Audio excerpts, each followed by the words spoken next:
Oh, it's just, it doesn't matter, every year's a fucking nightmare.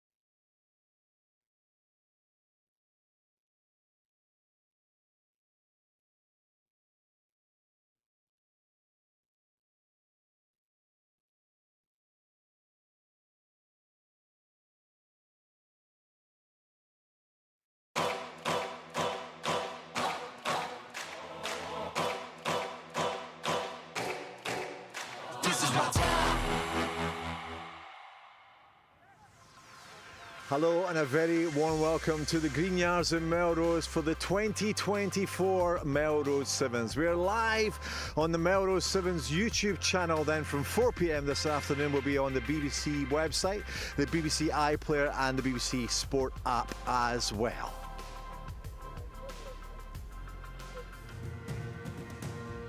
Melrose, a town in a tournament, tarring and tears. Time, such a long time, such a long line of memories, family, legends, and legacy. But time stops for no man, no woman. 7 steps forward on new ground, new heroes, newcomers, new dreams. Melrose, a town in a tournament. Tournament in a town.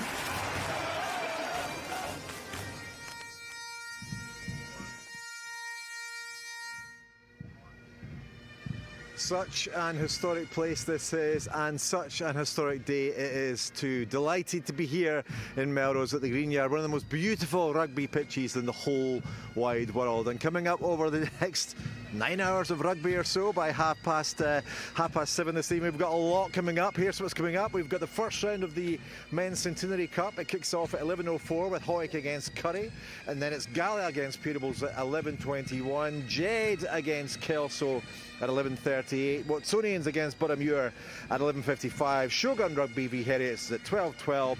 Selkirk versus Edinburgh Accies kicks it off at 12:29 as well. But of course we have the Mike Bleasdale Cup as well, 12:46 p.m, and that's the match between Shogun Rugby and the Lionesses as well. And the final match of round 1 in the Men's Centenary Cup is Glasgow Accies defending champions against defending champions Monaco IMPIs, and that's at 1:03.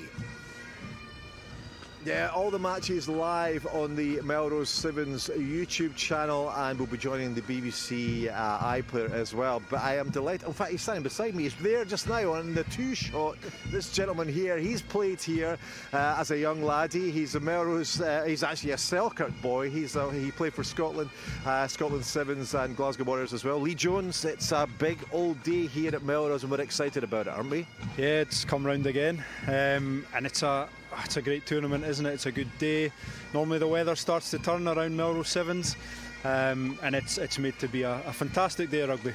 And that's the thing, isn't it? I mean, normally when you come down to Melrose, the sun is shining as well, but today it's a wee bit, the Eildon's behind us, there's some cloud across it, but it's a warm breeze blowing, and for a day for great rugby. Yeah, the setting's still here, isn't it? And the commentary team were talking this morning, we reckon by 11:30 we could have the tops off on the gantry, and we might need to cut a sunroof in the commentary box. It sometimes goes that way, but I think it's good conditions. Obviously we've got the artificial pitch here now as well, which should make for some good Sevens rugby. And tell us just how important this is, because you know Rugby Sevens started here in Melrose back in 1883 as well, so give us a sense of how it is important for the players as well to come here and play on this hallowed, well, it's not turf anymore, but hallowed plastic, as it were. Yeah, it's just the tournament's steeped in history, and that's it's renowned worldwide. The Rugby World Cup Sevens trophies named the Melrose Cup. There's a bridge in Fiji, the Melrose Bridge, where it's their national sport, and it all started off here. So when it comes round on the calendar, second weekend in April, it's always something that the players look forward to. It's broadcast as well, which is something different. And then here in the Borders, it's part of the wider sort of Kings of the Sevens tournament. Yeah. But then you've got those invitation teams as well, so you get the mixture of all the teams coming in, the local teams. You've got professionals, semi-professionals, club players, and it's really a unique spectacle. And of course, you're from Selkirk as well, so you're on enemy territory too, aren't you? Yeah, Edinburgh Accies, Selkirk in their first match today. That's earmarked for one to watch. But no, I tried on many an occasion with Selkirk, to win this trophy, and we never quite got there. Fortunate to come back as a professional player and do so, but all the Selkirk boys will be up for it today, I'm sure. They certainly will be as well. And I was talking about the fact, you were in the Scotland Sevens side, touring all over the world and playing against, some real giants of the Sevens match, and it all began here. So, do they have a sense that, all these international players and international teams, that this is where it all began? I think there is the general sense, and when you look back, like I remember watching Melrose as a young boy back in the day, and watching Chris Patterson play in that final. The names that have kind of littered the history of this tournament is huge. Collins Injera, the Kenyan legend, he was over a couple of years ago being inducted into the Hall of Fame, and Cecil Africa played a couple of years ago. There's always big names, and it's guys that have maybe been a name, they've gone on to bigger and better things, but it's definitely something that I think the general rugby world knows about. Sorevi as well. I saw him down here, and we're looking at some of the pictures of the breeze that's kind of floating around just now. Keep the high balls low and the low balls high today, because there's definitely a breeze floating around. Everyone's getting into the ground. They've got a massive day of rugby coming up ahead of them. People are taking their seats for the first game, and there's a real sense of anticipation building here today, isn't there? There is, and it's an early start. I bet it's a long day ahead, and the teams will be arriving on the bus, keen to get going. If you're on that first fixture of the day, like I say, it's an early start, but the teams will just be raring to go. It's unique in the sense as well that you potentially play a game, you've got a couple of hours in between, a couple of Jaffa cakes, and then you're back on again. So and if you do well, it's a long day. If these teams that are playing in the first round are going to eventually make the final, it's a long slog of a day of rugby sevens, but it should provide a great spectacle for the crowd. And that's one thing I heard from guys who've done reasonably well in tournaments in sevens in the past. The really bad thing about it is when you finally get into the showers, there's no hot water left, because all the teams that have been put out, they've used up all the hot water. So you win the tournament and you have a wee glass of pina colada or whatever it is you celebrate with, and then you go in there and you're freezing cold shower. Yeah, I suppose if you win, that's okay, you can deal with a cold shower. If you lose in the final and you've got a cold shower, that's the double whammy there, so you just got to make sure that you win, I think. So who are we looking at? You'll know the teams that are coming in here, you've done all your research, and who we're looking ahead to, and of course we've got the women playing as well, and that's hugely significant this year as well. The quality of the women's sevens game is really sort of grown, and they've got a lot more teams here this year, and they'll be playing fantastic rugby.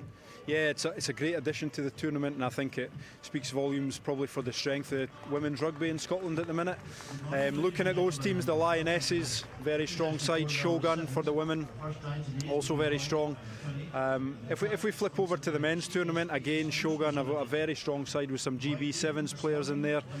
And Monaco Imps obviously defending the title. So there's a sprinkling of very strong teams in there, and we'll see some good matches. And we've got the first match coming up in seconds, literally. How do you think this one will go? Yeah, so this is an interesting one, obviously a repeat of last year's Premiership final with Hawick and Currie, so I'm sure it'll be well contested, and it'll be good to see things getting kicked off. Well, let's head up to the commentary position then, shall we? Dale Clancy is along, Bruce Miller. They're going to be talking for a long time today. Enjoy the company of them as we take you through the first match in the 2024 Melrose Sevens. Thank you, Dougie. Good morning, everyone. And just in time as the opening tie about to get underway between two sides who will go head-to-head later this afternoon in the 15s game then at Mansfield Park in the semi-finals of the Scottish Cup. So, of course, neither side able to send their full sevens team here, but that opens up opportunities for others, and it will be Currie, their yellow jerseys, who kick off the Melrose Sevens, and well taken from the kick-off there by Gregor Gray. So it's Currie with first attack. Kyle Robertson involved there, the number 2 jersey on. Across field, but slips through a couple of tackles. Brought down on the 15-metre line, so Currie lost some ground, but still in possession, just moving side to side. There's the man who took the ball from the kick-off. It's full of running. Currie probing, looking for holes. That's an important tackle made there by Hawick. Currie just a good job of keeping a hold of the ball. Working their way up towards the Hawick 22. Moving that defence around. Again, that's another good tackle.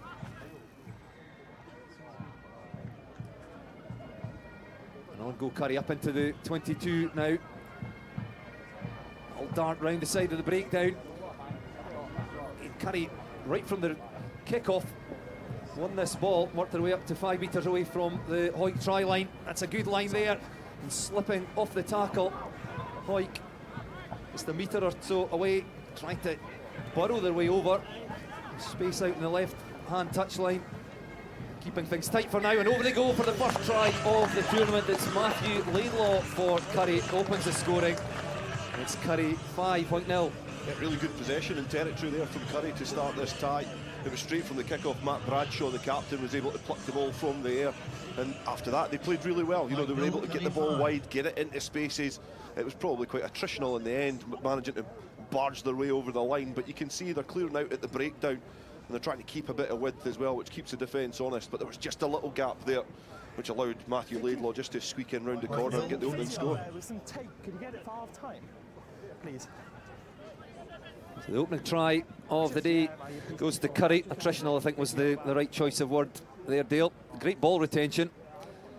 Currie have been training really hard for this as well. I think they put a real focus on the 7s, even though they've still got 15s action. You know, especially this afternoon, that Cup Semi Final against Hawick. They've got some really good 7s players out there.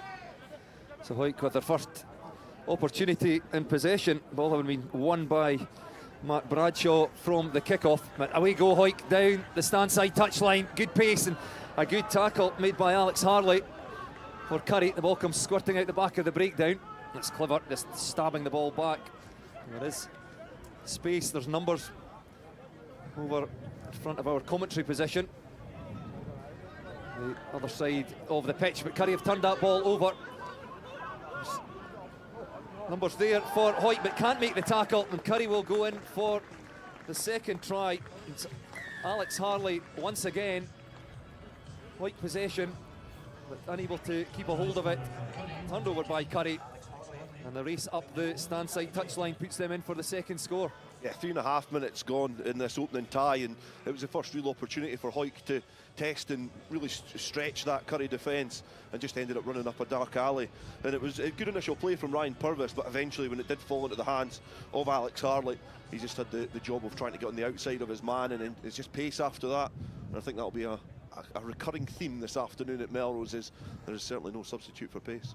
Of course, with the 3G surface here, conditions fairly good. It's a little windy, and I think the breeze is to pick up as the day goes on. We can expect some fast and furious 7s rugby, as always at Melrose. Grant Huggan will be perhaps disappointed he didn't make that tackle over the stand side, but that means that Currie 2 tries to 0. That is Huggan who takes the ball from the restart out through Hawick hands. Just probing for spaces, moving the Currie defence around. Switch in the midfield. Offloaded by Murray Rennick. Finlay Douglas now. Injection of pace, much needed by James Delaney for Hawick there, and now they've perhaps manufactured some space down the stand side touchline. There goes Sean McMicken, still Hawick in possession, around about halfway. Currie defence holding firm for now. Grant Huggan out on the Hawick right touchline. James Delaney now, ball lost in the tackle. Currie just on their own side of halfway through Fraser Sayers. Away goes the lively Matt Bradshaw. Thought he saw space just round the side of the breakdown. Hawick alert to that. So Hawick now shifting ball away. Currie rather across into the midfield. That's good footwork there by Matthew Laidlaw, and he races right up the middle of the pitch. The heel touchdown under the posts, and Currie very much in control of this first tie. Yeah, it was again great work from Hawick, looking to keep the ball and try and stretch the defence, but it was a great double tackle just directly in front of us here on the halfway line. And on the surface, it's like getting dump tackled on your living room carpet. It was some thud when he got brought down to ground, but from there, Currie just retained the ball. They managed to just get it into space, and it's great footwork from that man, Matthew Laidlaw, just in midfield. And you can see when Grant Huggins getting back across the pitch trying to cover, he's just expended so much energy trying to attack that he's not able to cover in defence. And great display of pace there from the Currie number 6, Matthew Laidlaw. Desperate to ask you about being dump tackled on your living room carpet, but we'll let that one just slide for now, Dale, and maybe come back to that. So Currie, 3 tries to the good against Hawick. This first tie of the day at the Melrose Sevens. Restart again, taken by Hawick back in their 22. It's a loose pass, but picked up by Grant Huggin. He's looking for options. He doesn't have many. Fergus Bell takes that ball into contact. And off their feet, Currie at the breakdown. So chance for Hawick to attack against a retreating Currie defence now. He shift the ball out to the right touchline. And Finlay Douglas weaves his way back in field. Eventually brought down midway between the Currie 22 and 10 metre line, but again, infringement at the breakdown by Currie. Good call from the ref. Tap, yes it was, and away goes James Delaney. Again, Fergus Bell involved in the action. Can Hawick go in for the first try? And it's Bell as well to take that pass, brought down 5 metres short of the Currie try line. Hawick desperately need to score now. Murray Rennick looking to burrow his way over that ball.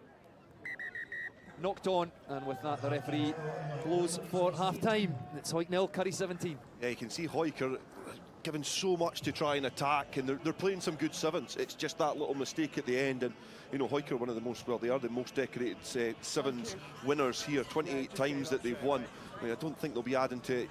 It shows you how times have changed at Melrose Sevens. It's obviously the last victory was in the late 60s, but you know, they probably won't be adding to it. But they're playing some good sevens. It's just on a couple of occasions Currie have been able to capitalise off some Hawick errors and go under the post. And it is a brutal game, sevens. There's so much space out there, and you've got to work tremendously hard to try and cover it. And what Currie have been doing is they've scrambled well back in defence. They've been able to turn over the ball and score when the opportunities have been afforded them. Yes, 1967, the last time Hawick lifted the trophy here, which is somewhat surprising, usually having won it 28 times before. So, a breather for both sides, but an entertaining opening 7 minutes for the Melrose Sevens. Followed up by 2 border derbies, and then an Edinburgh derby. Watsonians and Boroughmuir going head-to-head, the 4th tie of the day. Hand over to Stuart McFarlane and Lee Jones to take us through the bottom half of the draw. The referee ready to get us started.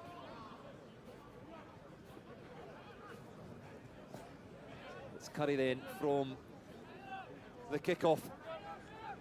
Scored the first try directly from their own kick-off. What can they do from this Hawick kick-off? Looking dangerous here. There was a man inside there, but opted to hold onto the ball, did Gregor Gray. But away they go now through Fraser Sayers. That's a good tackle there. Again by Grant Huggin. He's one of the better for Hawick so far in this game. But away go Currie down the left touchline, and in they go Matt Bradshaw. He has certainly been lively and worthy of a score, and that is Currie's 4th try as they look like they're romping away with the opening tie. Yeah, just a direct running as well. On this occasion from Currie, it was a slightly different try from them this time.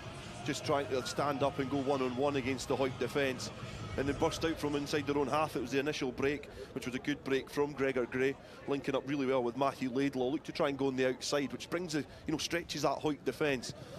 Then the direct running from the likes of Kyle Robertson that came in there, just looking to stand up the man, create the space, and it gives Bradshaw that little bit of room to just pincer his way in between the defensive line. again, really good attacking play from Currie, throwing that dummy there and just throws that defence. It makes them glide. And in sevens, because you're trying to cover so much space, you've got to move. So Currie, 22 points to 0 up against Hawick.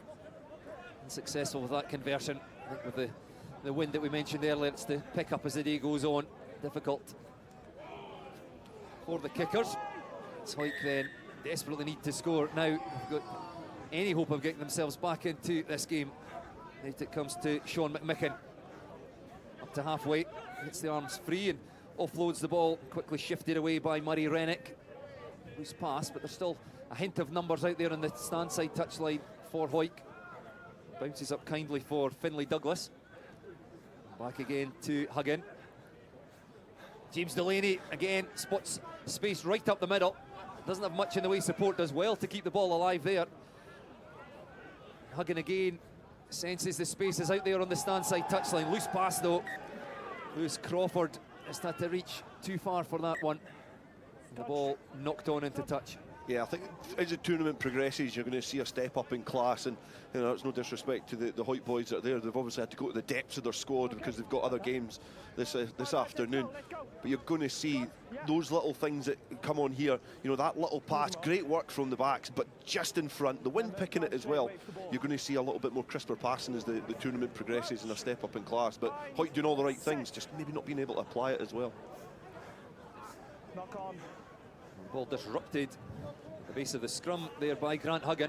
He's certainly thrown his all into the tie. James Delaney, lovely break up the middle of the field just a minute or two ago. It comes again to Huggin. 2 or 3 passes for space out in the left touchline. Just a little too narrow. And again, Lewis Crawford just with an injection of pace, but dealt with well by the Currie defence. Play around about that Currie 22, Mike still in possession. Again, Lewis Crawford. It goes to Sean McMicken. Good footwork again by McMicken. And Hawick now about 10 metres short of the Currie try line. Grant Huggin doing his best to evade the clutches of the Currie defenders, but eventually Hawick are bundled into touch. And it will be a Currie throw into the line out, about 10 metres out from their try line. It's going to be interesting, this wind as well. I think, you know, in terms of the kick-off, it's going to be pivotal, because if you play it well, you can get it to hang up into this really strong wind if you're going the right way. But especially at line-out time in these dangerous positions as the tournament progresses, you know, there could be a lot more pressure on these sorts of line-outs. Not in this one, because it's been flat back by Hawick, but later on as the tournament goes on. The Hawick still looking for the first try, trailing by 22 points to 0. I think anything now would just be a consolation, but it'd be good to see them go over. And I think they will go in, fighting their way all the way to the try line. It's James Delaney who goes in for Hawick's first try of the tie after 11.5 minutes. Yeah, well worked again. It's probably what they've been trying to do all game. You know, they've been trying to get the ball into the wider channels, get it through the hands and get it into where there's space on the park. And from that, good work at the front of the line out, being able to flap it back. And I think they were absolutely crying on Robbie Jack to have a little bite in the corner and just go first time. But good wraparound from James Delaney, who's shown some good spots in this game, good pace, good awareness, and good balanced runner as well. Just a huge bit of power to get over in the corner. Just the 2 minutes left in the tie. Currie 22 points to 5 leaders against Hawick. So I think we can safely say that, that Currie will progress to the second round. Ball taken on the bounce from the restart by Currie. Can they reply? Space just up the middle. It's a good tackle by Sean McMicken for Hawick. Just to stop what looked like a dangerous attack by Currie, but the Edinburgh side still in possession. The ball bounces up kindly. Relax, balls away, lads, just let go. Still in the middle of the field. Good offload, Matthew Laidlaw for Currie as they take play up over halfway. And Hawick, in fighting for that, the breakdown, have left a gap at the side of the ruck. Offloaded up to Gregor Gray for Currie. And then away goes Matthew Laidlaw again for Currie. It's his third try, the hat-trick for the number 6. He dots down under the posts. Yeah, Hawick made a few changes, and you could see it just kind of disrupted a little bit of their defensive continuity that they had. But again, Currie, you know, scrappy ball from the base of a ruck. But in sevens, as long as you can, you know, act quickly and grab the ball, then sometimes there's a bit of chaos in defence, and they were able to exploit that there. Some good work, and it's yeah, they've started to ring the changes now and looking towards obviously a second round tie against either Gala, against the Assassins. Currie will be going through to play one of the first guest teams.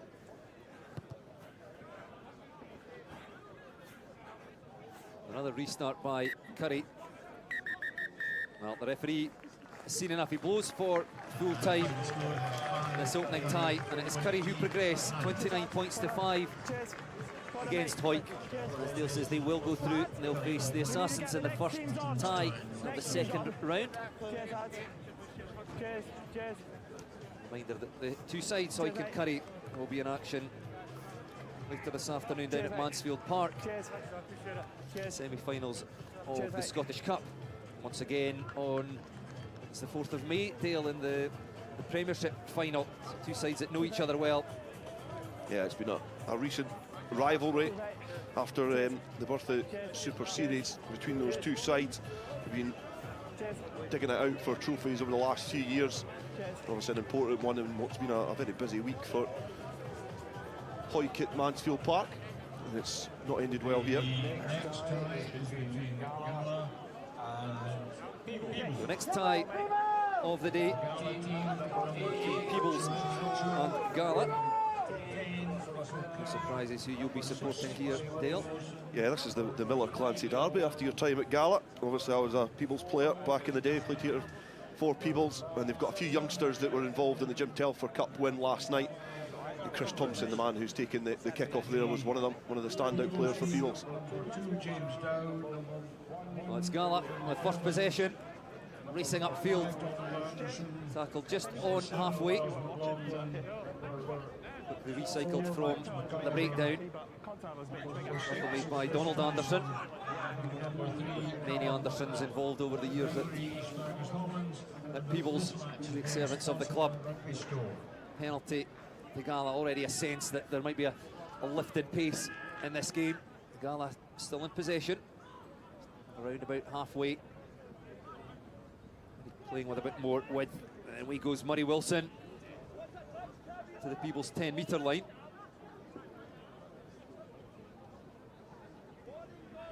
Tackle made on Jack Niven. He's looking for space around about the breakdown, nothing there. So instead look to shift that ball out into the midfield. Murray Wilson again. Gala losing a bit of ground here. Russell Kerr. Now there's space and there's numbers on Gala's left flank, but opting not to give the pass there was Gregor Collins. Richie Mitchell. Peebles defence holding firm for now. Just outside their 22. Nice offload off the deck, and that ball goes loose, and back goes Ben Gill to tidy that one up for Gala around about halfway. But the result is that the Peebles defence is rather broken up, as well as the Gala attack, and that leaves space for Gala to break up the middle. However, turned over by Peebles just on the fringes of their 22. Gala have somehow come away with that, and they will go in for the first try, and it's Angus Dunn who gallops his way over the try line. Yeah, good play, good ball retention from Gala there. They were able to work their way up the park. A bit of sloppy defence from Peebles as well at times, but they were holding their shape, so you can sometimes be afforded a missed tackle, providing that you're just providing a barrier for the opposition. But there, you just started to get a bit chaotic, and probably the bit that stuck them was on the 15-metre line. There was 4 Peebles players round about the ruck. If you're not back in your defensive shape, you're chasing shadows after that, and it was just a matter of Gala being clinical. Eventually they were able to kind of twist and weave their way out of trouble and go over for their first score, but I do think this will be a keenly contested tie. Russell Kerr's conversion takes the score to Gala. There'll be plenty of pace on show in the first 2.5 minutes. It seemed to go wrong for Peebles when they disrupted that Gala attack, and Gala were forced to go back. I think it was Ben Gill who had to go back and tidy up on halfway, but Peebles seemed to lose their shape. Yeah, a lot of good players in that Gala side. Angus Dunn just played for the South. Ben Gill as well. They're really, really good players. Maybe not a great restarts, but they're very good players in their own right. Whereas Peebles as well, they've got a little bit of that youthful exuberance with the 3 youngsters. 17-year-old you know, playing last night as well, going all the way to win the cup. It's going to be interesting how they step up to adult sevens rugby. I would leave that for you to say that about the restart. And that just handed possession then to Peebles, the first real opportunity. That's a good turnover there though. Holding on the deck. As James Dow took it into contact, support a little slow in getting there. It's Gala on the attack once again, over on the stand side of the pitch. Positioned on the other side, sun out for now. Perhaps hear the wind coming over our microphones, certainly breezy. Should affect the quality of the rugby. And away goes Ben Gill again. He's looked dangerous up over halfway, just looking around for support. Will he need it? Arcs away on the outside. I don't think he will. What a great individual try by Ben Gill. And he goes in for Gala's second try. Yeah, Miles McLaughlin trying to get back there for Peebles. It was Max McKeever, sorry, who was trying to get back for Peebles. Did a good job to flap the arm from Ben Gill, but he's just had enough power. He's a winger in 15s rugby and showed a bit of pace there. Again, defensive shape from Peebles is pretty good, able to compete at the breakdown, but Gala just showing just a little bit more composure, retaining the ball. They're not, you know, they're getting to the breakdown early as well. You did call the penalty. There's going to be quick, sharp penalty calls from the referees, which always happens in sevens to keep the game going. But Gala just showing a little bit more class than Peebles in these opening stages, less frantic. Yes, they've looked good in the opening 4.5 minutes. This will certainly be a difficult conversion. First one was successful. This one couldn't be any closer to the touchline. Connected well with it, but just didn't have the distance. So it's Gala 12, Peebles 0. Things can change so quickly in sevens rugby though. Yeah, the Jim Telfer Cup last night was Melrose versus Gala, a bit of a local derby. Melrose 24-0 up and Gala came back 24-22 and almost drew it level with the last kick of the game, but just not able to. It's just been able to try and capitalise on these little errors. You know, Peebles were afforded a free kick earlier on, weren't able to retain possession for long, so Chris Thompson getting things underway again. I'll be hoping to spark something here for Peebles. Yes, trailing by 12 points to 0. It's the short pass. Tackle made by Gregor Collins for Gala.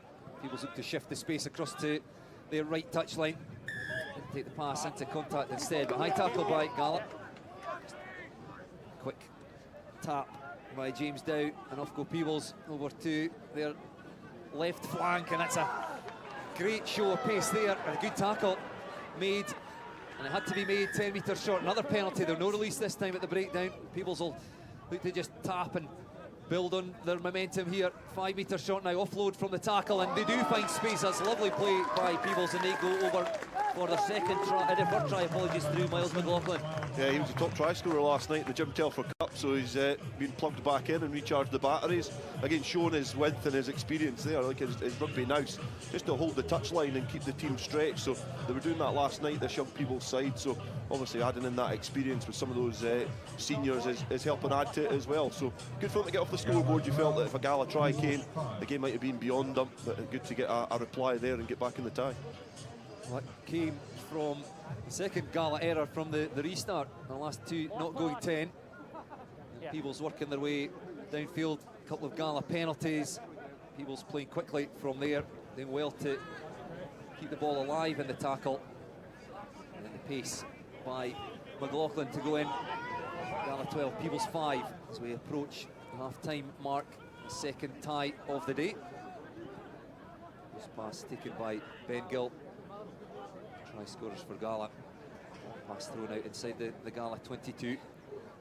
Dancing footwork, another loose pass that's tapped on nicely, taken by Gill. That could catch the Peebles defence again, just a little out of shape. They're short of numbers over here, and away go Gala up the middle of the park through Russell Kerr. And out it goes to the right touchline. And Peebles, as you said before, end up chasing shadows. It's good play there by Gala. And a quick reply as they go in for their third try. Yeah, just again accurate passing. If you can get the ball out in front in these conditions, then it's really good. And obviously it was a great try there from Gregor Collins, great finishing. And I don't think Cal McRoberts will be wanting to watch that one back. And he gave him a kind of bow on his way towards the line. But again, it just shows you how isolated you can be in a rugby field. A great footwork from the Gala number 5, just to, you know, just create that chaos in defence, get round the outside and get a good score at a good time as well. This is obviously going to be half time, so a good time to get the score. Yes, Gala, a little wild. Perhaps if you're not used to sevens rugby in their own 22, just throwing the ball about, tapping the ball on. It was dealt with well by Ben Gill, and as Peebles, I think, probably sensed an opportunity in defence, they lost their shape, and Gala took advantage of that. Went the length from their 22. The quick replies, Peebles just got themselves back into the game with a lovely try through Miles McLaughlin. Gala well worth their 12 points advantage at half-time. Yeah, they are. Obviously, Gala just look a little bit more composed, and they've taken their chances. You know, when they've got the ball, they've retained it well, and they've been able to take their chances. See, just offloading out the tackle, being able to get the players in that little bit of space, just get that half yard, which creates a bit of chaos in defence. So Gala, you know, for their 3 tries, been able to just weave and twist that defence. You can see Donald Anderson just looking to try and track the runner and just not having the pace to get all the way around there. But that's a great individual try from Ben Gill. That was the second try. And then Peebles got a reply through Miles McLaughlin, but Gala almost put it to bed. But here as well, you see the experience in the youth. Donald Anderson playing in his 20th Melrose tournament against Chris Thompson, who's playing his first. Great skill set, offloading, and then back to Miles McLaughlin on the wing. So great play from these youngsters and these experienced players, which are blending well. But it is Gala who have the upper hand. Great offload, great skill set off the ground to offload to get it into the corner, and good footwork. Yes, Donald Anderson really has been an incredible servant of the Peebles club. 73. I hate to say he'll be younger than you. He's not? Is he not? No, he's not. Stunned, Dale, stunned. It looks it. Back to the action. It's Peebles with the throw-in to the stand side of the pitch. That goes over the top and snapped up by Gregor Collins for Gala. So it's Gala looking for a try either side of half-time. Well, they won't get it now, but it's been turned over by Peebles, and they do have space. That pass perhaps should have gone, but they go up the middle. Now looking for the offload. The referee says it's fine. It's been hacked on by Miles McLaughlin, try scorer for Peebles. Gala tidy up just 5 metres from their own try line. Perhaps Peebles will be disappointed they didn't make more of that. However, they'll get another chance here. Christian, leave it. Great balance running from Chris Thompson, youngster, educated at Merchiston and Peebles High School as well. Ignited that attack from Peebles. Here is Anderson, and he just points the way through, just suggests he might kick instead. Well, you can see how clever he is there. He just stuck the hand out, pointed as if he was going to kick, and then dropped a lovely pass inside. And that gets Peebles back into what really has been a very competitive second tie. Yeah, obviously the position of the try as well makes it important for the conversion attempt to come. But again, another one of the youngsters, Callum McRobert, the captain of the side that won last night, getting a score in the big tournament. And you can see the experience for Donald as well. Donald Anderson just able to use maybe a little bit of cheek there, just to orchestrate things, maybe going to put it on the toe, but opted to keep it in hand, and he had a good supporting line there from McRobert, who got in for a try. Conversion successful as well, 5-point game.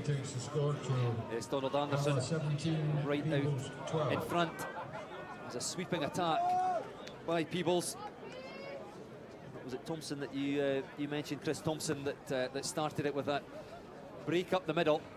The ball was turned over. It was won by Gala after the kick, but again a penalty by Gala, giving away probably more than they would like in this game. Here they go again. Can they reply? And a quick reply to the first Peebles try. And they respond once again. Well, that ball's been knocked on in the tackle by Gala. I can't play there because you've gone off your feet, no advantage. Knock on. The explanation there, the referee unable to play the Peebles advantage because one of their players had gone off their feet. The blow for the scrum.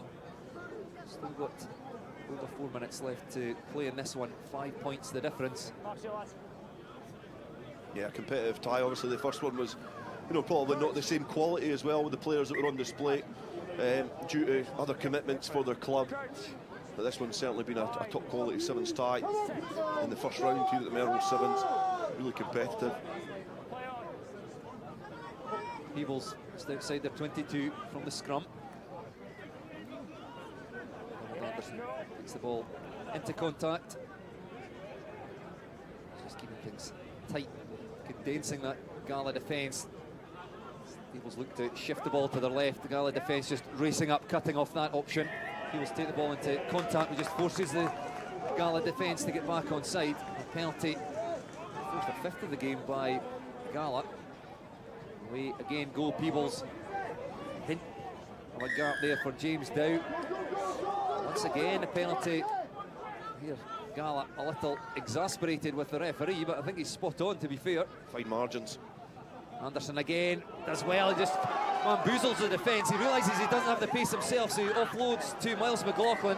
He's just bundled into touch inside the 22, but Donald Anderson again at the heart of everything that Peebles are doing well. Yeah, good covering defence from Richie Mitchell, because McLaughlin looked like he was just going to start turning the wheels and go towards the line. And he got down well there to make that challenge and just drag him into touch. But again, just experience from Donald Anderson. He's probably not got the pace he did have a few years ago. You see the covering defence coming across and wrapping around the legs, and obviously using the touchline as a barrier as well. Really good defence from the Gala players there. I've seen the day that Donald Anderson would have gone in there after he'd gone halfway through the gap, but he's creating opportunities for Peebles, just unable to finish that one off. Gala is feeling a little nervous here, having led earlier in the tie. Get that ball into contact just outside there, 22, cleared away by Jack Niven. Getting the break up the middle by Murray Wilson. Takes play up over halfway, offloads off the deck. Again, the Peebles defence looking just a little out of shape. Well, I thought about going off to the left, instead shift play to the right. John Turnbull. Oh, and there's space just round the side of the breakdown. Who else? Ben Gill, he's up into the 22. A little bit of footwork, hint that he might go inside. Let's good work in defence, unable to hold up Gill. It was David Collins covering back for Peebles. But it is Gala who go in for the fourth try and extend their lead out to 10 points. Good awareness from the Gala players as well. They'd actually got the penalty just in front of us from Chris Thompson not releasing in the tackle. The referee was quick to try and award the penalty, but they got the play. They managed to take the advantage, and Gill spotted some space. And he was always going to have the pace on Davy Collins just in the corner. He'd had a couple of yards ahead of him. He was able just to squeeze it in the corner. It gives him a little bit of comfort now. A minute to go. Try to use as much time with the conversion as well, and it is a sweet one. It's just hit the upright. But it's yeah, it gives them a bit of a cushion now, and they're probably got a couple of toes into the next round. Durham University awaiting the winners of this tie in the second round, and another look there at Ben Gill, very alert to the space that Peebles had left on the left side of the breakdown. Just raced in. He still had work to do, showing his pace and power to go in for what will probably be the clinching tie for Gala.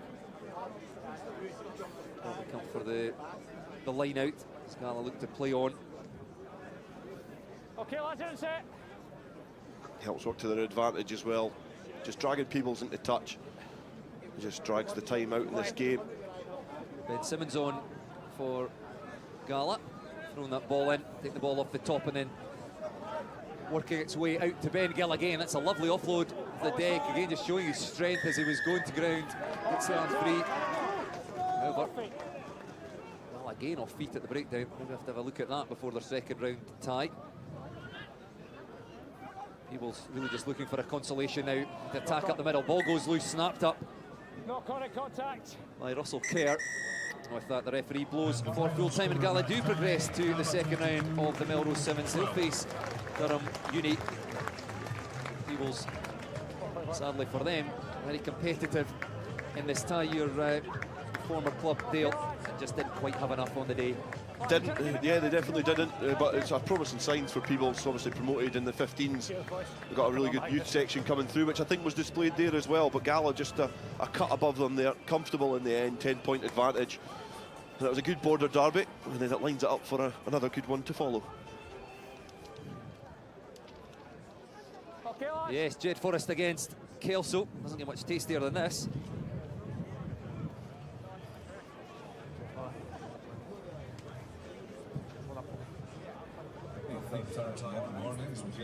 Yeah, this will be a really interesting game between these two sides.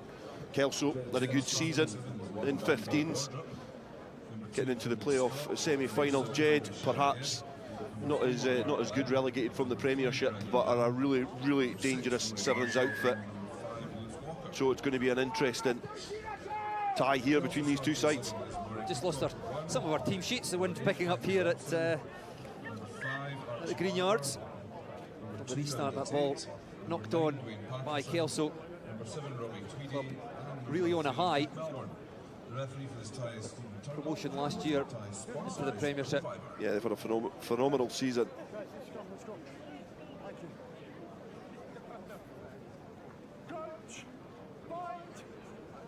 Jed Forest,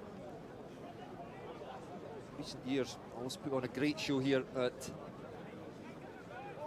Melrose Sevens. First opportunity for Jed Forest on their 22, playing from right to left. We watch from our commentary position on the side of the pitch from the main stand. Made by Archie Barber for Kelso.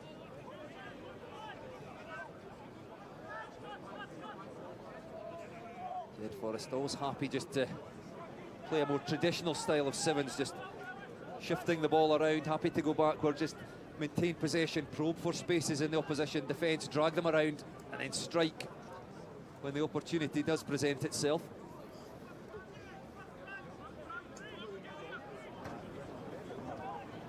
Great sevens players in that Jed Forest side. At least Gregor Young, there's the number 3 on his back, former Scotland Sevens player. And now that injection of pace, just half a gap and through the middle they go. Mark Glenn takes play up over halfway. Kelso looking to contest the breakdown illegally though, off their feet. Just be a quick tapping away by Jed Forest. Marshall, and then just happy to look for space. A nice offload there to Finlay Scott, and he's up into the 22. Tackle made, referee playing advantage. High tackle, snapped up by Lewis. Gregor Young, apologies. Gregor Young again, charging towards the try line. Just takes route 1 and goes right over the top of 2 Kelso players, and then go Jed Forest for the first try of this tie. Yeah, probably one of the most physical tries that Gregor Young's ever scored in his Sevens career. He's most used to scorching down the touchline alongside his twin brother, the Lewis Young, but I think this is going to be an absolute humdinger of a tie between these two sides. In terms of borders clubs and, you know, the Sevens pedigree that they have, both of these squads are really littered with really, really good players on both sides. But Jed, you're going to see a brand of rugby from them. They retain the ball, they look comfortable in possession, they like to spread the width and eventually try and use some of those flyers. Now the Youngs previously have been those flyers, but you've got to keep an eye out for Mark Glenn as well, a really promising young player with the number 4 on his back. Restart, let go 10. Kelso went up to challenge for that and it was knocked on. It was stationed on halfway and that looked like it was going to stop about 9.5 metres, I think, but Kelso opted to challenge for it, knocked it on into touch. Yeah, Murray Woodcock just tried to flap that back on a Kelso side. Obviously the wind is really, really strong here at the Green Yard, so when you're kicking from left to right, you can get a bit of air time in it, you can really put your foot through it. So as long as it goes 10, it's going to hang. It's a scrum for Jed Forest. Again, they just quickly shift the ball out onto the right touchline. Robbie Shearer-Gibb. You just see that familiar Jed Forest style, just dance around, up to the defence, back off the defence, again, just move them around, look for spaces, very quick to strike. And they do get an opportunity. 5 points to 0, they lead, squirts out the back of the breakdown for Jed Forest. Kelso defence just pushing up high over on this side, so Jed Forest forced to play down the left. Again, the try scorer, Gregor Young, takes the ball into contact. Kelso forced to get back on side. It's some space for Jed Forest. Mark Glenn just had a little look, nothing happening. Out through the hands, and again, they do find space, and then suddenly the pace comes on through Lewis Walker. The ball's been knocked on. As Archie Barber challenged that for that ball on the floor. And you can see how dangerous Jed Forest are. Just everything's played at a very slow pace, but suddenly, hint of a gap. That's it. Switch it on. That's exactly what they play like. They they get the ball through the hands, and you look at their starting 7 that they've got there, they've probably got 5 strike players that could, you know, have a go at the line. You know, Lewis Walker's one of them. He's a playmaker, but likes to have a little go at the defence. But Kelso, you know, are matching them in a pedestrian pace in terms of keeping it pretty firm. Well, that didn't quite work as planned from the scrum. It was thrown back by Dwayne Patterson. I think he was trying to find Archie Barber, but miscommunication, but matters not for them, because away they go. And that might still work, because Keith Melbourne has hacked that ball through with the foot. Well, absolutely not as intended. Can Melbourne score this one? That is an incredible try by the big number 3. Couldn't quite get hands on the pass as it was thrown in field. Just stuck out a toe, stabbed it forward. Lee Jones off to my left, former Scotland international 7s player, gives him the nod of approval. But he controlled that beautifully. It's not a big in-goal area, so he had to get enough, or the right weight on his kick. And I don't think he'll have scored one like that before. No, well, we've seen many a historic second row here score tries in a clumsy fashion, and there's another one to add to the list. Keith Melbourne, a brilliant player for Kelso, usually finds himself in the second row, but you seen him pointing. Dwayne Patterson made a great break. He's another really exciting player. He made a great break, and you could see Melbourne just streaking up the middle. Perhaps wanted a better pass, but ultimately he was able to hack his way to the line, and it was bubbled up at the right time. You see Patterson here making a great break, flinging the ball inside, and then a bit of luck, but commitment there as well for Melbourne, just to, yeah, the Kelso Messi, dribbling it over the line. I think he'll be quite happy with his new nickname. I'm still trying to work out who the other clumsy second rows are that you could possibly be meaning. Conversion unsuccessful, so these two near neighbours tied, 5 points apiece as we approach the half-time mark, and our third tie of the day. And the half break by Rory Marshall to Jed Forest 10-metre line. Sharon Gibbons to throw that one out the back of the breakdown. Again, Kelso try and hack that one through, and it bounces back nicely for Robbie Tweedy. He races up towards the 22, ball lost in the tackle. The referee playing an advantage here to Jed Forest. Ball with Finlay Scott for the Riverside Park team.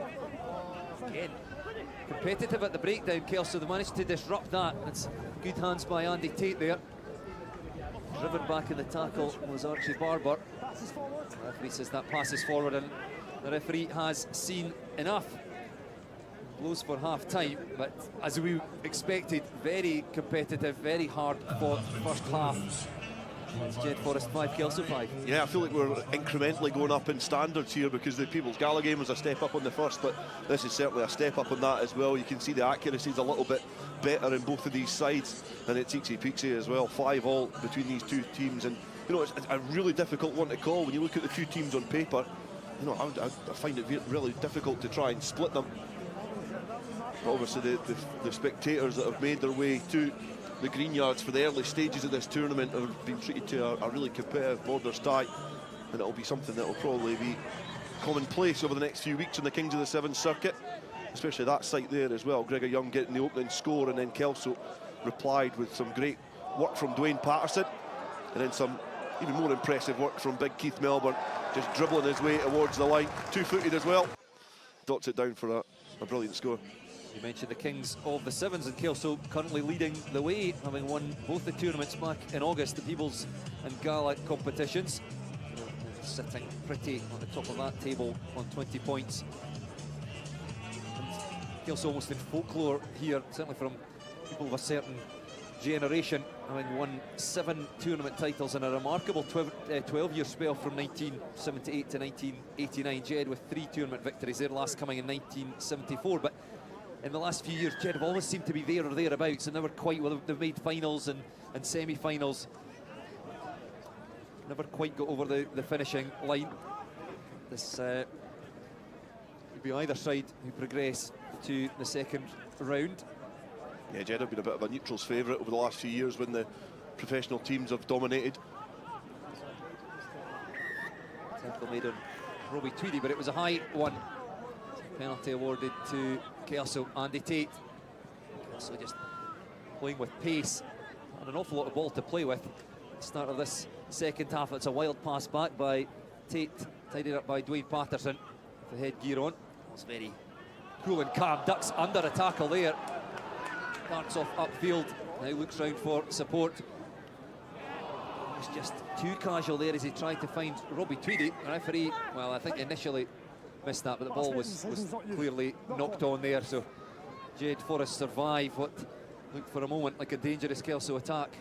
Yeah, sometimes maybe for newcomers to the Sevens game, you would see that pass back from Andy Tate and think it was maybe a bit careless and a bit sloppy, but he's just tried to launch it back into his own half where he knows there'll be more likely than not going to be some of his players waiting. And then Dwayne Patterson, just didn't have a lot to do. He had 3 Jed players round about him, and then was able to duck underneath an oncoming Jed clothesline just to get himself into some space. And when he heard it away, it was just an unfortunate knock-on. I think it was Murray Woodcock who tried to gather the ball. Another good youngster from Poynter Park, just not able to get the ball under control. And it's going to be really challenging with the wind. We talk about the wind in terms of kicking, but the flight of the ball when you're throwing in a sevens environment, when there's a lot more space, there's bigger passes, the wind can take hold pretty quickly and change the trajectory of the ball. So it's going to be challenging conditions for these players on both sides. Treatment there for Rory Marshall, Gregor Young as well. Both thankfully seem to be okay, and the ball comes in and out of the Jed Forest scrum very quickly. Marshall just ships it out to Lewis Young on the Jed left flank. Makes his way into contact. In come the hands again by Kelso. They have been competitive at the breakdown. It's a good turnover there by Cammy Thompson. Tied at 5-5, just the 1 try each. 5 minutes or so left in this tie. There might not be too many more tries. The defences have been strong. Next try could be very important. Andy Tate, the long pass out there to Cammy Thompson. It's the hands free, back to Tate. Scrum half himself involved in the game more and more. Was a slightly loose pass, should have been taken by Cammy Thompson, but knocked on into touch, and we'll have another Jed Forest scrum. Yeah, really impressed by the way both of these sides are approaching this game. Jed haven't enjoyed a lot of ball in this second half, but Kelso, you can see, especially using the likes of Patterson and Tate as their playmakers and looking to intertwine. As soon as one's made a pass or moved, the other one seems to plug that gap as well. So, they're a well-drilled outfit. Mark Glenn at scrum half for Jed Forest, and just carbon copy of the previous scrum through the hands of Marshall. Out to Lewis Young, and now there's space, and Marshall takes that switch pass.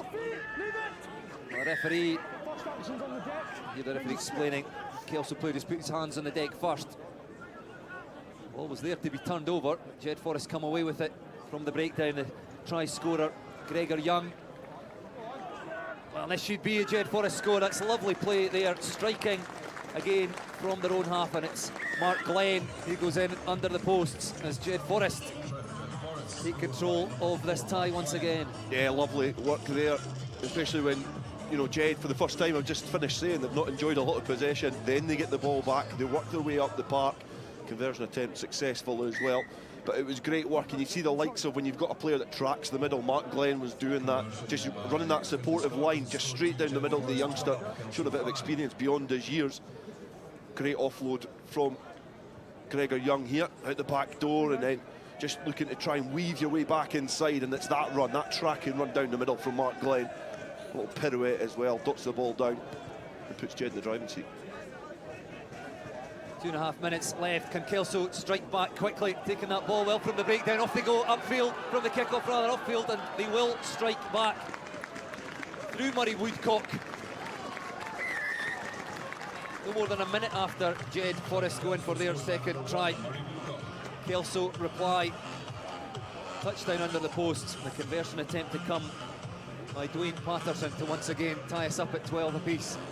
Yeah, you can explain, obviously you watch that back and it's just a youngster grabbing the ball and then just running towards the line, and he's got pace, and that's about it. But you go back to the fundamentals of going to your kick-off, looking to try and compete, and with the wind it's difficult, so when you're looking to try and put it on a spot, it's got a bit of travel, and Woodcock was under it, great awareness, and then as soon as he raised his head, you see here catching it well under a bit of pressure, raised his eyes and he could see that there's a bit of space in behind him, and that's great.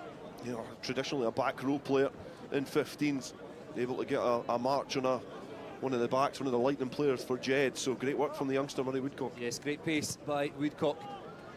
And just as Jed perhaps felt they had taken control of it, Kelso strike back, and it's tied once again, 12 apiece. Yeah, you feel possession is going to be crucial in this game. Jed, with the time ticking away, neither side want to go to sudden death. But with time ticking away, they've just gifted the ball back into Kelso possession. On the props, he's bound. There's been few errors on each side. Let's go, lads. No. Dwayne Patterson waiting with ball in hand. Feeds the scrum. Can Kelso strike from here? This could be a fatal blow to Jed's hopes Out the tunnel. at the Melrose Sevens. Lads, out the tunnel. Let's reset, please. No delay. Understand No delay. the threat here. I'll go where I want. They Thank you. attack the scrum.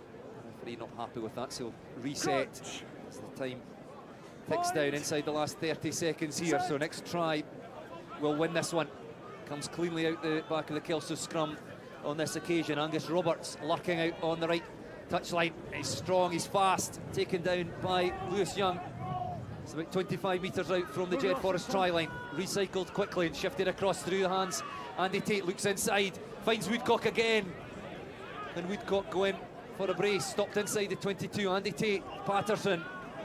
And there's space, there's numbers out here on the right touchline for Kelso. A loose pass, Angus Roberts throws himself on the ball.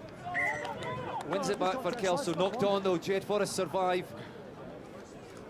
They're into injury time at the end of this third tie. Jed 12, Kelso 12.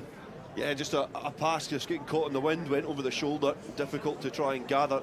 It did look from this position, it didn't look like it was knocked on, but Callum Turnbull, the match official's got a better viewpoint than what I do, so who am I to question? But if there's a team that can score from their own 22 and 7s, it's Jed.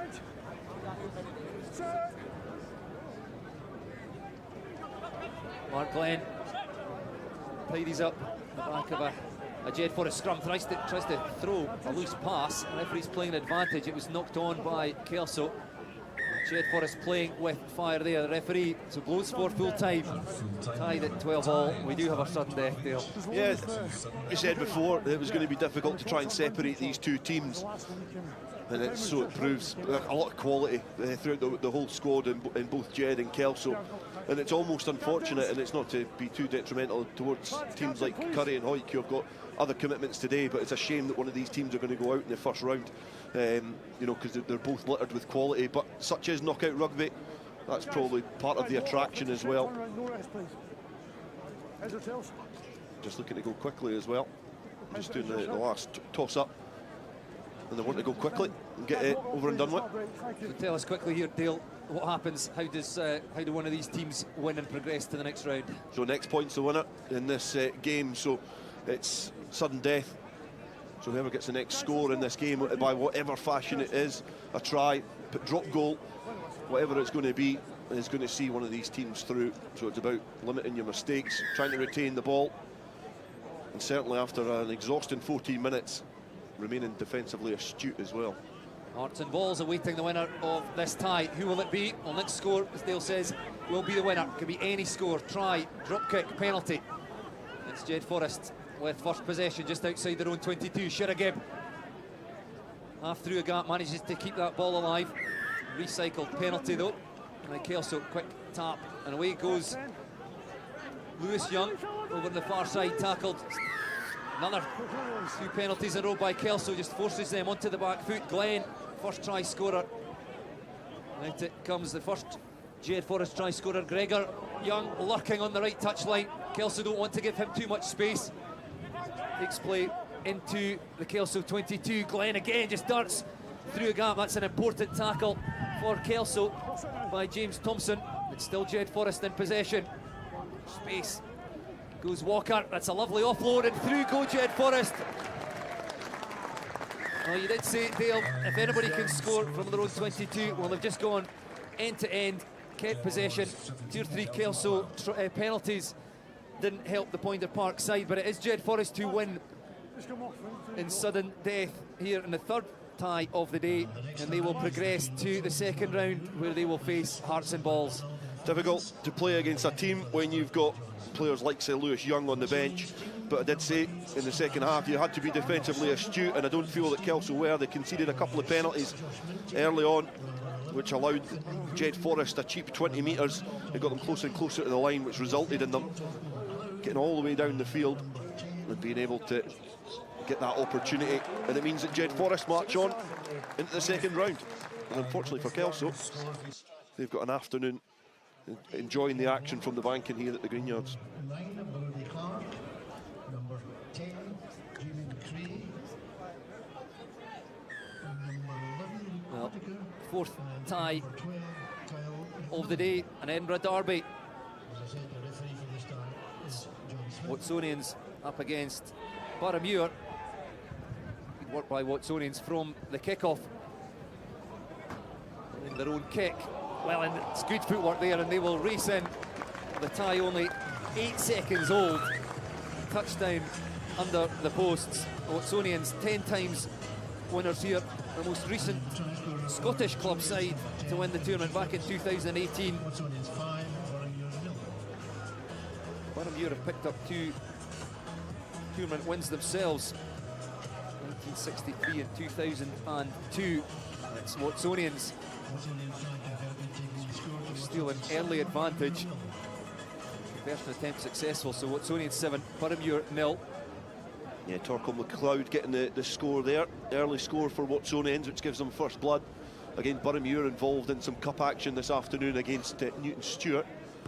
So again, their squad is stretched this afternoon, but Watsonians have a real rich history here at the Melrose Sevens. Advantage over. Yeah, Watsonians take their Sevens rugby very seriously. Coached by Conan Sharman, an excellent Sevens player back in the day. Ball knocked on though by Watsonians, so Boroughmuir haven't touched the ball yet. A scrum on the stand side of the pitch, 5 metres in on the 22. Let's go, lads.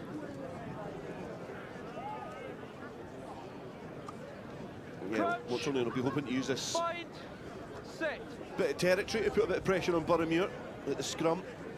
You can see they're nudging their opponents off of it. They win the free kick as well. The dummy throw.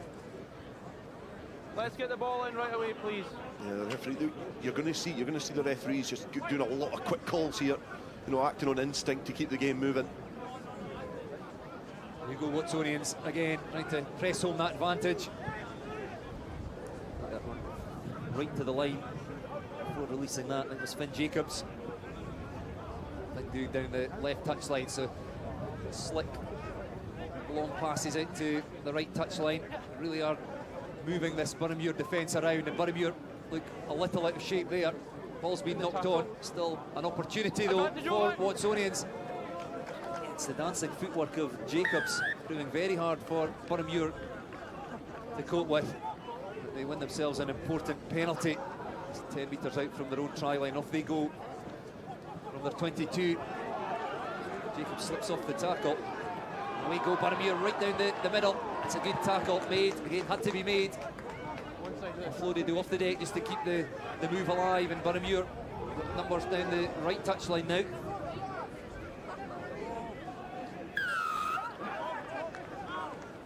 No release at the breakdown by Watsonians. Boroughmuir probing, looking for their first try, and they will get it. In they go. Good work, just one missed tackle by Watsonians. Meggetland's side reply with their first try, and it was Magnus Finlayson who goes in for Boroughmuir. Yeah, good work from Boroughmuir again. It was patient build-up, patient play, just testing this Watsonians defensive line, just asking them some questions with the ball in hand. And for a side who have had to dig a little bit deeper in their squad, they certainly look like a side that are accustomed with the abbreviated version of the game. Opportunity to add the extras as well. It's not successful, but they'll be happy with the start. We've seen a few close derbies so far. This is no exception, and from the penalty, able to just find that gap in this Watsonians defence and exploit it. Then after that, it's just a matter of pace and where you can ground the ball. The conversion missed, so it's Watsonians has that slender 2-point advantage. The first time today. See a a restart kick not going 10. Those teams trying to keep it contestable and not send it too far, but the wind perhaps having a part to play there as well. Watsonians from halfway. It's those long passes, able to quickly shift the ball across from one touchline to the other. Again, just trying to offload that ball in the tackle. The referee says that wasn't knocked on, came off the foot. That was. However, that was knocked on, yes, you're absolutely right. However, the referee was playing an advantage. I think a tackle off the ball. So Watsonians will have another crack at it.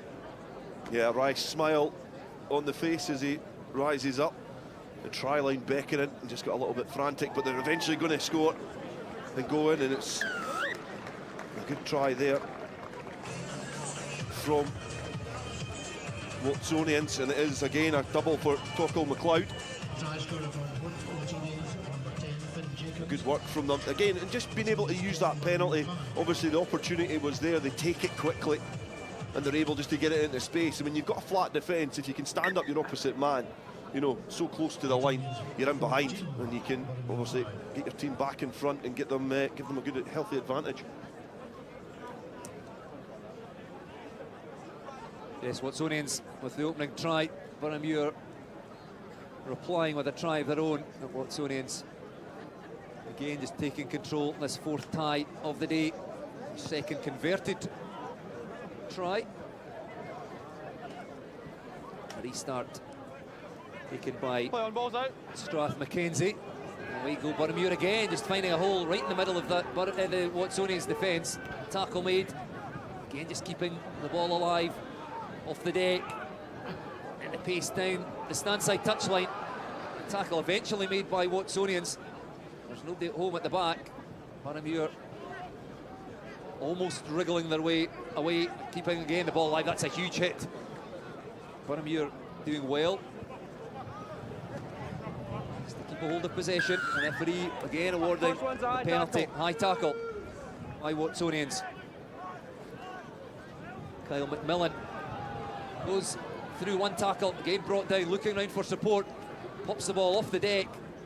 Watsonians scrambling to reorganise their defence here, unable to do so, and Boroughmuir going again through Kyle McMillan. It's 2 tries apiece here, into injury time at the end of the first half, and a fourth try. Watsonians 14, Boroughmuir 10. Yeah, Kyle McMillan, he almost started and ended that passage of play, taking the penalty quickly. And again, just stretching that Watsonians defence, looking to try and plug that little gap that was left for him. And again, it just causes that little bit of chaos. And it puts questions in the defensive mind as to where they're meant to be standing. But once you're in behind and you're chapping at the door and players get sucked into the breakdown, it means that there's gaps somewhere in the field. And eventually, Kyle McMillan was able to exploit that. Well, with that, the referee is blown for half-time. Have another quick look at that first half action, Dale. Yeah, Boroughmuir just again there, great footwork from Kyle McMillan just to stand up the defender, and that's what you want to see. You want to be seeing these things at Sevens rugby. You know, it's obviously great skill set, handling skills, great balanced running, but it's the footwork, it's the, you know, the players being exploited out in that park that you really want to see. They're the things that, you know, really get you out of your seat. And again, great electric footwork from McMillan to make this a really interesting tie between these two sides.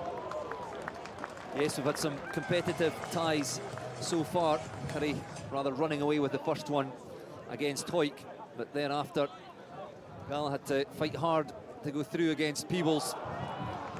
Jed Forest against Kelso, going tied at 12 all, went to extra time, golden score. Now half time in the fourth tie of the day. Edinburgh Derby, Watsonians 14, Boroughmuir 10.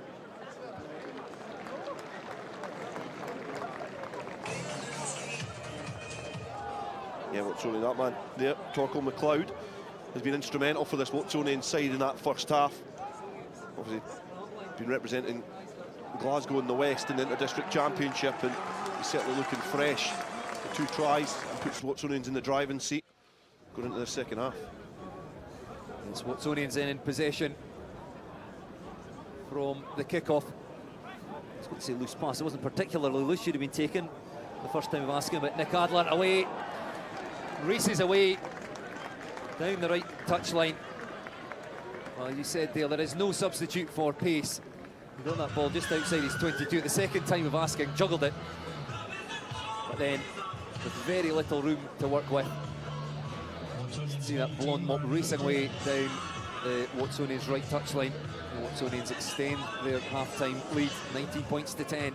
Yeah, I've almost got a stitch watching these players run down the tram lines here at the Green Yards. Some good work from Watsonians again in the build-up, being able just to orchestrate that little gap in defence, and on the edge there, just on the fringe, Nick Adler was able just to demonstrate his abundance of pace. You see there, just pumping the arms, checking over the shoulder as well. Chased all the way to the line, which is completely demoralising as both the attacker and the defender, that you exert so much energy. Anything can happen in sevens. Watsonians successful with all 3 conversions so far, so they lead by 21 points to 10. Ball knocked on by Boroughmuir. Said that anything can happen in sevens, things can change very quickly, but you feel another Watsonian score would probably see them through to the next round. Yeah, especially in these conditions, 11 points is, you know, it's quite a difficult deficit to be facing. You need to really make sure that you're getting your kicks if you get your opportunities, but it's the scoring the tries that are going to be the thing that Boroughmuir are going to need to try and do quickly to afford that opportunity. Well, untidily at the back of the Watsonian scrum. That penalty given away by Boroughmuir. It's Watsonians looking for that 4th try. Free coming back. No advantage. Watsonians are probably quite happy to play on there. But the free comes back. The Watsonians penalty just outside the Boroughmuir 22. Watsonians looking to strike that killer blow. There's Adler again, the try scorer. Managed to offload that ball. They do manage to fight their way over the try line. That's a great finish there by Ross Stanley. Still an awful lot of work to do, given the ball by Nick Adler, who the defence know all about now, and just his little dart forward just sucked in defenders, offloaded the ball to Stanley. But he was tackled just short of the line, but had the strength, the presence of mind to roll over and touch that ball down, and that might well be the try that sees Watsonians into the second round. Yeah, really good finish there from Stanley, just able to get on the outside.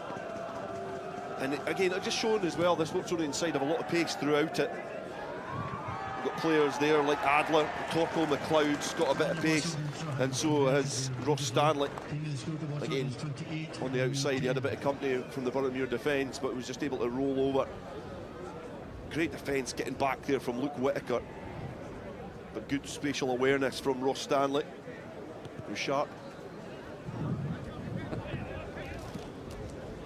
It's taking you to the 4th tie, Dale, to manage to make a pun about somebody's name, but well done.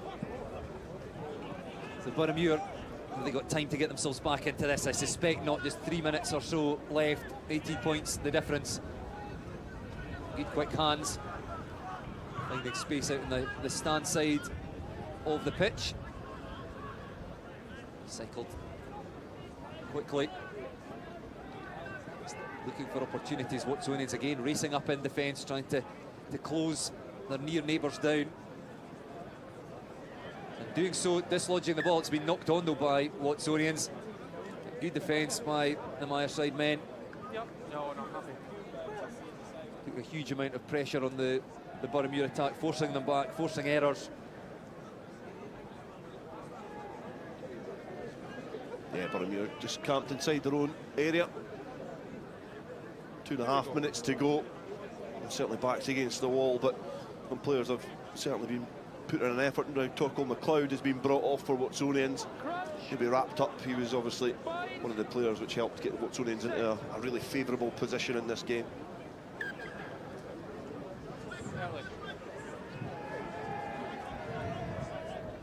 Free kick now awarded to Boroughmuir, but still caught back in their own 22.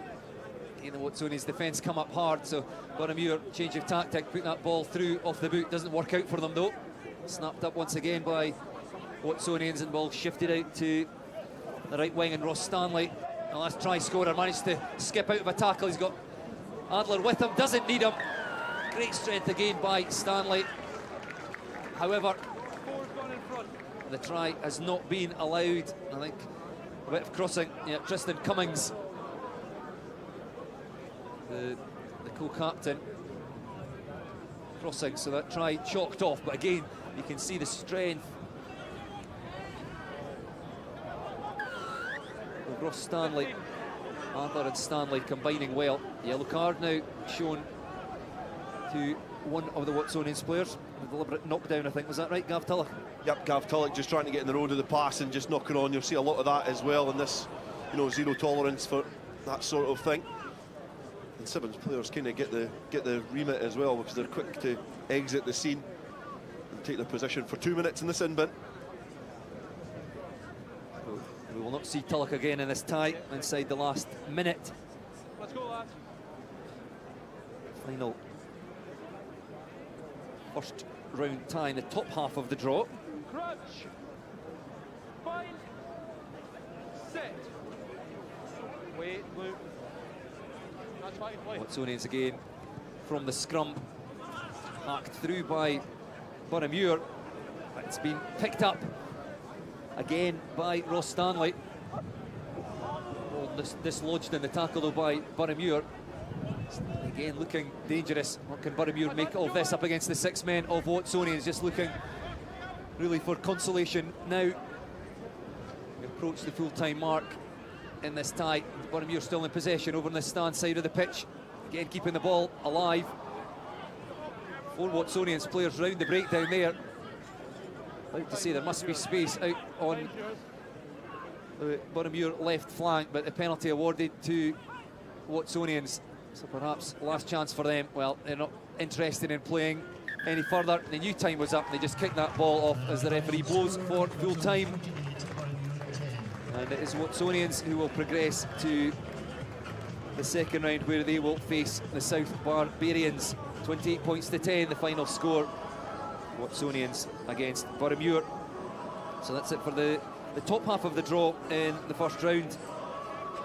We've seen Currie progress 29 points to 5 against Hawick, where they will face the Assassins in the second round. Then Gala 22-12 victors against Peebles. Gala will face Durham University in the second round.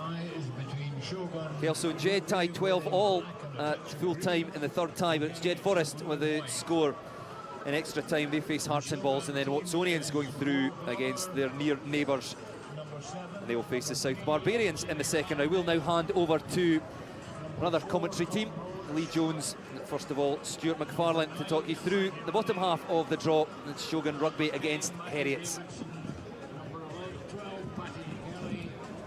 Yeah, thanks very much to Dale Clancy and to Bruce Miller. We'll hear more from them a little bit later on. It's now myself and Lee who'll be braving the elements as the programme has almost disappeared off the gantry there. The gusts of wind are increasing in intensity, but the ties coming at regular intervals, and we have now Heriot up against Shogun. Of course, many people fancying this Shogun side. They were, of course, Samurai rebranded as Shogun, and their kick-off just short of the 10-metre line, so an early indicator for them just how strong this wind is, as Heriots will be in the early stages of this tie, looking just to set a precedent and try and open up opportunities for them to test this defence. Early indicator there, though, Lee, of just how strong this wind is. We're now into the bottom half of the draw, the 5th of the first round ties, and it's been an impressive Melrose 7 so far in terms of the quality of play on show. It's been a good start. I've kept an eye on things so far, and we've seen some good tries. As you say, the conditions are dictating things a wee bit, and I think the wind's just picked up prior to this tie, but we should be in for an interesting one. Yeah, the green yards well supported this afternoon, these sets of players, as Shogun again with a little pick and go, trying to work it down the right hand side. Opportunity set perhaps coming up here for Shogun. Into the 22 they go, and scurrying away looking for some ball there. Paddy Kelly up in support. Little offload out towards the left-hand side. Suddenly Shogun going to be in underneath the post. Can they get, well, towards that left-hand post? They can, for a score which will set them up for a 5-0 lead inside the opening 90 seconds of the tie. Conversion will be from inside the 22, just left of the sticks. And Shogun with the very snazzy looking jerseys, multicoloured. It looks as if they've had an accident in a Smarties factory, such as the colour clash, but very smart indeed. And the conversion is successful. The scoreline is now 7-0 in favour of Shogun. They've got the slightly smaller numbers inside a predominantly white circle, as Heriots are playing in their traditional hoop jerseys. Now the restart kick is a little lengthier, and chasing after that one was Paddy Kelly, but Heriots have managed to win possession of the ball there, and the quick offload from Pete Burns. Heriots then looking to juggle possession of the ball up towards the 10-metre line, and they go once more and try and snatch. Burns again looking to be a dangerous figure in this Heriot side. They pick and once more offload through Seb Smith down this right-hand side, just running out of room. Want some possession of the ball in this first half, having conceded that opening try in the tie. Floated ball goes loose, perhaps a chance here for Shogun if they can gather the ball, which they do underneath the sticks. And Shogun are in for their second try. And this time it's Matty Davidson who had the simplest of tasks once he got into the 22, if the bounce was favourable, which it was. And Matt Davidson was in underneath the sticks for try number 2, and that was a bit of a gift, really. Yeah, and I think I was just going to mention that the biggest effect this win's going to have is on the kickoffs, which we've seen so far, but there, just with a bit of a loose pass, and the wind catches it, and Matty Davidson manages to pounce and go in. Shogun looking very organised so far. I think both sides of the ball, their first possession, they went in with Will Glover, and then defensively they were well set. They managed to get up off the line, and then, as I say, the wind caught that pass and Matty Davidson was able to pick it up and go over. Freddie Roderick with the restart kick, wearing the long white sleeves. That's contested there by Heriots and their number 9, Chris Yule. And Heriots have possession just on the 10-metre line. Going in once more is Seb Smith, looking to just try and orchestrate something out on the right-hand side. Did 3 over on that right. As this Shogun side looking very disciplined defensively. Heriots again trying to work a position up towards and just beyond that 10-metre line. But leading operations defensively there was Freddie Roderick. The penalty has been awarded to Shogun. Little tap and go. And their possession once more, this time taken on by Paddy Kelly. Into the 22 they go, just out the side door. Then they loop the ball back just the other side of the 22, and an opportunity is that Davidson again in the right place at the right time to weave his way around the Heriots defence in underneath the post. We've not seen an emphatic winner in the first round so far, but this Shogun side, many people when they saw the names listed felt they had the quality to go all the way this year, and they're certainly starting brightly blue. Yeah, there's a fair handful of those guys with GB7's representation. And if not in and around training squad, so it's a good opportunity for those guys to get game time under their belt, and that seems to be the way that Shogun are using this. As we mentioned, they've looked really disciplined so far. They're attacking the ball hard at breakdown, but with only one man, which means everyone else can get lined up and get off the line, so they're putting real pressure on Heriots when they have the ball. And there's a lovely bit of play there, Paddy Kelly in the lead up with the show, and then out the back. Great offloader of the ball, and his teammates are able to run off that. 21 points to 0. Referee satisfied with the ball having travelled the 10 metres there, and it was chased all the way by Jamie Farndale. Of course, ex-Edinburgh. Farndale looking dangerous now as he's able to offload. Into the 22 they go once more. Scurrying up to support was Paddy Kelly. And again, Heriots on the defensive, under some pressure. Little quick tap and go there from Freddie Roderick, floating the ball with some confidence. Lengthy passes there, spreading it from right to left, and Shogun are going to be in for another score as they touch down, this time in the corner. But an excellent piece of play from Shogun, finished off by Will Glover over on that left-hand side. And they're playing with a confidence despite the tricky conditions. They extend their advantage to 26 points to 0, a minute until the interval. And this Shogun side certainly a fair billing as one of the favourites for this competition, certainly on this evidence. Yeah, I think the first scores kind of put the boys at ease, and you can see they look very assured. Well, Glover goes in for his second with a strong fend, and you mentioned it there, Stuart, just the width on those passes I think really stretched the Heriot's defence. They had to go lateral, which means it just opened up the chest for the strong handoff, and Will Glover goes in for his second. But yeah, these first two passes, the guys look very comfortable in the ball, good width, and they managed to finish off. They look like they're stretching away already. The start kick just short of the 10, so free kick awarded to Heriots.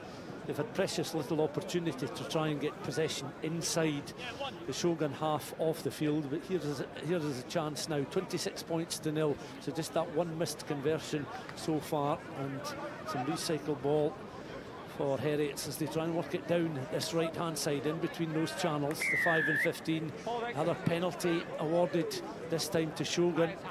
Heriots taking the ball into contact, do not release, and they've certainly been quiet on offensive duties in this first half. Heriots, the referee's seen enough. We've reached half time, 26 points to 0 the scoreline, and Shogun playing in this first round with a great deal of confidence. To mention some of the players we've not really seen featured so far: Jordan Edmonds, of course, coming through the system, the Super 6 programme with Boroughmuir, going to the Commonwealth Games with Scotland in 2022, and I did see him just a little bit before the start of the tournament, and he's relishing the opportunity to be part of a squad like this. Again, a player with rich talent. Yeah, and he's had a bad run of injuries recently, back-to-back injuries, so it's really good to see him back fit. He had a great season with Scotland Sevens, really strong performer, and then he's had some involvement with GB, which I'm sure he'll be hoping to, in the lead up to these guys going into an Olympic qualifier. As I mentioned before, this is a view to get some guys game time, so hopefully we can see Jordan on the pitch today and get him back. But yeah, it's a strong first half from Shogun. Heriots have struggled around breakdown when they've had the ball. Shogun have put real pressure on, and then on the opposite side of things, they've given away a couple of penalties, which it's always going to be tough against a team like this if you've not got possession. And Shogun have just held the majority of the possession and managed to rack up some points so far. Just getting a glimpse there of Will Glover's try, the closing stages of the first half, part of the points tally, which has taken Shogun to 26 without reply. Heriots will get this second half underway.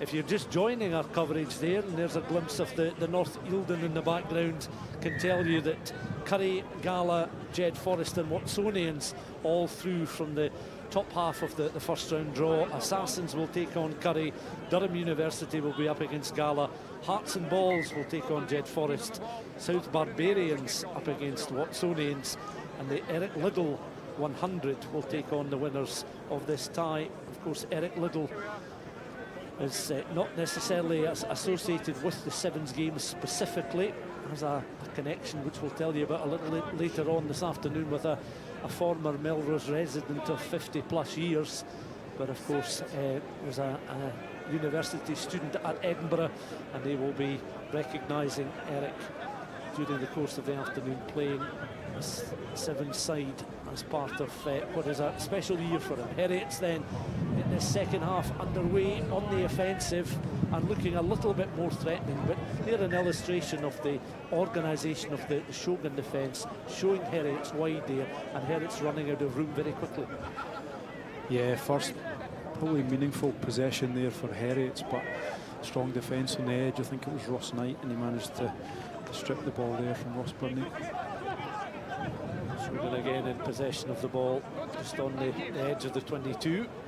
And that was taken nicely out there. Scrum half duties, Harrison Friday.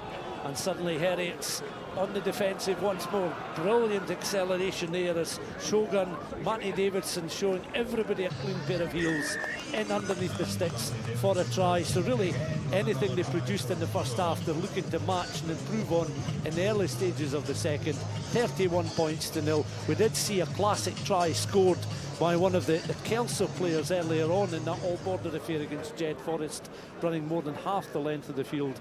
Well, that was certainly the case there from Matty Davidson, and he's now going to try and add the extras as he takes a few deep breaths. You can see that's taking quite a bit out of him, but the drop kick is successful. A further 2 points, 33 points to 0, and that was really pure isolation and bringing Davidson into the game. He split the Heriots defence and there was going to be only one outcome. Yeah, it was a really sharp step just against the defensive slide, and that opened it up, but then he had the acceleration and the speed to finish it off, and then, as you say, had to take a few breaths before none of his teammates offered to take that conversion for him, so he knocked that one over as well. And Heriot's Matty's former team, so I'm sure they'll not be too popular down there at the moment. And how about this, Lee, straight from the restart? That's how to restart a sevens tie. Wonderful crossfield kick, and Shogun in for another try down the right-hand side. Heriot's had no answer to that, but those sort of kickoffs and restarts don't come off all that often, particularly in an afternoon such as this. No, that's it, and I think so far the restarts have been a bit of a lottery. It's something that these guys coming in from a GB environment, from a professional environment, there's a huge focus on kickoff. It's an extra set piece essentially, and if you can win the ball on your kickoff, you're going to have more possession, and someone like Jamie Farndale, a real threat on the edge there, he'll look to put those low, long kicks in, and on that occasion it came off well for him and he managed to finish off, so it's a good piece of restart play by Shogun. Yeah, Farndale, of course, ex-Edinburgh, and long association with Edinburgh as a professional player. Lee, yourself, you'll remember playing at Ibrox as part of the Commonwealth Games 7. You'll be pleased that there's still some talk of the Commonwealth Games carrying on. It'll be interesting to see if some form of games is going to go ahead in 2026, whether it's in Glasgow or somewhere else, because these will have been important parts of your career representing Scotland at a home domestic games. 100%, and I think the Commonwealth Games kind of spanned my career. I was fortunate to have one right at the beginning, and then Glasgow in there in 2014 was a great spectacle, great occasion, and when I seen the news the other day, it was really encouraging to see that there may be an option to get the games going ahead. And in Glasgow we've already got the infrastructure. It was proven in 2014, but Glasgow's used to hosting big events, World Cycling Championships, things like that, so we've definitely got the infrastructure, and I think we'll get the support behind it as well should it go that way. So yeah, it was encouraging news. Yeah, it's a good spectator city. That events like that are always well supported by the locals, and of course that'll bring in crowds from further field, so it will be interesting. I think a decision ultimately will be made towards the end of May. Of course, Lee, first outing I think at the Melrose Sevens was back in 2007. As we're watching the Shogun now looking to work their way across on the right-hand side, and once again players with confidence in over the try line, and once more Shogun, this time much pepper it was to finish things off. Had options right and left, but he backed himself. Heriots, the defence opened up there. There's really no answer to this level up in quality and class. 43-0, still a minute and a half of the tie left to play. Yeah, when you have a set piece like a scrum there, it just isolates players one-on-one, and you've not got the general flow of the game. It kind of obviously locks your three players in, and defensively it pits player against player in terms of defence and match prep, where there just manages to get on the outside, show a good bit of pace, and they stretch it even further ahead. And of course you'll have more than a keen interest in the next tie with Selkirk up against Edinburgh Accies. We'll see the Selkirk side along with Edinburgh Accies come onto the park in just a moment or so. Heriot's looking for some consolation, trailing by 45 points to 0 into the final minute of this tie, the fifth tie in the first round, and they're certainly not wanting to go the way of Boroughmuir, but heading set for the exit with one of the pre-tournament favourites, Shogun. Of course, one-time Samurai. Neil Hennigan managing the team. Neil and Terry certainly doing a fine job in assembling this group of players. And Samurai as they were, Shogun as they are now, just happy for Heriots to play the ball through the hands inside their own 22, because there's a lot of work for Heriots to do even to escape the 22 at the moment. Penalty to Shogun, and again just simply showing the quality, the patience. Patience is an important aspect, and in a sense we saw that from Jed Forest as well, that they know when to really go full throttle, but they know just when to be calm and be composed, whether they're in possession or in defence. Yeah, and that's probably one of the main things I think we've seen from this side. Shogun in their first fixture is just real patience, real assurance, and as we mentioned before, both sides of the ball, and as earmarked as probable favourites for this tournament. They've made an assured start. Shogun again floating the ball out towards centre field, and this left hand side an opportunity as they again take the ball into the 22. They'll enjoy a surface like this as well, because it's not going to cut up during the course of the afternoon. We're now 45 seconds just over the allotted 14 minutes, so this likely to be the last fling from Shogun as they're aiming to go once more towards the line. We've had one tie going into extra time, the Jed Forest Kelso affair, and Jed winning that one. A try scored by Lewis Young just at the end. Shogun going to be in to touchdown to hit the 50-point mark right on the stroke of full time, and again just illustrating their class by breaking through that Heriots defence. Yeah, there was good patience in the build-up there. Heriots just struggling to get a real hold on these guys, and that underlines and puts them up to 50 points. It's a strong start. Heriots they've had a few moments in this match, but they've really struggled probably around the contact area initially, and then just the pace and power of the Shogun boys has put that tie to bed. 50 points to nil. They'll take on the Eric Liddell 100 side. That tie due to kick off just before 2:30, and very quickly the emergence of Ed Marakis and of Selkirk. They're the next tie up. We have, of course, Glasgow Accies against Monaco Imps.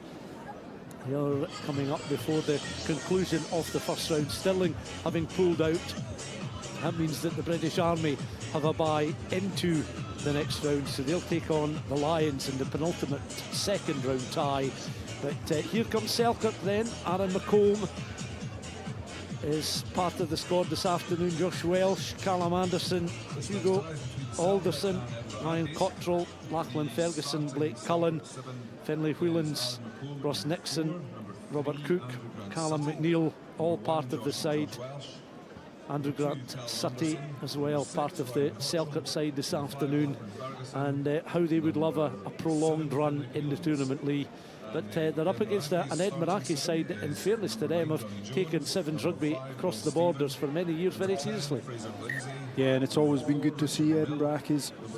They're consistently sending strong teams down to the Borders circuit, and I know it's much appreciated by the Borders clubs.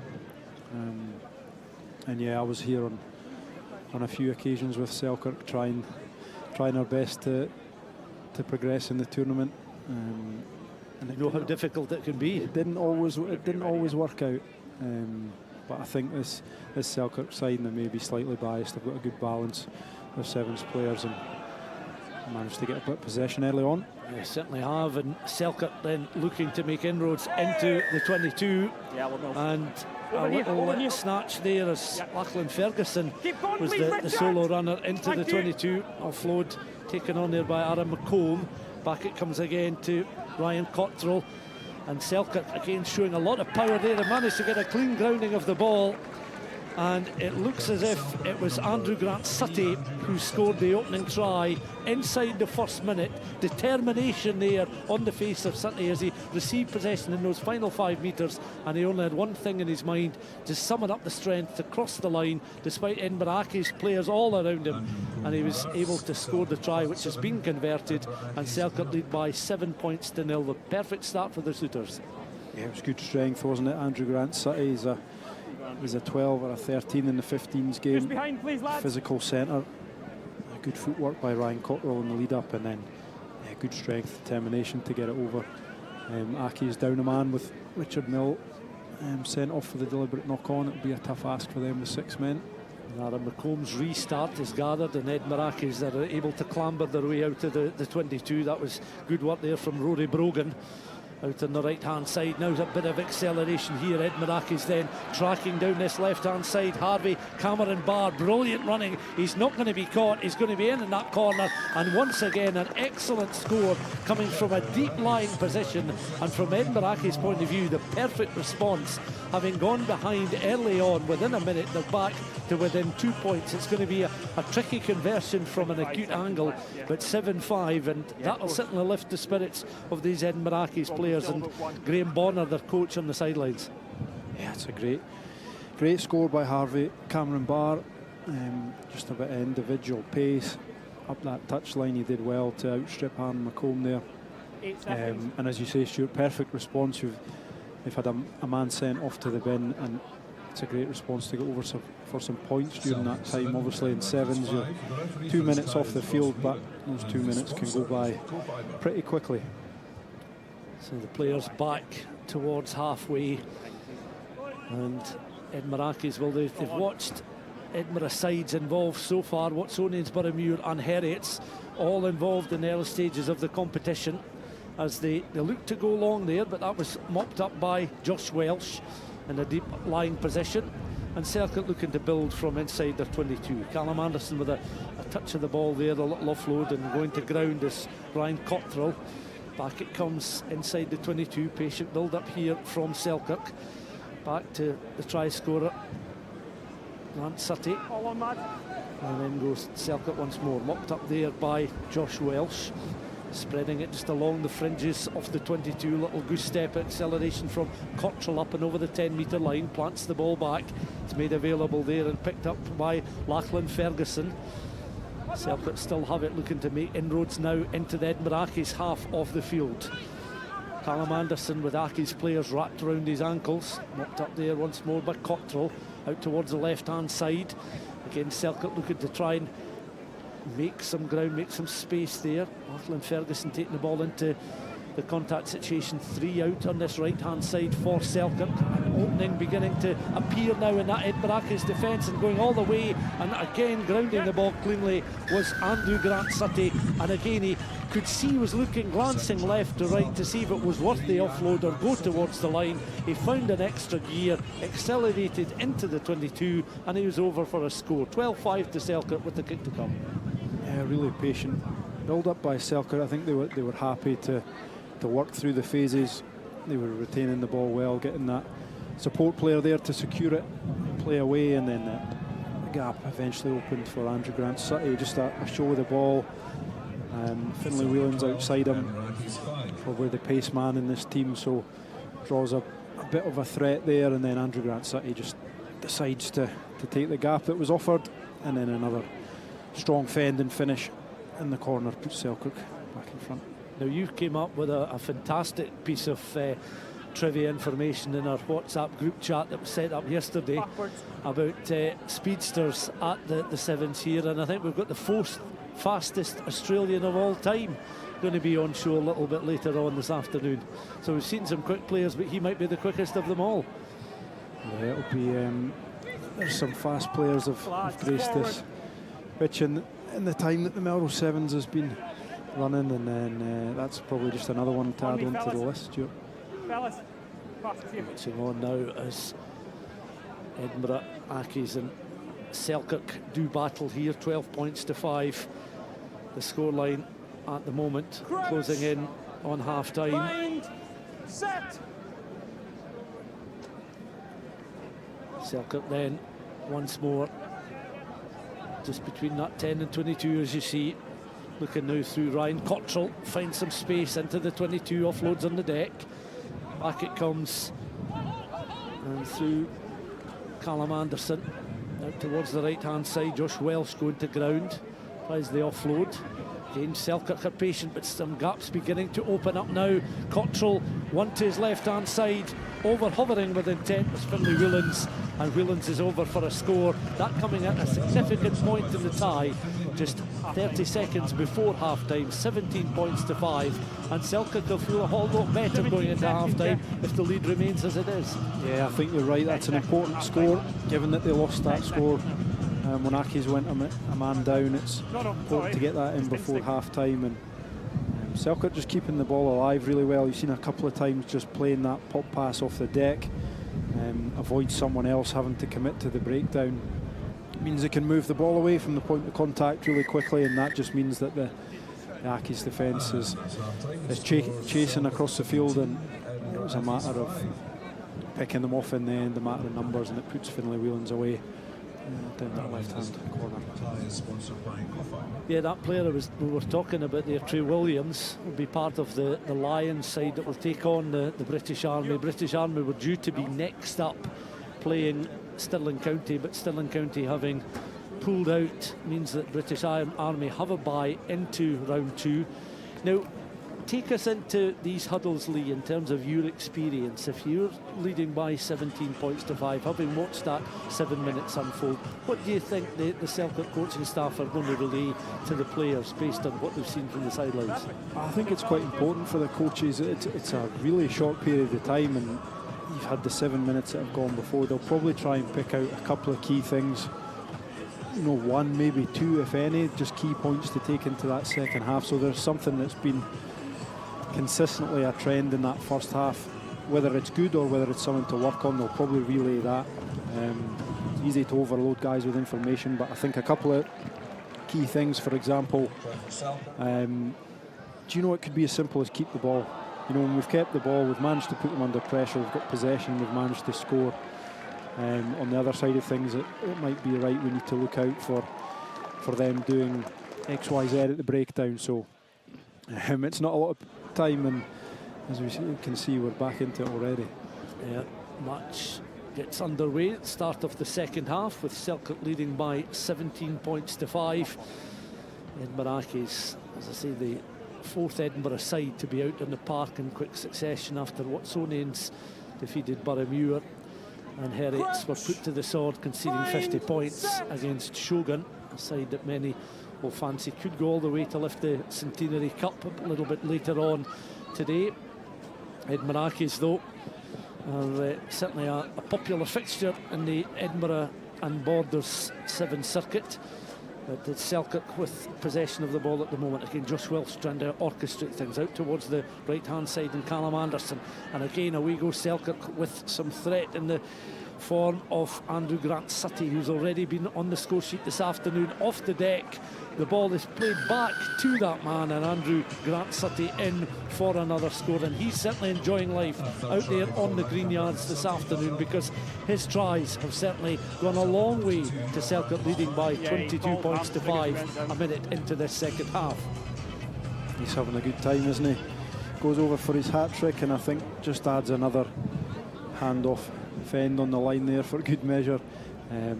But it was good build-up play by Selkirk. They just managed to keep the ball alive. They're keeping the ball from dying. They're keeping it up off the deck. Then Brack, his player, is going in for the tackle. Selkirk just lifting that ball. It's moving the point of contact, and it's creating space.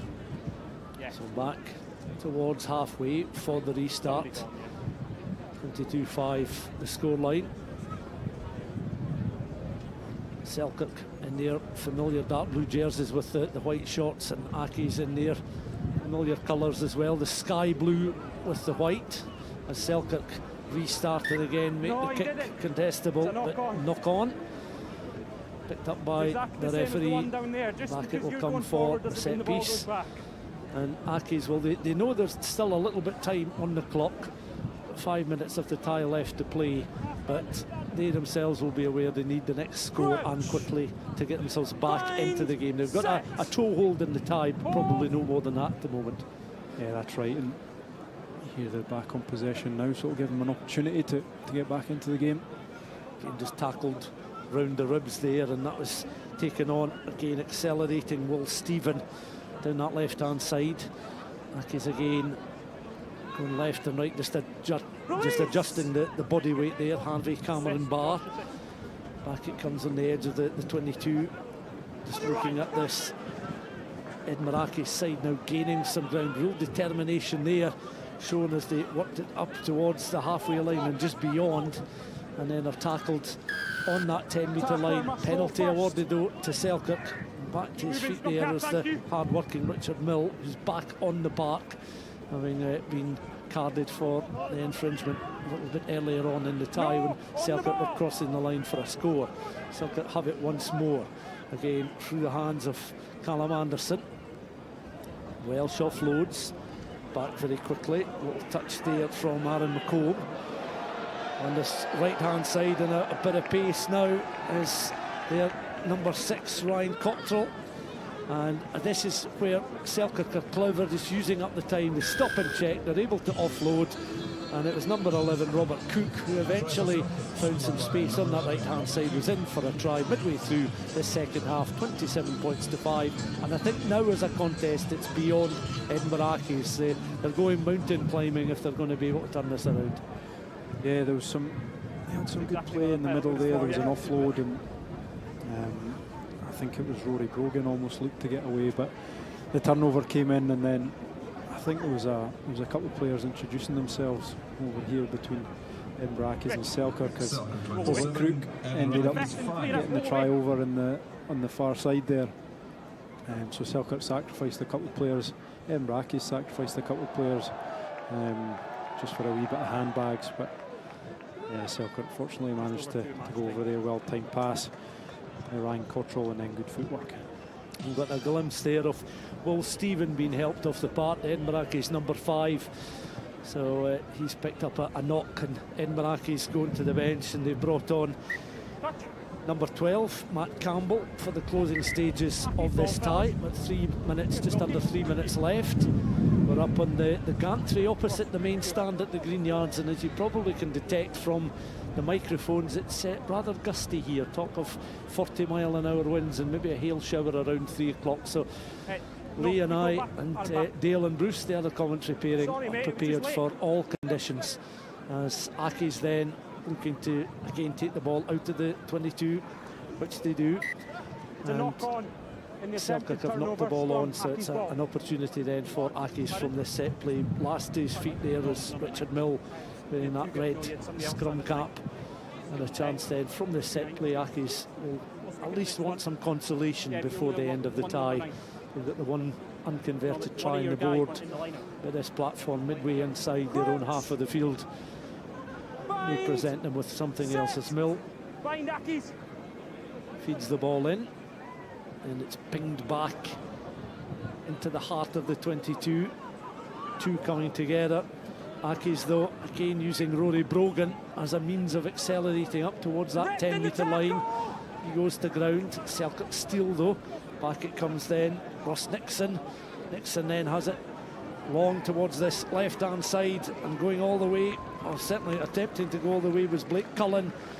Round the corner, in underneath the posts, and Cullen scores a try. And you'll remember this moment, Ross Nixon unselfishly playing the ball there to Cullen, and Cullen in for the last score. 32 points to 5, and Selkirk are safely through to the next round, and they will play a little bit later on this afternoon. They will take on Melrose at 2:45 in the second round. So the second round beginning to take shape now. The Assassins against Currie, Durham University against Gala, Jed Forest will take on Hearts and Balls, Watsonians up against South Barbarians, Shogun Rugby against the Eric Liddell 100 side, and Melrose will then take on Selkirk.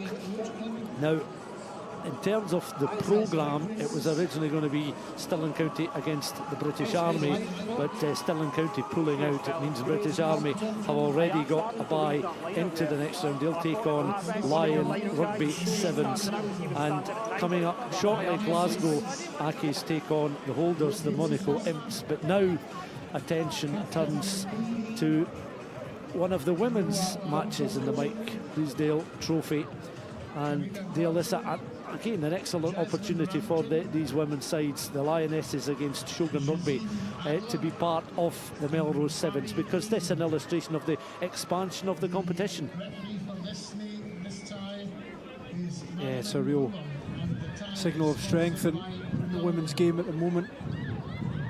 Obviously played the Mike Bleasdale Cup last year as well, and it's good to see with the Scottish International on today as well. There's a lot going on for women's rugby at the moment. So the Lionesses team in blue having to defend as Shogun Rugby look as if they're going to be in for an opening score inside the first 20 seconds. A wonderful piece of solo running and an excellent score coming 30 seconds or less so into the first tie. And you have to say that Shogun Rugby, well, their men's side put Heriots to the sword, and that's an excellent start against the Lionesses for this side that are bound to be packed with experience because they've been certainly carefully selected. Yeah, I think from a Shogun point of view, similar to the men's side, there's a fair GB7's influence there, and Grace Crompton, with the pace there on that occasion, just the delay of the pass, and then yeah, it's just pace, isn't it? And good strength through the tackle. She managed to finish that one off well.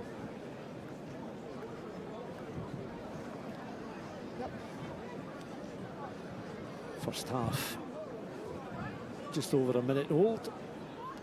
Shogun Rugby then leading by 7 points to 0. Set piece for the Lionesses. I've seen barely any lineouts during the 7 so far, but that was taken nicely indeed, and a platform for them to build on.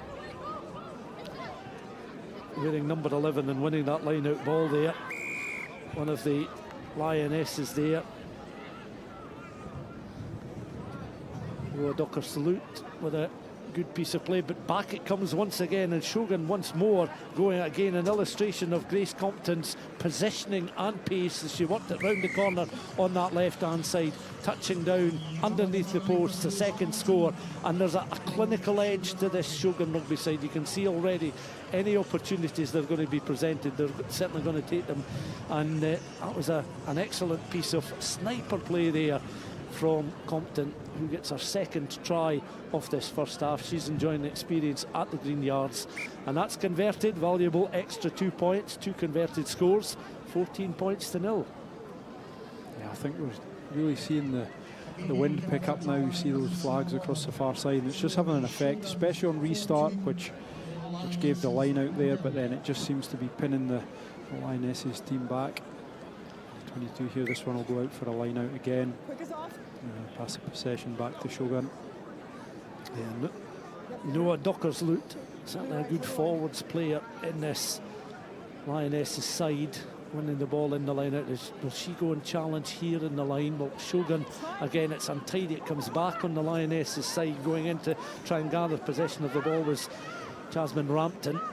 But Shogun have got the strength to win back possession, and again quickly looking to get the ball through the hands. Now Compton's far on this left hand side, but they look to cut the ball back infield there, and that was taken on by number 2 there, Alisa Maud, and that's touched down underneath the post for another score. Alisa Maud this time adding to the 2 tries from Compton, and the kick's going to be from underneath the sticks pretty much. And Shona Campbell very much at the heart of that latest piece of play there from the Lionesses, and Lee, this is clinical stuff from this young women's side. Yeah, I think on that occasion the threat of the width and Grace Compton on the edge there just opened things up for Shona Campbell. Scotland internationalist, spied the gap and then went through. She was sharp. Back it comes with the Lionesses, and they'll be eager to try and get themselves out of that 22 that they're hemmed in just at the moment.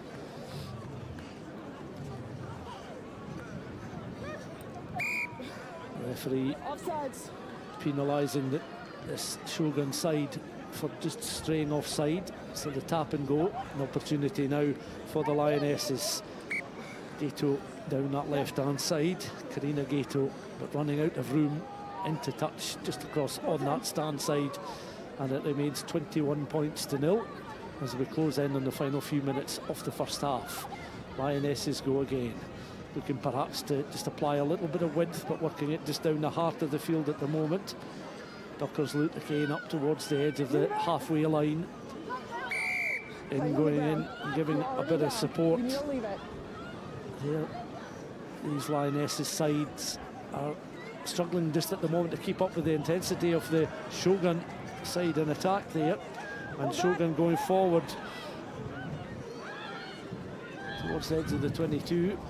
Back it comes, and again space beginning to open up, and again an invitation to get underneath the posts, and it's Isa Prinz this time who's in, number 13 Isa Prinz, with the latest tries for Shogun, so they extend their advantage to 26 points to 0 and lead significantly. Every try has come underneath the post. Yeah, it makes a difference, especially with this wind. If you can add those extras, get the kicker into a good rhythm, especially if this team is to progress in the tournament as well. That came off the back of good defensive play. The Lionesses had an opportunity through a couple of infringements and for a bit of possession, but strong defence from the Shogun girls managed to get the turnover, and it's looking like a tough ask to get out of the half for the Lionesses at the moment. Some space here though, and they're able to work into position now. The crowd suddenly cheering and getting behind what is going to be an excellent score if it can be finished off here. Wonderful piece of running. They're going to be in it underneath the posts. An excellent score and response from the Lionesses, and all credit to them. Again, Dockersloot coming across to congratulate the try scorer, and all credit to them because for the first time they found some space, fantastic acceleration, and they're in for a try. So 28 points to 5 the score. An opportunity to add the extras here.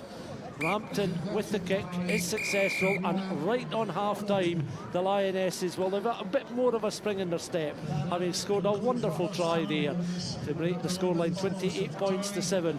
But you can't discount just how clinical this Shogun side have been in the first 7 minutes. Yeah, that pulls the Lionesses back in with it was good for them to get across the line. Just commentators cursed me saying they'd struggled to get out the half, and Lewis manages to go the length, great pace, and she claws her team back into the game. Either side of the half is a good time to score from either team's point of view, so pulls the Lionesses back into it. But again, like the men's team earlier on in today, the Shogun are looking strong. So they're in the huddle at half time, so too this Shogun side and the 4 match officials. The second half of this tie will get underway. Of course, the Bleasdale Cup, a feature during the course of the afternoon. We will return to the men's action in the next tie. The Glasgow Accies Monaco Imps side, or tie I should say, the last 2 sides to take part in the first round before we go into the second round of the draw. We'll be back with Bruce and Dale for the opening stages of the second round as the players then split away for the start of the second half. And I'd imagine the Lionesses will be looking for more of the same at the start of the second period, if they can find some space and direction to work their way back into the Shogun half of the field. The restart and kick-off then at the beginning of the second half. And Shogun again looking to build. That's unfortunate spill there from number 20 Adler, but no immediate damage done. The ball taken on by the number 3. Back it goes once again, and over on that right hand side, forced wide. The Lionesses looking for a bit of room, the width inside the 22. Space beginning to open up, and again an isolated figure carrying just beyond that 22. Shogun still disciplined in defence, trying to shore up any opportunities for the Lionesses just to escape as they're forced to deck. They go in once more, and this time it was Babby Haywood that was trying to escape there. It was up towards the edge of the 10-metre line. Lionesses again going to ground. Pippa Robson on the part for the second half. She gets back to her feet, but Shogun once again able to steal possession of the ball down this right hand side, looking somewhat dangerous. Maud once more into the 22. Shogun recycle back through the hands, weighing up opportunities here. Tackled very quickly. The tackle was coming in, and Shogun once more are able to pick and go through their number 2, through Alicia Maud, who's certainly the architect. And there once more is Compton, and in for another score. That's a hat-trick of tries just other side of half-time, and it's 33 points to 7, and that's been a fine piece of play once more from Grace Compton, who's got a hat-trick in this outing this afternoon at the Melrose Sevens in the Mike Bleasdale Cup. Thoroughly deserving a good drink from the water bottle there midway through the second half. 33 points to 7, and you have to say that this is emulating the success of the men in their tie a little bit earlier on in their first round. Hallmarks of their play, isn't it? Both sides of the ball looking strong. They're filling the field in defence. They're applying real pressure when they get the opportunity at the breakdown, and then they've got real pace across the board as well, as we just witnessed again from Grace Compton.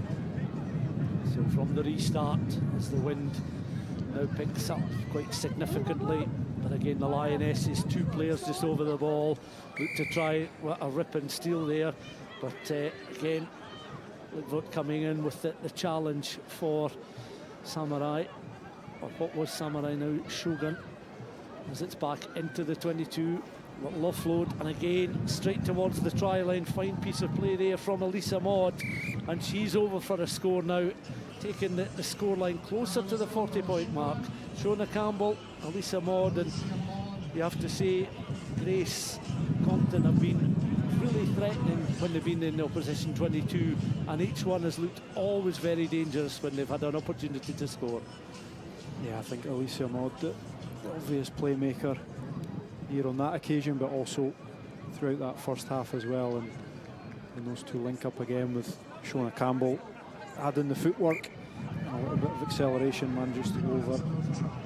That's a good conversion as well. Elisa Maud adds on in these windy conditions. Yeah, I was just going to say, an excellent kick inside that 22, because none are gimmies this afternoon with the strength of this wind, because we're getting gusts coming at increasingly regular intervals. And that restart again, I mean, that's a contestable kick there, just goes the 20 metres. Adler did well to gather possession of the ball for the Lionesses, but Shogun's strength and determination, you know, bringing them back very much into the contest on that occasion. Lionesses though winning the penalty, and they're trying to work it down this left hand side as they're gaining some ground. One of the match day programmes just disappears over the edge of the gantry there, as you see Adler was trying to work her way down the left hand side. There's a stoppage and an injury, and a chance for these players just to draw breath. I think a chance for one of our team to go and retrieve the programme that's blown overboard, just keeping us right in terms of the fixtures still to come. But a put in at the scrum. There's not been too many set pieces in this time, but Alicia Maud feeding the ball into the scrum, then the little 1-2 and bringing in number 3 into play. Jordan Heel, and up and over the 10-metre line she goes. But again, Lionesses are penalised. Referee calls the scrum, and it's just eating into valuable second half seconds and minutes. But this Shogun side won't care, given they're leading by 42 points to 7 and are comfortably going to progress. Yeah, it buys a bit of time. They know that the tie is won. It gives them a set piece. It gives them some practice at a set piece that they'll potentially use further on in the tournament. And it's something that you see a lot of teams do, go to the scrum when they get the option. Down this right hand side, and again some space to run into. Emma Hennessy is the latest try scorer, nudging them closer to the 50-point mark.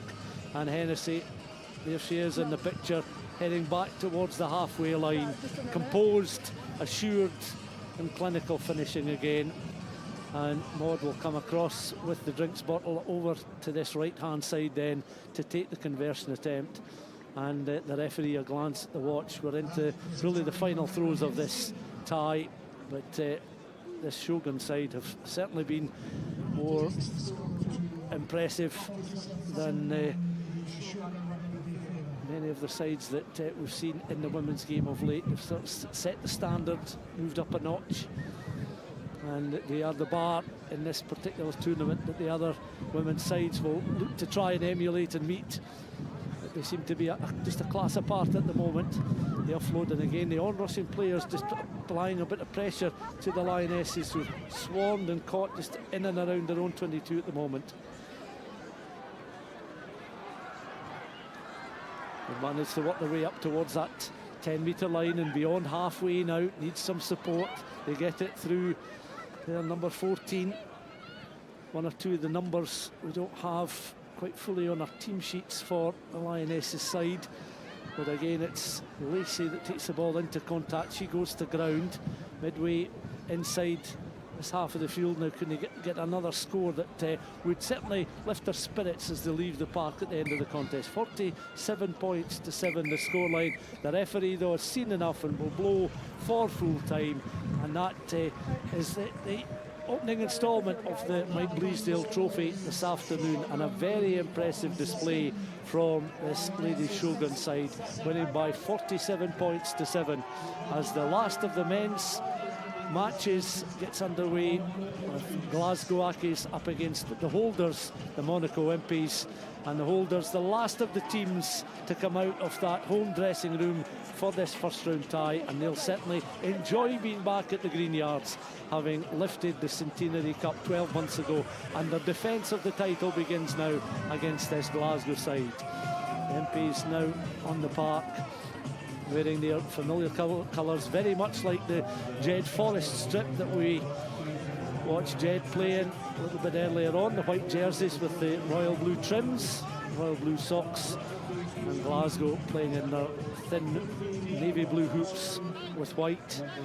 And Lee, how do you fancy this MP side? Do you think they're on a par with the quality that they produced last year? They've raised a few eyebrows in getting all the way to the final and winning. Yeah, I think they said it themselves. They felt like they maybe came in under the radar a bit last year. But now they'll have a target on their back, having won the title last year, but those guys will be buzzing to get back out there, knowing what it was like for them to lift the trophy last year. They'll be keen to try and put in a string of performances today to get them into a similar position. Monaco MPs then, as I say, bringing back the Centenary Cup to the Green Yards, and their defence getting underway. We've got Tyler Bush, Marius Marty, Jack Rampton, Blake Boland, Conan Osborne, Glenn Bryce, Augustin Slovic, Oliver Brown, Lukic Legal, Dorian Tathrez and Tristan Nader in their side, and they're going to be in for the opening score of this tie inside the first minute and a half. And again, after some patient build-up play, Lee, you have to say they've managed to get the opening score through Jack Rampton, who's receiving the congratulations of his teammates there, and it's 5 points to 0 with the kick to come. Yeah, that'll be an early settler for them. Glasgow Accies won the turnover actually, which got a good cheer from the local crowd. But just possession going back to the MPs, and it's a good finish, Jack Rampton there. Restart kick, and the Monaco MPs then leading by 7 points to 0. Glasgow Accies though looking now to get a bit of possession in and around their own 22 and sort of build one or two phases here. This MP side certainly looking strong. Again, high defensive line. You can see the bleach blonde hair there of Glenn Bryce. He'll be leading the line. Got a nice mix of youth and experience in this MP side. Ackies, though, down near left, beyond the 22, taking the ball into contact, looking to recycle, winning the penalty. If they can retain possession of the ball and gain some ground inside their own half of the field, get up towards halfway, they'll certainly feel a bit better rather than being in a stranglehold close to their own 22. Back to go once more. And again, Ackies' tackle comes in there from Glenn Bryce. Another penalty to Ackies, so Imps conceding 1 or 2 in this first half. Look to ship the ball out towards the left-hand side. Kick and chase. And Winder's dropped, so maybe quite a useful tactic just at the moment, but they just run out of room there. And Imps very quickly looking to attack from the edge of their own 22. Conan Osborne up towards the 10-metre line. Recycled. Ackies have it once more. Back it comes along the edge of the halfway line. Ackies again in those thin blue stripes. They're number 4. Lovely little offload there just on the deck. As they manage to pick and go once more in the scrum half again, feeding the ball just across the 10-metre line. Ackies once more. A little bit of space beginning to open up for them as they're inside the 22. Tackles coming in though, and Slovic as well, just to slow up this latest Glasgow Ackies attack. Ackies playing with increased confidence. This is exactly what we're saying in terms of just building up towards halfway and now threatening inside the Monaco Imps half of the field. They're forced wide, and the Imps try score the there. Jack Rampton having to really apply some solid defensive work, forcing the player out towards the touchline there. And you have to say that Jordan Craig has been very influential in this first half, in this real meaningful attack. He's occupying some space out on that right-hand side at the moment for Glasgow Ackies, but much better play from the Ackies, having conceded that first score. Yeah, they had a couple of infringements go their way, and then just holding on to possession. That's important in sevens, obviously possession, but especially when you're playing up against one of the against one of the better sides that are expected to do. You want to hold possession. They can't do anything without the ball, and it's a good set-piece opportunity. You can see McCready and McGinn trying to link up well. McGinn wearing 21, McCready wearing 20. Going through, trying to cut through the defence was James Smith. Inside the 22 now. Imps get back to their feet. Ackies though, and it's been stolen by Imps. Bryce now has it. Centrally inside the 22 with the offload towards that left-hand side, and suddenly half the pitch and more for Slovic to run into, and he just glances over his shoulder a few times. He'll make his way underneath the posts to touchdown, and that's a second score for Monaco. And you have to say that's a sucker punch for Glasgow, because they've had a lot of possession. They've gone from one end of the field almost to the other. It looked as if they could be in for a score down that left-hand side, but for a good piece of tracking back from Rampton, and now they suddenly find themselves 12-0 down. That's it, they'd had a good bit of possession. They were camped there in the 22 with their set piece. But that's sevens with the turnover. There was always going to be space somewhere, and Glenn Bryce did the right thing. He drew his man, and then a pass out to the left there to Slovic, and he gets a nice 75-metre stroll in for his first score of the afternoon. Dale Plance has appeared with what effectively is gold on an afternoon like this in windy conditions. He's managed to find masking tape. Target to you first. Turn his hand and can source just about anything, and that's a welcome sight to get some extra masking tape just to pin things down in these windy conditions. Glasgow then looking at the moment, the Ackies, to get the next points on the board before the break. Again, Imps just pressing them inside the 22 just now, but some space beginning to open up, and that was a decent break there once more. That was led by Jack McCready up and over halfway. Now suddenly the crowd beginning behind the Edinburgh Ackies players as they accelerate up towards the edge of the 22, but Glasgow just knocking the ball forward there. That was unlucky there from Adam Scott, because initially it was McCready, then it was Scott with 2 excellent breaks but no end product.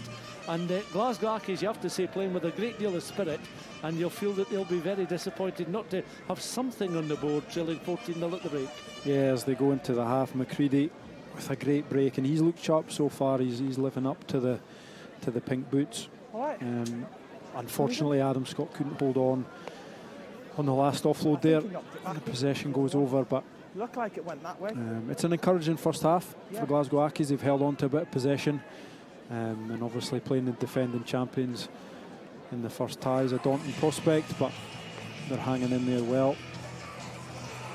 From an Imps point of view, they'll want to get their hands on a bit more possession.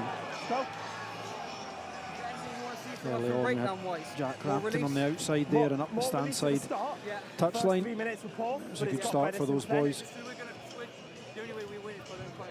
I see that, I see it. It's getting better. Both tries Make sure the assist has the daylight. Imps coming from deep inside the 22, and when a bit of space opens up, it's nice if you're that player that's got the run in, and it was the same for Slovic on this occasion.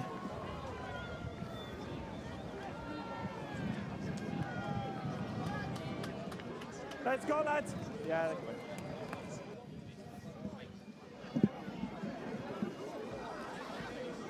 Fancy dress, always a feature at Melrose Sevens, or has been in about the last 10, 15 years or so. And I imagine one or two will get some strange looks, but they'll be pretty warm in an outfit like that on a day like this, I would imagine. It has its advantages and I suppose its disadvantages as well. As the restart then gathered on that left-hand side, advantage coming the way of Accies there as Imps knocking the ball forward, contesting that restart kick. So 14 points to 0. The OG Sevens will take on the winners of this tie.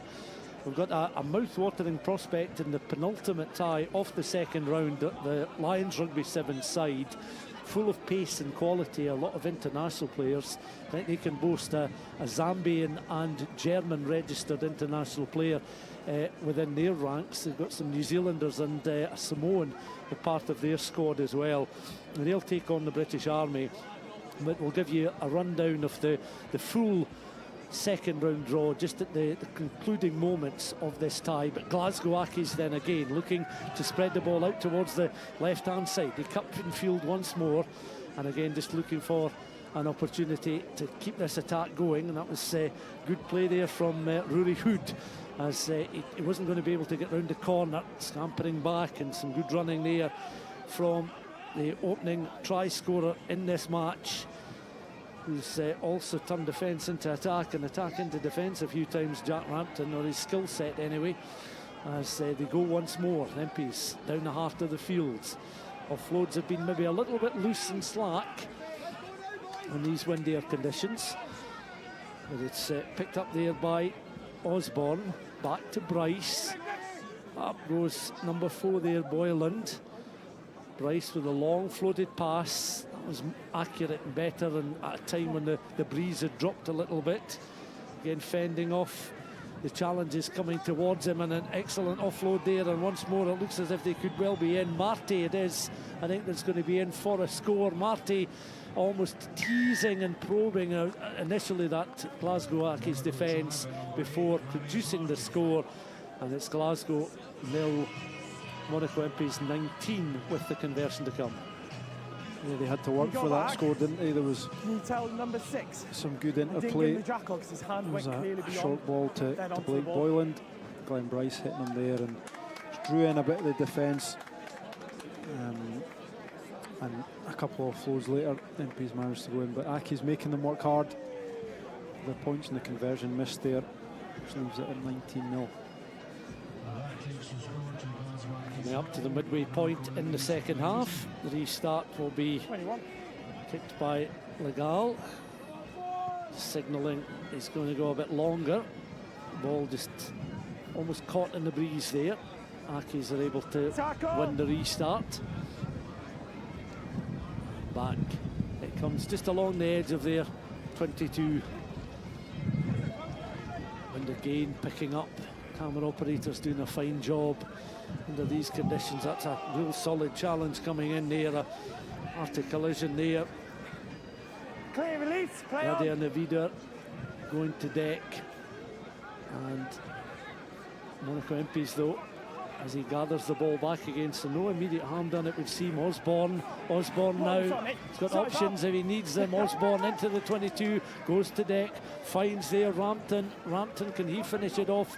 Coming in very quickly, scurrying in was Glenn Bryce. Bryce still has it, Bryce finds the gap, Bryce is through, and he's going to be in for a try underneath the post, and that surely ends this tie as a contest. Glasgow Accies 0, Monaco Imps 24 with the kick to come. That's a good bit of play from Glenn Bryce. He's an experienced player. Scotland Sevens, more recently Stirling Wolves in the Super 6. Good patience and footwork, manages to just put him through the middle. There's been some good defence from Accies, just chasing down players, snag tackles, making it hard for the MPs over the line. You have to say that although the British Army have had a bye into the second round, we'll bring you thoughts on that in just a moment as we see from the restart Oliver Brown gather and score one of the quickest tries from a restart this afternoon, with Jamie Farndale scored a very impressive one earlier on this afternoon, but that coming literally 10 seconds from the restart.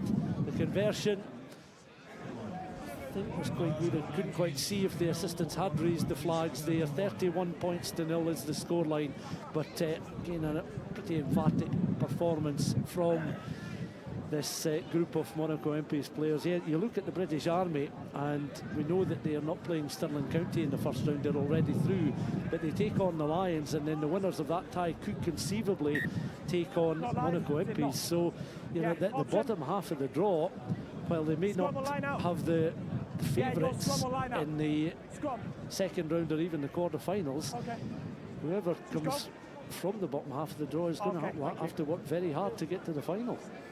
Yeah, it's strong, isn't it? And the British Army, they've got a good history in this tournament as well, and they'll be a strong side today. And from their point of view, it'd be interesting to see whether they would have rather played the first round tie, you know, to get a tie under the belt and a chance to play. But instead, they get the rest, and I'm sure they'll take that before the second round tie in their first appearance in the tournament. Tap and go, and away they go once more. And again, Conan Osborne leading the charge.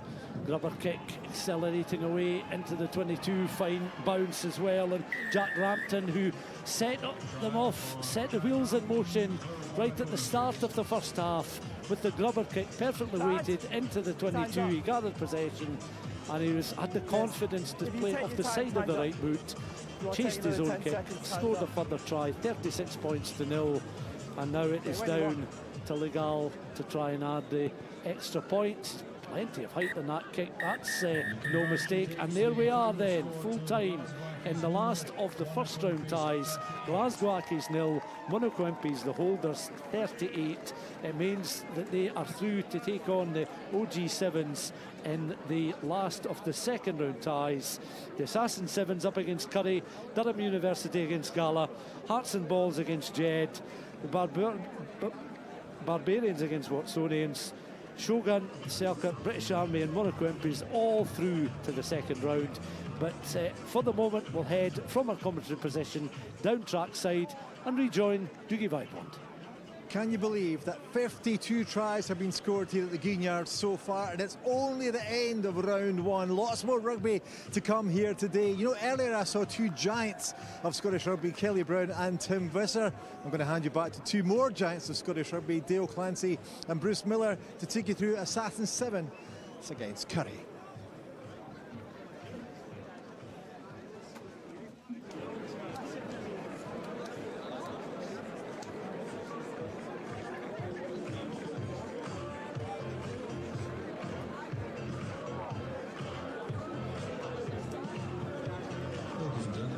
Second round of this year's Melrose Sevens, and this tie is between Assassin Sevens and Currie. The Assassins squad are Josh Holt, Will James, Will Aylan, Archie Callaghan, Ewan Miller, Rory Steele, Vinnie Baker, Sam Williams, Tom Sadler, So into the second round now, and we've got the first sight of Assassins as they take on Currie, who managed to defeat Hawick in the opening round, managing to get the ball across the 22, looking to maintain possession, go round in the outside there. Tom Sadler had a little bite round the outside. Keep the ball in front, looking to manipulate this Currie defence, and it's been splintered now. And again, good tracking back there from Kyle Robertson. Currie, number 2, Rory Steele, captain, experienced sevens player with Heriots and Watsonians. And again, it's another chance for Sadler to have a little bite round the outside. And they do win the penalty. Steele wants to go quickly, takes it up towards the 22-metre line. He's got a chance there to release one of his teammates, but some relentless tackling coming on from Currie. Again, a couple of efforts, great offload. The bouncing ball ends up in the clutches of the Mullaney Park men. They've got a chance through Adam Hall to attack from deep, to get out of their own 22. Open stages of this game. It's been Assassins ball in hand, but now Currie have a chance to demonstrate some of their attacking prowess, especially to Matthew Laidlaw, who got a hat-trick in the opening round, but good defence there from the Assassins.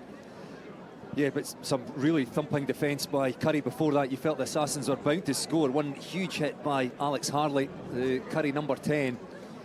And Currie did well to keep the Assassins out, but they've got to defend again. Well, done the first part of it, won it, and it's turned over to the Assassins. Yeah, flat back, and now it's a chance for the Assassins going laterally across the pitch through Josh Holt. And he's fumbled the ball as well, with the try line beckoning, and perhaps a bit of rustiness coming on from the Assassins. I think so, yes, and maybe just a bit blinkered as well. Went across field, but probably went round a couple of Currie defenders, created space out wide, but opted not to give the pass.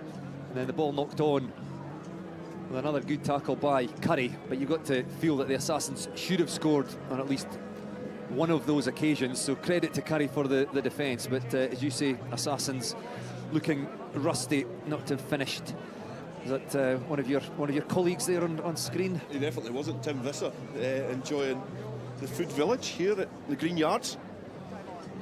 Obviously a decorated Scotland player. I don't know how he manages to maintain that shape, eating food like that. I don't manage that. But the Assassins are going to go in for a first try here, and it was an opportunistic one at that. And they're eventually able to get over through Murray Johnston. The Boroughmuir scrum half, a really good sevens player in his own right, representing Assassin sevens, and it's them that strike first. Yes, you felt it was coming. 2 opportunities that they were a little careless with, but the Currie defence could only do so much. And they do go over through Murray Johnston, just very alert. Conversion not successful for the Assassins, so it remains 5 points to 0. You see there, close quarter action from Murray Johnson, and he gets play back underway, kicks it downfield. Robertson manages to gather the ball, gets it infield. Harley's waiting. Spreads a little bit wider now to try and get some of the speedsters onto the ball. Now it's a foot race in behind. Steele trying to use his arms to manipulate proceedings here. It's just been fumbled forward. Great break from Fraser Sayers. Great footwork. And he stole a march on Rory Steele. Maybe a couple of years ago it might have been more even. But he looked like he had the pace on Rory Steele. It was a great option to put boot to ball as well. Not a lot of space to play with over on the far side. Nobody at the back for the Assassins, but just at the last moment, ball knocked on. Ball back in play. Assassins having to attack from deep. Steele, centre field. Going to loop up and interlink and exchange passes with some of the teammates. An outrageous dummy from the 22. And now the knees are up. Options outside. And one of them comes in the shape of Will Aylan. And he's been well challenged, tracking back by Jack Peter from Currie. Defensively, they're putting a lot of effort into this game, Currie.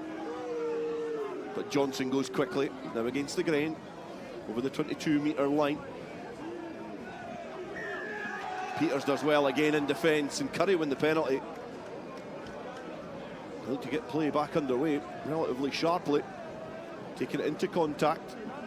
Robertson trying to clear at the breakdown.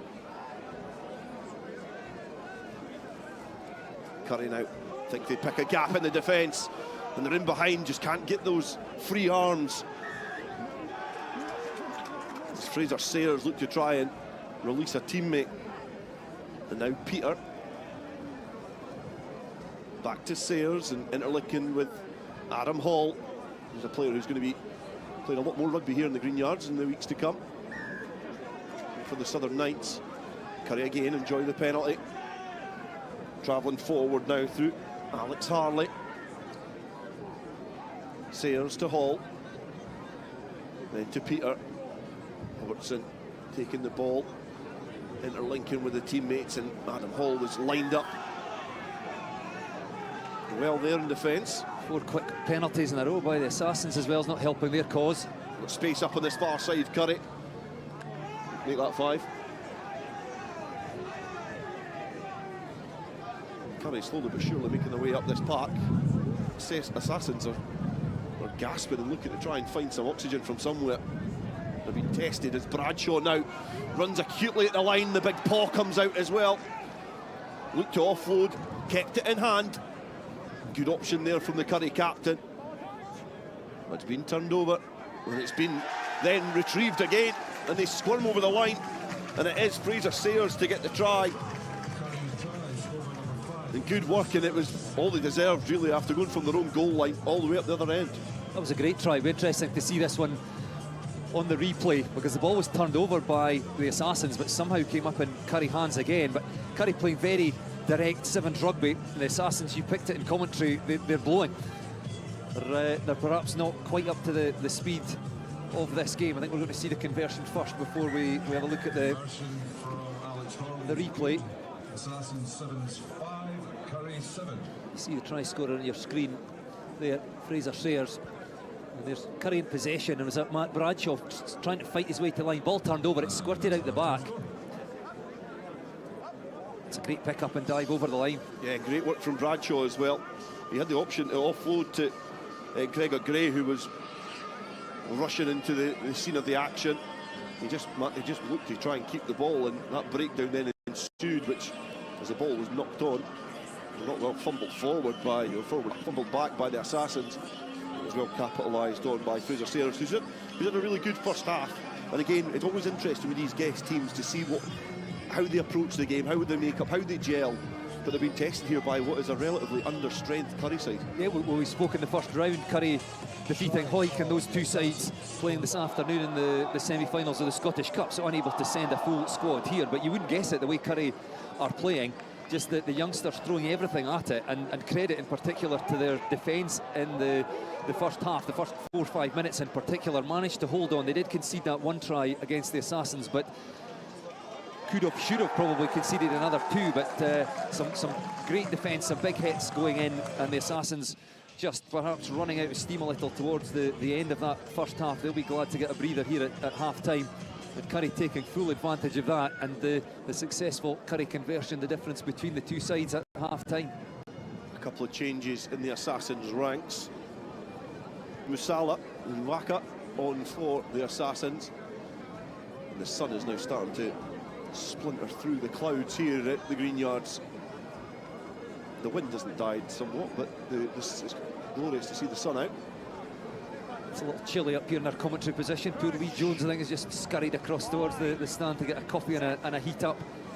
But yes, the sun out, the wind picking up, but it is a lovely day. Vaka, the ball through the hands, and it's went loose, and it's been hacked forward by Gregor Gray. It's a foot race now back in towards the Assassins 22. Vaka looks to try and go back to his own line. He's been defended well. Sayers then shrugged off in the challenge.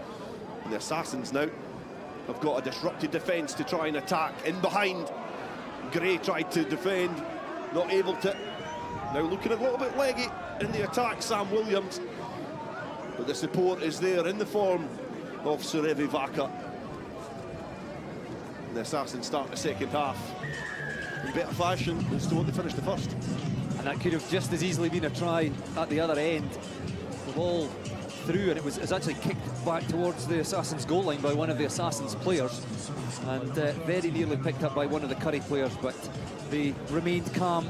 They got the ball to space, and they had the gas to race downfield and score under the posts. This should be the easiest of conversions. Look at that wind, just take that ball to that left-hand side. As soon as it went through the uprights, Murray Johnson. It's what could be an important 2 points for the Assassins from that try there from Surevi Vaka. I felt they needed fresh legs on at half-time, and they've got it through Vaka. Plenty of pace. The restart. A low trajectory into this stabbing wind. And it bounces off the ground, off the field of play. And if we bring it back for a knock-on. Chance here to test out wide. If Currie can win their scrum, try and get it into the wider channels and really test this Assassin's backline. Yeah, it's a good chance to attack from the scrum. They'll just look to get this in and out quickly. 2 or 3 quick passes just to stretch the defence across to the side, but against the head. Comes out on the Assassin side, strangely, yes. Aka gets it, then Williams squares up, looks to lob it into the path of Vinnie Baker. Interlink in play. Good defence again coming on from Currie. Johnson to Vaka. He straightens up and goes forward. The offload has fallen into the hands of a Currie player. Currie defence just about stretched its limits there. Taken quickly. Direct running from the Assassins, who are wanting a little bit more breathing room in this current lead that they hold, and they're going to get it in the corner. Arcing the run towards the post to try and make it a little bit more straightforward for the kicker. But it's a good try there from Will Aylan. He just hugged the touchline, stretched that Currie defence, and you said it, Bruce, it was just looking stretched to its limits, and it was exploited there. Currie did a huge amount of work in that first half, and it's maybe just beginning to show. A couple of tackles missed, and that's all you really need, and suddenly you're horribly out of shape in defence. And the Assassins, again, you mentioned it's interesting to see how the guest sides gel. It's the time to get them. If you've played a tie, Currie have got themselves eased into the competition and maybe look to catch them cold, but just signs that the Assassins are finding their shape. It's 2 quick-fire tries that really puts them into the ascendancy in this tie. In this tournament, to go through the later stages, it's about managing your squad as well. And sometimes you maybe don't go full strength at the start against opponents that you feel you could easily defeat, but Assassins now starting to hit their straps as they hear it down the grandstand side here at the Green Yards. They concede the penalty, so Currie will get a chance to try and bite back. 10 points to try and overturn for the duration of this game. Yes, Assassins just off feet at the breakdown there. Currie really do need to strike next. Through they go, and they manage to pincer through Alex Harley, and he's wheeling his way towards the line. And what's important as well is it'll be underneath the posts. Makes a conversion attempt a little bit more straightforward. We've got a game on here. Yes, Currie keeping this one interesting. A huge crowd already inside the ground here. And the Green Yards enjoying this one in the sunshine. That conversion goes through. It is an excellent crowd here as well. Really well attended from our commentary position. Some empty seats in the stand, but people now out enjoying the sun. Difficult to find a spot in the surrounding areas here at the Green Yards. Foot Village in behind, well attended as Currie get play back underway. Josh Holt plucks it from the sky. That big arm trying to keep Currie at bay. Johnson tries to kick downfield, but he's just been bundled into touch by Adam Hall. That was another great tackle by Adam Hall, because that looked dangerous. It was good work by the Assassins. Kept the ball alive. You see big strong players in there. Used to offload. I do see James King in there as well. Played his time here at Melrose. Rolling back the years. Gone in number 2 for the Assassins. Good to see some of these familiar faces still gracing the field of play. Eric man originally. Adam Hall over the 10-metre line. King puts himself into contact. Concede the penalty. Currie want to go quickly. They know that a score here could see them into the quarter-finals to play the winners of the next tie, Durham Uni versus Gala. Chipped over the top. A chance here for Alex Harley. If he can win the foot race, does he get the bounce of the ball? He's plucked it off. He's over the try line and he gets it down, and Currie take the lead. 19 points to 17, they now lead. And it was innovative work from Alex Harley. That was a great option again. I was just about to say the Assassins' defence coming up really quick to put pressure on, and Harley alert to the opportunity that the space was in behind. Nobody at the back for the Assassins. It was just a delicate chip over the top, but still had a huge amount of work to do. Conversion. It's kissed the upright, and it's the last play, so it's Currie who make their way through to the quarter-finals. And it was just that last-minute play, Bruce, that sees Currie through. Yeah, well, they never gave up in that game. I mean, I've mentioned it 2 or 3 times, but credit, first of all, Currie's defence to keep them in that game in the opening stages, the first half in particular. And then never gave up when it looked like the Assassins would run away with the tie, leading by 17 points to 7. They got themselves a try, gave themselves a lifeline, and then just with that last game, that last play of the game, really clever chip over the top of a fast rushing Assassins defence. Managed to control the ball, pick it up, difficult to do, and then dive over the line to put Currie through. Being seen off Hawick, like 29 points to 5 in the first tie of the day. They now perhaps a surprise package go through to the first of our quarter-finals. It'll be at 4:10 this afternoon, seeing off the Assassins. Yeah, and our next tie up, Durham Uni versus Gala. Gala were able to see off Peebles in the opening round, 22 points to 12 on a competitive tie. Durham Uni have earned their place after winning the preliminary qualifier last year, and a few familiar faces from that squad have re-emerged in the main competition. Gala get the ball from the restart into the hands of Ben Gill. 2 tries in the opening round against Peebles for him. Gala will be well tested here against this Durham Uni side, who compete well in the university circuit, led by their captain Charlie Cole. Gala inside their own 22. Going to try and find some gaps in this defence, and they will be hard to come by. The wider channels now well challenged. Freddie Charles getting low in the Gala attack. Done. Through the hands to Gill again. Release some space now, and the afterburners come on. And this is going to be a great foot race here, as Richie Mitchell is arcing and angling his way towards the line. Charlie Cole watching all the way back, but Gala, they strike the first blow. That's a great try. Ben Gill, who was superb in the first round tie against Peebles, back in his own 22. Just to get the hand free in the tackle. Offloads that ball to Richie Mitchell, and what gas! All the way from his own 22. 25. 5 players in that Durham Uni squad who were involved in the prelim qualifier last year. And Gala, they get the first 5 points, not able to add the additional 2. The wind taking hold on Russell Kerr's conversion attempt. I was impressed by Gala in their opening victory, 22-12 against Peebles. Very calm in possession, just happy to keep a hold of it. Play back underway. Kick down the throat of Finn Livingston, a new member of the Durham Uni squad at Melrose this year. Wider now to Freddie Charles. And then a little gap almost exploited there by Boris Imps. Looks like a player who's going to enjoy some open prairie if it's presented to him. Durham interlinking, weaving, going back against the grain.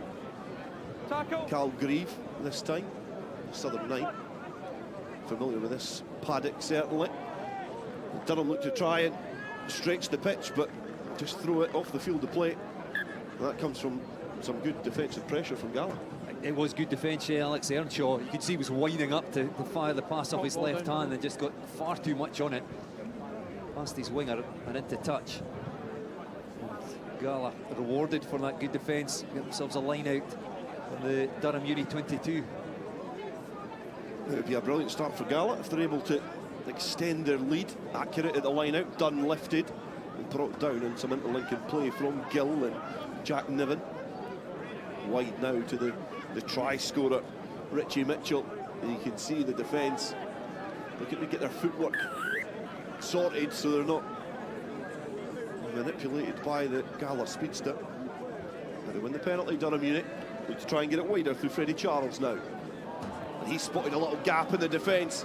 They've been tracked all the way back, and it's great defensive work there from Murray Wilson. Offside. Durham do win the penalty eventually. Finn Livingston looks to get play back underway. Footwork from the students as Charlie Cole weaves his way out of trouble, gives it back to Cal Grieve. And there's a flop in the corner, and it is Cal Grieve to get the reply score for Durham Uni. And they had to work hard from it, they had to work from deep to get that score. Yeah, good score, as always. The students fit fast. That came from a bit of a mix-up in defence by Ben Gill and Murray Wilson. Just, I think, a lack of communication. Ben Gill got ahead of the ball. I think the referee, actually, yeah, the referee went into touch. Spotted it. Encroached on the whitewash, so it's going to be a throw into the line out. Gala do well to manage that in blustery conditions to hit the accurate line out. Gala players are swarming on that breakdown to try and make sure they secure that ball. Another chance to stretch the legs for Mitchell. Not able to. Cole is in there to turn over the ball. Durham Uni putting a bit of pressure on, and you don't often see kicking in sevens, but with the wind as strong as it is here, you do wonder whether it was an option there just to punt it downfield. Will they be punished here, Gala, for running down a dark alley? The arc and run coming on from the students, and they do eventually get that score through Boris Ames. And he looks like he's a rangy runner, and he's going to be difficult to stop when you give him a bit of head of steam. Yeah, they've got gas all over the park here. Durham University stretching that Gala defence, and you're right, I was going to say the same deal. You could probably hear over our mics the wind is picking up as it was forecast to do, and teams aren't playing with sweepers at the back, so it is always an option to just send it long if you've got some speed in your team. We've seen it work in 2 or 3 of the ties so far. The strength of the wind is picking up somewhat, which makes it an interesting, it makes it interesting, the decision-making of these players. It's always exploited, but certainly when it's conditions like this. The Gala passing, especially off their left hand on 2 or 3 occasions, some long passes, has been absolutely superb because it is difficult conditions. And go again. Back on their own 22-metre line, Angus Dunn winds up a pass, gives it to Ben Gill. He's a player that if you give him some space, he'll certainly look to exploit it as well. Yeah, you feel he's Gala's danger man. Ball out in front from Dunn, well gathered by Russell Kerr, one of the orchestrators in this Gala side. Like a looping pass is caught in the wind. Look to try and release Richie Mitchell down the touchline, but the wind is just so strong. You can see it. No. If it leaves the hands backwards. The flags that surround the pitch here. Gala just running out of options a little there. Richie Mitchell out in their left wing, and they just threw a speculative pass out there that the referee judged to have come forward out the hands, but wasn't probably the best option. We go Durham Uni again. From the scrum, it was well competed against by Gala, but a little snipe round the fringes from Finn Livingston, almost just a knock on. Manipulated a crack in the Gala defence. Another scrum, but the referee, we've seen enough in the first half, and it's low scoring, but it's been interesting and competitive from both sides. An early score from Richie Mitchell got Gala off to a great start, but then Boris Ames opened up his legs and got a reply score for the students, so it's 5 apiece. Yeah, it's been a really competitive first half. Impressed by both sides. So the conditions just seem to have changed in the last sort of 10 minutes or so. That wind picking up. it's difficult. There, as I mentioned in commentary, some lovely long passes. There's pace, there's power. Gala probably started the half the better, and it's the Durham Uni side who have finished it the better. All square at 5 apiece. It's been a feature of all the games, really. The breakdowns are quite competitive as well. There's, I think, 2 or 3 occasions that Gala maybe not working hard enough on the floor as the ball carrier after the tackle. It's allowing Durham University just to contest the breakdown. You've got to be accurate as well at the breakdown in sevens. Very. The referees are hot on using, probably being a bit more instinctive in sevens. The breakdown is, although the laws are the same, it is refereed slightly differently. We've seen an awful lot of breakdown penalties in the games so far. Maybe just a slight lack of accuracy. Second half underway. The kick into the wind has been gripped by it. It went 10, and it's just flown off the field of play. It's actually a really good kick, and it realised they had to hit it hard and it was going to come back. It had gone 10, but just got too much on that, and it's gone out into touch. Well, they're getting their money's worth out of that flag, which is above the famous stand here at the Green Yards. It's been fluttering away over the last couple of days in the strong wind. Popped off the deck by Durham Uni into the hands of Carl Grieve. And some angled running into the hands of the try scorer Imps. Looks to go round the outside, but he's been well marshalled by Gala's try scorer Richie Mitchell. Away by Charles. In the hands of Grieve again, who fires an absolute rocket into the hands of Charlie Coe. It's a balanced running from the captain, tries to evade the clutches of the Gala defence. Offload is accurate, and the fend comes in there from Jack Harris, who is able just to power his legs towards that line, and he puts Durham Uni in front for the first time in this game. They look dangerous with ball in hand. Durham Uni, just good footwork, but then good support. There was options both sides for the ball carrier. Opted to come back inside to Jack Harris. It's all very well making the break. You've then got to finish that off. You've got to have support players there, and Durham Uni working hard off the ball to make that try.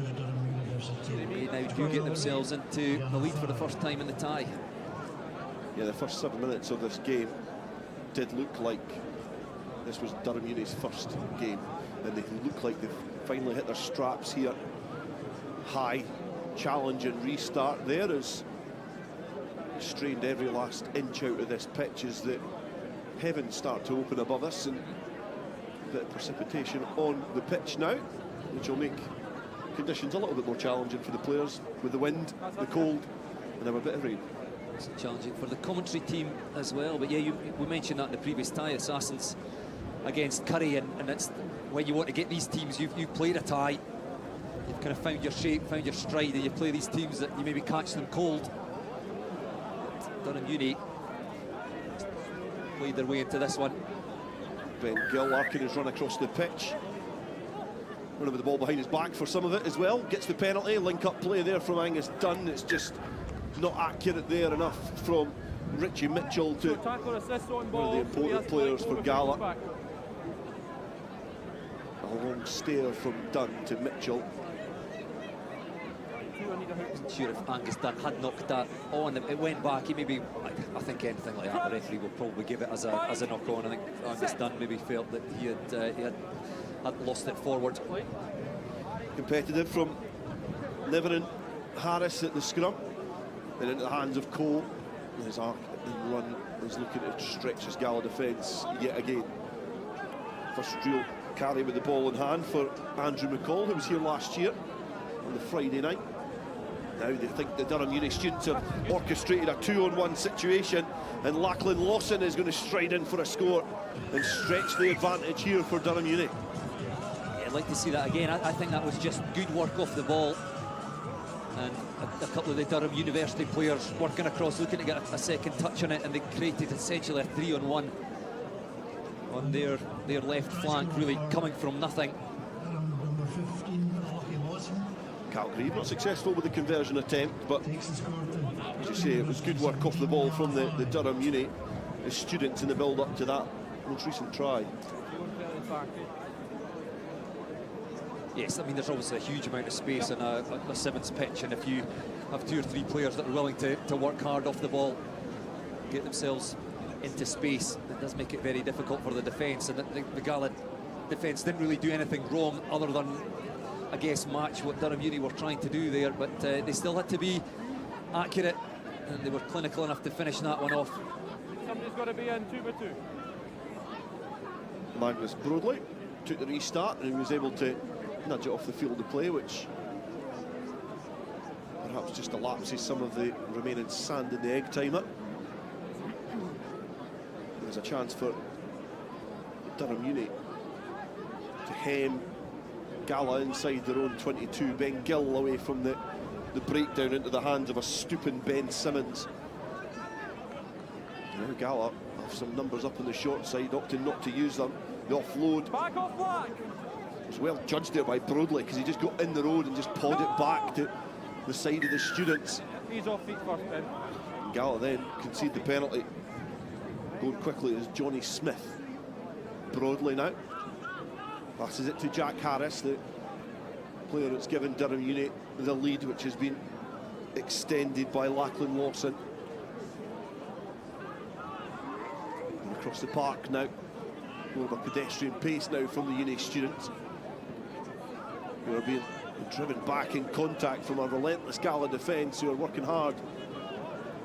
But then they're perhaps expending far too much energy, because the gap was open there for Ames to get his second of the game and certainly put this tie to bed. Yeah, that'll be enough now for Durham Uni. They're doing everything at pace, which is really testing out the Gala defence. They held on well, they scrambled to organise themselves on this short side. Maybe 3 players came round the corner as they reorganised on the other side, just left a metre or 2 of space at the side of the breakdown. You can see the Durham Uni player as he went to the base of the ruck, just glanced up, he realised the space was there. Gill had turned his hips, was already looking out to where he thought the ball was going, and the Durham Uni player just straight through the gap. Broadley goes short, he gathers his own kick, well judged by the replacement playmaker. Good weight in that kick. It gives Durham Uni another chance with the ball in hand to hit their straps in this tournament. And Earnshaw goes round the outside. And Durham Uni have certainly arrived here, and then he weaves his way back inside. And I perhaps think John Turnbull didn't enjoy that too much, as he had a little bite at him after. A great work from Durham Uni. They've got to fancy their chances in the top half of the draw. Yeah, I mean, they took 4 or 5 minutes, as we said, to find their feet. Time. But they've really grown into this one, and they look impressive now. Lots of pace, but they're playing with pace as well. That was Aaron McLaren, I think, tasked with making the tackle out in this touchline, where we're stationed, unable to make it. And yeah, Durham Uni, they've got a good mix, if you like, in their squad. They've got 2 or 3 physical players. They're strong. They've got plenty of pace. See, they play a nice brand of sevens rugby. They're moving the ball around, doing everything with speed. And yes, they through to a quarter final against Currie. You see, they will fancy their chances. They definitely will. And I think the scoreline, 31 points to 5, is perhaps favourable in their view of that game. Gala were competitive throughout. And I think the teams at the top half of this draw will certainly be eyeing up an opportunity of a tilt towards the semis and a chance to compete in the final. The bottom half is heavy with really quality sides, which we did see. But next up, we've got Hearts and Balls against a Jed Forest side, who by their own admission have arrived without a coach. Robbie Shearer-Gibb taking the lead. And speaking of before the game, he was saying that they had one run out on Thursday night against Props. And to always find the positive, I said at least there'd be less room on the pitch for the bigger opponents that they would be facing. But the Hearts and Balls side were founded in 1999 after a player from Lismore suffered a serious spinal injury, and ever since they've been a mainstay on the 7th circuit, this invitational side, made up of players from Stewart's Melville, Wigtonshire, Edinburgh Accies, Preston Lodge. There are some quality operators in there against a club side, Jed Forest, that are oozing sevens pedigree. Lewis Young, one of those players with the ball in hand. Now Walker gives it to Mark Glenn, who's hopping and skipping his way out of the 5 metre line. Takes it up more towards a comfortable position as Finn Scott. Gives it to Walker. It's through the legs now into the hands of Lewis Young. And it's a familiar step back inside from the experienced Sevens player, but he's clattered centre field and knocks the ball on. Jed looked composed, but just a little unforced error there from the men from Riverside Park. Yes, I think Young just trying to get the hand free and kind of drop the ball over the top out of the contact, and just, I think, probably got hit at the same moment that he was trying to release the ball. So this is a great early opportunity. Centre field scrum inside the Jed Forest 22. Can Hearts and Balls strike from here? Scott Clark tries to get the ball away from the scrum. A player who started in fly half against the South of Scotland in the District Championship, playing his rugby in National 3.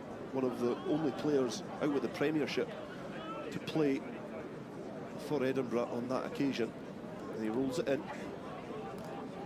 Flings it back to a waiting player who thinks he can see a spot on the outside, and that's a great exhibition of pace and a great finish from Stuart Kirk. And it's Hearts and Balls, the Dundee player, is able to go around the outside. He was another player playing the South last weekend.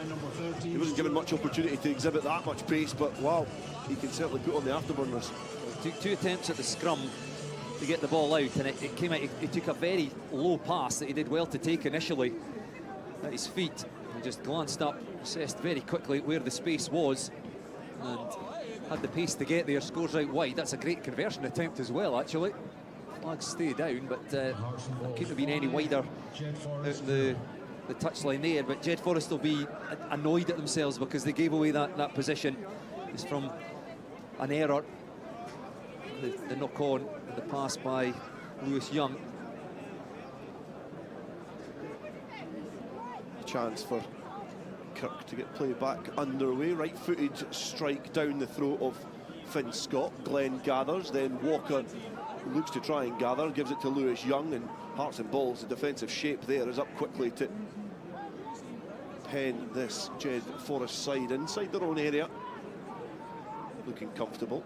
Walker gets it away to Glenn again. He's got Finn Scott, and then that looping pass to Gregor Young is well gathered. He had to stretch every sinew to make sure that he kept an eye on that ball and gathered it as Glenn finds Walker. And Jed Forest happy to play out their own area. Hearts and Balls almost strike, but you can hear the referee signalling that it was knocked on in the tackle. And Jed living life dangerously. They are, yes, and I suppose you can defend like that when you've got the opposition paying back in their own try line, but Hearts and Balls are just sort of closing in around the ball carrier there and trying to pen Jed Forest in, and they could see that there was perhaps space because of that out to their right, but couldn't get the ball there. What a nudge from the scrum from Hearts and Balls, but they perhaps just nudged themselves a bit too far forward. Robbie Shearer-Gibb now crabbing his way across the field, and then he haunches over, finds a space, and then puts his spikes on and gallops towards the 10-metre line. Glenn gets the ball off of their player coach. Distributed into the wider channels now. Young wants to go direct and breaches forward.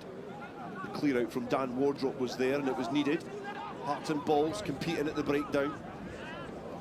Now there's a chance here. They have got numbers up, and Scott Clark is one of them, and he can have a pedestrian arrival at the try line. That was contested right at the end, but just Jed Forest committing too many players to the breakdown. Not accurate at the breakdown either, and it gifted that opportunity to Hearts and Balls. Yeah, you said that before, Dale, how accurate you've got to be at the breakdowns, refereed a bit differently, and Jed took that ball in, just weren't secure enough, didn't get it back on their side, and as soon as it came out on the Hearts and Balls side, the 3 players on this side of the pitch on their left, that was always going to result in a try, and Jed Forest already up against it in the first half of this tie. Yeah, perhaps on paper, looking at the two sides before the referee got play underway, you would certainly fancy Jed Forest, but by their own admission, perhaps not been able to get the practice in that teams like the Hearts and Balls have been able to be afforded. and putting in a really polished display, this invitational side. Maybe not household names, but their defensive structure is good so far, and it's frustrating Jed Forest. Yeah, and Jed Forest, I mean, all the ball they've had really has been inside their 22, and you've just got to be a bit more accurate, because there's another pass that's just going straight into touch. It gives possession to Hearts and Balls, a great area of the field. First Hearts and Ball try came from Jed Forest.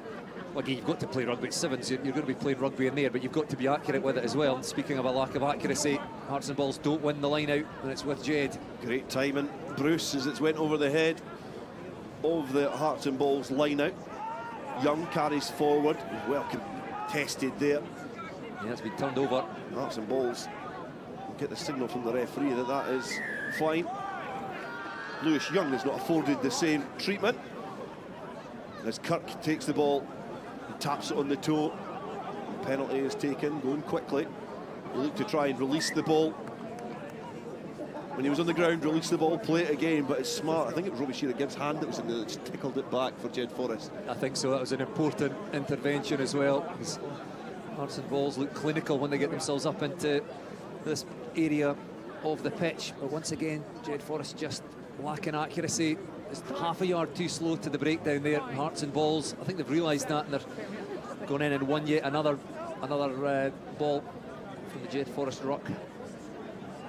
Jed Forest's opening game went to sudden death, a 1912 victory against a Kelso side in a really competitive battle.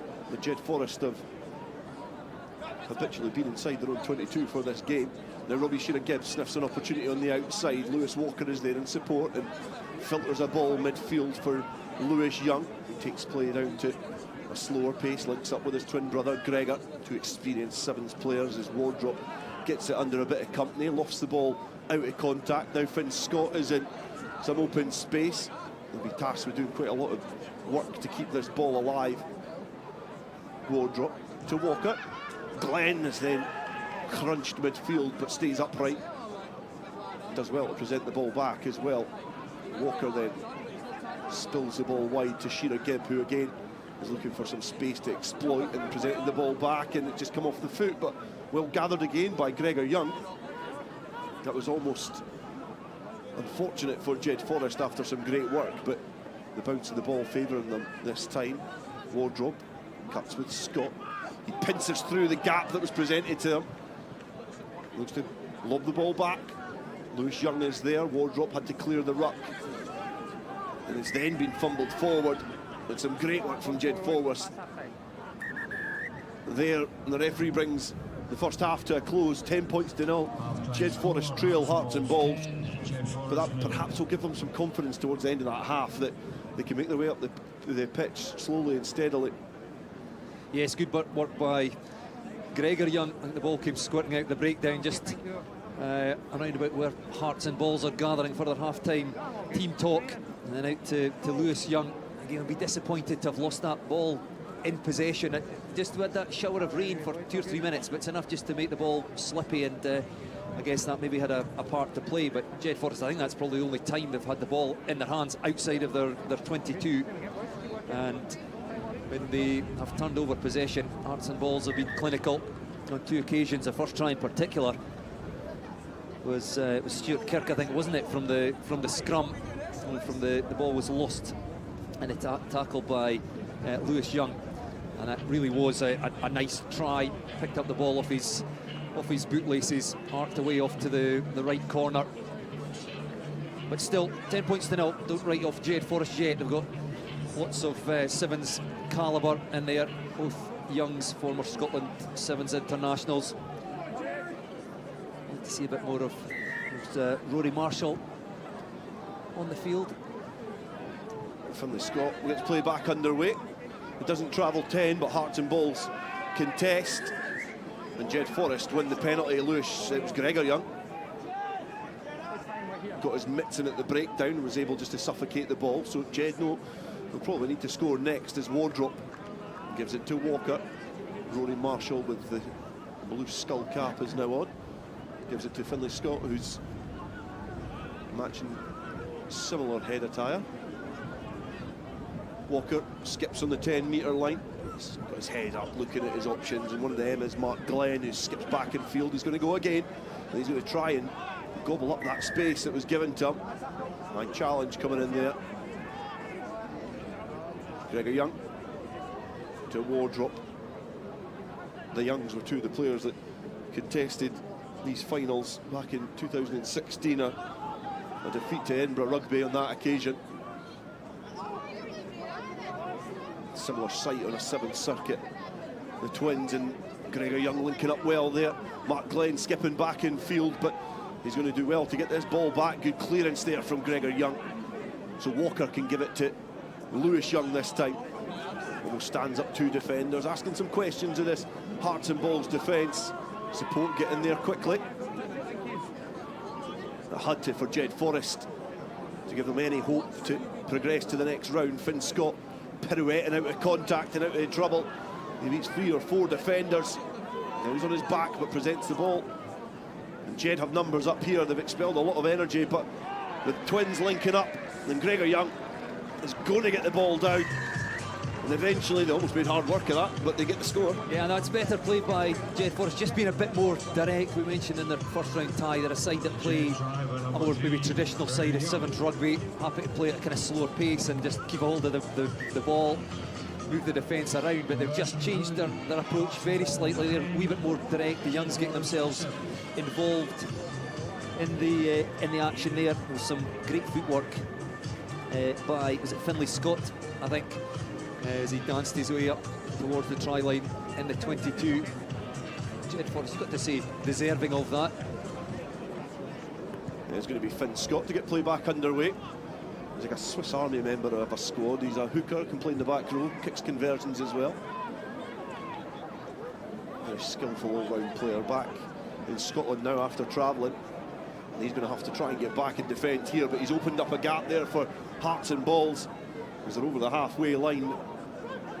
They're weaving their way back towards Jed territory. McGurk with the latest foray into the Jed half. A little hop and a skip from Scott Clark, the captain. Spills the ball wide, and there's now an opportunity for Hearts and Balls if they can weave past Mark Glenn, but the sweeper sweeping away the legs of the Hearts and Balls attacker. Penalty, gaps there. The referee is wanting that back, knowing how important the next score is going to be in this game. Out of contact now, Hearts and Balls. They spot the gap and they hair through. And they strike the next blow. Great reply from the Hearts and Balls side to get the next score in this game. And it was a score that was much needed anyway. And it's Finn Brown who got the try for Hearts and Balls. Close range, but this could be an important score. Yeah, Hearts and Balls are getting a lot of joy against the Jed Forest defence up the middle and kind of cutting back against the grain when the ball goes past, or essentially along the line, the Jed Forest defence, and maybe just not covering each other on the inside quite as quickly as they ought to be. So that's 2. I think the initial break came, was it Scott Clark that made the initial break by cutting back against the grain and finding a gap that really shouldn't have been there, and then the try coming in similar fashion through a space that Jed Forest, the inside defender, really should have been covering. Young gathers and gives it to Glenn. Then Finn Scott, an important cog in the wheel of the Jed Forest side. Links up well with Gregor Young. In these challenging 7th conditions. Great offload there, out of contact, to take play up towards the 10-metre line. Lewis Young got the ball in hand, just looking for contact, gets his knees to the ground. Referee has to call that passage of play to a halt. Ben Fotheringham. It's a great pick-up. Some good handling from this Jed side as Gregor Young just skips out of contact. He's got some support there, a little soft overthrow to Finn Scott.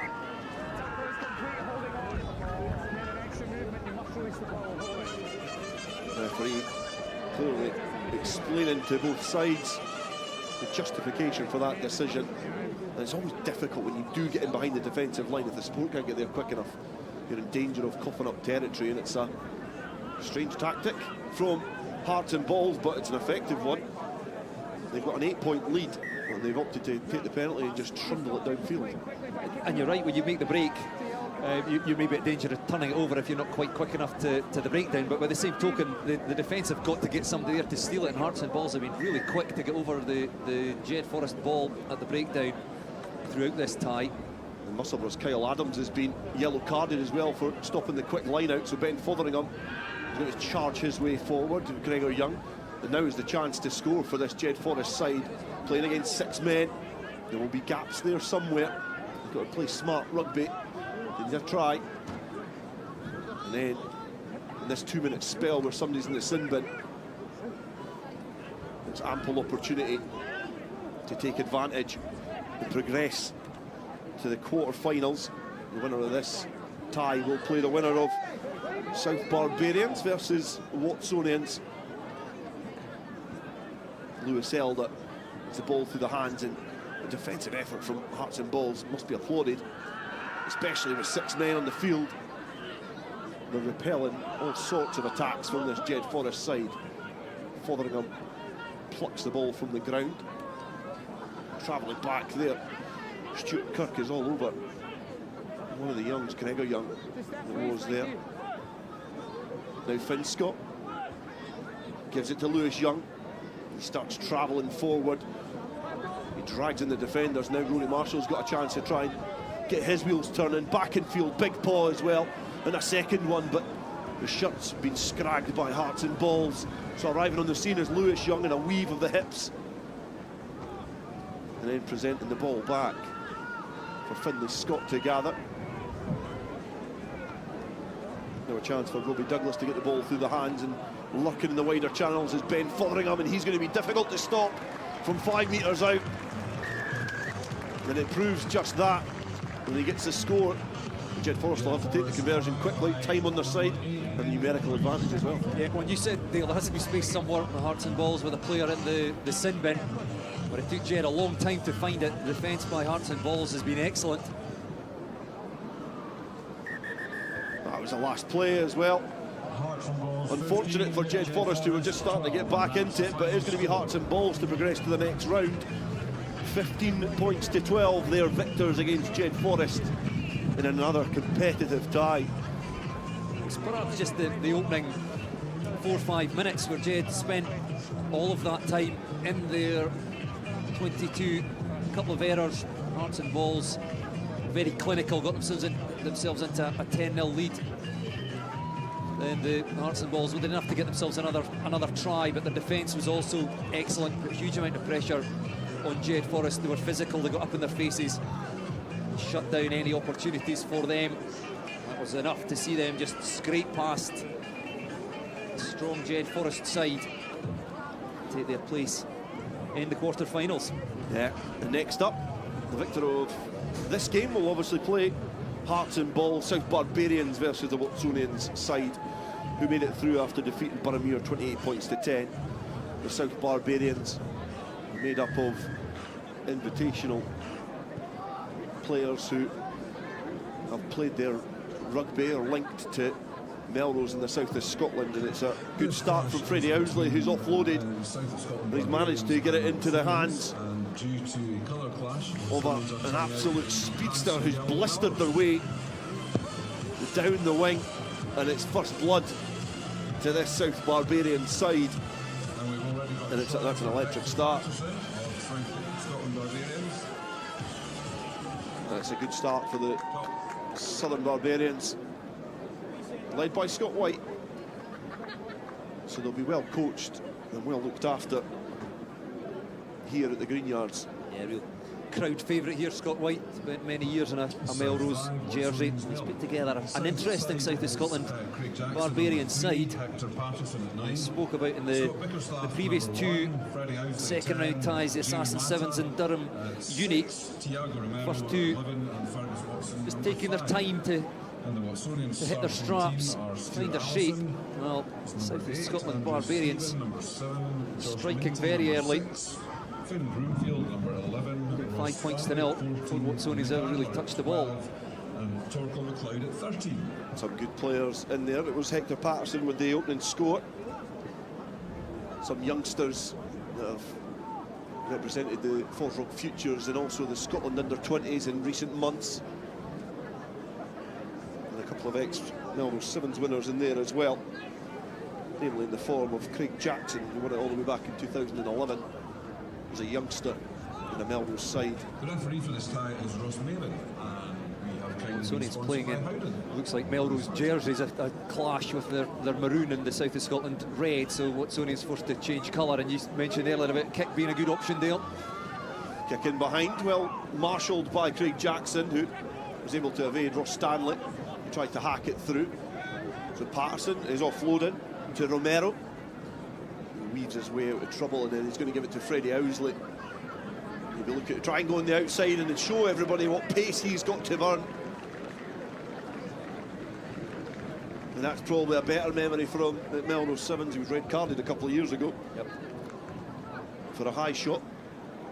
But he's doubled the Southern Barbarians' advantage here against Watsonians.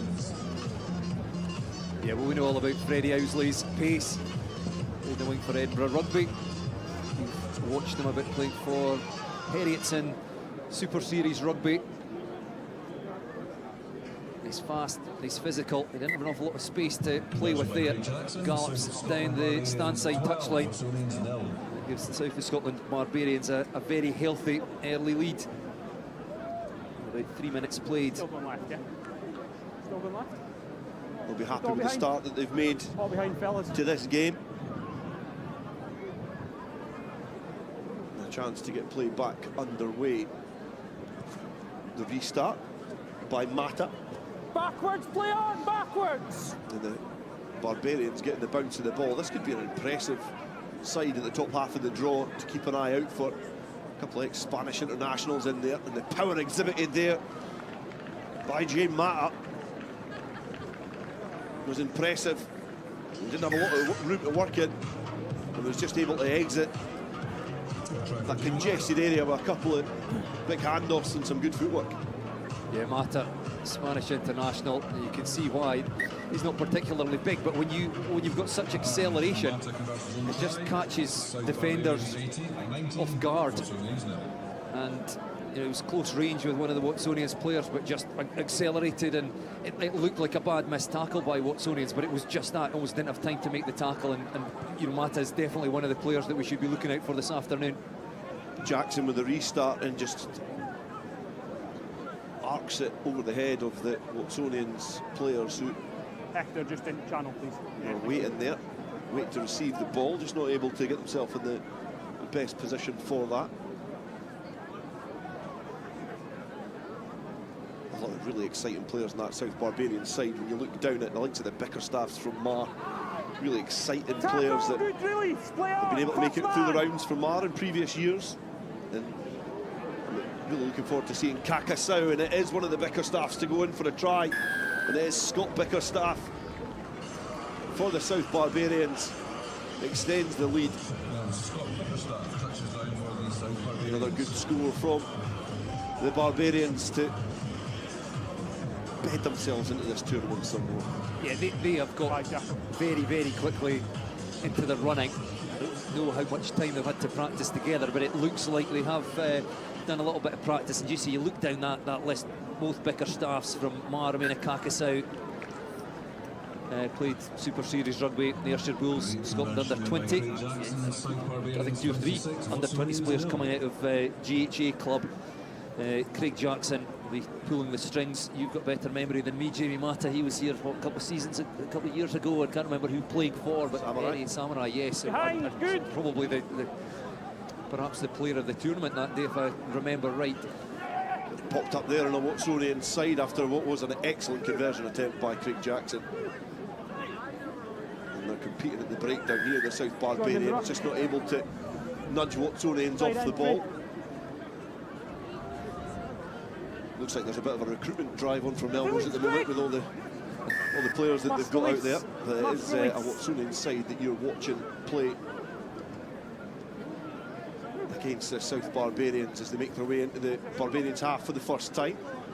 Good to try and get the ball through the hands. Torquil McLeod now skipping off of his right foot.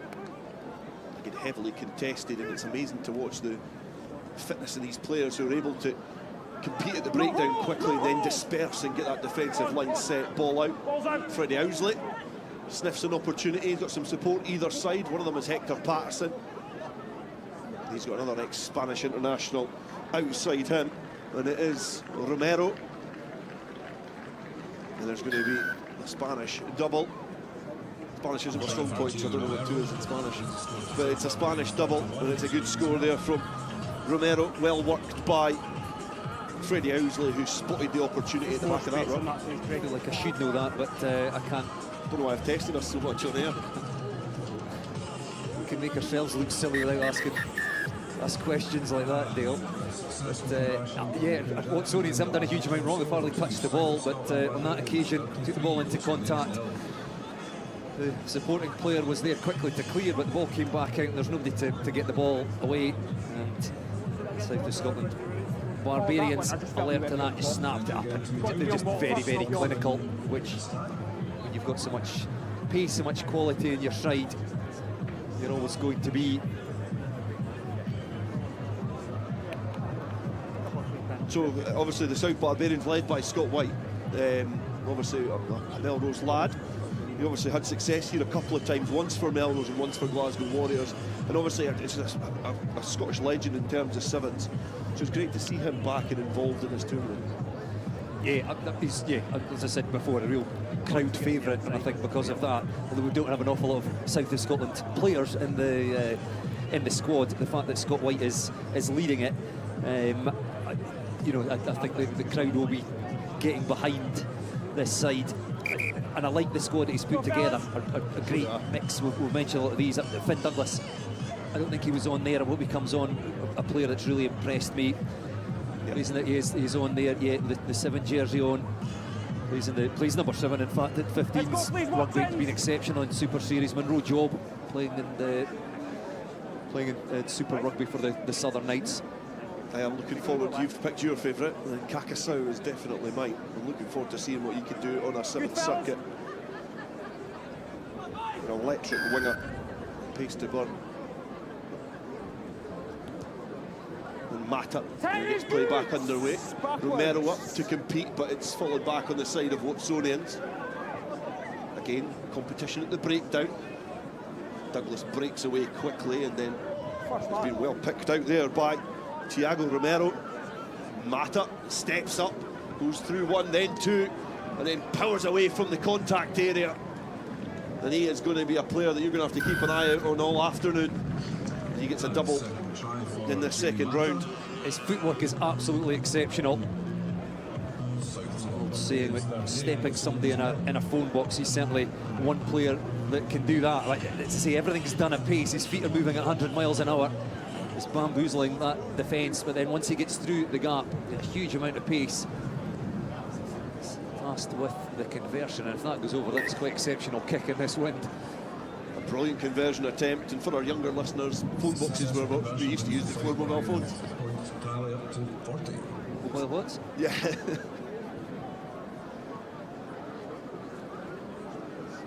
And it's a chance again for the South Barbarians to get play underway as the rain starts to look in again here at the Green Yards. Flat back to Monroe Job. His home club Selkirk have made it through the 1st round. Knock on, offside, number 4. It was a great kick-off as well, just using the wind. I think that was Mata as well, and just shows how clever he is. Sends it about 12 metres, blows back, and they win possession. Thrown a bit wide there from Watsonians. Stuart Allison just not able to check that ball and grab it. Caught in the wind again. It is an interesting thing in terms of the wind. We've watched a couple of rugby games over the last few weeks where the wind's been a huge element, but restarts seem to be where you can get a lot of joy, really trying to lump it downfield, and the wind bites in. Yeah, well, we've seen a few mistakes from restarts so far. Teams just you're not putting enough on it, and but say Mata very clever there. Just sent it back and allowed the wind to bring it back towards his own side. Now Kakasau, the first chance with the ball in hand, bounces off a couple of challenges, a bit of footwork as well, and they cluster round the ex-GHA winger in Scotland under-20. No, he didn't. That's his power there as he carries that into contact. he's a player that I just think is complete box office. He's got electric footwork and great power as well. With the right guidance, he could be a player that really excels in rugby spheres over the next few years. So he's passed the ball away from the base. Again, not had much of an opportunity to really test this South of Scotland side, but eventually it opens for Torquil MacLeod. 2 tries in the first game, and he's been charged all the way back by Kakasau. But he's going to get another try, and that potentially could be the pick of the bunch in this game. That was a really good try. Yeah, just looked up, saw the space and went through it, but still huge amount to do. Chased all the way by Kakasau. Might be better advised to just keep his energy for later rounds, because South of Scotland Barbarians clearly going through this one. Watsonians not hanging around. That's actually a pretty good restart and taken well by Tiago Romero. Yeah, plucked it well from the sky. Now Mata gives the ball to Ethan McVicker, one of 5 players in this squad which do hail from a South of Scotland club, and then Finn Douglas, who is one of them, look to gather the ball in the wider channels as the heavens certainly do now open in Melrose. You can start to see the brawlies pop up. The beer tents are getting a bit popular as well at this time. That's our last tie deal. We can head there shortly. You've spoken a lot about the food bit behind us that's filling up quickly as well. We'll wait till the sun's out. It's busy there. Everyone bind, please. But you can sense, I think the South of Scotland Barbarians have just taken their foot off the gas a little bit. An untidy pass by Kakasau out to Finn Douglas, just into touch. But they know they've got this game in the bag and just eased off. It'll be interesting to see Kakasau with ball in hand now. Gives it to Finn Douglas, and that's a very pacey partnership there as the gap opens for Finn Douglas. It's a great launch back in field to Kakasau, but the greasy ball just squirms out of his clutches. Great pace by Finn Douglas, though. Had it go on the outside, and you see through the ball back inside. If Kakasau had caught that, it was looking very dangerous once again for the South of Scotland Barbarians. But couldn't take the pass, and as you say, the ball will be very greasy now because it is very wet here at the Green Yards. Knowing what somebody is going to do is one thing, but dealing with it is another. Finn Douglas was always eyeing up that channel outside. Really want to use that 15-metre channel as his own. Well managed and dealt with by Watsonians, as well as that scrum as well. And I think they were perhaps shaping up for a kick downfield. The supported players were very flat as they tucked the ball under their hands. Stu Allison is involved there for Watsonians, and they do eventually then kick it downfield. The Watsonians have the skates on, and if this ball stays in the field of play, it could be an excellent try, but it's just squirmed away as Gav Tulloch was hearing it downfield. Again, really good option by Watsonians. They did well because the South of Scotland Barbarians defence came up really quickly, so they had to play on this short stride. Did well just probing up there. Contact, got the Barbarian side back on side, and booked the ball. Throw into the line out, the dangerous area. And Romero was lifted. And now, Kakasau again dances and tries to weave himself out of trouble here. Vicker is rolling the dice in his own goal area as well, and he gets out of trouble for the Barbarians, but the loose ball now has almost been snaffled upon by Watsonians, and they do manage to get a mitt on the ball. The referee is having a long conversation though. Okay, so we've got time is up then, it's full time. No try, fellas, and it's full time. That's a sucker punch for Watsonians, because the try has been chopped off, but it is the final play in this game, and it finishes 40 points to 7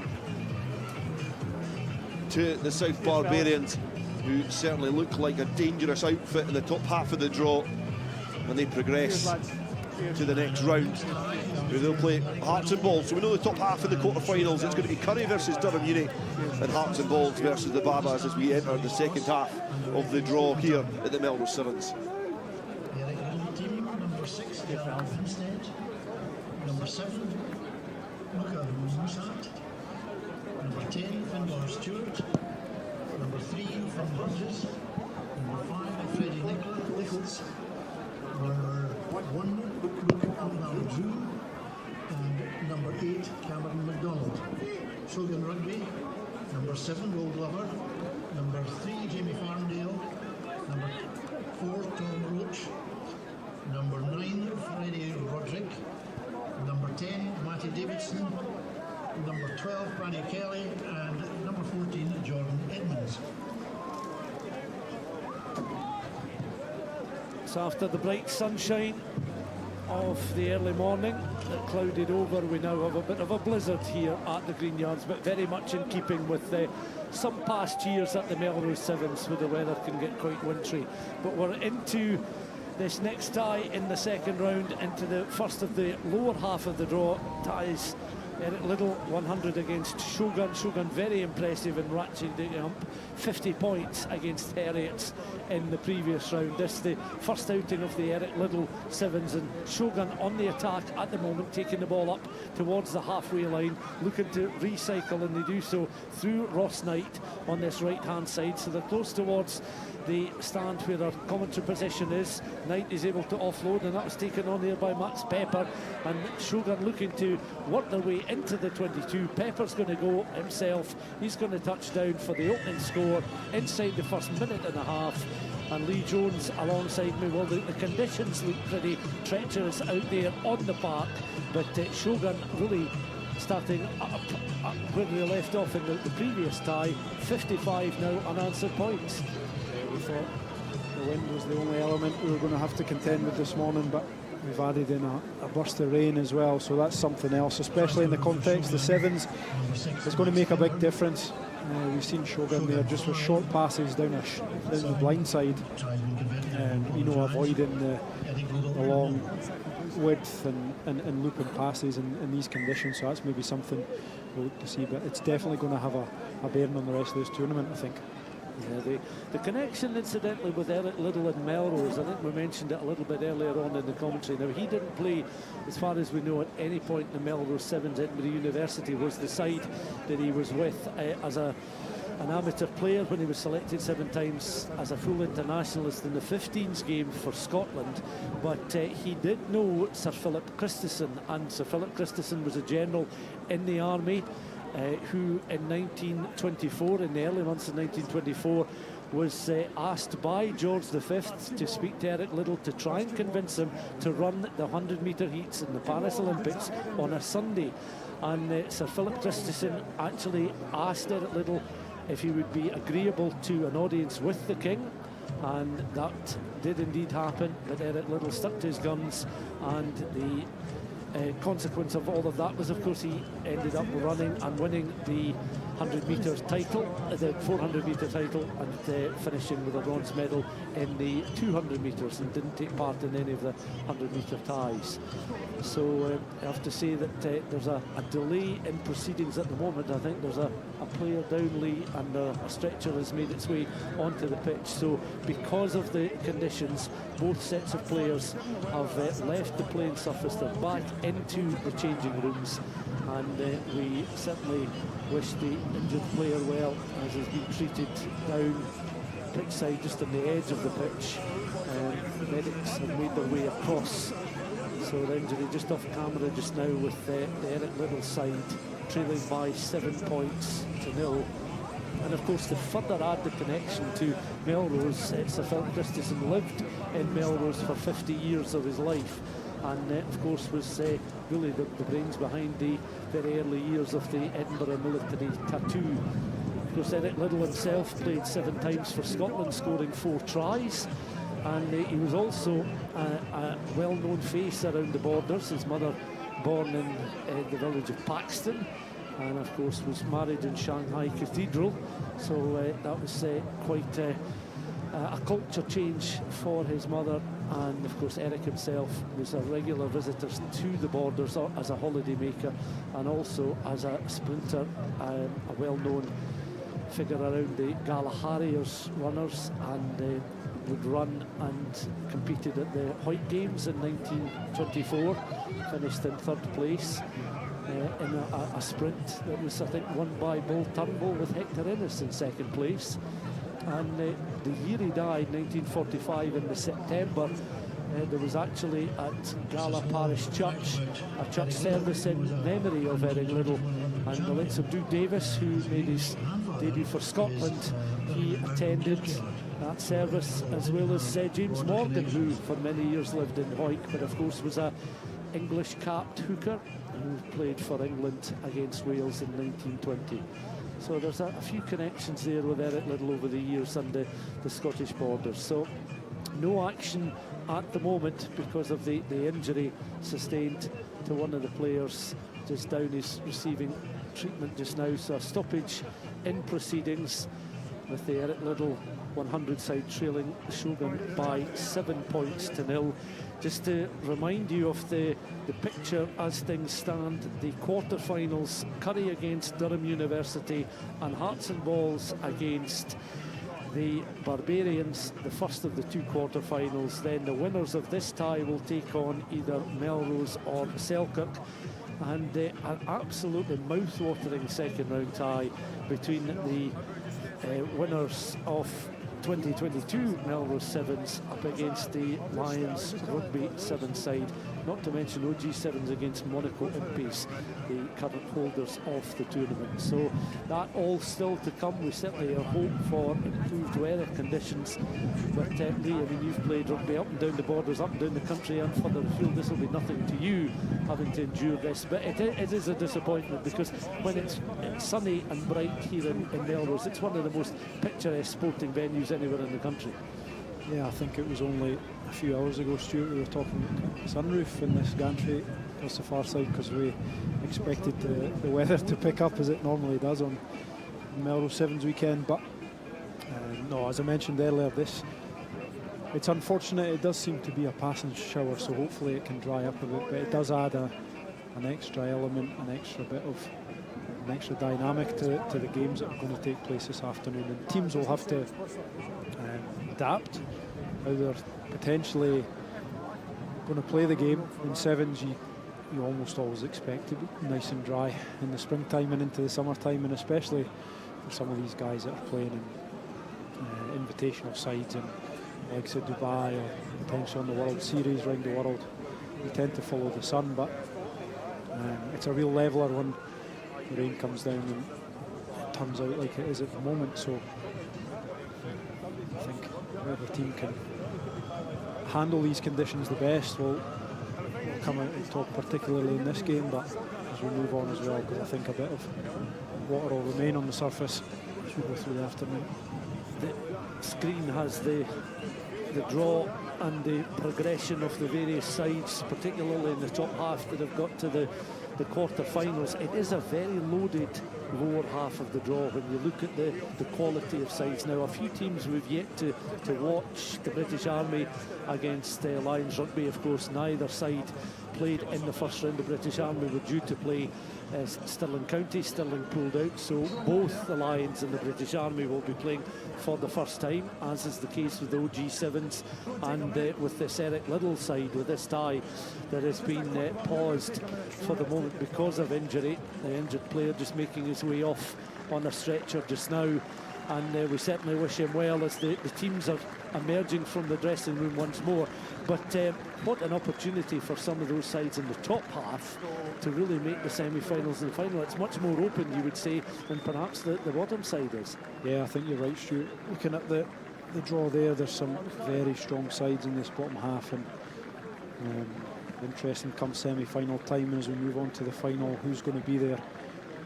But these next few games, I think, will have a big bearing on who's going to compete with those sides from the top half.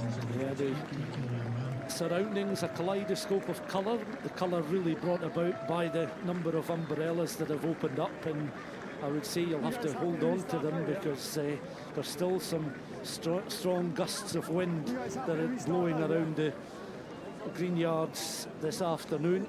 So bear with us if any wind does come across our microphones. But the match then resumes. Remember, it's Shogun Rugby, who've yet to concede in the tournament. They did have a first round tie and they did dispose of Heriots by 50 points to 0.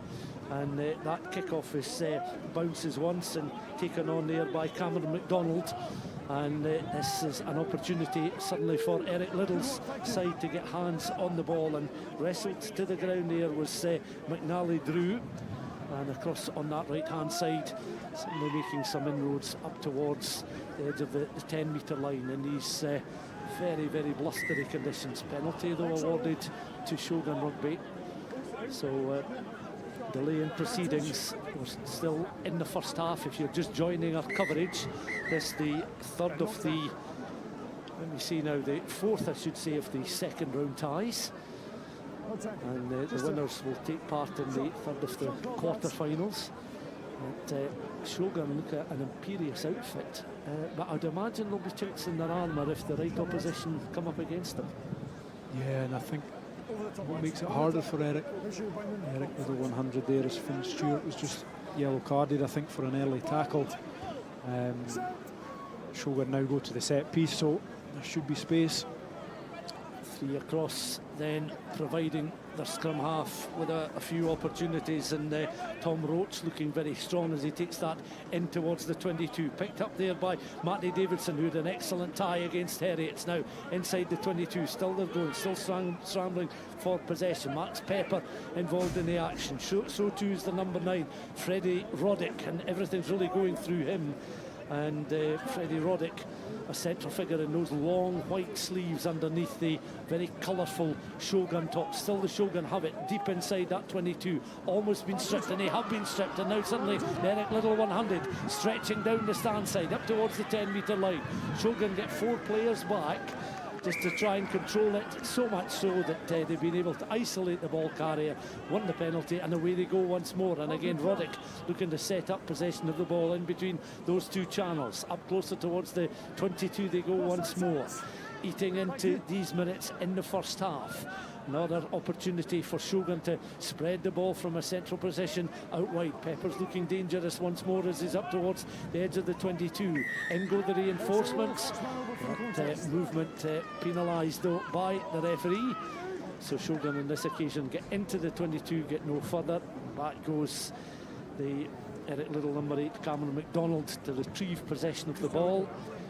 And he will get this match underway, launching a kick which just passes our temporary stanchion, bounces into touch a few times, and that, under the conditions, Lee, is an excellent kick downfield. Yeah, it's a great kick, given the way the wind's coming off this side.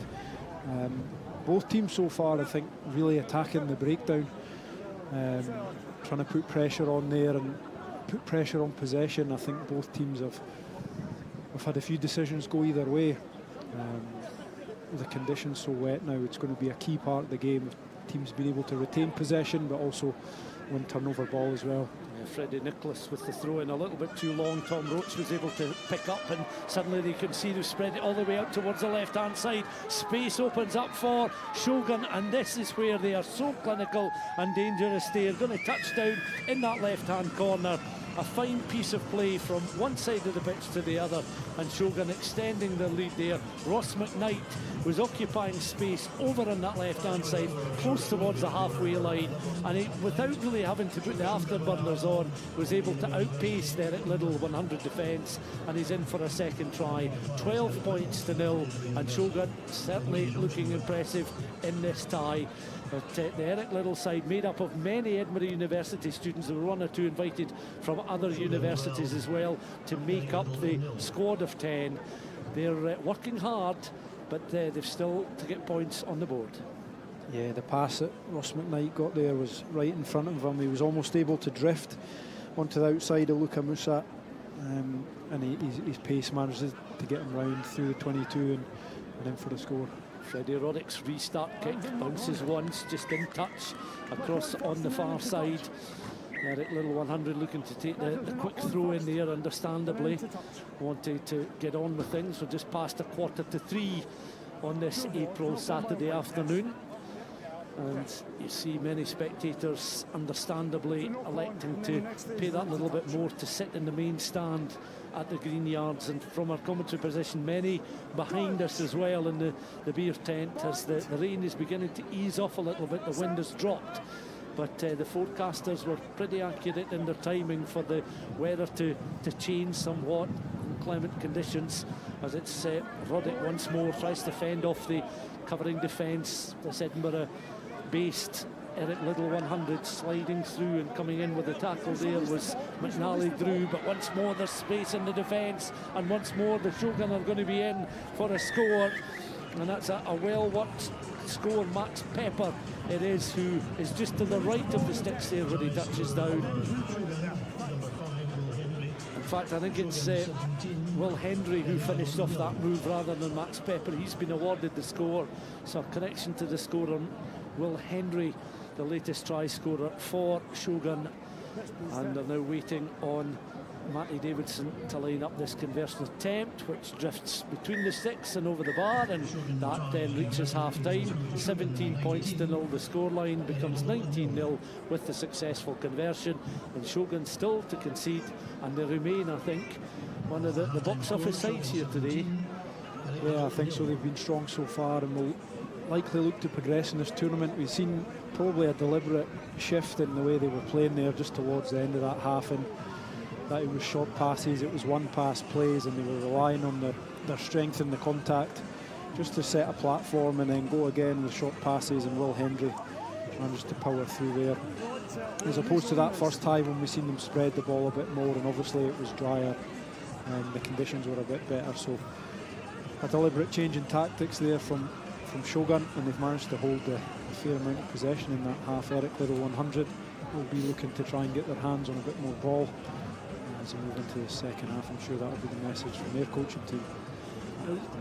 Lee, in terms of your own experience, obviously an international player at full 15s level, international player at sevens level, when you look at your sevens career, what was the appeal of the sevens game? Of course, a well-built, very speedy winger. Was it the fact that you just have more space and more opportunities to score in the game? Yeah, I think you've probably hit your nail on the head there, Stuart. It's in the 15s game as a winger, you know, in the modern game, and playing on this side of the country, it's often you can have very good games playing on the wing, but there'll also be times when you don't see a lot of ball. You know, there'll be a half of rugby and you can maybe only get your hands on the ball a couple of times, and that's just the flow of the game. Sometimes in sevens you're guaranteed to have ball in hand, you're guaranteed to have a bit of space and the ability to express yourself. So that was always the draw to play in sevens. And there's also the challenge of the fitness element of it that's appealing as well.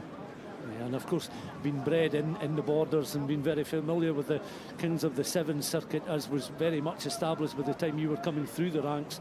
That was the perfect platform to build your skill set. As we start the second half and watch this Eric Liddell side take the ball into contact there, Joe Townsend disappearing almost underneath a huddle of Shogun bodies there, as Eric Liddell 100 now looking to get a little bit of width there. Obviously suffered the yellow card in the first half as well, so we're down a man, losing the services of a key player to the yellow, but it's been recycled again, and Freddie Nicholas looking just to be the architect of perhaps an opportunity to open up a phase of play then for this Eric Liddell 100. Back it comes to spread it from left towards the right hand side.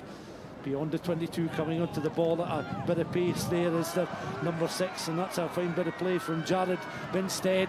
Still Binstead has it up towards the edge of the 22. It was partially stripped away from him there, but he had teammates up in support, and Binstead still very much involved in the action as he picks the ball up from his feet once more. It's excellent play there from the Eric Liddell number 6 as it comes back through the hands there. Once again taken on by Cameron McDonald. McDonald looking dangerous as well, out towards the left-hand side. This will change the complexion of the game somewhat if this Eric Liddell 100 side could get a try in the board at this stage. Back it goes once again. Again, McDonald looking dangerous. Oh, there's space opening up. Some hesitation in the Eric Liddell attack there, 5 metres from the line. That may prove costly as Shogun look to try and get a strip on there, but They certainly were almost over, and you have to say there, Lee, there was just a moment's hesitation as the ball carrier wasn't sure whether he could actually go himself and finish things off. He was almost looking both left and right to see if he could offload to give the opportunity to a teammate. Yeah, I think Roger Benjamin there, he took the quick tap, he kept the tempo high. The defence were on the back foot, and there was just, as you say, a moment's hesitation where potentially there was space on the edge there. He went in, they struggled to recycle ball because Shogun were going so hard at that breakdown, and Shogun managed to, for now, keep that clean sheet. They still have it, still to concede in the tournament this afternoon, which is more than a tie and a half old now. High throw in there, that was taken, that was a line out from confidence, but knocking on inside the 22, so Eric Liddell 100, a set piece in the 22, and you have to say chances like this aren't going to come along too often, and they've really got to produce something and get the minimum of 5 points from this attack. Yeah, big opportunity here. Set piece scrum in the middle of the field, both sides to attack, get clean ball, opportunity. Nice section of pitch close towards, as you say, centre field there, and taken on again Jack Chilly, number 4, with the attack at the moment, and certainly looking dangerous as back it comes again through the hands, tried to sell a dummy. Jack Nicholas floated out towards that left hand side. These long passes are becoming a bit more effective. They're a risky strategy. It was taken on there by Townsend, he did well, loaded back there towards Nicholas, and Nicholas just tried to keep possession of the ball there, lost it. Shogun then with the advantage as the Eric Liddell 100 just unable to secure possession of the ball in these tricky conditions. Up towards the 10-metre line go this Shogun side once again. They immediately try and get the ball out towards the left-hand side, but suddenly an opportunity opens up and they're going to concede for the first time. Again, a passage of play involving a long pass, but Jack Chilly was able to read the bounce of the ball. He was loitering with intent on the edge of the 22, and it's almost a complete 2 ties with no conceded points. But the Eric Liddell 100 do land points, and they've got 5 on the board. Jack Chilly with a response. It might be too little too late, but it's 19 points to 7 before the match restarts. Yeah, it looked like Shogun had got themselves out of jail on a couple of occasions there. Eric Liddell 100 with a majority of the possession, but we've seen it a couple of times, those long looping passes, and I think both teams employing the 7 men in the front line defence, so when those passes go in, there's an opportunity for the outside wingers to get high on them, and if the situation presents itself, to pick it off, and that's what Jack Chilly did on that occasion. 5-3 on a Saturday afternoon. Of course, the second round of the Masters at Augusta, the Grand National. There's some big European rugby ties this weekend, and of course the small matter of the 2024 playing of the Melrose Sevens, and we're at the stage for the second round is taking shape now, midway through it, and Shogun leading by 19 points to 7. We'll bring you right up to date at the conclusion of this tie, as Shogun again just carried the ball out of the 22. High tackle picked up by the referee, penalised there I think was Eric Liddell's try scorer Jack Chilly, who was certainly involved in the action. Another Shogun knock on. Referee glanced at the watch, still time for Chilly just to offload and for Eric Liddell to restart again, and Freddie Nicholas will feed the ball into the scrum. Eric Liddell incidentally was recognised again in Paris recently with a memorial unveiling of a memorial plaque in the city, where the Olympics will take place later on in the year, and many of the Eric Liddell 100 committee will be down at the Green Yards this afternoon to cheer on these young players. A little tap and go once more from Nicholas, and on they go once again.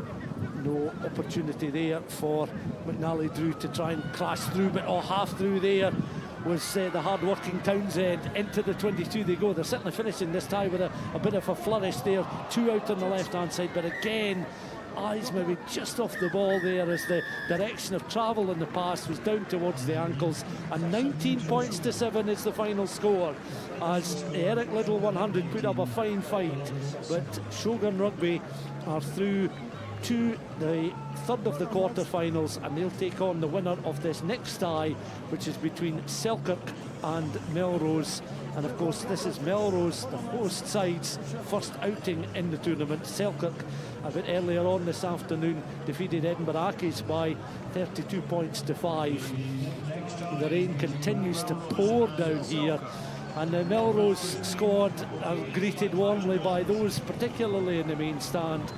And Lee, I have to say that another all-border affair is perhaps exactly what the crowd are looking for. They've thoroughly enjoyed some of the visiting sides playing, but there's nothing quite to match an all-border tie.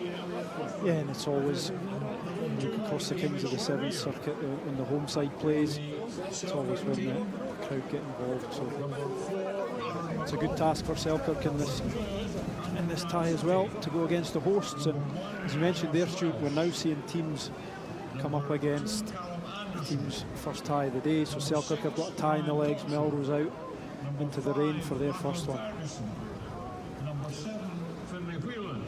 Of course, Melrose playing in the white jerseys, Selkirk in the blue.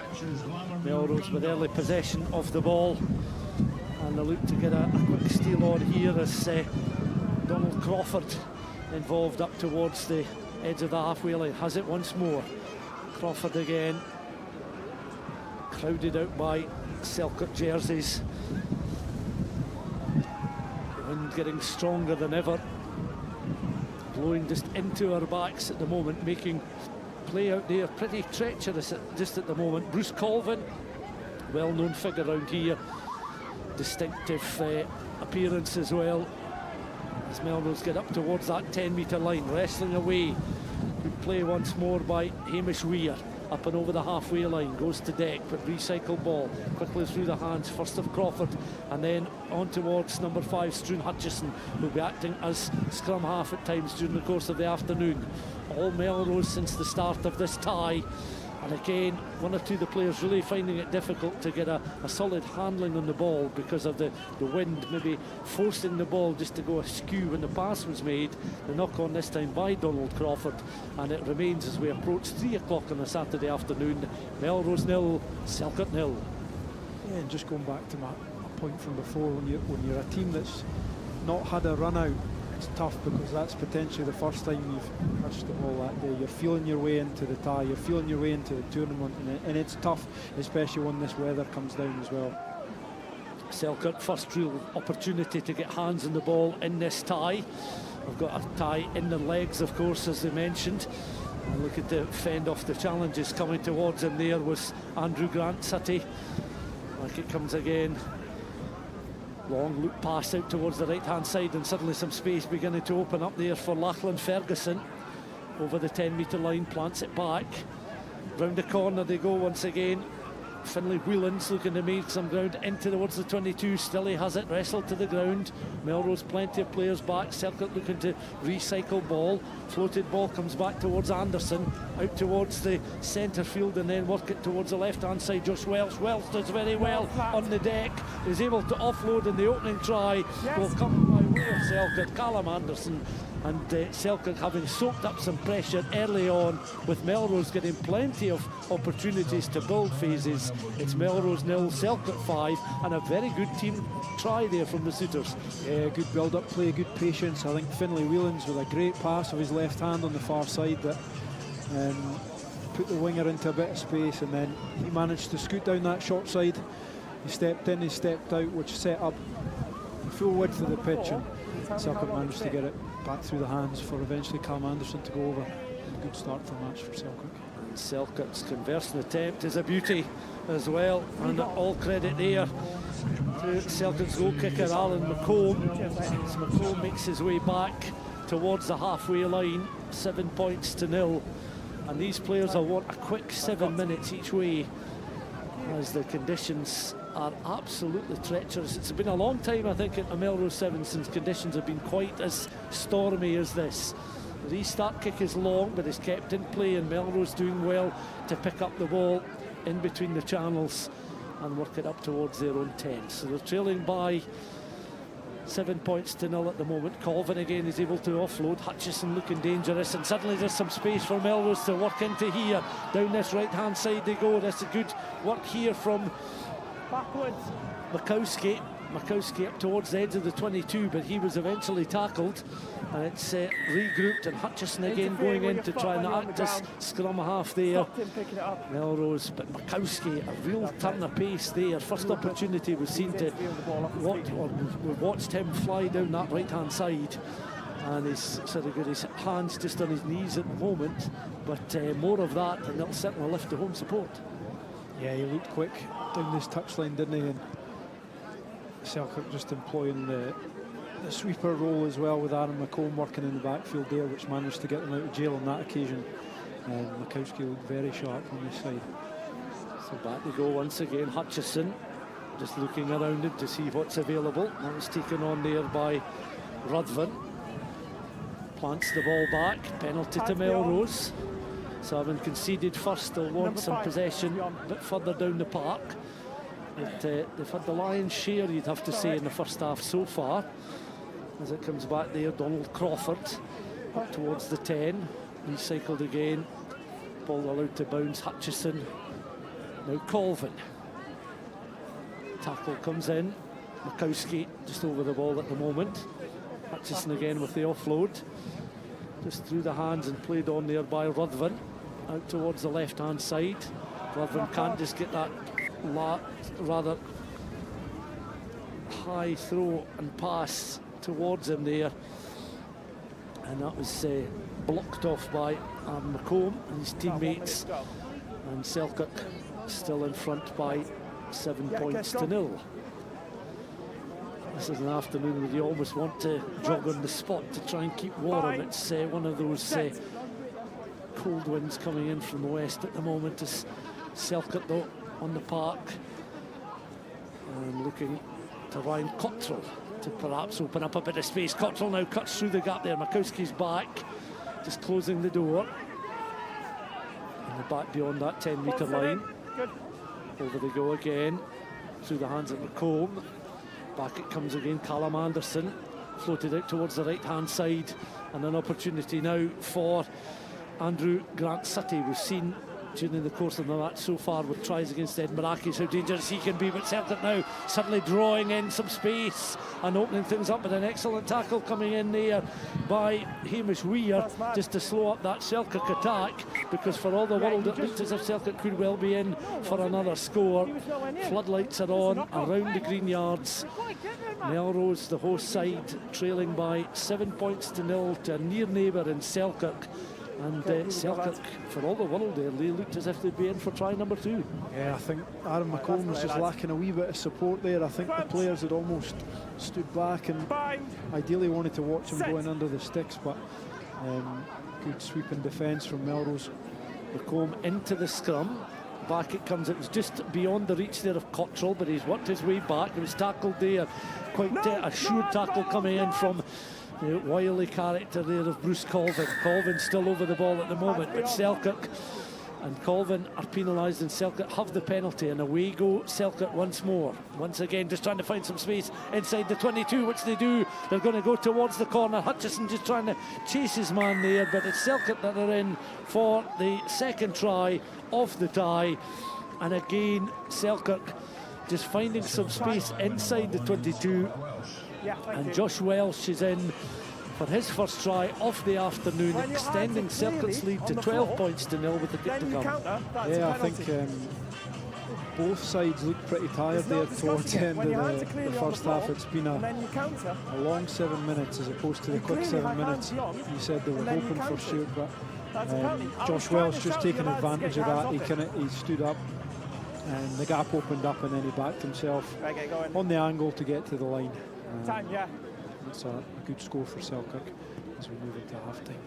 And the conversion attempt is just short of the posts, so half-time score: Melrose 0, Selkirk 12.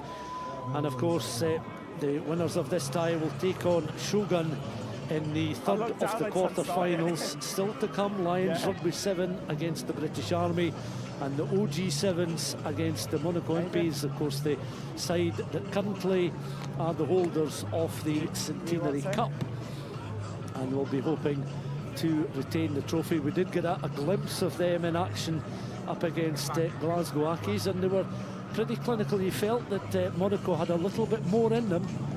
They just didn't need to necessarily go to those depths in order to win the first round tie. Yeah, and I think credit to Glasgow Accies in that tie as well. They really made it hard for the MPs. They held on to possession, and the MPs really, they had a couple of runaway scores in that first half from the 22 with probably little chase back. So they managed to get a couple of scores breaking from their own 22. It was a good challenge from Glasgow Accies there as the MPs move on to play the OG Sevens, who are somewhat of an unknown quantity. It'll be a good tie to bring about the next one. Yeah, and if you're just joining our coverage, one of the stories of the day so far, I think is fair to say, is Currie. Currie having won the opening tie that kicked off just before 11 o'clock this morning, defeating Hawick by 29 points to 5, and then they were 19-17 winners over the Assassins in the second round. They'll take on a Durham University side that looked useful as well in the first of the quarter finals. That coming up just in a little while, but the second half is underway here with Selkirk leading by 12 points to 0. And the next tie-up is the Lions Rugby 7 side up against the British Army, the side who, of course, won here back in 2022. Selkirk looking to add points on the border. Welsh is powerfully going towards the corner. Did he get a clean grounding? He did indeed. Referee is satisfied, and Welsh is over for his second try of the tie, and that extends Selkirk's lead. Melrose 0, Selkirk 17. What a start to the second half for the team from 6 miles down the road. Yeah, Josh Welsh has had a good, what would it be, 3 minutes there. He finished off the end of the first half and scored. He took a water break and then he's back on. Actually, it was a great restart kick from Melrose. It really challenged Josh Welsh here to take it. He managed to jump and take a clean catch, and then a few phases further on he's managed to finish in the corner. And of course, going back to Currie briefly, the interesting twist of fate this afternoon is that Currie, having defeated Hawick in the first tie of the first round, take on Hawick in a Scottish Cup 15 semi-final, which kicked off down at Mansfield Park about 8 minutes ago. So I think some supporters made their way down. Some are staying on here now, and they'll be keen to find out how the 15 side get on. But the scoreline 17 points to 0.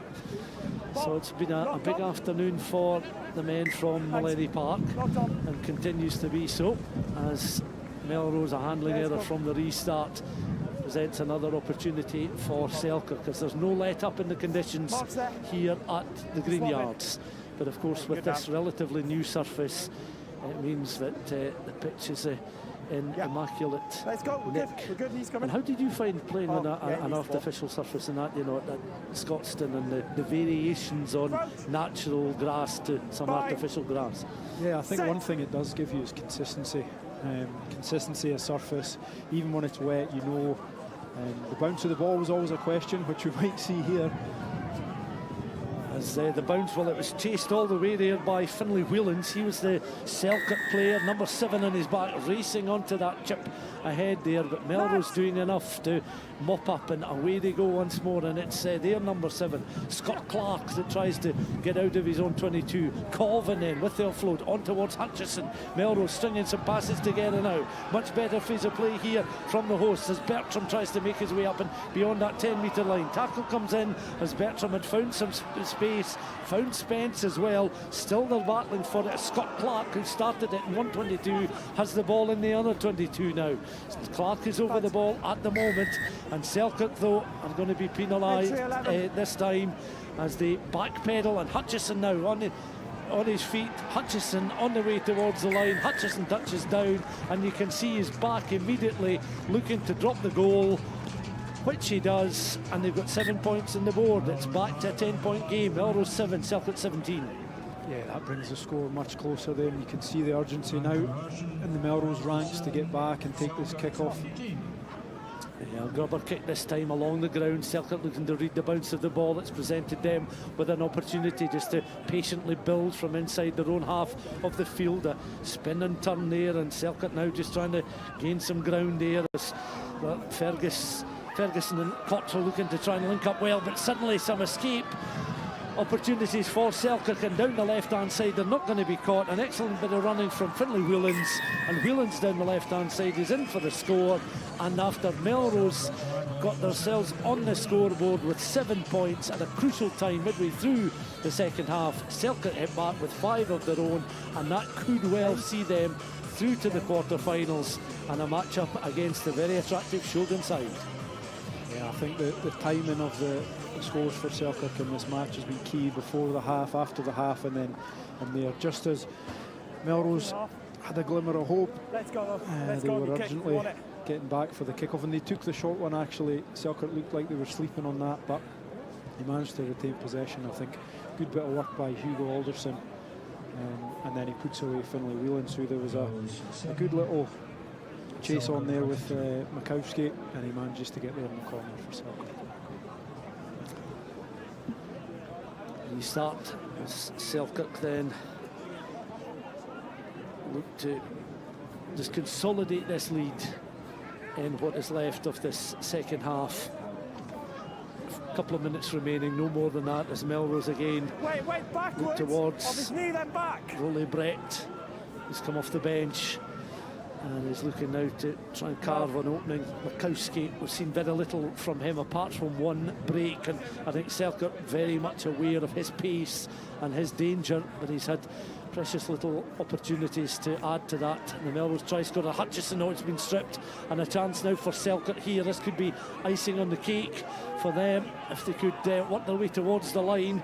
That was intuitive play there from Blake Cullen, and they've been penalised, so Melrose very quickly again looking to Struan Hutchison, and up and over the 22 they go with the offload, and taken on there by Craig Fairbairn. Offload comes in, and again it's through the hands of Bertram. All pass out there by Scott Clark out towards the right hand side. Makowski will make himself available and tries to take the ball into contact up towards the 10-metre line. The wind has dropped a little bit, but the rain continues to pour down as Hutchison then is able to offload towards Bertram.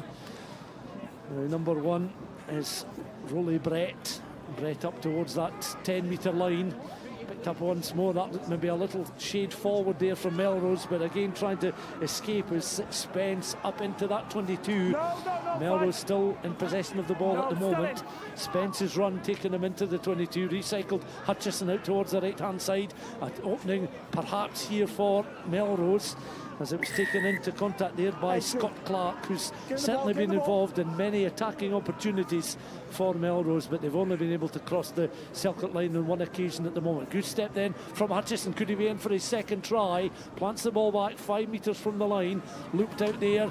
2-on-1 situation opening up, but Selkirk had the two defensive players lined up to try and stop the attack being made there from Matthew Bertram.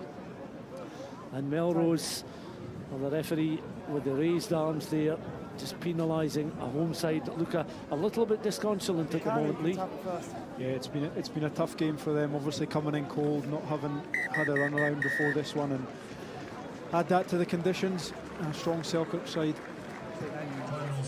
That's the result there. So Melrose 7, Selkirk 22, the scoreline. So Selkirk are then through to the third of the quarter-finals to take on Shogun, and the next two sides out of the dressing rooms and onto the park will certainly bring about some interest, I'm sure, in the crowd.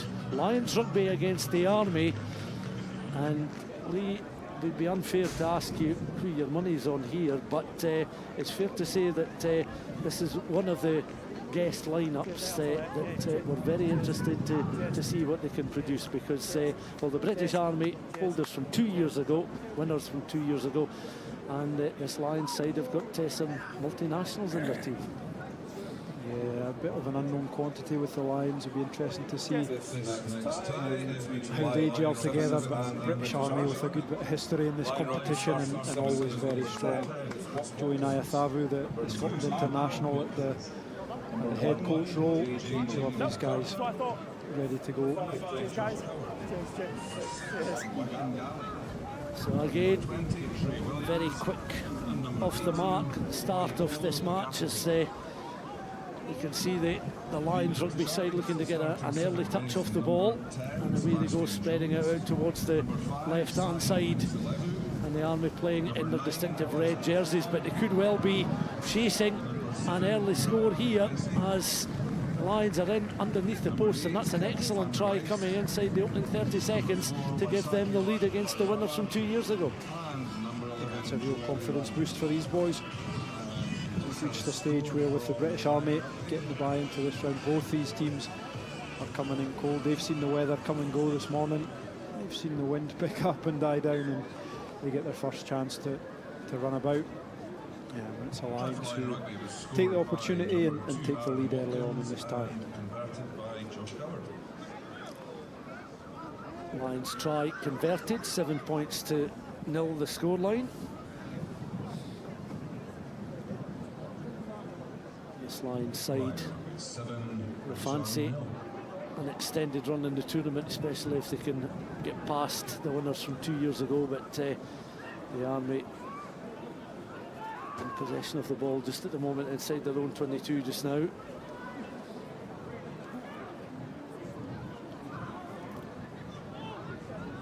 Still the carry with some purpose here.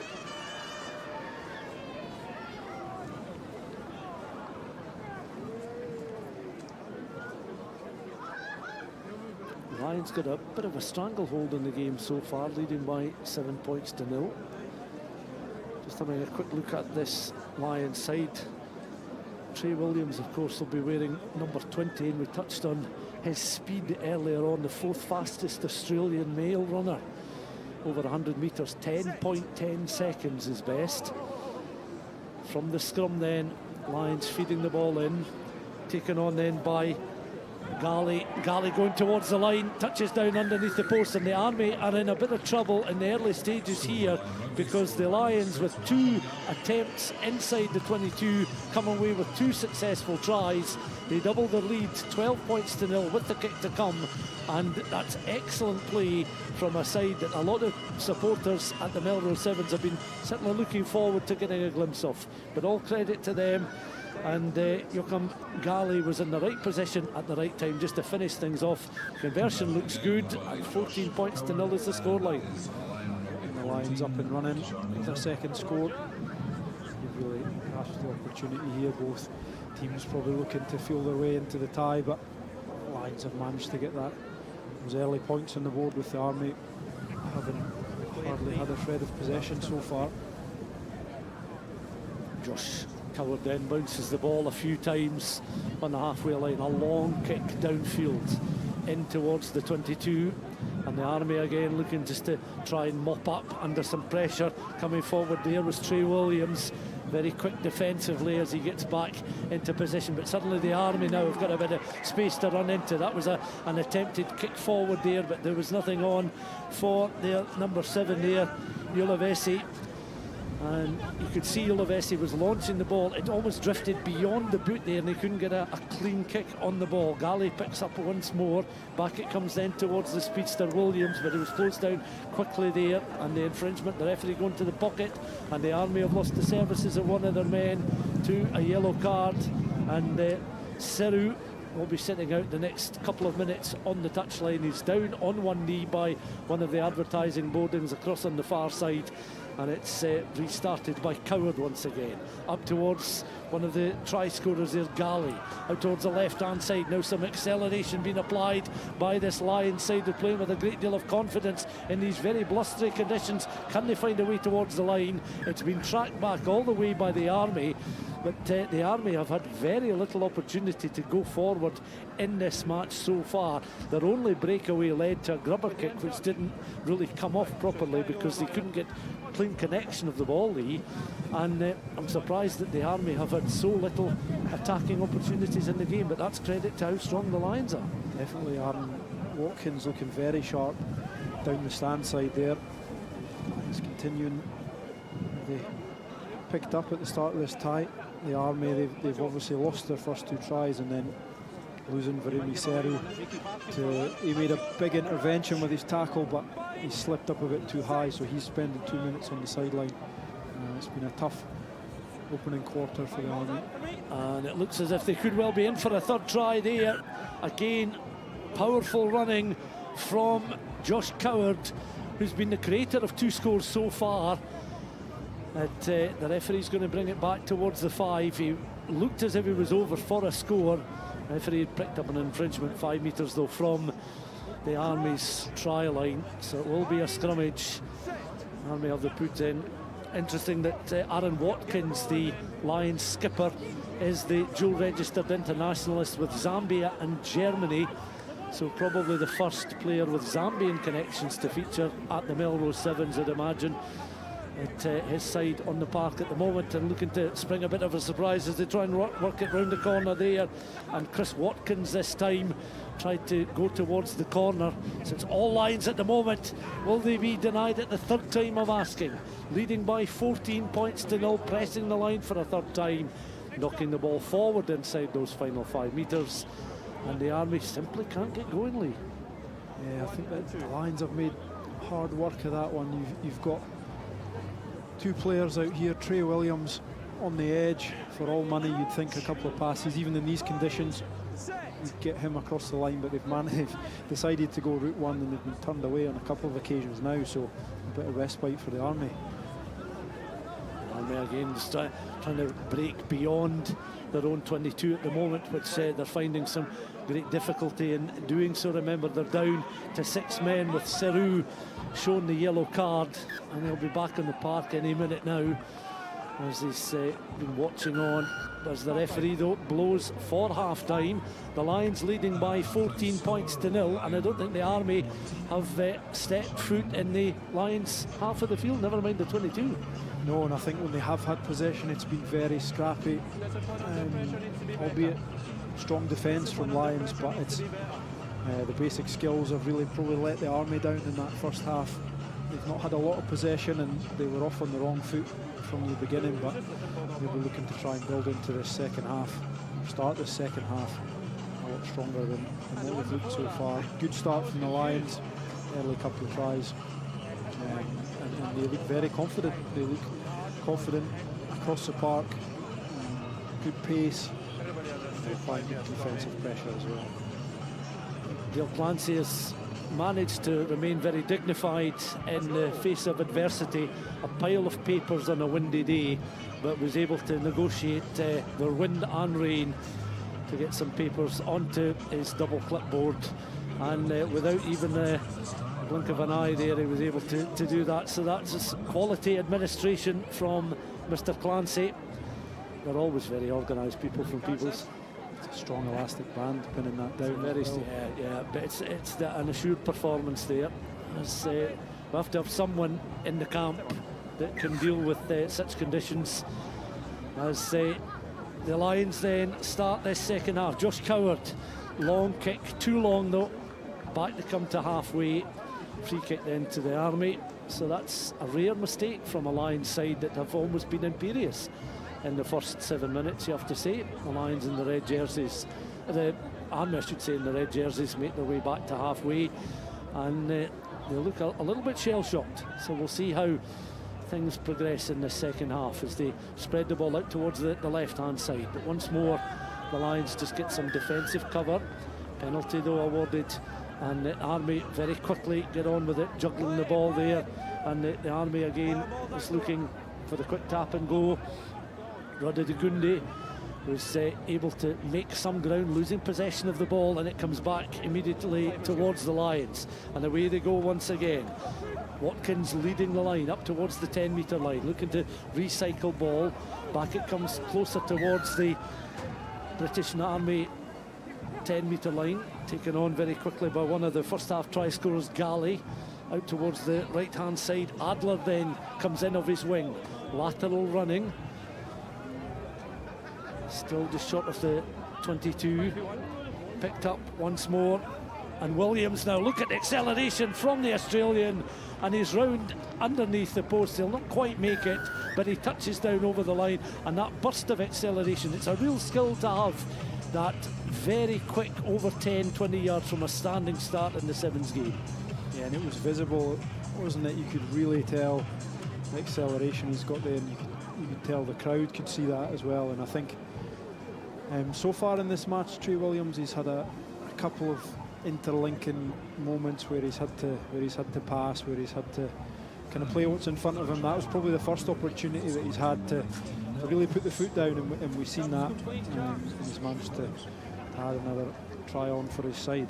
Yeah, he's a 10.10 sprinter, as I say, the fourth fastest Australian, and it showed there just a little glimpse of how quick he can be from literally a standing start. As that ball was contested there, Chris Watkins was trying to pad the ball back, but the Army have it once more, and they're looking again a little bit uncertain, trying to get the ball through the hands there, as Van der Leest tried to work it round here, wearing number 8 this afternoon. Van der Leest on then towards Radevu, and Radevu crowded out.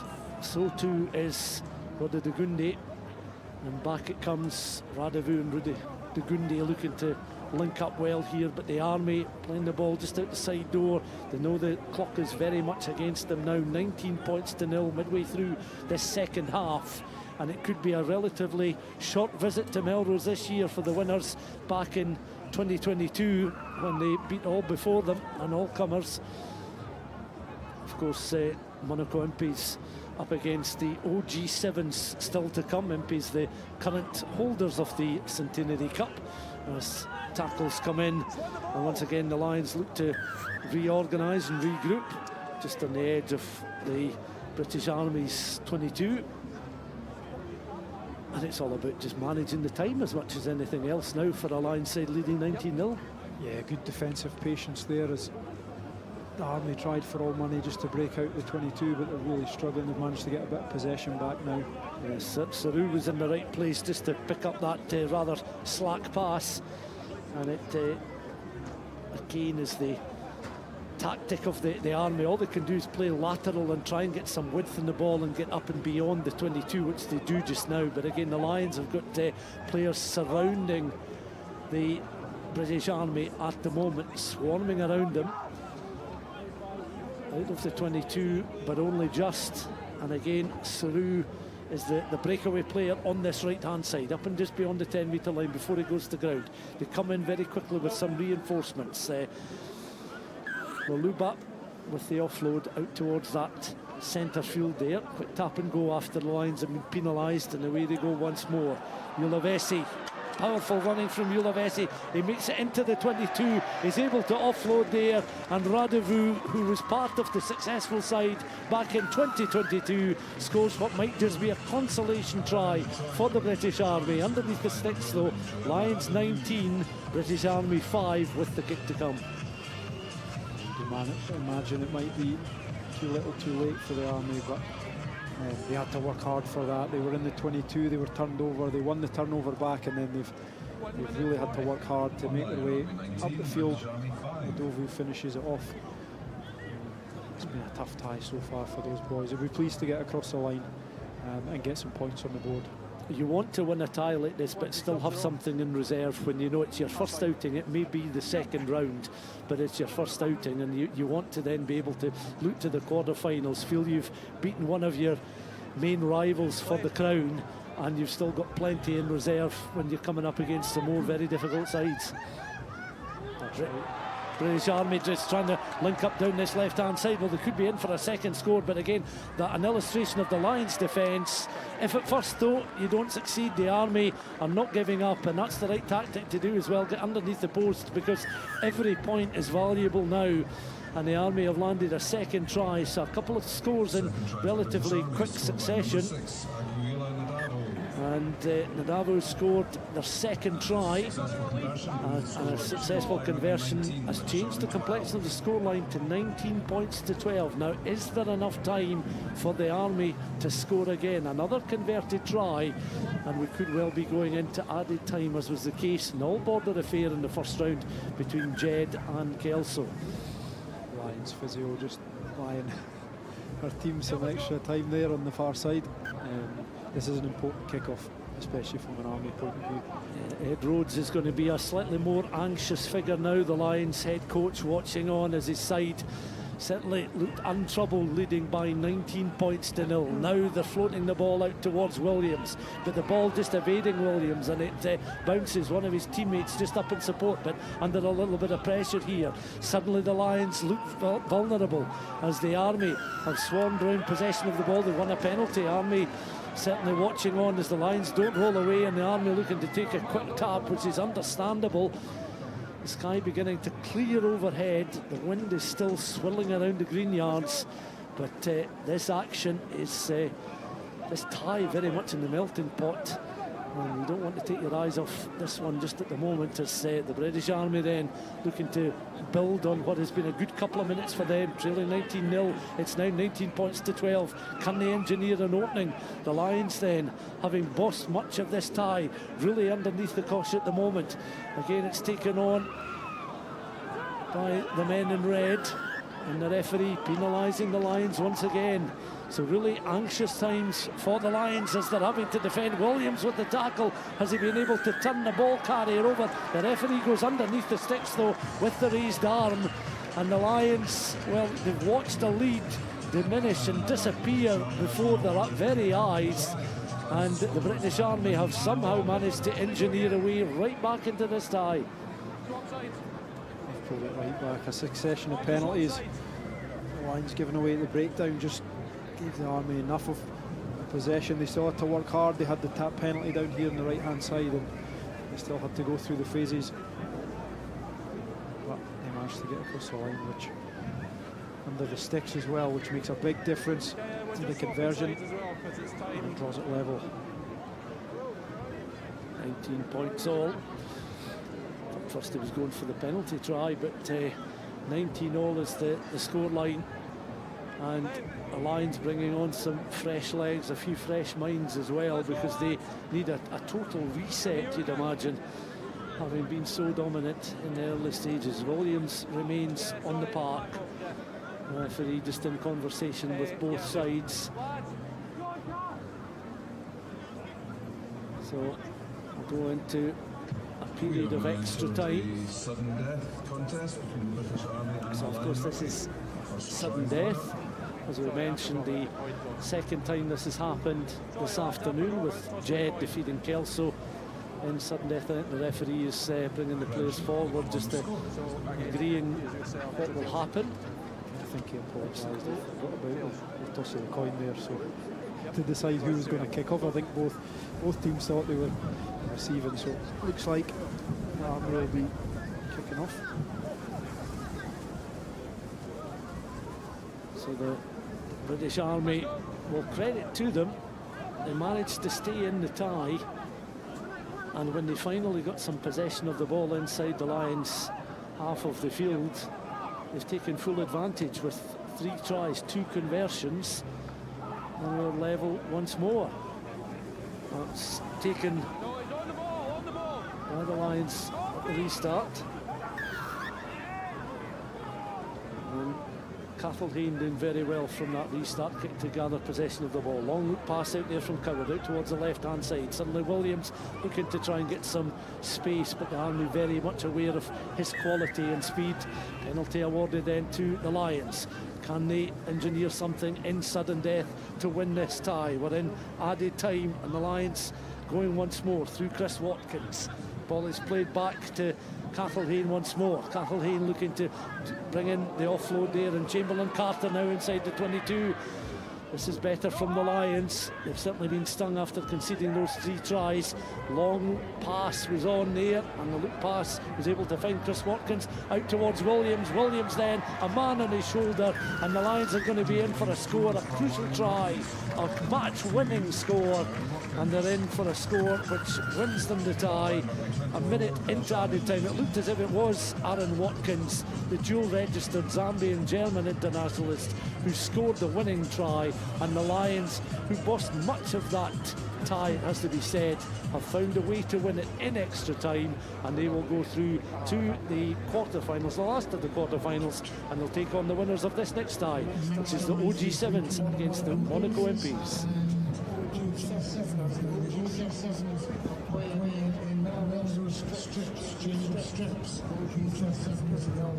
The OG7s are going to be playing in a change of strip, and it's a familiar strip to these home supporters. So the OG7 is going to be playing in a variation of the Melrose jersey. And of course, Monaco Imps, we've seen them already in action up against Glasgow Accies, and they were able to swat aside Glasgow Accies with relative ease, it has to be said. But they're involved in this match against the OG7s for a place in the quarter-finals. Currie against Durham University, Hearts and Balls against the South Barbarians, Shogun against Selkirk, and the Lions up against the winners of this tie, the last of the second round ties, which is now underway. And I'm delighted to say I'm joined for this tie by Bill Clancy. Yeah, a good exciting tournament so far, and the conditions haven't really spoiled it. If anything, they've added to the action that's on the pitch. But I think the Monaco Imps, obviously playing in the first round as well, have been able to hit their straps and playing another one of the guest teams here, the OG7s. It'll be a challenging ask for them to get anything, but they've already made a break and they're in behind. A good start for the OGs. An opportunity here then for the OGs as they're heading down towards the edge of the 22. Ball is almost stripped there, but they're able to recycle possession of the ball. No hand, no hand. Go forward once more. Referee over possession of the ball here. Just get confirmation of the sides in a second as we watch the Imps on the defensive at the moment. Back they come again, remaining upright. And this OG7 side, back it comes to the edge of halfway. Solid challenge coming in there. Not held, Imps not again. held, not held. Referee saying not held, not held. So this Monaco side under pressure could well concede here, but again OG7s, men in possession of the ball, unable just to almost back themselves to get the score. You're off your feet. They've got the penalty as Monaco Imps off their feet. Quick dash towards the line, trying to protect possession of the ball there. You could see Jack Rampton and also Conan Osborne. Osborne, it was that rather unconventionally slowed up possession of the ball there. Just look like Loic Legal's been sent to the sin bin as well. So Monaco Imps down to 6 men as the OG7s have found a way round towards the try line and over the line for the opening score, and then they lead by 5 points to 0 with the kick to come. There's a hint of blue sky and sunshine overhead, but the wind remains very strong indeed. And the Monaco Imps, the holders, well, they concede first in the second round tie. 7 points to 0 the scoreline in the early stages of this first half. Yeah, OG7 starting really well and being able to retain possession. They went from their own 22 all the way up the park, but just being able to minimise the mistakes, and they've really taken the game to Monaco Imps in the initial stages, who have got 3 players that were part of that winning side last year in their starting line-up here. One player, Tyler Bush, putting a huge hit in midfield to try and disrupt the OGs, but still weren't able to knock them off their stride. And it's the OGs to strike first. From the restart, that ball contested there by Jack Rampton, and knocking the ball forward. So a chance for the OG7s from the set piece, just beyond that 10-metre line. 20 minutes to 4 on a Saturday afternoon, second Saturday in April. And it's a chilly one today. Many spectators electing to pay a little bit more to sit in the main stand at the green yards and watch the action unfold. A real kaleidoscope of colour earlier on, with umbrellas appearing all around the ground. And the OG7s wearing the Melrose jerseys now on the attack once more. Tackles coming in from the Monaco Imps. Good trap and go, and once again the OG7's going to be in underneath the post there. They're able to round Glenn Bryce, and they're touching down. They've got some real pace in the side, Dale, and that's going to be crucial during the afternoon if they can maintain an overall level of fitness. Yeah, definitely. Even off the mark, they're electric. Straight off the mark, and Glenn Bryce was just tickling the hips there of the OG7s when they were just going round the outside. Just not able to get real close to them to make that challenge and make that tackle. But the OG7s are playing really tight to the line, and obviously they're a side that they play 7s rugby now after their 15s folded, but they're a really dangerous outfit by the looks of things. A lot of really electric players throughout that squad.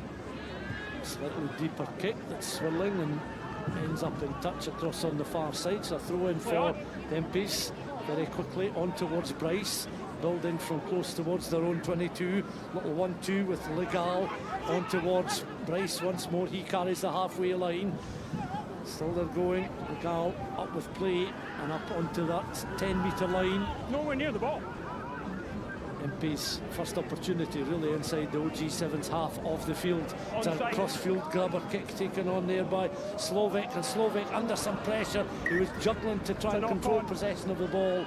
The ball was knocked forward there, and you felt that was going to be significant, because if Imps were able to get full possession of the ball there and full control of the ball, the very least you'd expect would be underneath the post for 5, if not 7. Yeah, it was a good option as well. You could see Slovak just holding its width, being able to just hug that touchline and just signal to Glenn Bryce he wanted to put on the toe and stab downfield. There was acres of space, and especially when you're playing 7 up. There's going to be space in behind. You've got to turn around quickly and try and put a bit of pressure back on. They can do either, to be fair. Yeah. They did really well there to get back in cover. Slovak part of the team that won here last year, minus the mullet. Hairstyles have changed somewhat as it goes loose, goes a begging, picked up and colliding with the post and then grounding the ball over the line. Monaco Imps really their first foray into the OG7's 22, and they're able to land a try which is converted by Loic Legal, and it's suddenly a 14-7 scoreline, and the Monaco Imps, well, they've certainly been stung into action. They've been able to wake from their slumber, and they're well and truly back in business and back in this tie. Yeah, Loic Legal looks like he's an important player. He's had an eventful opening to this first half. Yellow card, try, conversion as well. And obviously we're down to 14 men. They conceded 14 points in that time, so good to get a try back. Imps on the defensive again, as OG7's looking to spread the ball. Little tackle from Tyler Bush on an attempt to just dislodge possession of the ball as we close in on half-time. This crossfield win becoming a real dilemma for these players as to how they throw and how they kick. But again, look at the speed and look at the pace here of the covered defences. Monaco Imps is going to slow up the attack there. Well, I tell you, Jack Rampton must be one of the very quickest players out there in the park, but he just had too much to do, and he couldn't deny the OG7s an opportunity to score try number 3, which they successfully managed to do. They've landed a third score in the first half, 19 points to 7, and so often a team struggling 2 scores down lands some points and then immediately concedes again from the restart. That was the case here, and the OG7s have landed another 2 points as we reach half-time. Yeah, I think Rampton was probably the only person in Melrose at that time wanting a stronger headwind just to try and slow the OG7's attack down. But it was a great cover back as well, but it was just, again, the awareness of that man there to be able to see where he was on the pitch, ghost his run and angle his run to the other side of the upright. Rampton just couldn't get round quick enough to really contest, and what a start it's been for the OG7s. You know, it's been they got out the blocks really, really quickly against what is a really impressive Monaco Imps side. Perhaps took everybody by surprise last year. And the OG7s are certainly taking a leaf out of their copybook. Yeah, they've got pace, they've got confidence, they've got patience, all important components in a successful 7 side, and they lead by 21 points to 7. They're pretty clinical, and spectators of all ages braving the elements to watch the latest instalment in the history of the Melrose Sevens. The Centenary Cup up for grabs. The holders have certainly got some work to do as they trail by 21 points to 7 with 7 minutes of the tie left to play. And those wearing the Melrose colours are certainly enjoying their outing, their first outing this year at the Green Yards. 3:45 on a Saturday afternoon. At the conclusion of this tie, we'll hear once more from Doogie, who's down pitch side. The second half about to get underway. And I think Melrose spectators will just be happy to see their shirt progress through the stages. If indeed the OG Sevens continue to wear the jersey as the ball is played back and the Imps are able now, a high challenge coming in there, and the referee goes to the pocket, and suddenly the OG Sevens lose a man at the start of this second half. You've seen what damage that happened in the first half for Monaco Imps. They went down after Liddell got sin-binned. They conceded 14 points, and this is an interesting call from Monaco Imps, opting for the scrum, which means that there's at least 4 people committed to that set piece. Well, they've actually dropped the scrum half out to provide a better defensive line, so interesting defensive and attacking tactics, but that's the danger that you can pose. And taken on then by Boland up towards that 10-metre line. So still they have possession of the ball, that coming just off the forearms and the chest there of Jake Rampton. And we've seen Rampton and his pace and quality going forward, but not the best moment for him so far this afternoon, knocking forward. I feel that was an opportunity missed. It definitely was. There was numbers up on this side as well. If Rampton gets that in his hands, the defence is committed. They'd square the hips of that defence and then he'd be able to release the faster players out wide, but just couldn't get it under control. Almost running before he was thinking of his next task. Eating up the next 2 minutes going to be important for these OG Sevens players, as they're happy to keep possession of the ball. 1 or 2 of them beginning to slip and slide on this surface, which you can understand the amount of rain that has fallen in the last hour and a half or so. As again, they're trying to work it from close quarters. Monaco, with every passing minute, will be increasingly desperate to get possession of the ball and try and go forward, and they've won a penalty, so extra movement there been penalised, and a chance now for Monaco from between that 10 and 22. Space will open up because they're up against the 6 men, almost losing the jersey. There was Legal out towards the right hand side. The ball bounced once, came off the palm of the hand there of Slovic. Now Slovic belting the ball. He's going to go to the corner and he's yellow carded. Well, we've seen that once already this afternoon. A little bit of, you perhaps could call it petulance or frustration, but that's led to a levelling up of numbers. And 6-all at the moment in terms of those players out the park. Yeah, that's criminal from Slovic to just punt the ball away into the spectators. But it's not been a good opening stages to this game at all for Monaco Imps. Defensively look porous, unstructured, and calamitous in attack as well. Some space beginning to open up. Tackle coming in there from Legal as his opposite number is able to pick up. The numbers have changed on these OG Sevens jerseys because they are wearing Melrose jerseys, so that should be corrected for any future ties if they are involved. And again, they're looking to try and work it down as the ball just drifted into touch on that left-hand side. And again, while no further scoring has been added to the scoreboard, it's just eating up valuable seconds while this Monaco side are in the wrong half of the field. So the holders of the title under real pressure now as we come into the closing stages of the second half. OG Sevens 21, Monaco Imps 7. And it's down this right-hand side now. Now it's all about strength here as Rampton tries to wrestle his way up towards halfway. Gets the offload in there and taken on by Osborne. Floated pass out. Brown through the hands and out towards the left-hand side. Bryce now with a very deliberate good step, taking the ball up and over the halfway line. Back it comes now, 6 against 6 at the moment. Little opportunity here for the Imps and for Osborne. As he's up towards that 10-metre line. They need to play on. They need another score really underneath the sticks very quickly, but they're not going to do it that way by losing possession of the ball. As suddenly we've got some brighter sunshine and blue sky overhead here at the green yards, but it's not at all warm this Saturday afternoon. And the Monaco Imps knocking forward, so the OG7s with an opportunity from this set piece. Close to the 10, 21-7 the scoreline. Final minutes of this tie. And the Lions against the OG7s, if it is to be that, it's going to be a mouth-watering quarter-final day. Yeah, you know, the other second round tie was equally as close between the Army and the Lions. Lions looked really good in the opening 7 minutes. Perhaps just let the Army back in, but OG7s are certainly not looking like they're going to be given an opportunity for the Monaco Imps here. No, they're streetwise enough to see out the next few minutes if this evidence is anything to go by.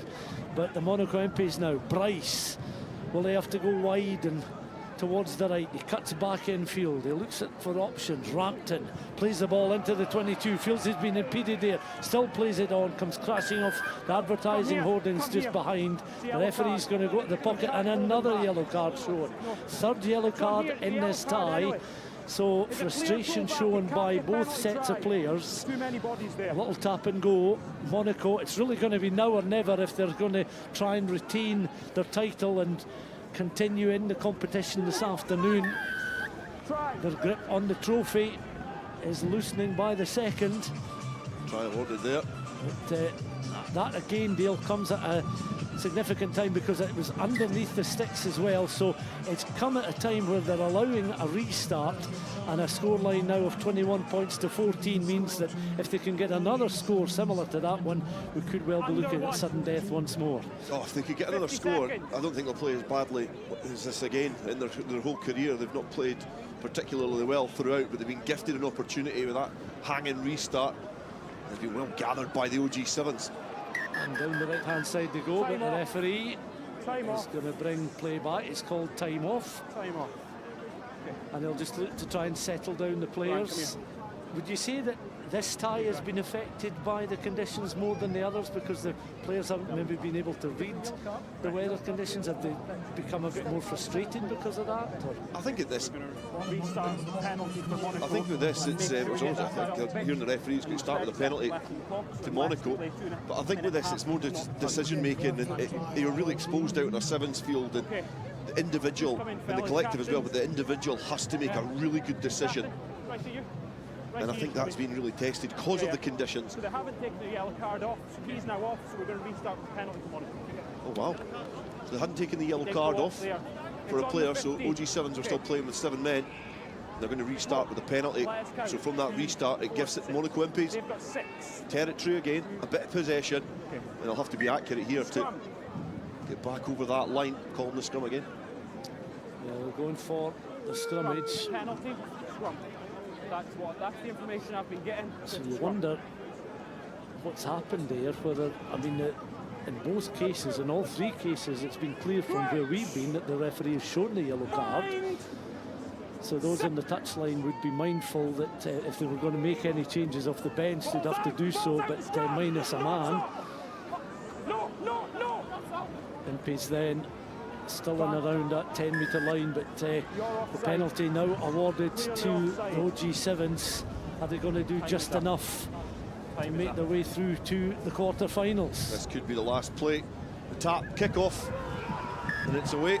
Great defensive scrum.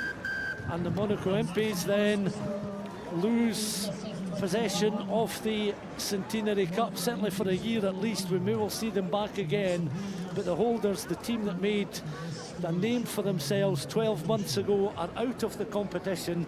A team out of sorts after a very good performance against Glasgow Accies in the opening round of the competition, lose out to the OG7s in the second round. So Monaco out by 21 points to 14 to go out. So it means the quarter-finals look like this. Currie against Durham University, Hearts and Balls against Barbarians, Shogun against Selkirk, and Lions against the OG Sevens. That's it from the commentary deck. We'll head back down to Doogie Viewpoint.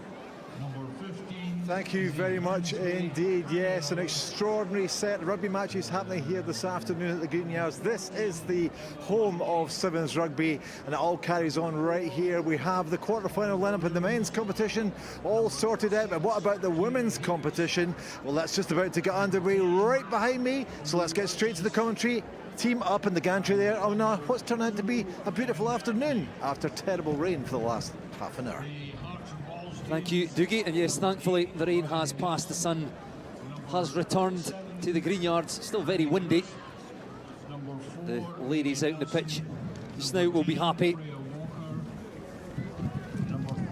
It's the second game in the Mike Bleasdale Cup. Hammerhead Sevens, who won the Dubai Sevens Open Women's Championship recently back in 2023.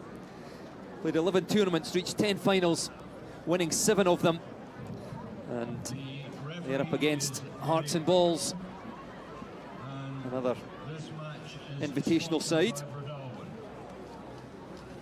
Is Hearts and Balls early possession. Ryan Nelson racing in to try and secure possession, but penalty goes the way of the Hammerhead Sevens. First chance for them, just on the fringes of the Hearts and Balls 22. Mary Nelson shouting for help in defence and just about do enough to keep out Hammerhead, but they keep the ball alive. There's numbers out to the right, and Hammerhead should go in. Freya Walker on hand. Hammerhead do get the ball touched down in the corner, and it's first blood to Hammerhead Sevens.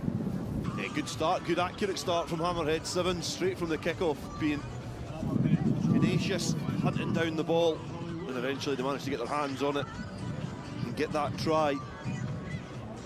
Really good work from Hammerhead, and they can obviously see Megan Gaffney was in there as well, in the thick of the action. Played for Hearts and Balls last year as they were defeated at the death by the Lionesses in the final. Little battles within the ward.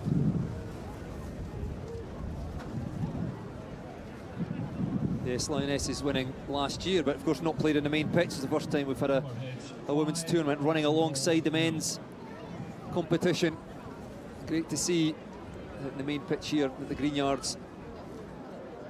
So conversion unsuccessful, as was that restart. So a chance then for Hearts and Balls. See what they can do in an attacking sense for the first time in the game. Mary Nelson, who will start things off if she goes to the left, and I think Freya Walker was expecting that pass, so ball lost and back with Hammerhead Sevens.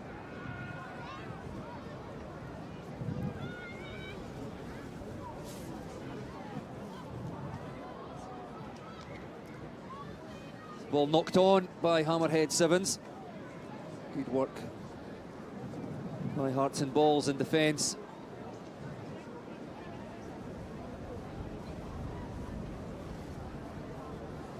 Yeah, some good work early on from both sides. In attack, Hammerhead looking pretty sharp, the ball in hand.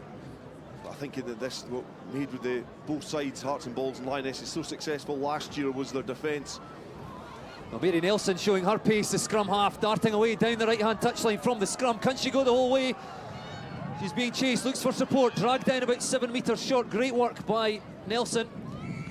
And Hearts and Balls, well, didn't quite get to the breakdown quickly enough.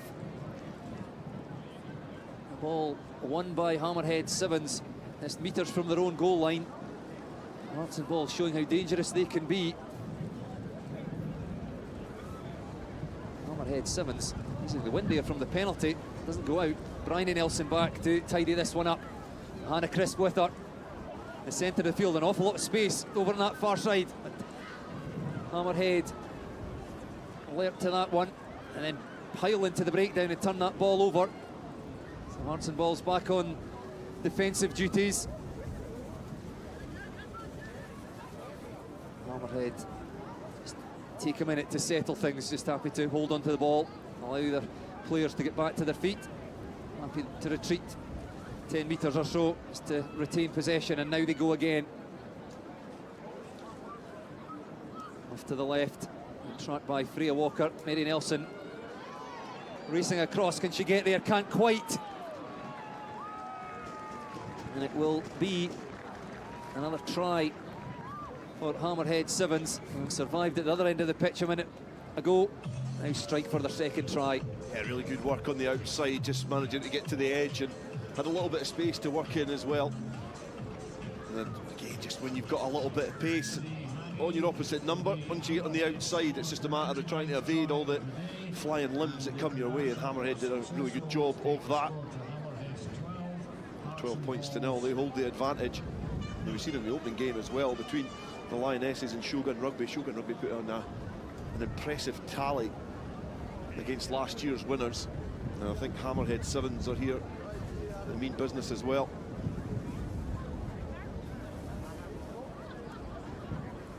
Shogun Rugby 47-7 winners over the Lionesses in the first game in the Mike Bleasdale Cup. It's the second of 5 before a final shortly before the men's final. 8:34 and away go Hearts and Balls again. Foot race to the line, and this time it will be won by Skye Phimister.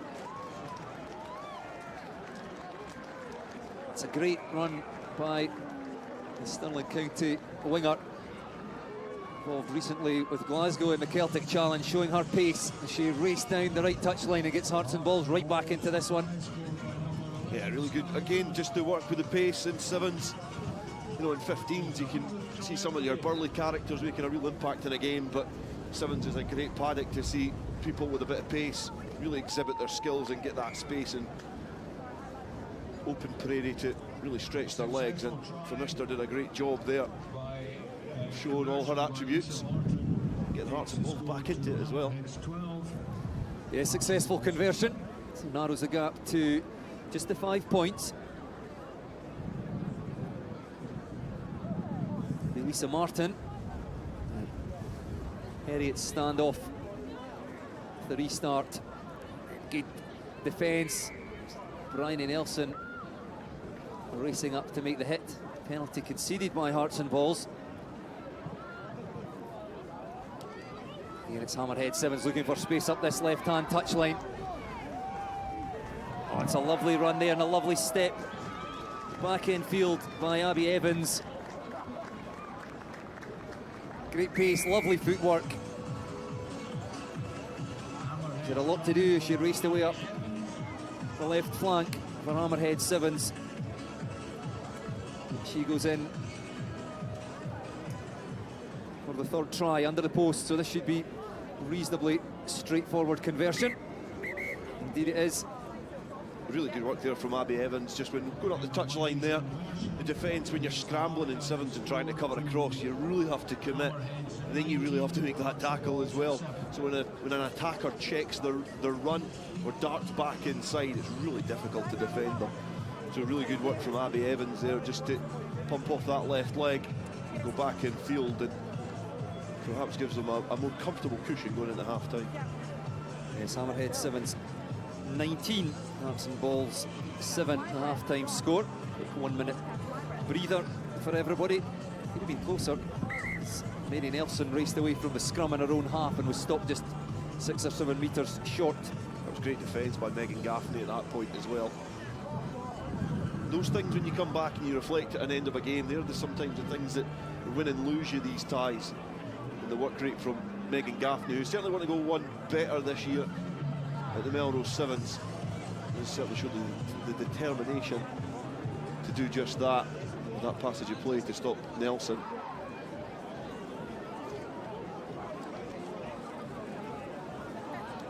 It'll be Lisa Martin to start off the second half. 12 points the difference. You feel Hearts and Balls need to be the next side to score. Laura Buckingham standing just to her left, the New Zealander playing for Watsonians. She sends the ball off to the right. Gathered on the bounce. by Hammerhead. Midway between their 22 and 10 metre line. Sniff of a turnover for Hearts and Balls there, but still in possession of the Hammerhead side, just outside their 22 now. Just put that through the hands and try to get their wingers into space. Chased by Hannah Crisp. It's a good tackle just on the Hearts and Balls 10 metre line. And the penalty for holding on goes the way of Hearts and Balls. Good work on the deck as well, but brilliant defence from Crisp. Just tracking back, just flapping the arm. Laura Buckingham just gave a late pass to her clubmate Freya Walker. Again, not really expecting that. Well knocked on. Hands the ball straight back to Hammerhead, and they just won it. Just a little uncertain in possession there, and that'll be Freya Walker's last action.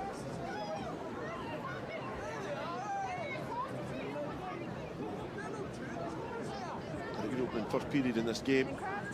Freya Walker. Time for some of the subs to make an impact, try and get Hearts and Balls back into this tie. Hammerhead from the scrum, a little bit of movement, just go wide again. I think they sense that's where the opportunity is for them. It's again a good tackle, one at the breakdown, and bundled into touch, so it'll still be Hammerhead with possession from the line out, but good defence, so it looked like a dangerous situation for Hearts and Balls. Yeah, it definitely wasn't the wider channels.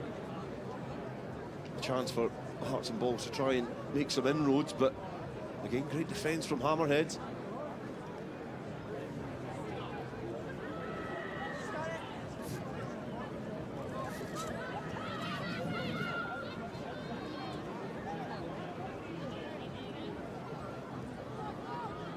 The Hearts and Balls still in possession, still in their own 10 metre line, having to work very hard to win this ball back, and they've lost it.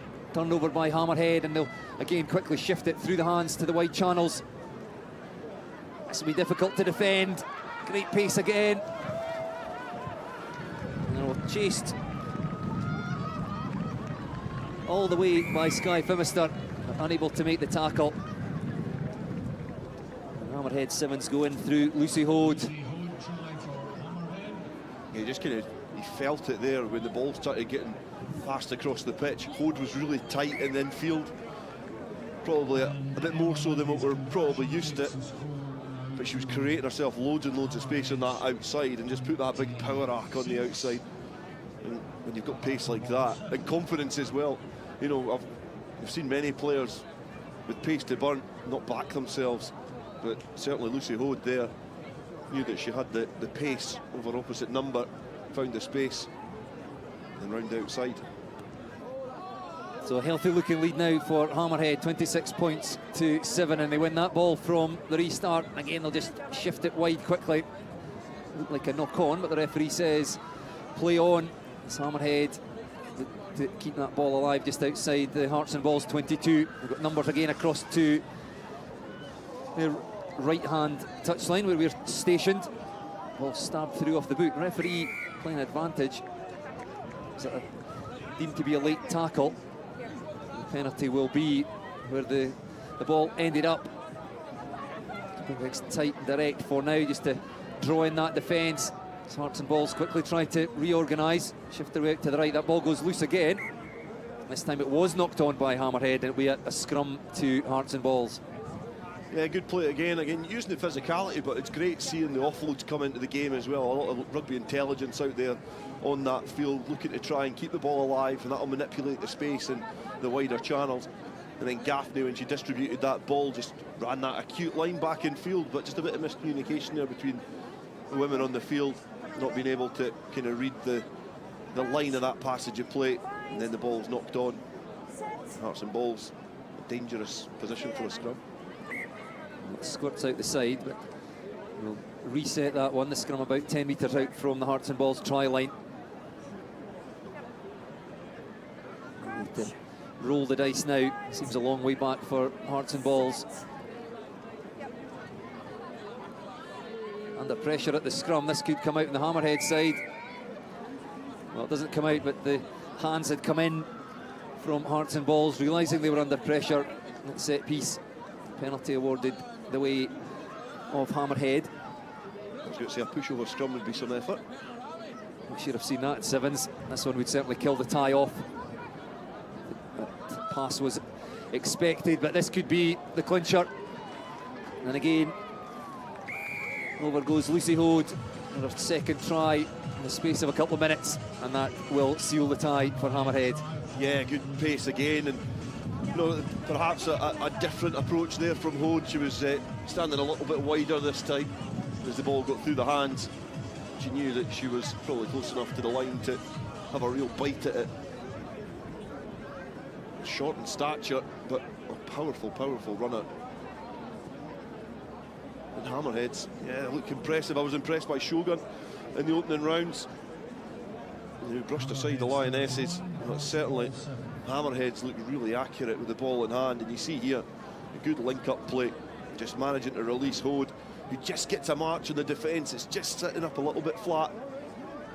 Perhaps there, Kira Deeks, Conke was just standing a little bit flat, which allowed Hode to go to the outside. Hearts and Balls with some rear possession in the last 4 or 5 minutes. It's Mary Nelson again, very nearly scored in the first half, trying to break away up the stand side touchline, but that ball knocked on. She offloaded back inside. It's just a matter now of, you would say for Hammerhead, just using the squad, trying to get some rugby into the legs of these players. Again, still loads of endeavour and effort from this Hearts and Balls side, but it's perhaps just a matter of managing the game now for Hammerhead. Strike up a tally as well, perhaps. It's well controlled. Pass out in front. Calm allowed it to bounce, controlled it. Now weighs up the options, and well, we know how dangerous Hode can be, and away she goes again down the right touch line. That's a good tackle by Phimister, and up goes the flag. Good work by the Hearts and Balls try scorer, but the referee blows for full time, and it is Hammerhead who win the second tie of the day in the Mike Bleasdale Cup.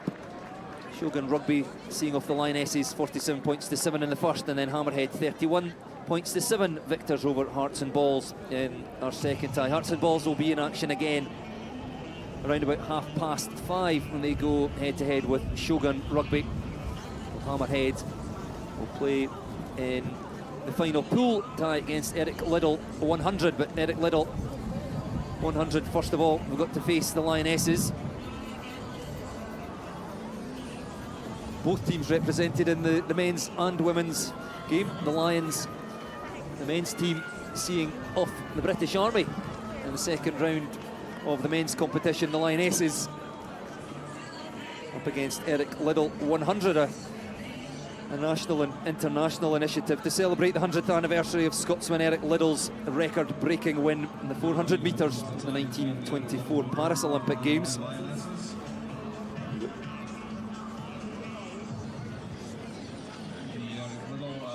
Yeah, the first view of the Eric Liddell 100, obviously affiliated to Edinburgh Uni as well.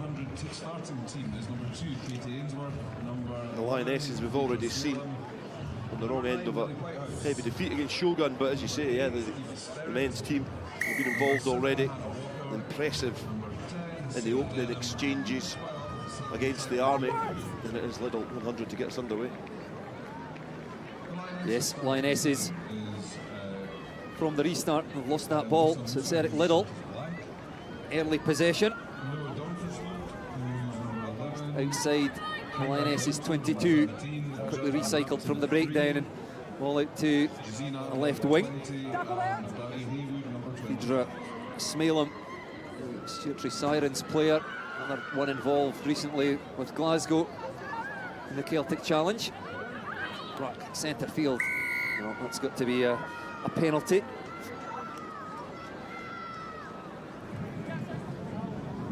Still Eric Liddell. Space out the right touchline if they can get this through the hands, which they can indeed, and it's Eva Sterrett who goes over for her opening try.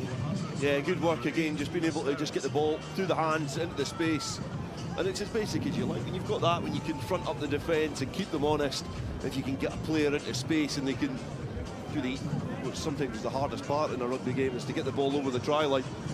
If they can do that effectively, then you're on to a winner. Good start from Heriot Liddell.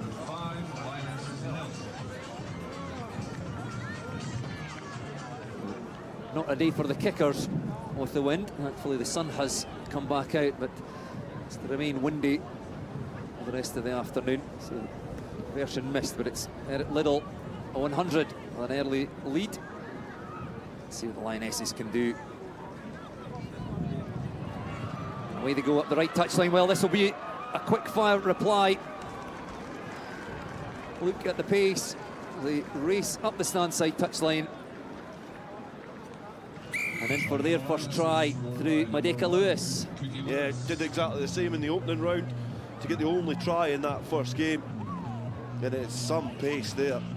Again, blistering down the stand side. Should we watch that back? Brilliant pace there from the Lionesses. I think this, perhaps, the first two games we've seen have been relatively one-sided. You do feel this game is going to be a little bit more competitive, but again, just doing the basics well. Great offload and great pick up there from Madeka Lewis. Off the shins and just pumping the arms, exhibiting some great pace. Jasmine Rumpton with a successful conversion. Well, it's not been reflected on the scoreboard here, but it does show on the screen. I certainly did go over from out in front of the post, so it's the Lionesses who hold that slender advantage. Right, yep, you're good. Midway point in the first half. Off the top of the line out, pressure comes on, but dealt with well by Heriot Liddell's side. Get the ball out to their right touchline. Now some defensive work for Lewis. To the task. Competitive out there at the breakdown. Hannah Walker. It's a loose pass that's been snapped up by the Lionesses. Good work. Wind at their tails. They have their tails up as they again race away down that right touchline, trying to keep the ball alive, but it's been snapped up by Heriot Liddell, 100. Probably a double knock on, so it will be a scrum to Heriot Liddell. It's high tempo between these two sides anyway in these opening stages. Hammers and tongs at each other. Physical as well. Confrontation, perhaps a different slant on the abbreviated game. Heriot Liddell from the scrum. They find a hint of space. Katie Ainsworth involved there. Phenomenal player. She is a superb player. The Stirling County standoff. And another one that played for Glasgow in the Celtic Challenge, but turned over at the breakdown again by the Lionesses. Leave it. You're right, okay. She was brilliant in the Premiership final.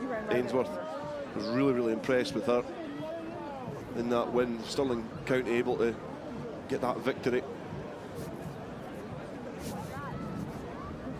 Sorry for the reminder, Bruce. Thanks very much, yep. Lionesses, and again, we've already seen her pace, but she's dragged down. Lionesses do well to keep that ball alive. To work at the breakdown, to retain possession. Zine Adler. Bobby Haywood. They shift the ball from left to right. Good defence by Heriot Liddell, 100. They're having to work hard. And there could just be enough space over on the right touchline. There are only 3 or 4 metres to play with. That's all they needed.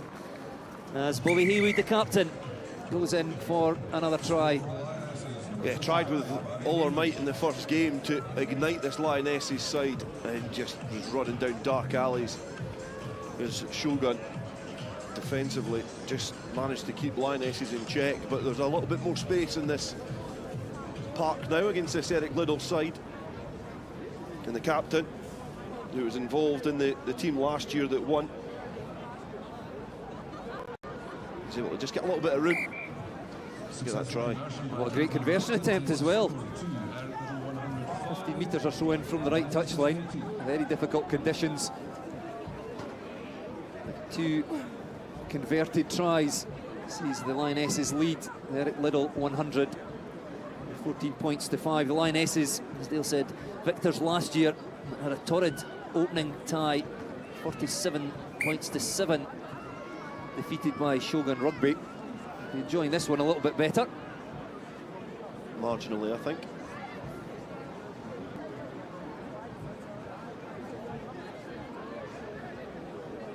Eric Liddell, tap from halfway. And there goes Katie Ainsworth. Gives the ball back to Sarah Denham. Edinburgh University standoff. Good standoff for Edinburgh Rugby. Going up against Katie Ainsworth. And the Celtic challenge combining here for Eric Liddell. Could be space out here. Ainsworth galloping into the 22. Well, that's not Ainsworth, that's Nicole Flynn, in fact, the Edinburgh University winger, full-back. Penalty for a high tackle. Oh, it's good footwork, and Eric Liddell could well be in again through Hannah Walker. That's a lovely try by Walker. And that keeps this tie alive as we approach half-time. Also sounded like the P in the referee's whistle went there at that time, but really good footwork from Hannah Walker. You can see that just the awareness as well of that quick tap penalty, and then the Lionesses' defensive lines tried to retreat and they were on their honkers, and you could see just any change direction would have worked there for Walker, but she picked the right one anyway, went back inside and was able just to wrong foot the defence and go in for a score. And yeah, what an excellent game we've been treated to so far. And the sun's back out, the spectators are back out, and they've been treated to a cracking competitive tie between these two sides. Yes, it's great to see this Mike Bleasdale Cup being contested on the main pitch for the first time at the Green Yards. Second time. Claire Truikshank, the Eric Liddell coach, the Edinburgh University coach, also the Edinburgh side in the Celtic Challenge, the successful tournament, Sevens coach. There's McCann in there as well. Yes. Well, played a lot of his rugby here at Melrose, and obviously involved in GB Sevens as well. Passing on his Sevens expertise, and you can certainly see. I think that is one thing as well that you do notice in the women's game is how quickly and you'll know more than, well, you'll know more than me, but certainly how quick the skill set has improved over the last few years, when you know they're getting more opportunities, more input from various aspects. It's really great to see. I don't know more than you about Spanish for the number 2. We've not googled that. We'll know that by the end of the day. It's not a great kick-off by the Lionesses, and that just hands possession back. Eric Liddell, just 2 points the difference in conversion. We've got 2 or 3 more tries to come in this tie as Abby Bruce fights her way upfield. Physical, and away goes Nicole Flynn. And out to Phaedra Smalem, Stuart Tresirion's winger, but she's bundled into touch just inside the 22, so line out for the Lionesses. Just think she spotted a little gap on the outside, but again, good cover defence from the Lionesses. It's going to be challenging conditions yet again to throw into a line out. They do well to win that, and then it's lost. Initially won it, and it's come back then on the Eric Liddell side. Great attacking position just outside the Lionesses 22. The defence comes up high. This forces Eric Liddell to take that ball into contact, and they've lost the ball in the tackle. The Lionesses now will go on the outside. It's a long, long way to go from there. That back in field, ball still around the 22. Pressure again comes on from Eric Liddell. Left a bit of space out there on that stand side touchline, perhaps just too much, and away go the Lionesses, and they will score their 3rd try, coming from pressure at the other end of the field. Just a slight mistake, I think, in defence by Eric Liddell's side, left that space, and they didn't need a second invitation as Bobby Haywood, the captain, goes in again. Yeah, gets another score there. Bobby Haywood doing well, just to exhibit some pace on that stand side again here at the Green Yards. And just when the sun is coming out, it's a great time to stretch the legs. And the captain did really well there. Good sign of the conversion attempt as well in front of the Jumbotron here at the Green Yards. Not to upset you, Dale, but Lee Jones has returned with a pretty tasty looking burger roll. Luckily I'm standing between the two of you, or I think there might be a bit of a scrap for it up here in our commentary position. I think I'll pick my battles. He's in better nick than me. No comment. So the Lionesses establish themselves at 9 points advantage. And Liddell 100 strike from their own half. And a penalty going the other way. It is awarded to Eric Liddell. Away they go through Samantha Tanana Kurukuru. Just a little bit slow in getting that ball away, but the Lionesses were up offside. It just allows Eric Liddell to work their way upfield. It's good quick hands under pressure, and now there's space. And they finish this one off well. Yes, they can. Kieran Bell, the Edinburgh University winger, had a wonderful Celtic Challenge tournament. One of the top try scorers in that, and showing what she can do now on the Sevens pitch. Yeah, great job there by Kieran Bell. He was able just to get that little gap, that little half gap that was presented in that defensive line. It started to crane up on the touch side. And when it arced up, it just presented that gap, and Bell just streaked through it with good hands as well. And you can see offloading out the tackle and just flapping away the defence, just not able to get close enough to get a real grip of Bell. She could then go in, 4 points between them. Well, April McKenzie missed the conversion from out in front. She'll be disappointed in. 4 points the difference. Lost in the whistle there. We've got too many players in the field. I think we have, haven't we? Yes, I think we had 8 players in the field for Eric Liddell. 8 players on the field, okay? Quick count from the official. Apparently, the second time we've seen that this afternoon. The OG Sevens defeated previous champions Monaco Imps. The player sin-binned, but didn't exit quick enough for the next passage of play. Madeline Bullen, Watsonian, referee.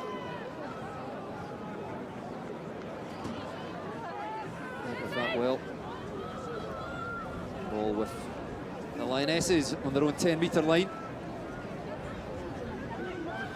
Good footwork, good pace, good strength.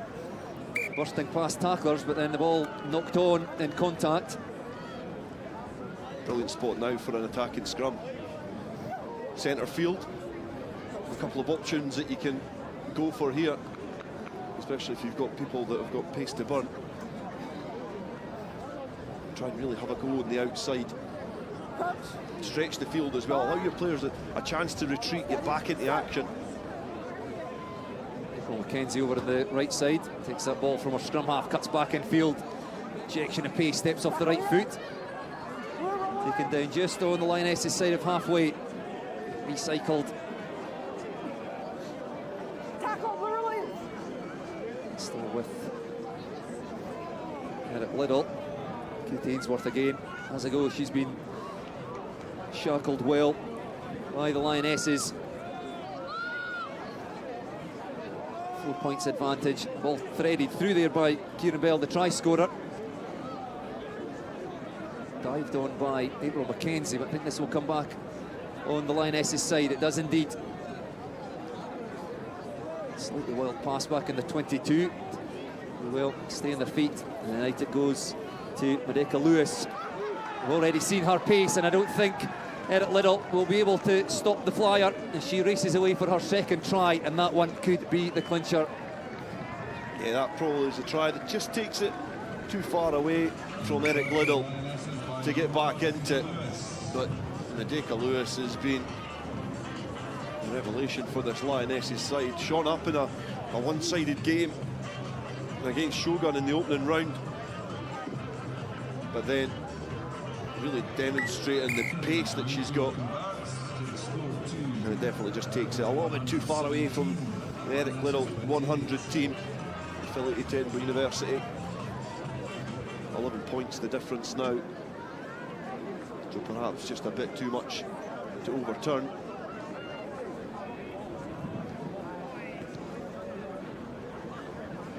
Lionesses. It's a high restart to the wind, dealt with well by Eric Liddell.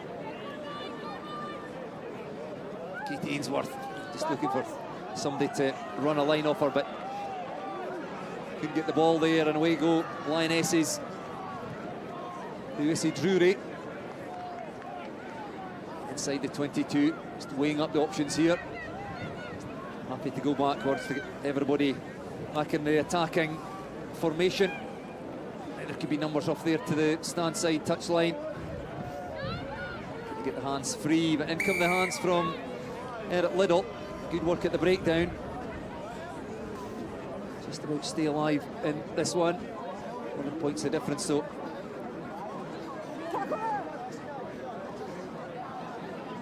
Mackenzie again into contact. Ainsworth. Just a little scrappy, ball knocked on, and with that, the referee, Madeline Bullen, has seen enough blows for full time. It's the Lionesses who recover from an early defeat, 47 points to 7 against Shogun. They defeat Eric Liddell 100 by 28 points to 17.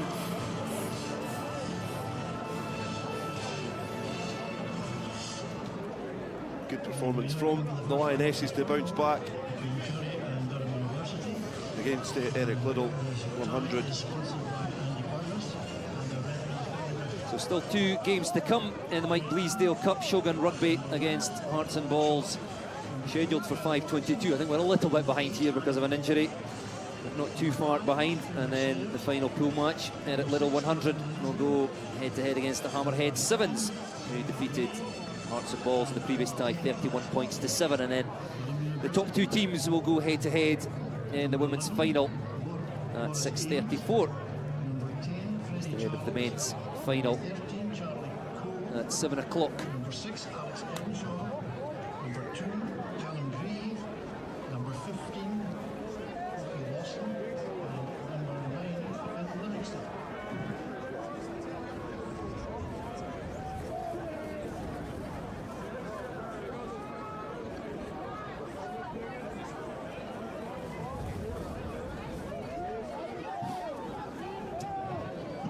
So back to the 1883 Centenary Cup First Quarter Final. Currie, having seen off Hawick in the first round, then Assassin Sevens.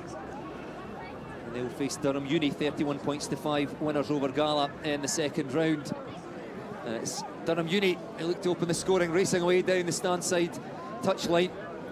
Snapped up by Currie, though, inside their own 22. Currie been impressive in action this afternoon in the Scottish Cup Semi Final against Hawick down at Mansfield Park. So unable to field a full strength side here, but they have done exceptionally well to come through the first 2 ties of the day. What can they do up against Durham Uni?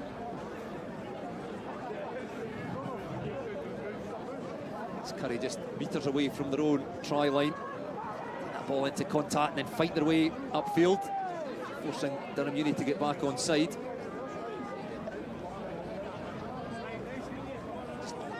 Things direct for now. Tackle made there on Alex Harley. Speedy entry at the breakdown. Penalty goes the way of Currie. Playing with such pace, the Currie youngsters looking for a gap just round the side of the breakdown. Nothing there, so just put the ball through the hands again out to the left touchline. Once again Harley involved, and then quickly shift it back to the right, stabbed through by Fraser Sayers, but it just bounces up off the legs of one of the Durham Uni players. And what can Durham do from here? Bit of a mix-up in defence, but an important tackle forces the knock-on. And defence is a real feature of Currie's victory against the Assassins, likewise against Hawick in the first round. An important tackle made there. Yeah, I've been really surprised by Currie throughout proceedings. Obviously playing an understrength side somewhat. Obviously they're trailing to Hawick in the Scottish Cup at the moment, but their Sevens team are doing their club proud on the pitch here at Melrose. Playing really well. The pressure at the scrum, but they do manage to get the ball out. Tackled Currie just inside the Currie 22. Oh, again, quickly recycled. Probing for holes in what looks to be a well-organised Durham Uni defence. All knocked on in the tackle. Yeah, Currie are just, as soon as there's a breakdown, they're just going to the edge, they're going to width. They're rarely, if they've got the opportunity, I think they are trying to stab down the middle, but they're just looking to try and get the ball into channels, get it wide, and try and then stretch the defence so they can try and pick off. They're being patient and pragmatic in their approach, which is really good to see. Durham Uni then just outside the Currie 22 to make a break on the outside. Again, that's a great tackle. It's 3 or 4 metres short of the try line, and then one at the breakdown. All the referee says side entry. All not available to be picked up. Penalty awarded to Durham Uni. Just looked to stretch that Currie defence across, and they could just have overstretched it there, and they will go over for the first try. And it's Lachlan Lawson who goes in for Durham Uni. Yeah, try scorer in the previous tie as well. It was probably that his try was the one that just took it out with the reach of Gala in that gain, and he strikes the first blow in this one. But again, Currie were playing well, had the ball in hand, defended valiantly there as well at the end. But Durham had the ball for the first time really in that game, and they've been able to get the ball to the edge, get it to the width, and go in for the first score. So it's a really good start from Durham University, taking that penalty and getting it through the hands quickly as well, quickly and accurately into some space, drawing the man and dotting the ball down in the corner. So first blood to Durham Uni. It's a high restart into the wind. That's taken really well. Like Kyle Robertson has been hurt in the process. Ball goes loose, it's hacked off downfield. Now it's a foot race. It looks like it will be won by Charlie Coe, Durham Uni captain. If he says that went back, it's a great clear out. The breakdown as Currie went hunting for it through Tom Mayer. Solid Currie defence. They try to force Durham Uni into touch, but they do well to keep the ball in the field of play. Just whip that ball with the left hand to again attack up the middle through Charlie Coe, the captain, and he will go all the way under the posts. One of the Currie players down, injured, so Currie playing with 6 men in that defensive line. And Charlie Coe, the captain, goes in for Durham Uni's second try. Yeah, it was a good, well-worked try. Charlie Coe just splitting down the middle, but going back to that restart. I've been really impressed with Kyle Robertson throughout the afternoon. He contested well at the kickoff, and just as he's landed, he's hurt his knee. Initially, and I'm glad I never said it at the start, I thought it was one of those ones, they'd won the penalty, he was almost milking for a card, but he certainly is not. He's got that leg heavily strapped, he stayed down, you can see the wincing on his face as well. And unfortunately his race has run, but that then did allow the space for this to happen with Charlie Coe just stepping back inside. There's a couple of defenders that he's beaten, and he's just not going to be caught tracking back there. Good balance running. He was instrumental last year in Durham's winning the pre-qualifying tournament, beating Edinburgh Unit. I don't see that much, but the referee was obviously keeping an eye on the Durham Uni players who'd got in front of the kicker. So it comes back for the free kick to Currie. What can they do from here in the Durham Uni 10-metre line? They trail by 12 points to 0. Through the hands of Tom Mayer into the stand side touchline. Solid defence by Durham Uni. Stabbed through by Mayer. Should bounce up for Boris Ames, back in his 22. Does well to evade the clutches of the Currie tackle and then gallops off downfield. Now, can he go the whole way? I think he probably can. Gets those big long legs striding out, does Boris Ames. And he'll go in once again under the posts as Durham Uni extend their lead with their third try. Yeah, there was an opportunity there for Tom Mayer just to kick downfield. You could see hugging the touchline was Fraser Sayers.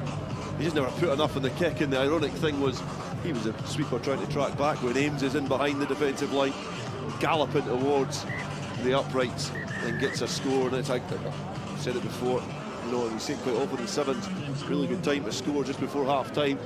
It gives a real cushion, and you do look at the top half of that draw, And if you were in the top kind of, well, certainly that top row of that draw, you've got a really good chance of a good run to a semi-final. And then against that, obviously next up, Hearts and Balls, it's yeah, Currie. Who'd have thought Currie would have been in the quarters anyway? But they've had a really good run, but perhaps just lacking that quality to really compete with this Durham University side. Yeah, Currie put a huge amount of work into their 2 victories so far, 29 points to 5 against Hawick, but against the Assassins in the second round, from memory, they trailed, I think, 17 points to 7. And then 2 late tries, one with the last play of the game, was enough to see them through into this quarter final. Perhaps that effort starting to take its toll now up against Durham Uni, who look very impressive in their 31-5 victory against Gala in the second round. Semi-final place against either Hearts and Balls or the South Barbarians, who makes the winner of this game.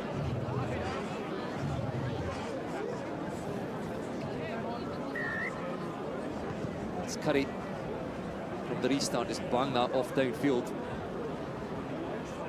It's, well, looked unkind, but that did set up nicely, and it looks like Durham Uni, they've just got so much pace all over the park, and they race away through Finn Livingston.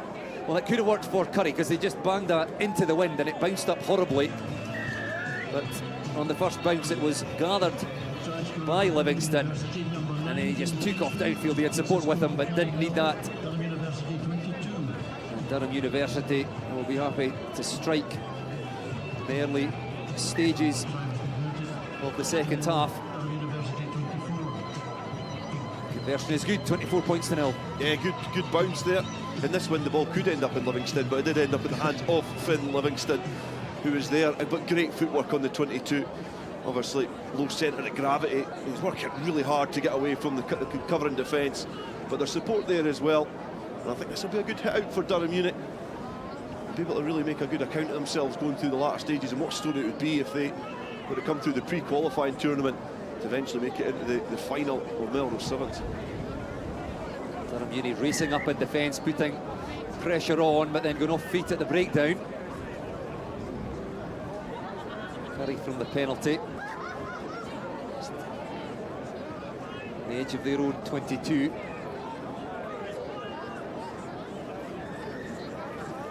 Tackle made by Alex Earnshaw. Currie still in possession. Looking for holes, and there's not many there in that Durham Uni defence. It's very well organised. And then holding on the deck, Durham Uni win the ball back. Johnny Smith involved. Again, bit of a mix-up in defence. I think that was probably Tom Meyer came up just a little bit too high, left the gap in behind, and Freddie Charles goes in for yet another Durham Uni try. Yeah, another try, a different try scorer as well, but Freddie Charles, again, was just afforded that little gap in that dog leg in defence. Just coming up a little bit premature.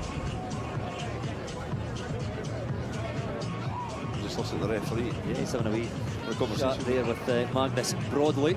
He's telling him how much time is left and maybe offering the opportunity to wind that clock down, breather.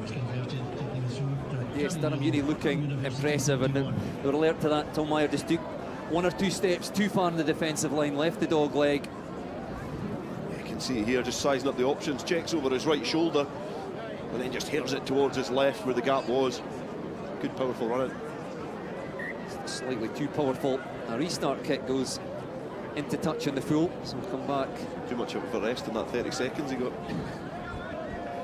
So Currie through Nick Stewart. Quick glance to the right and then off to the left. Currie have worked hard again, but found it very hard to get anything from this Durham University defence. Looking for space down the right touchline, unable to get the ball really very wide. Takes that into contact, squirts out the back of the breakdown, tidied up by Adam Hall. And then Fraser Sayers takes that into contact. Uni defence just strung across the Currie 10-metre line, put pressure on, and it's well tidied up actually by Currie. They could have found a little bit of space. Injection of pace from Gregor Gray. It's a solid hit in defence once more. They've looked good in attack, Durham Uni, but they've looked equally good without the ball. It's just the shape you see from them. You can see when teams get a bit leggy, they get really disjointed, which is what's happened to Currie here. You can see the shape that the Durham Uni students just have there. You know, they've got that flat line and playing with no sweeper. They're just making their one-up tackles. They are just trying to kick it downfield. You've got a man waiting there just because they're defensively astute.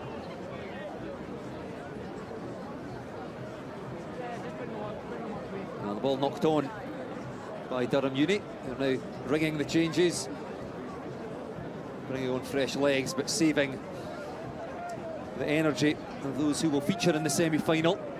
As I said earlier, they'll face the winner of the next tie, Hearts and Balls against the South Barbarians.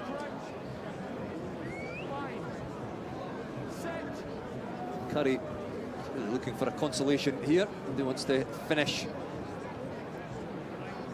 with nil point. Away they go down the middle. It's Fraser Sayers. He's looked lively, having to work at the breakdown. It's been stolen by Andrew McCall.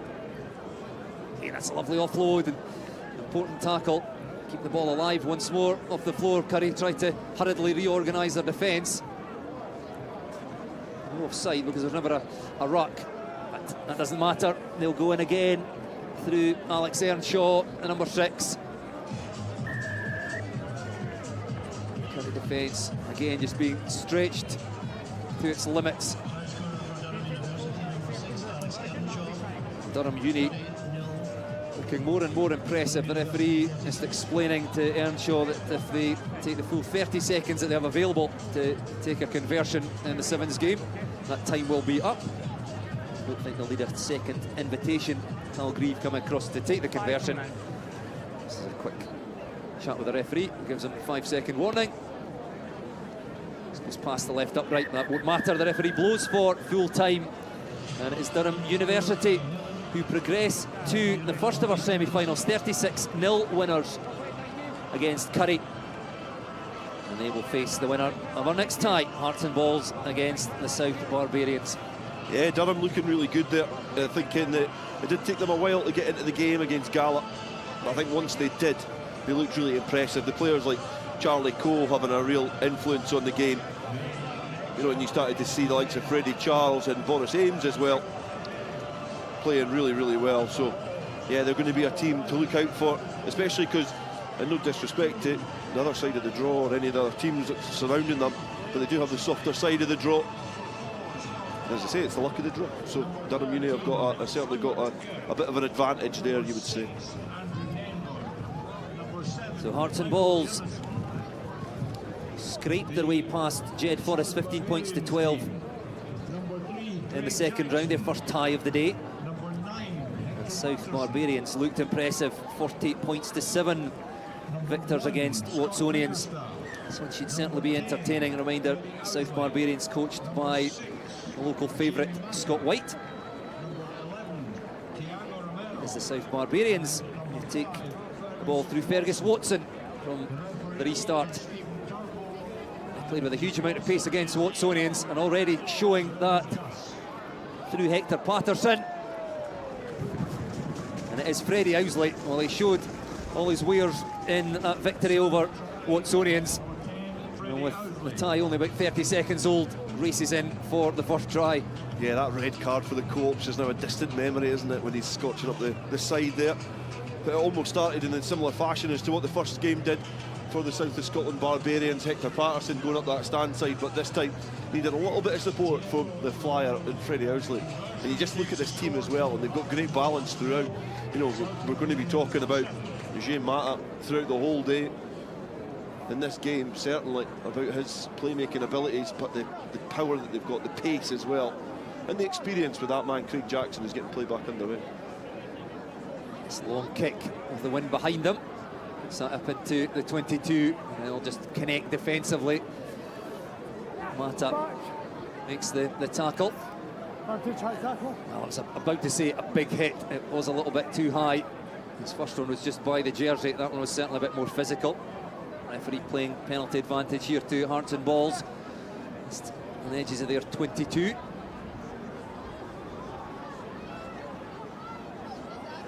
Tacklers just swarming round. I don't think there'll be an advantage there. Well, it was another penalty, in fact, because the ball was stripped after the ball carrier had got knees to ground, so the tackle deemed to be completed. So the tacklers just have to leave the ball, stripped it out illegally. Mata again just showing that it can be physical. However, that's two high tackles in a row. Hector Patterson with the high tackle, so I didn't see him deploy the hop up, so I'm not sure how he managed to get all the way up there. So Hearts and Balls in from the penalty, bit of a juggle. Allows Thiago Romero to come up and make the tackle. They've turned that ball over at the breakdown. There's been 2 or 3 big collisions already. As Curtis Williams hurtled in there. Hearts and Balls have turned this one over. It's still outside their 22. Driven back in the tackle by Fergus Watson. Hearts and Balls finding it very hard to get out their 22. Well, it's been turned over again at the breakdown, and that should create the first try. It does indeed. Scott Bickerstaff, the Mar player, goes in after huge defensive pressure and good work at the breakdown. Ball comes out on the South Barbarians side, and they go in through Scott Bickerstaff. Yeah, good try there. Again, I was just thinking when that passage of play was going, South Barbarians look really, really good with the ball in hand, but they're trying really hard, where Hearts and Balls just have that shape. They've got that natural shape because they play regularly together. You know, they know each other very well in this squad, where this is more of an invitational side, this South Barbarians. Likes of players from Matt, likes of Scott Bickerstaff there, and you just see the power going over that breakdown. And awareness from Craig Jackson as well. Travel with the ball in one hand, present it to Bickerstaff to score. Yes, the difference will perhaps be the individual talents on that South Barbarian side versus the shape, if you like, in the Sevens nous of Hearts and Balls. Penalty again goes the way of Hearts and Balls. It's a lot of infringements in the opening 3 or 4 minutes. I think out the Barbarians. He's perhaps unlucky there. I think the ball looked like it came out and he flapped it back on the south side, but the referee signalled that it was in from the side. But again, with the tackle, we've not seen too much of him in an attacking sense in the early stages of this game. We know what he can do. The Hearts and Balls again fighting their way up to the Barbarians' 10-metre line. And that ball stabbed through. There's nobody at the back. If this bounces up nicely, it could work for Hearts and Balls. That's great work in defence by the Barbarians. And then a loose pass goes into touch. Well, felt that Hearts and Balls were going to race away and score that one, but the South Barbarians never gave up in defence. Worked back, made a couple of important tackles, and then Hearts and Balls didn't quite have the pace and they didn't have the accuracy. Michael Jameson, I think the man. I think Jameson was just lurking on the wing. Denver was the player trying to get it wide. Well, Hearts and Balls might go over this time though. 2 players in on the tackle. Referee again playing an advantage. Hearts and Balls might not need it as they dive over from the breakdown. The referee caught on the wrong side. No score. Again, that's solid defence. This is like 15 stuff. Hearts and Balls, the ball comes squirting out. There's space over on this right touchline. 2 passes would get it there. Instead, they go more direct, in under the posts, and Hearts and Balls do get themselves their first try. Yeah, that's a huge fend, and even you're just watching that passage of play, and I think it is Stuart Kirk who's got the try there. You're watching that passage of play, and you're thinking, get it through the hands, get it into the space. But the defence is drifting so aggressively that it was the exact right call there from Kirk. He scored in the opening round. He gets one here. Great balance to bounce off of that right foot, go back in field, power away as well. It's the acceleration, you know, changing direction is one thing, but being able to go, you'll see it here, the ball goes loose into open play, angles his run and then just bounces back, and the power takes him past Patterson as well.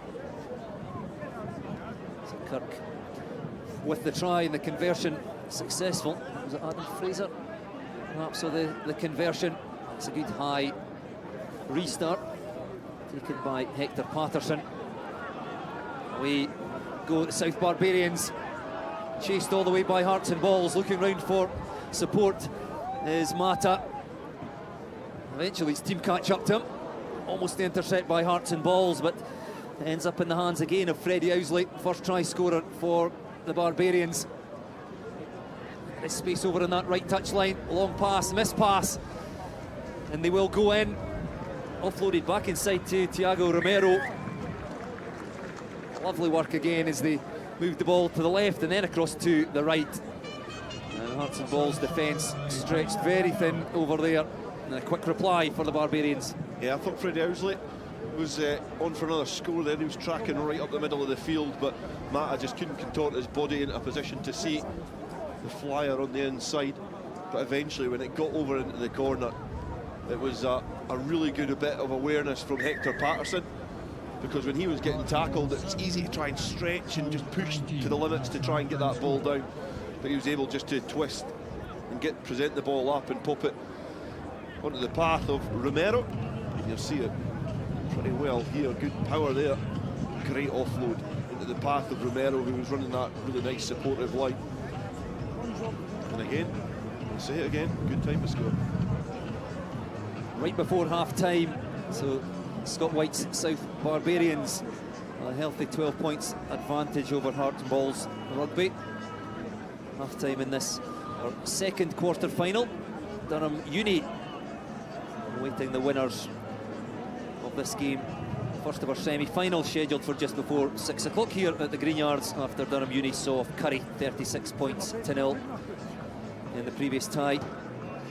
Next up, Stuart McFarlane and Lee Jones will join us again to talk you through Shogun Rugby against Selkirk, and then the Lions against OG Sevens. Yeah, Lee Jones still disappointed about not making it into the South Barbarians side. Cuts a very dejected figure here at the Greenyards this afternoon. Rumour has it though that he might be putting the boots back on. Say it quietly. He's ignoring you. He's ignoring you. You're just jealous because I got that burger roll stuck up here. Right, second half underway. South Barbarians 19 points to 7. They lead. Ball not taken by Hearts and Balls.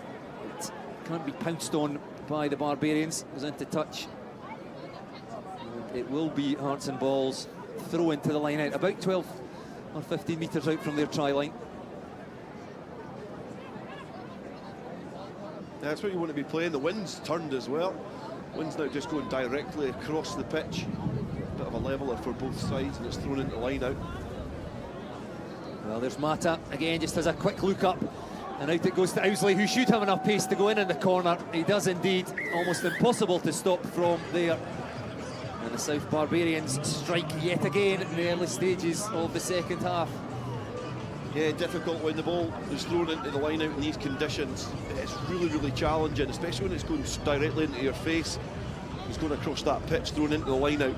The ball can go wherever it's going to go, you know, however you've spun it into that line out, and it just drifted towards the side of the Barbarians. And then after that, it was a matter of getting the ball through the hands. Mata doing well, finding some space for Owsley. He just arced it in the corner. He's such a quick player, Freddie Owsley. Mata doesn't have to do very much. Just when he's got hands and balls, he just hands on the ball, he draws defenders into him. They're wondering what he's going to do, and it just creates space for others. He's just one of those players that holds the ball in a fashion that you just don't know what he's going to do. He keeps his options open. His skill set is so high. Restart there. It's the carbon copy of the previous one, sent across to the far side from where we're standing, the stand side of the pitch. Bounced in the field of play. He'll be picked up by one of the chasing Barbarians players, so it'll be Hearts and Balls throw into the line out just outside their 22. It's a healthy 24 points to 7 advantage for that South Barbarian side. Hearts and Balls then from the line out. Tackle made by Tiago Romero, one of the try scorers. Hearts and Balls fighting their way upfield. Tackle called by the referee, so tackles have to get hands off. And ball stabbed through again. This should be picked up by one of the Barbarians players, Scott Bickerstaff. He tidies up for his side. Well, there's numbers, there's space across in the right touchline. Freddie Owsley lurking again. He won't get the ball for now as Fergus Watson takes off downfield. And Owsley, well, he didn't bother even following him in support. He knew that his teammate Watson had enough gas to go in for that, and that really does, I think, clinch this tie for the South Barbarians. Yeah, you can almost watch that, you can almost read it when it was coming across the pitch there. Everyone was so aware of Owsley and the amount of space that he had. But knowing what we know about Fergus Watson, obviously Scotland under-20s and Force Futures player, he's a player that's got a lot of pace. Shows the defence was drifting and worrying about Owsley out wide. Watson already knew he wanted to dart back in and demonstrate some of that pace that he's got. Good score from the Barbarians. Another lovely high-hanging restart. Taken well by Hearts and Balls. Well, it's good, quick hands there into the space. And away they go through Kyle Adams. Saw exactly where the gap was and run hard into it. The skill set to get the pass into his hands. Hearts and Balls up into South territory for the first time in a wee while. Physical defence once more. With Douglas involved now in the action. Scotland under 20 open side flanker. And then again Douglas with the tackle. Throws his man backwards, but penalty. Breakdown, and away go Hearts and Balls. Just looking for consolation, I think, at this stage. Tackle made by the try scorer. Still with Hearts and Balls. Space out here for Grant Hall. Oh, it's physical, goes over the top of his opposite number, Monroe Job. No, tackle off the ball, yellow card shown. Vicker is the player being yellow carded as well.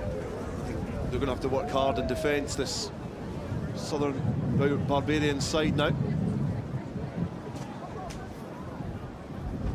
Tackle made by Fergus Watson. The try scorers, referee playing advantage again.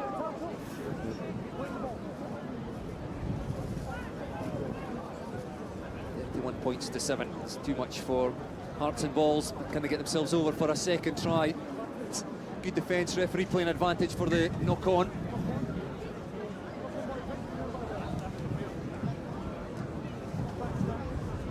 We'll knock on here.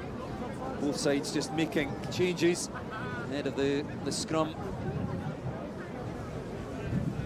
Craig Jackson going off, I think. That's not to be too critical here, but I think perhaps they're taking Craig Jackson off because they know with down to 6 men they're going to need some pace, so they brought Owsley back on. So with Kakasau and Finn Douglas, the winger, on as well with Freddie Owsley, they're well set to try and cover the field, and it is Finn Douglas charging forward as scrum half. 6 men with the pace they have. You wouldn't be surprised if they strike from here, and away they go again through Fergus Watson. He's chased all the way, but he will go in. He still had a little bit in the tank there, I think, if needed, as he glanced over his shoulder. And that's the second similar try for Fergus Watson. Just a hint of a gap, through he goes. And with only 6 men, they gallop off downfield, and Hearts and Balls tried manfully.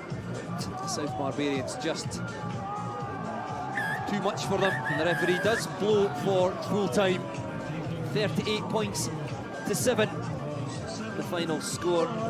The South Barbarians do go through to face Durham University in the first ever semi-final, scheduled for just before 6 o'clock. We'll hand you over now to another commentary team. Lee Jones at first of all, Stuart McFarlane to talk you through the 3rd and 4th of our quarter finals.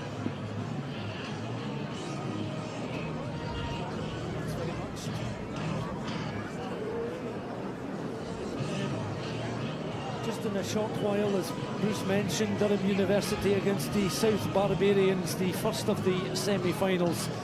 So we're at the penultimate quarter-final stage. Shogun against Selkirk, and the Lions against the OG7s. So in terms of guest sides, you could say there's 6 of the 8 quarter-finals guest teams. Currie, of course, eliminated by Durham University, who looked very impressive in the top half of the draw.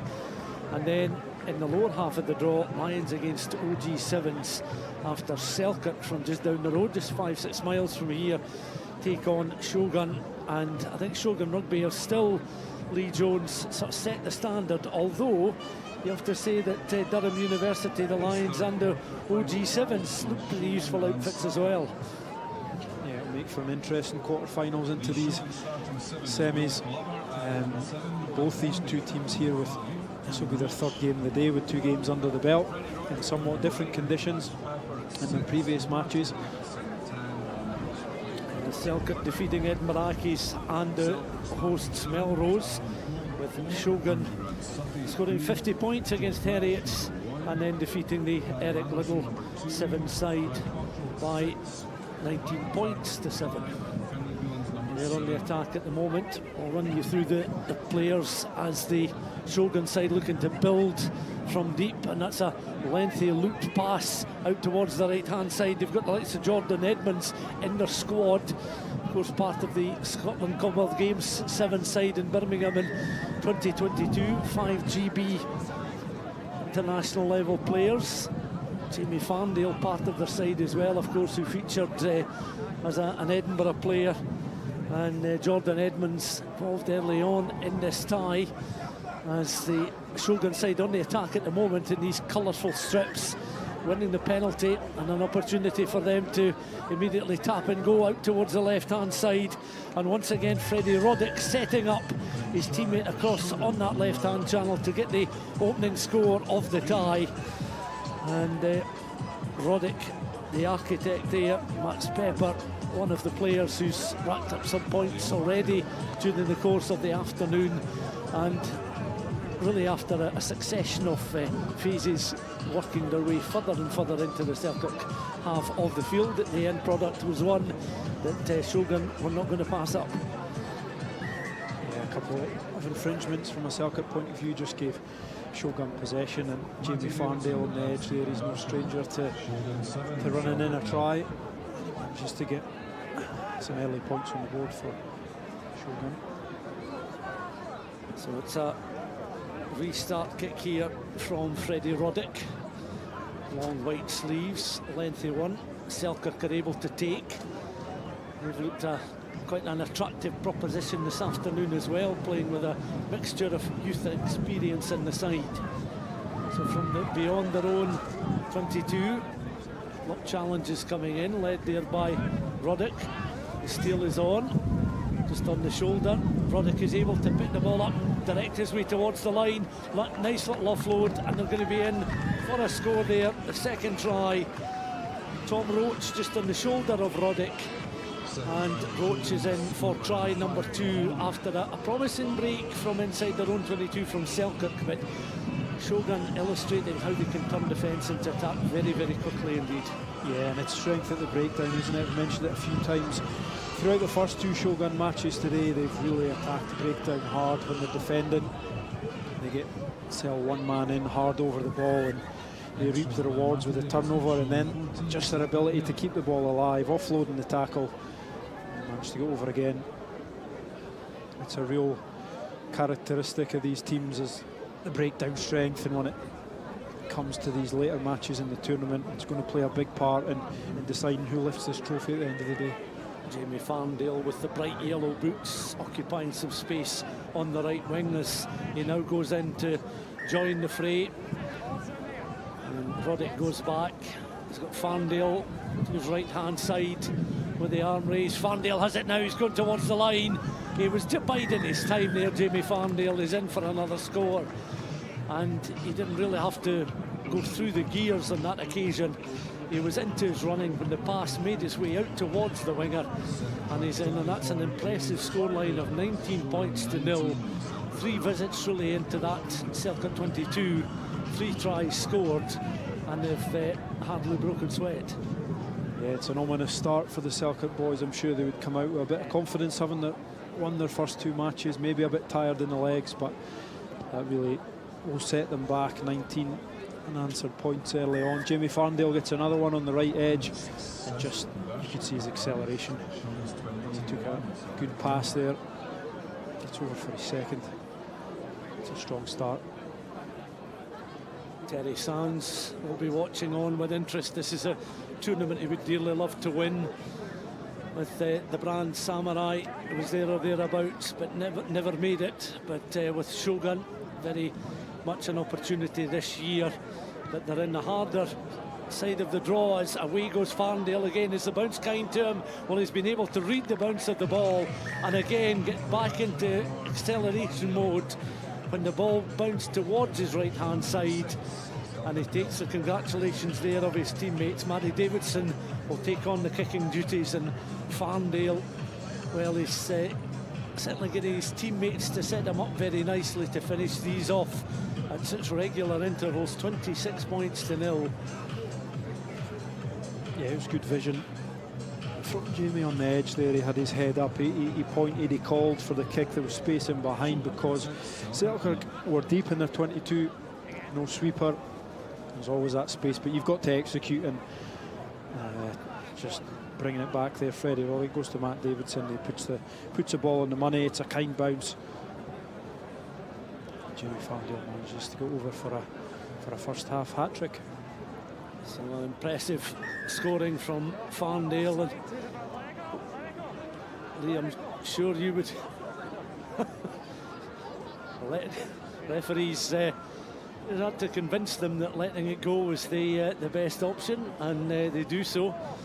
Selkirk have seen pressures little of the ball when they're in possession of it. They want to hold on to it, but yeah, you'd enjoy playing in a side like this Shogun side when you're occupying space on the wing and you've got players that can create as easily as these guys do. Yeah, and I think they can. It's one thing creating that space, but then the second part is getting the ball there, whether it's through the hands with a good skill set or being able to put boot to ball. Ball going a little loose there. Selkirk just want some touches of the ball at the moment, as down this left-hand side again, Shogun looking to play a little grubber kick, but the ball just goes the wrong side of the line, goes into touch. And you could see the intent there, because there was no easy option of playing the ball back in field, as the cast of thousands were coming forward in numbers, certainly for Shogun. But Selkirk closing down. You hear the penalty to Shogun with late charge and the kicker down that left wing. Referee just tying the right bootlace. Yeah, smart by Jamie Farndale there, just putting it to the floor. You could sense the attacker, the defender was coming across there, so it just keeps the ball in play. But then Callum Anderson made that tackle, so advantage is earned by Shogun. Shogun again, power, strength, accuracy, 5 points on the board. Another try takes them beyond the 30-point mark, and this try now you feel is well and truly won before the break. And Selkirk, a bit like Currie, have done well to get to the quarter finals, coming up against that guest side of this quality, similar to Currie's experience against Durham University. Just a little bit too much for them on this occasion, as kicking into a very strong swirling breeze. Shogun looking to try and add the extras. 31 points to 0 then the scoreline, and they're back to halfway and back to half time in the game as we reach the half-time stage in the third of the quarter-finals. Shogun then leading Selkirk by 31 points to 0. Lions against the OG7 still to come, and Selkirk will just want a bit of ball. That's it, possession. They've not really touched the ball in that first half, and when Shogun have had it, they've been strong and they've managed to get across the line. From a Selkirk point of view, they just need to get their hands on the ball and feel like they're contributing, especially in attack, to this tie. But it's been a tough ask in this first half for them. Hopefully some wise words from head coach Nick Jaffrey to inspire them for this second half. Yeah, just during the brief half-time break, we're getting a glimpse there of the scores. Farndale with a hat-trick of tries, and Shogun now, I suppose it's about just either consolidating the lead or trying to add to it, but protecting the scoreline and protecting the players before the start of this Second half, you can see just down in front of us Jordan Edmonds playing on the left wing at the start of the second period. From the restart again, when you've got Farndale, a great deal of confidence, being able to take restart kicks as they did in the earlier tie this afternoon. It's another threat, and once again ball's allowed to bounce, but Shogun immediately straightening up, reorganising, going forward once more. Here they are again, just on the edge of the 22, taken on there and round the corner. Max Pepper looking for a route towards the line, but ends up just being bundled into touch across on that far side. And it's a very different afternoon to what it was a couple of hours ago. If you were following our coverage just before and just at the stroke of 3 o'clock, the wind was strong and the rain was absolutely lashing down. But now there's blue sky overhead, there's still a strong breeze, but it's a very different afternoon and picture out there on the park. Shogun knocking the ball forward, and the referee awards the scrum. Yeah, we talk about possession there at half-time and the first opportunity to get that back from the kick-off, and as we've seen in the first match this morning, that flat low kick option to Jamie Farndale on the edge, a real threat, and he took it on the full there, which just gives possession back to Shogun at the start of the second half. But now Selkirk with an opportunity deep in the 22. Selkirk then looking for an option to break away and break cover, and Ryan Cottrell up towards the 10-metre line again. Nixon has come on just to shore things up. Ross Nixon, hugely experienced Selkirk campaigner, going to deck there. Callum Anderson.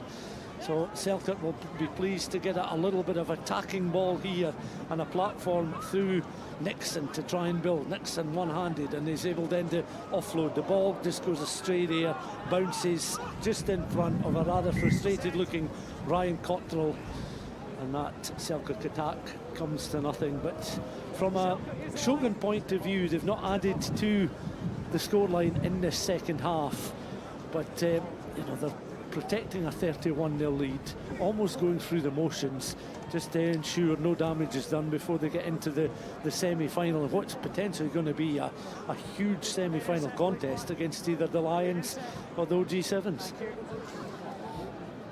Yeah, they have not conceded much at all, Shogun, in this tournament so far. They lost a couple to Eric Liddell 100 in the second tie, almost against the run of the match, but they'll come into this tournament priding themselves on defence, and I'm pretty sure that would be a big focus for coaches Nick Wakely and assistant coach Fraser Hartness as well.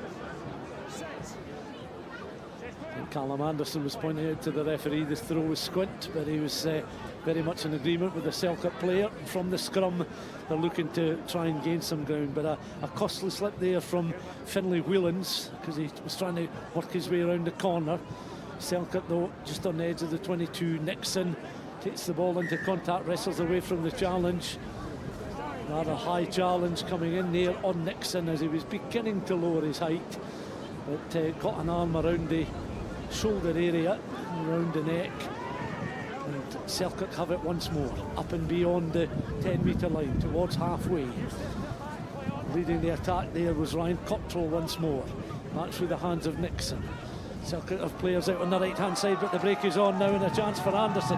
Callum Anderson is going to go on his own. Callum Anderson would only be the second player to score a try against Shogun this afternoon, and Anderson, warm applause from a appreciative Borders crowd, and Anderson is in. May just be a consolation try, but he'll certainly enjoy this moment, as it's now Shogun 31, Selkirk 5, and Anderson with the score.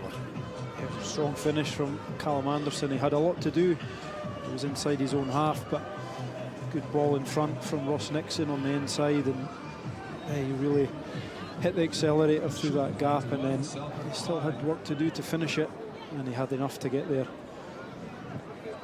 Lions against the OG7s still to come in the first of the semi-finals. Durham University against the South Barbarians. So it has been as we said, a guest-dominated sevens tournament. in terms of the success of the sides progressing so far. Ball allowed to bounce a few times in the Shogun 22, and then from a standing start they've got players that can really accelerate into the running very quickly. Along the 22 they go, and they escape with the tackle coming in there from Finlay Whelans out towards the left hand side now, and into open play Tom Roach, and Roach is not going to be caught. He's going to be in underneath the posts, and Roach, the latest Shogun try scorer, Try for Shogun scored by and Selkirk, having enjoyed watching Callum Anderson score moments earlier, now concede a further 5 points, could well be 7 with this kick in swirling conditions right in front of the sticks. Across then comes Matty Davidson. Ball bounces just a few times.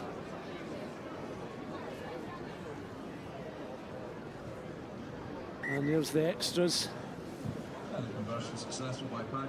Just seeing the ability there for players to stay on their feet through tackles. If the tackle's not spot on, then these guys are slipping through. Ross McKnight on the far side, when he took the kick off, managed to stay on his feet well, and then Tom Roche straightens up there off his left foot and just real strength to fend off the tacklers. Just watching, it was actually Paddy Kelly that converted that, because Kelly's just restarted the game with that high crossfield kick, and the referee has seen enough. Full time, 38 points to 5 then the full time score, and Shogun are through to the semi-finals, having defeated Selkirk by 38 points to 5. They were 19-7 winners over the Eric Liddell 107 side. They racked up 50 points against Heriots in the opening round, and they will be up against the winners of this next quarter final, Lions against the OG Sevens. And Shogun, well, when they released the squads a couple of days ago, a few people felt that this Shogun group of players would be hard to beat if they were all going to make the journey to the Green Yards, and they all indeed have appeared here today, and they've come out all guns blazing, and Shogun through to the semi-finals. Durham University, South Barbarians, and now Shogun, 3 of the 4 semi-finalists. Now, Lee, I'll be cruel. Who's your money on this one? This is a hard one to call. This is a hard call. I thought the Lions looked very confident in their first outing earlier on. And I'll be honest, I didn't see much past the opening minutes of OG Sevens' tie there, so I'm looking forward to seeing these guys. But they obviously did well to dispatch Monaco Imps, the reigning champions. So this will be a really interesting tie. Yeah.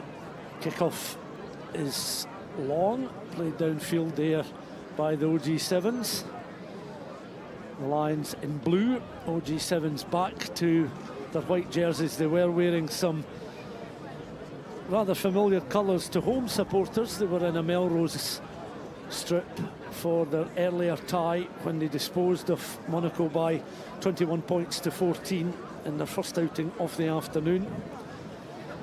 And this against a Lions side that certainly looks very dangerous. Lions away down the right hand side, but the challenge is made before the kick can be launched forward. Williams was tackled there very quickly, and he's the real threat in this Lions outfit this afternoon.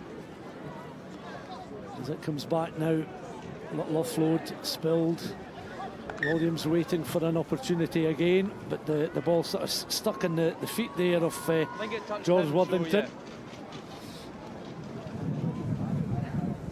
Dan Rundle doing really well to chase down Trey Williams on this near side. Trey Williams, obviously, we've talked about in real pace. He did well to keep the ball in, putting it on his foot. It's that ability to, from a standing start, get across the first 10-20 yards very quickly indeed. That just flying over the head there of the Lions number 19, Ellis Rudder. And back they go towards the edge of the 22. Looking to open up an opportunity there. Josh Coward is at the centre of all positive things, and Coward goes again for the Lions. He's able to Get an offload away, taken on this time by Yukon Gal. Out towards the right-hand side. Nice little offload, and Adler still is going. Sucks round the ankles. Bundles one of the OG7's players to the ground there. That was Charlie Morgan that was forced backwards there. And back they come once more. Morgan has it again. Looking perhaps for an offload. Able to find a teammate there. Harry Williams it was that went to deck. Harry Williams back on his feet now, getting back into position. Just in front of the ball carrier there, who's Ben McGee. Little offload now suddenly OG7s are away and into the running very quickly. Harry Williams is not going to be caught. He's going to be in underneath the posts. And that was a fine piece of running there, off the ball, positioning himself very well indeed to receive the pass, and not for the first time, and it won't be the last. We've seen half the length of the field covered in no time at all to produce a try. The opening score then going the way of this OG7 side, who 5-0 in front and have been good value every time they've gone forward. Yeah, it was well manufactured for Harry Williams there for all money. OG were very narrow in their shape. They were narrow, they were flat, and they had to work something. There was one-up runners, and then they managed to get the gap there for Harry Williams. He shrugs off a defender, steps back, steps again, and then we get the offload. Harry Williams tracks really well to get onto that ball. Shows good pace. Charles Morgan's kick-off there, and scampering after that one was George Worthington again. Offload back towards Morgan. Nice little sidestep. Again, the OG7s looking for Elliot Morgan as the offloader there. Still is going. Back it comes again. Taken on this time by number 10, that's Ben Morgan. The wind really begins to pick up on our platform here, and as we say, that OG7's finding a route towards the line and scoring a second try, and the conditions are certainly no deterrent to this team that are making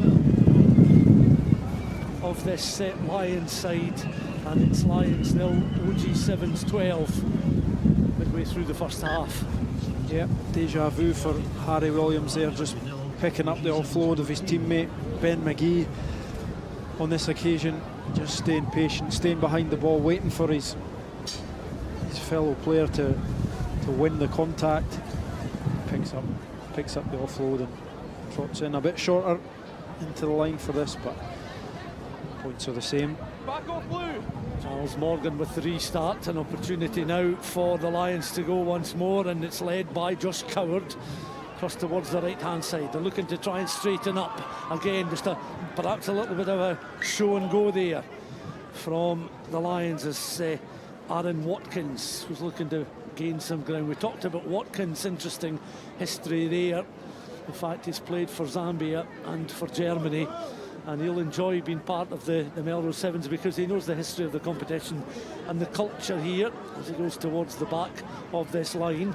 And it's a short throw in there from OG7s, and Williams back involved in the action. So too is Ben McGee. Watkins run into corner. McGee now, can he evade the challenge coming in? No, it's an excellent tackle there from the Lions and from number 18, and once again it's picked up. Lions reorganising in defence. That ball goes loose. It's been picked up once more by the OG7s, and Elliot Morgan into the 22. He's got back, it comes again, taken on this time by Harry Williams, becoming an increasingly important figure in this OG7 side. In the sunshine inside that 22, closing in on the interval. Now they've two options out towards the left-hand side. One of them is number 5, it's George Worthington. That's the closest he's been to the opposition post, and he goes to ground on that 15 channel. Referee with a little glance at the watch. Nothing doing on this occasion for the OG7s. Lions 0, OG7s 14. Closing stages, 30 seconds the referee says till half time. Next try is going to be so important, Lee. Yeah, just before the half. OG have probably dominated this first half in terms of possession, but also the way they're playing the game. They look very assured Sevens for opponents. Lions then just on the angle in those bright blue jerseys, looking to again gain some ground and escape and get downfield, down towards the 10-metre line. Slipping and sliding, one or two players beginning to lose their balance.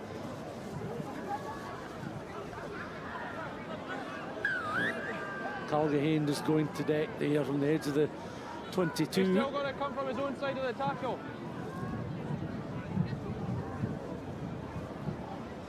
Calgahane then going to ground, but the tap and go and the restart, and an opportunity here, a fine line being cut there by Adler, and down towards the posts, just to the left of the posts. The Lions again looking to try and find a way towards the line. Referee bringing play back. It's fantastic scramble defence.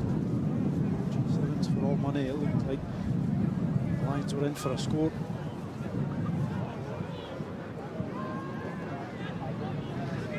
Lions again going forward. Referee still got time before the interval. No, the referee's now blowing for half-time. So it's 14-0 is the half-time score. Lions 0, OG 7, 14. Onto the park, replacements will come with the water carriers. And when you're 14-0 up or down, well, you know that the importance of the next score. But, you know, it's a case of OG 7's 2 visits into the 22, 2 scores, build up a 14-0 lead, but really been unable to add to that after such a great start. Yeah, from an OG point of view, they've been clinical in attack when they've had their opportunities. A couple of good offloads through contact has put Harry Williams away for both of those, but I think their defensive work's been really good as well. We witnessed it at the end there, just the scramble to keep the Lions out on their own line. That could play a big part in the final score here. And then down this side, Dan Rundle with a couple of real good defensive interventions against his opposite winger. He's been impressive in defence so far, and so both sides of the ball, OG are looking pretty sharp. But I'm sure Lions will be trying to gain a bit more in the way of possession in the second half to put their stamp on the game. So the Lions first to peel away from the huddle. The OG Sevens now do likewise. Those not immediately involved in action head towards the front of the main stand. And the next 7 minutes will determine which of these two sides will be the last of the 4 into the semi-finals. Durham University against the South Barbarians, and Shogun against the winners of this tie. The crowd beginning to anticipate a couple of humdingers of semi-finals, whatever the outcome here. Second half then gets underway, and it's Josh Coward with the kick-off. Lions looking to try and win possession back, but they concede the penalty. Little tap and go, and an opportunity now for the OG Sevens. And once again, they're trying to build with a bit of purpose.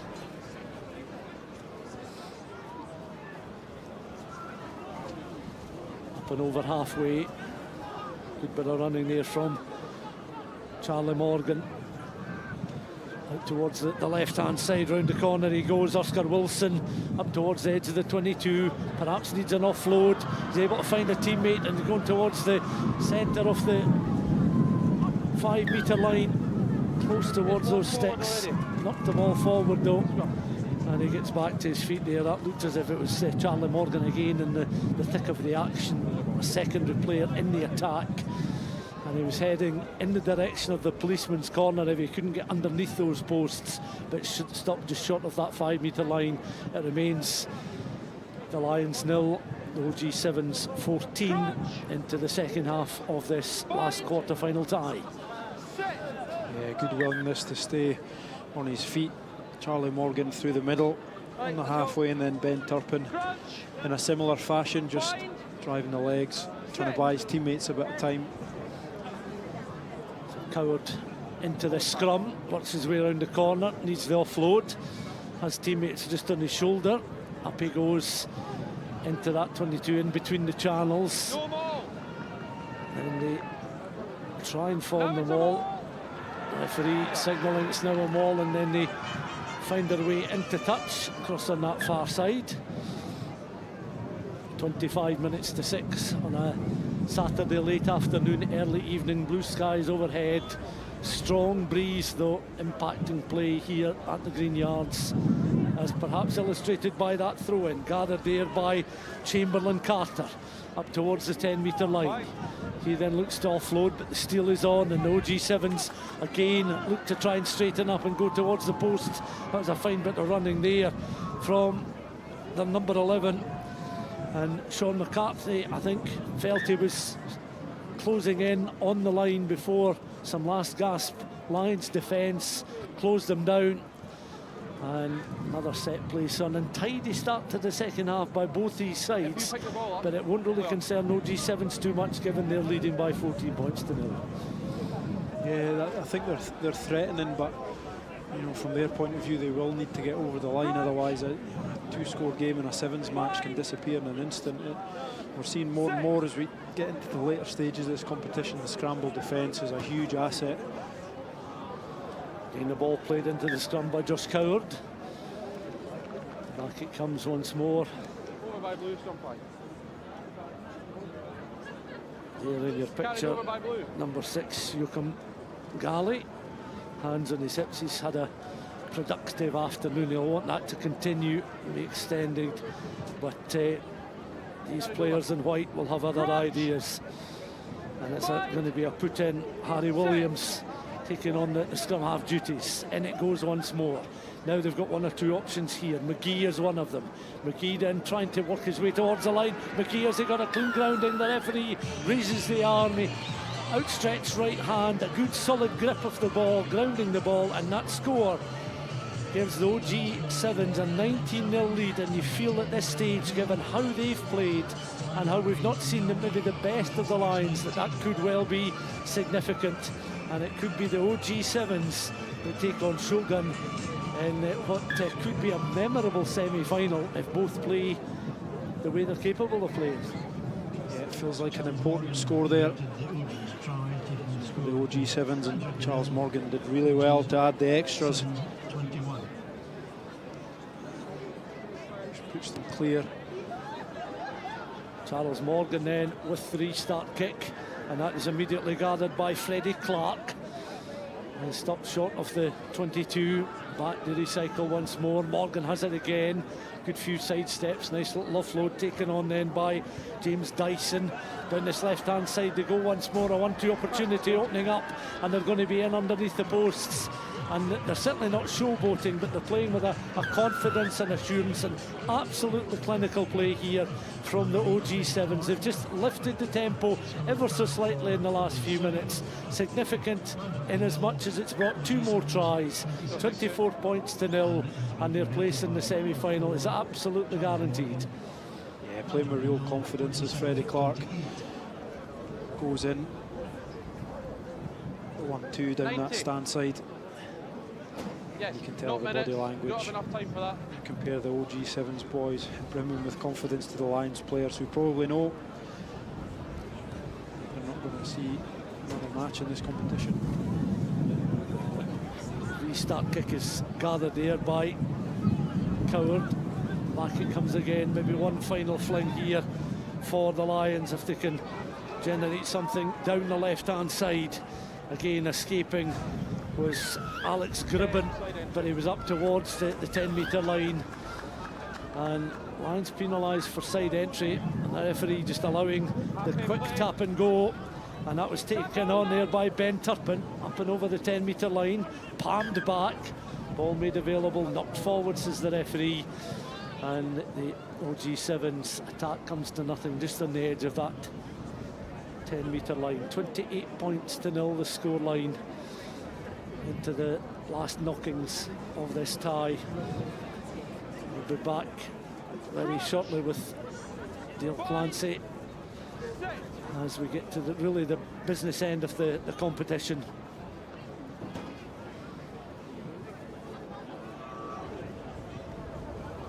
Lions playing the ball across field and down towards the touchline. Assistant across on the far side raises the flag, but the referee is blown for full time and safely through the OG7s into the semi-finals.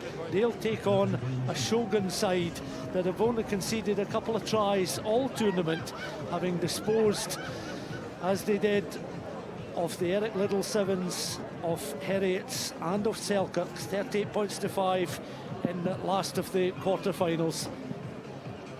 So that concludes the quarter-finals, the semis against Durham University against the South Barbarians and Shogun against the OG7s. They are still to come, but before we rejoin Dale, we'll head back down and speak to Dougie. Thank you very much indeed. Yes, incredible semi-finals coming up this afternoon here at the Green Yards. Brilliant teams in brilliant rugby so far this afternoon. We've got Durham University against the South Barbars. The South Barbars look very tasty indeed, but so the Durham Shogun are sensational. They've been so strong up against the OG7s.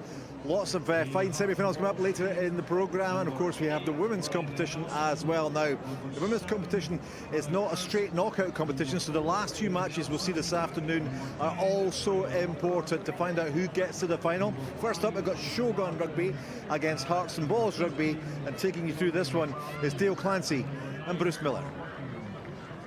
Thank you, Dougie. And welcome back to the commentary gantry, where Shogun are looking to try and back up an earlier impressive performance when they beat the Lionesses 47 points to 7. Hearts and Balls suffered a 31-7 defeat against Hammerhead, so desperate on a win. It will have to be a big win as well to make it through into the final of the Mike Bleasdale Cup. Solid start from Shogun in this one, and kicked off in glorious sunshine now here at the Green Yards, the home of Rugby Sevens. It's a great addition, alongside my Bruce Miller. It's a great addition to the fixtures as well, the women's competition running alongside the men's. I thought you meant I was a great addition. Oh yeah, that as well. But yeah, it's absolutely superb to see, and it's great the way it's been sort of intermingled into it. And yeah, very deserving of their place on this this great tournament. Solid scrum there from Shogun, and they look to go in the direct route through Alicia Maud. 2 tries in the opening rounds, and they splinter through defence, and it's a great offload as well to breach the Hearts and Balls defence. Have they grounded the ball? The referee has said that the grounding was successful, and it's a good try early on for a Shogun. Just trying to confirm the try scorer as well, but it's an impressive start from Shogun, and backing up a really good performance against the Lionesses. Direct from the scrum, Bruce, but made it pay. Yes, and just direct rugby, keeping the ball alive, hard work off the ball, just in support, and once you make half a break, certainly that close to the try line, it's just about impossible to stop. Kick-off's important into this blustery wind here at the Green Yards. The left-footed strike takes it over the 10-metre line. It's been well gathered there by Laura Buckingham. Does well to grab the ball. It's retained by Hearts and Balls over the 10-metre line now. But the referee signalled that the penalty has been awarded, and Shogun are wasting absolutely no time at all and giving it to the danger woman, Grace Crompton. A hat-trick in the opening game. Now looking to add to her tally. Shogun. The ball through the hands, a miss into some open space, but Lickvo is loitering, tries to float the ball back inside, but it's just drifted forward. And it's going to be a put into the scrum to Hearts and Balls. I think the offload inside was Isa Prince that she was trying to find with that pass, but didn't quite go to hand. Hearts and Balls holding on for dear life. Mary Nelson to feed the scrum here, and she showed up well in their earlier tie, showed her pace, almost scored from a scrum. Popped into the scrum, again it's met with the stubborn resistance from Shogun, and Hearts and Balls have to go from deep inside their own area. They're going to have to recycle themselves pretty efficiently here to offer up themselves into a good position to trundle it forward. They do just that over their own try line, but then being carried back in, but show of strength from Hearts and Balls. Careless error, just inches away from their own line, has given possession back to Shogun. And then under the shadow of their own sticks, it's going to be difficult to try and keep Shogun out. Yes, good work initially by Freya Walker, who received the ball, I think probably in her own in-goal area, fought her way forward 2 or 3 metres, and then a knock-on by Bryony Nelson.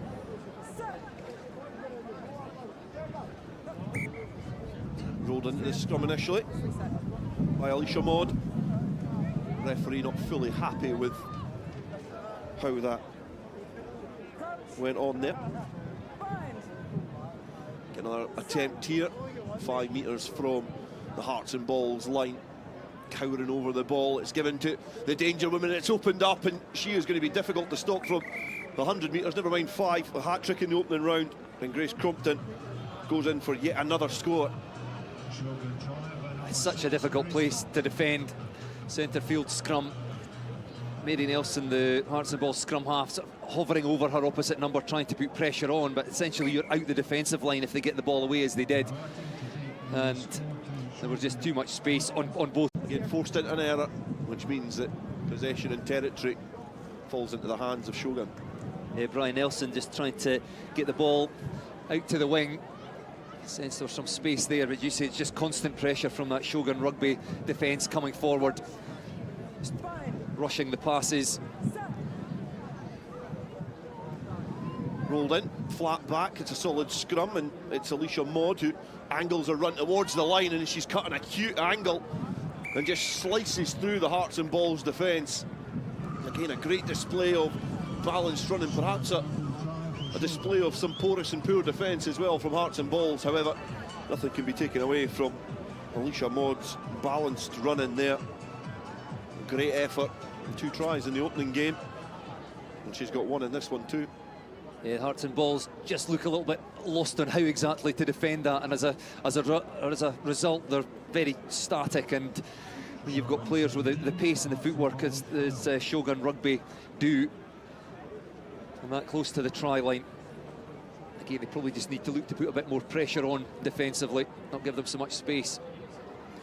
Lickvote kicks downfield, well gathered by Hearts and Balls again, having to dance and weave their way out of their own area. There's some good play from Claudia McLaren, the Stirling County powerhouse. Getting into some wider channels now, and Hannah Crisp manages to link up with a teammate to get towards that 10-metre line. It was Freya Walker who was eventually succumbed to some relentless defence, and yet again Shogun are going to squeeze in the corner. Good defence, that could be held up. I think eventually it was good defence from Mary Nelson, but it did look like Shogun have just squeezed in the corner. Great finishing from them. Great endeavour in defence, however, there was just a little bit too much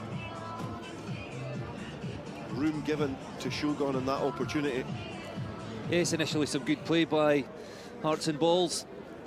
Hannah Crisp and Freya Walker made good ground up the stand side touchline, but the ball lost. I think was a penalty awarded, and Shogun Rugby reacted really quickly. It was great attempt in defence by Mary Nelson, never gave up, raced back and then tried to hold the Shogun Rugby player up over the try line, but managed to touch that one down. That's a very healthy 22-0 lead at half-time. Yeah, good first half here in the pool matches here in the Mike Bleasdale Club. We've already seen Shogun Rugby almost touch the 50-point mark, 47 points to 7 they won, and then Hammerhead 7th. They managed to beat Hearts and Balls 31 points to 7, and then the Lionesses got a bit of retribution for their earlier defeat, getting a 28 points to 17 victory against the Eric Liddell 100, affiliated with the Edinburgh unit. It gives a chance for both these sides to get a little bit of a breather and take stock, but it's a long way back for this Hearts and Balls side. Yes, they'll certainly not give up, and see, we just saw evidence of that just now with the chase back in defence by Mary Nelson, but just up against a very good Shogun Rugby side. We thought that when we looked at the earlier scoreline. Shogun Rugby's win over the Lionesses, it was always going to be hard work for Hearts and Balls. Some quality players on this side, just making 1 or 2 changes early at half-time. I think there's a few changes in the ranks on either side, especially from Shogun, that are perhaps looking to get as much rugby into the legs of their squad as possible. We can't see that Peele Kelly is also on for Hearts and Balls. It's Hannah Ramsey on as well, just with the kick-off for Hearts and Balls. Ball launched back into the 22-metre area. So Shogun eventually getting it into the hands of Kwanzaa, who's now just powering towards the halfway line, over the 10-metre line, but she's got a little bit of company coming here with Sky for Mister, who almost gets back and put a little bit of pressure on Kwanzaa. But she just had enough in the tank to get over the line. So got a bit of time to put the ball down as well. The referee will rush things on, but it's another score to add to the tally for Shogun Rugby. They just have so much pace, and just give them half a gap, half a space on the outside, because I mean, she's been chased by people like Sky Phimister, Hannah Ramsey that I mentioned there. They're quick, and yet she's got the gas to get away from them. A really good, powerful running from Kwanzaa. Probably seen little of her in this game so far in terms of open space, being in close quarters and more physical confrontations. Lump downfield. It's over the heads of Hearts and Balls, and it's bobbling its way towards the hospitality tent. And at this stage of the day, I'm sure everybody's seen that one coming, bobbling towards them. Most of them are facing the other way, to be fair. Throw into the line out for Hearts and Balls. I think that's Hannah Crisp running over to throw this one in, but they're close to their own try line, playing into very strong breeze. It's tapped back untidily. I think Shogun want to go quickly as well. They lob it back into play. It's now in the hands of Maud. Maud's got Crompton outside of her, and then does well to just pluck that from the sky. That's brilliant play there from Grace Crompton. Again, getting another try to her tally. That's 5 so far in the Mike Bleasdale Cup. And what skill set in challenging conditions to be able to deal with that difficult pass, and then put the pace on after as well to go round the outside. Chased by Amy Conchi, who's now in the field for Hearts and Balls. Again, another pacey player. Just couldn't quite get to her opposite number. You see, had a difficult pass to deal with. All came from the line out over on the far side. Hearts and Balls initially with the throw-in. Couldn't deal with it in the wind. Turned over to Shogun Rugby, and again, they've just been very accurate, very clinical. And relentless too.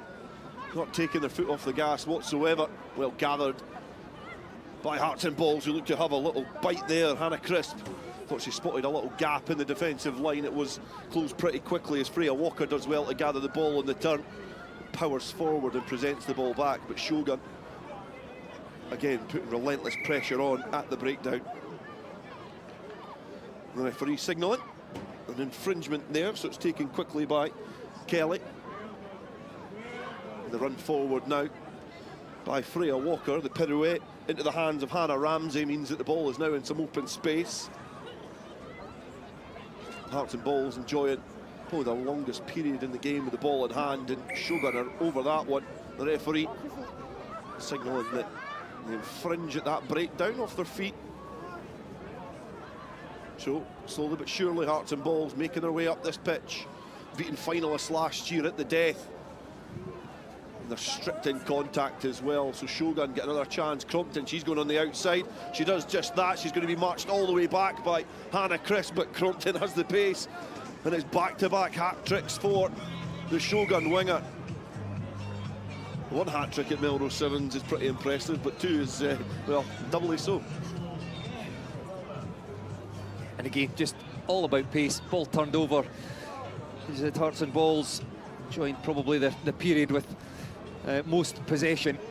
As soon as the ball had been lost, Shogun Rugby, they can just transition so quickly into attack, and when you know you've got so much pace out in the wings, all you really need to do is just shift it there quickly and give them a go.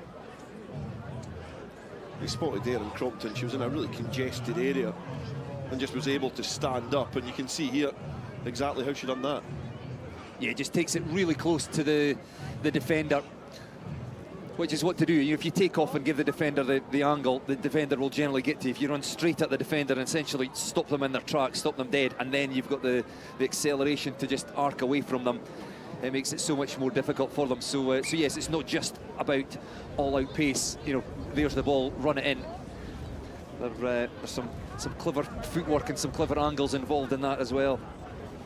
I think it's safe to say that the Shogun are going to be contesting the final just after 6:30 here at the Green Yard. As the ball's rolled in, driven away from that scrum. Arcing lateral running across the field from Alicia Maud. Shogun linking the ball and offloading out the tackle to keep the ball alive, moving the point of contact. Doing well to try and orchestrate this Hearts and Balls defence. It's a loose pass, but well gathered eventually by Molly Gardner. She ducks down and wants to burrow forward as Jordan Heel passes away from the breakdown into the hands of some teammates that are littered across this field. Good defence there from Freya Walker, who managed to strip her opposite number in contact.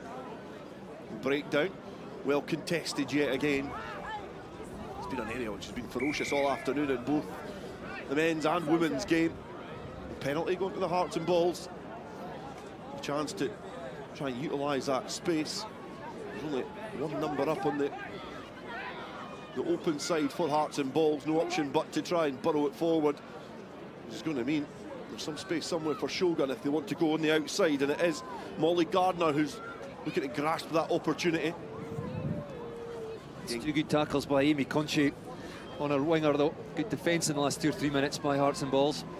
Hannah Ramsey getting the ball away from the breakdown. It's eventually ended up in the hands of a charging Hearts and Balls effort through the middle of the park. They managed to get the penalty.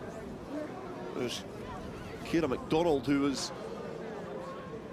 charging with the ball in hand. Good interlinking play, and it's opened up now for Hearts and Balls, and Hannah Ramsey is coasting in between the uprights for a somewhat consolation score for Hearts and Balls, but it was well worked, well earned, hard earned, but they managed to go in for a try. Hearts and Balls have been much better in the last 2 or 3 minutes. I mentioned their defence, 2 good tackles by Amy Conche on the on Grace Crompton, and much better organised, and then ultimately rewarded with a try for Hannah Ramsey. Corstorphine Cougars fly half. Another player involved recently in the Celtic Challenge with Edinburgh. Wonderful young player, goes in for what's a consolation try for Hearts and Balls. Next up, we've got Eric Liddell versus Hammerhead Sevens. So an opportunity for Hammerhead to cement their place in the final as well. An opening round victory, 31 points to 7 against Hearts and Balls. They've certainly been given a tough draw, Hearts and Balls, against what is the 2 wanting finalists here. So Shogun make their way through. Yes, Hammerhead Sevens, as we mentioned earlier, winning the Open Women's Championship at the Dubai Sevens, so certainly a quality side, and 7 wins from 11 tournaments last year. So they will be a handful for Eric Liddell. 100. Defeated by the Lionesses in the 3rd game in the Mike Bleasdale Cup. Play is underway here. It's well kicked downfield. Hammerhead are going to start the game with the ball in their possession, working their way across that 10-metre line, 5-metre line towards the 22,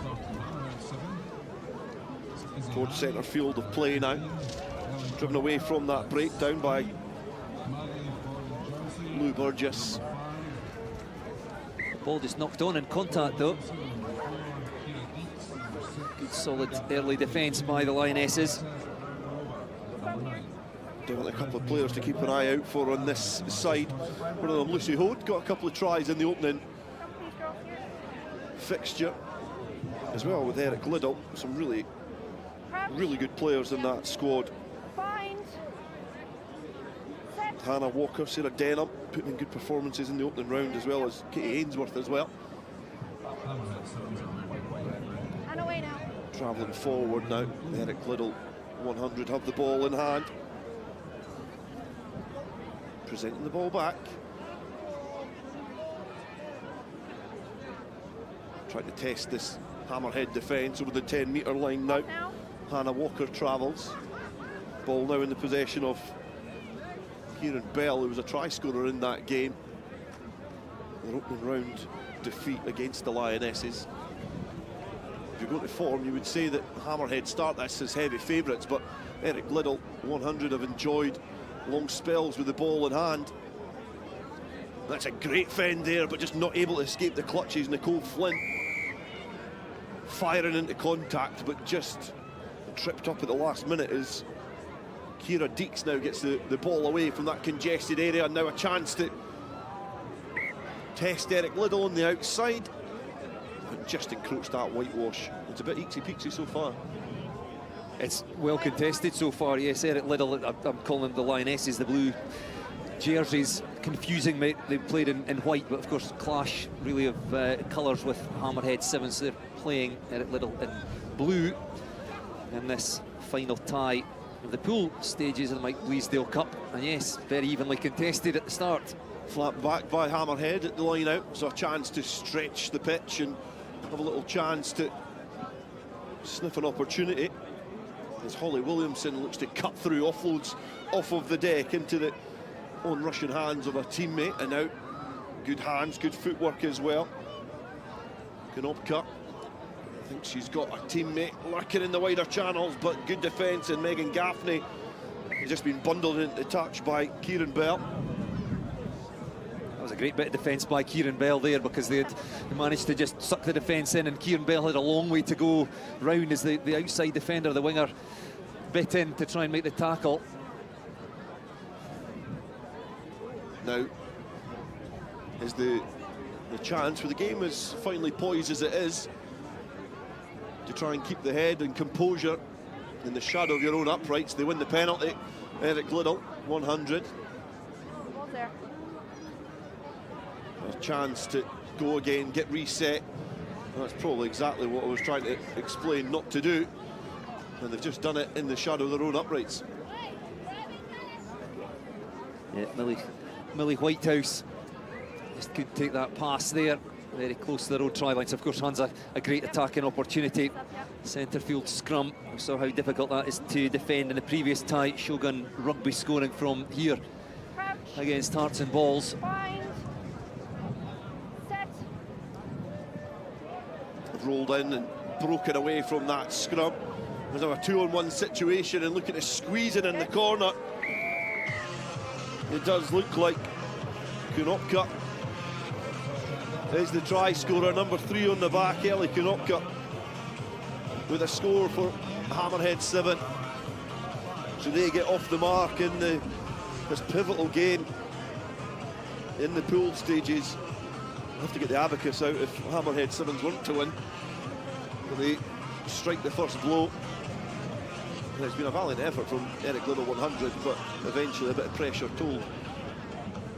Yes, they're doing their best. We saw Kieran Bell's tackle over on the far side to deny them a moment or two ago. April McKenzie with her knee heavily strapped out there as well. She's thrown herself into that tackle, almost holding up the Hammerhead player. But, couldn't quite do so when they touched down for the first try of this tie. Ciara Deeks' right-footed kick gets played back underway, and Megan Gaffney clatters her opposite number. But the referee signals that there's a knock-on in there.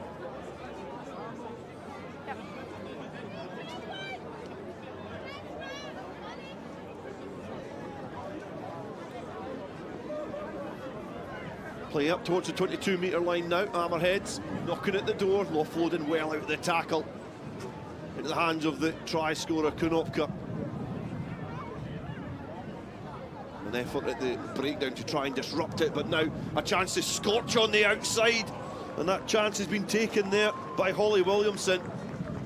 Great work to spot the space out wide and just power that arc and run round the defensive line. And Hammerhead 7 now have hit their straps. We spoke about it in the previous tie, the skills of a winger. It's not just all about pace, and she just straightened enough to hold her opposite number, and then went on the arcing run on the outside. But again, just forcing our opposite winger is to come to a standstill, and then accelerated away on the outside. We'll have another look at it perhaps here from the breakdown, and ball fed out. Maybe don't see it from this angle. You can just see it there. She just straightened enough just to hold, I think that was Millie Whitehouse again, and then stepped off her left foot. That's a lovely winger's try. Well gathered from the restart by Sarah Denham, and they're linking up now down that grandstand side here at the Greenyards in very blustery spring conditions. The sun shining on the park now. I think we've had all seasons this afternoon in Melrose, as Hannah Walker retrieves a bubbling, bouncing ball on this synthetic surface. Denham now linking up, trying to release a teammate, and again, there's great work on the outside. And Katie Ainsworth has done enough to get to the line under a bit of pressure. One of the golden stars in this Eric Liddell 100 side. I think it does look like Phaedra Smaleham actually with the try. Yeah, I think some of these numbers, because they've been forced to change their jersey, I think there's one or two of these numbers throwing us slightly. I think that's maybe Phaedra Smaleham that's scored that one. But either way, it throws the Eric Liddell 100 side a lifeline just as we go into half-time. It's a good time to score, Bruce, just before half-time. How many times have you said that today, Dale? And how many ties have we had? If we've had 12 ties, I've probably said it 11 times. It certainly was. I think on the balance of play as well, Eric Liddell 100 perhaps are very deserving of that try, as the spectators now bask in the sunshine and enjoy the weather that has graced us here at the Greenyards. But a good response from Eric Liddell 100 to end that first half. Yeah, both sides have played some good rugby. You felt they might be up against it with the Hammerhead side having defeated the Hearts and Balls team earlier relatively comfortably. Eric Liddell going down against the Lionesses. It's actually been a very competitive, fairly even tie. There's some real quality players in that Eric Liddell side.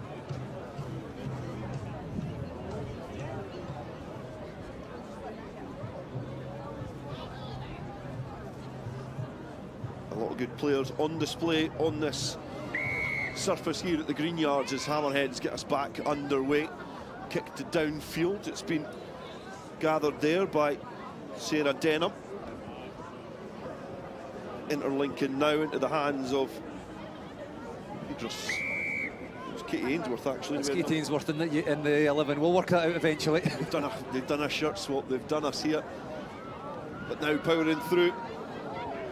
Again, a Currie with the ball in hand, making some inroads and going forward. Passed away from the breakdown.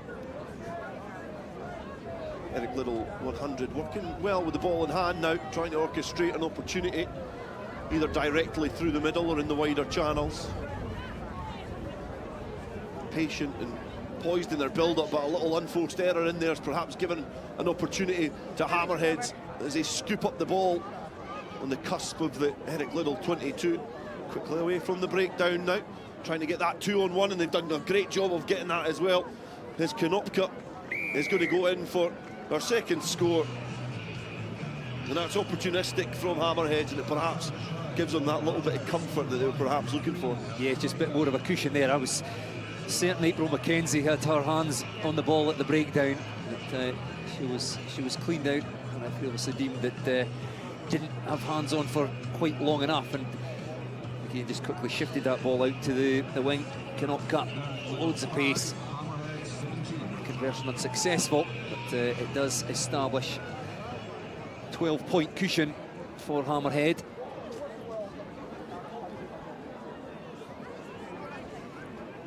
Hammerhead. Let her get off. I think Emma Munday.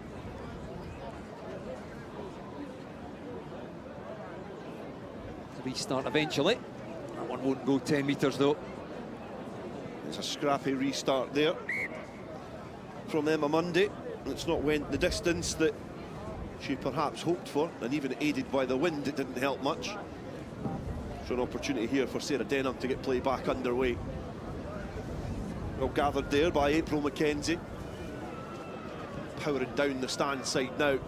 Eric Liddell will need to score soon to have any opportunity to get back into this game. Ainsworth now is engulfed by Hammerhead arms, and also coughs up a penalty as well.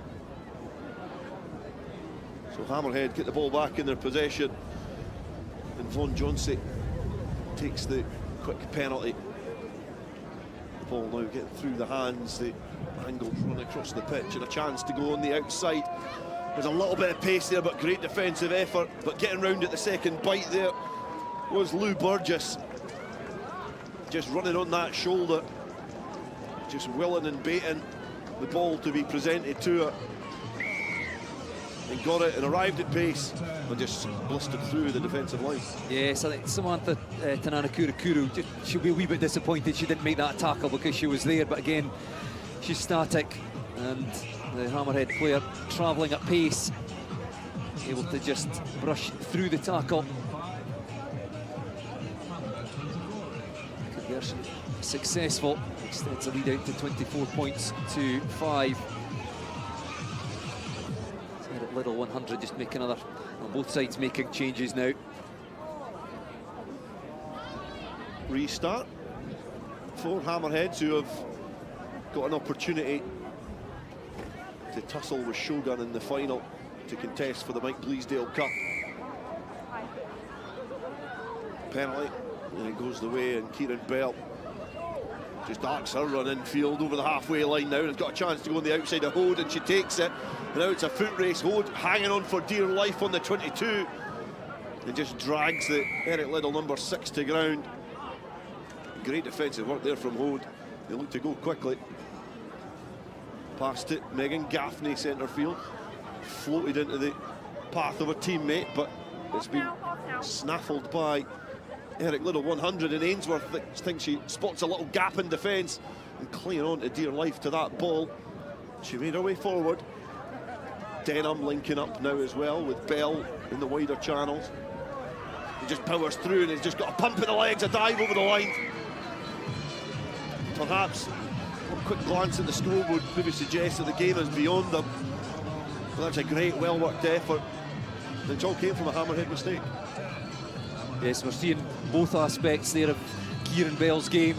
It was Bell who started the whole move off of that angled run across field, eventually dragged down inside the 22. Well, Mackenzie with the attempted conversion was on hand to clear out, but the penalty was awarded by the way of Hammerhead Sevens, but it was quickly turned over again, and then Kieran Bell just fighting her way through contact and towards the try line there, the Edinburgh University winger, real quality player.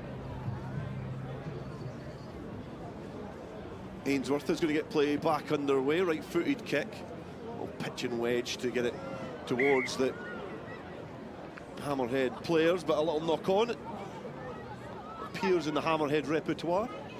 Just gives possession back to Eric Liddell, 100. Affiliated to Edinburgh Uni, obviously a nod to Eric Henry Liddell, sprinter and rugby player. And part of the Edinburgh Uni alumni. And he'd be happy with the sprinting efforts from the Hammerhead team now. They're galloping their way over the halfway line, looking for some support in field. Cumnock, the ball through the hands, and now almost into the hands of Lucy Hode. He just couldn't get to grips with it. You feel that if she got the ball there was a chance to go in for a further score for Hammerheads and add a little bit more gloss to this scoreline, as the ball just spun through the hands. Just took an eye off the ball. Yeah, maybe just weighing up her options. If she'd taken the ball, there was still a lot of work to do. Ainsworth from the scrum. Training ground move has been deployed from Eric Liddell 100. And Hannah Walker has been tasked with trucking it up for University side. Now, chance to really test hold on the outside, but going back in. Great work in the offload stick. It's not went to hand there from the break from Eric Liddell 100, but that is going to be the final play of the game. And it is Hammerhead Sevens who are going to progress to the final. 24 points to 10, victors over Eric Liddell 100. So it's going to be Hammerhead to play Shogun for the Mike Bleasdale Cup. And it means that we can progress to the next part of proceedings, which is the semi-finals of the main competition, where we're going to see Durham University take on the South Barbarians. And we're going to get led into that by Dougie Vipond. Thank you very much indeed. Yes, incredible. Shogun Rugby against Hammerhead in the final of the women's competition. That should be an absolute beezer. What about the men's competition as well? Centenary Cup, the 1883 Centenary Cup. We have two semi-finals coming up now. The first one, Durham University against the Southern Babas. Both these teams are full of flying machines. This should be a fine game indeed. Enjoy it in the company of Stuart McFarlane and Lee Jones. Yeah, thanks very much, Dougie. And we're just past quarter past 6 on this Saturday early evening. Bright sunshine, very, very breezy indeed. Durham University get us off and running. Challenging the kick-off there was Charlie Coe, their skipper. And of course Durham University disposing earlier on in the competition of some quality sides. Gala by 31 points to 5 in the second round, and then 36-0 winners over Currie. But immediately the Barbarians, the South Barbarians, heading steamrolling down into the 22, and they're going to be over for a score, are they? The referee and the assistant across on that far side. I think the in-goal area was too short there, Lee Jones, for a clean grounding of the ball. Jimmy Mata, it looks like he could have gone in there. It was an outstanding break from his own half. Good pace. I think he was just looking for the inside support. Fred Owsley. It could be costly. Yeah, mistakes like that, whether he was tracking down, he could have perhaps finished it off himself down that right-hand side. But as a consequence, it's a set piece. The start of this match, round the corner, and again the South Barbarians looking to claim every opportunity. Freddie Owsley has reasons perhaps to forget the tournament a couple of years ago with that red card, as the South Barbarians again, a 2-on-1 situation opening up, and they're going to be in down the right hand side on this occasion. So at the second time of asking, not to be denied, and Hector Patterson is over for a score. And Patterson, youngster, again a quality operator, and he'll enjoy scoring here in such a high-profile fixture in the latter stages at the Green Yards in this Melrose Sevens competition. Yeah, he's played really well so far today and been facilitator in a few scores, but gets over the line himself. I'm sure Jamie Matta will be glad to see he's managed to convert their field position there and get over the line after the wee mistake earlier on. So gets the South Barbarians on the board. South Barbarians then in the red jerseys, with more than a nod to the south, with the red and white at the front. And Durham University looking to try and palm that ball back again. It was played in the direction of Charlie Coe, but once more the Southern Barbarians are in towards the 22. Durham University on the defensive. Recycled again quickly through the hands. They've got some options across on this left hand side, and again they've got strength and acceleration, something that Durham haven't been used to so far in the afternoon. Fergus Watson this time racing underneath the posts, There was a couple of covered defensive Durham University players on his shoulder, but they couldn't get a clean grip of the pacey number 5, and he was in for a second try. So 2 in quick succession, and suddenly the South Barbarians are off and running and into the groove, into a rhythm. 12 points to 0 the lead in this first half. Yeah, Craig Jackson adds a conversion. Fergus Watson there, it looked like he'd made his mind up early before he got that ball that he was going to run straight, he was going to run hard. Show and go, good fend. Left hand as well, and he manages to get in.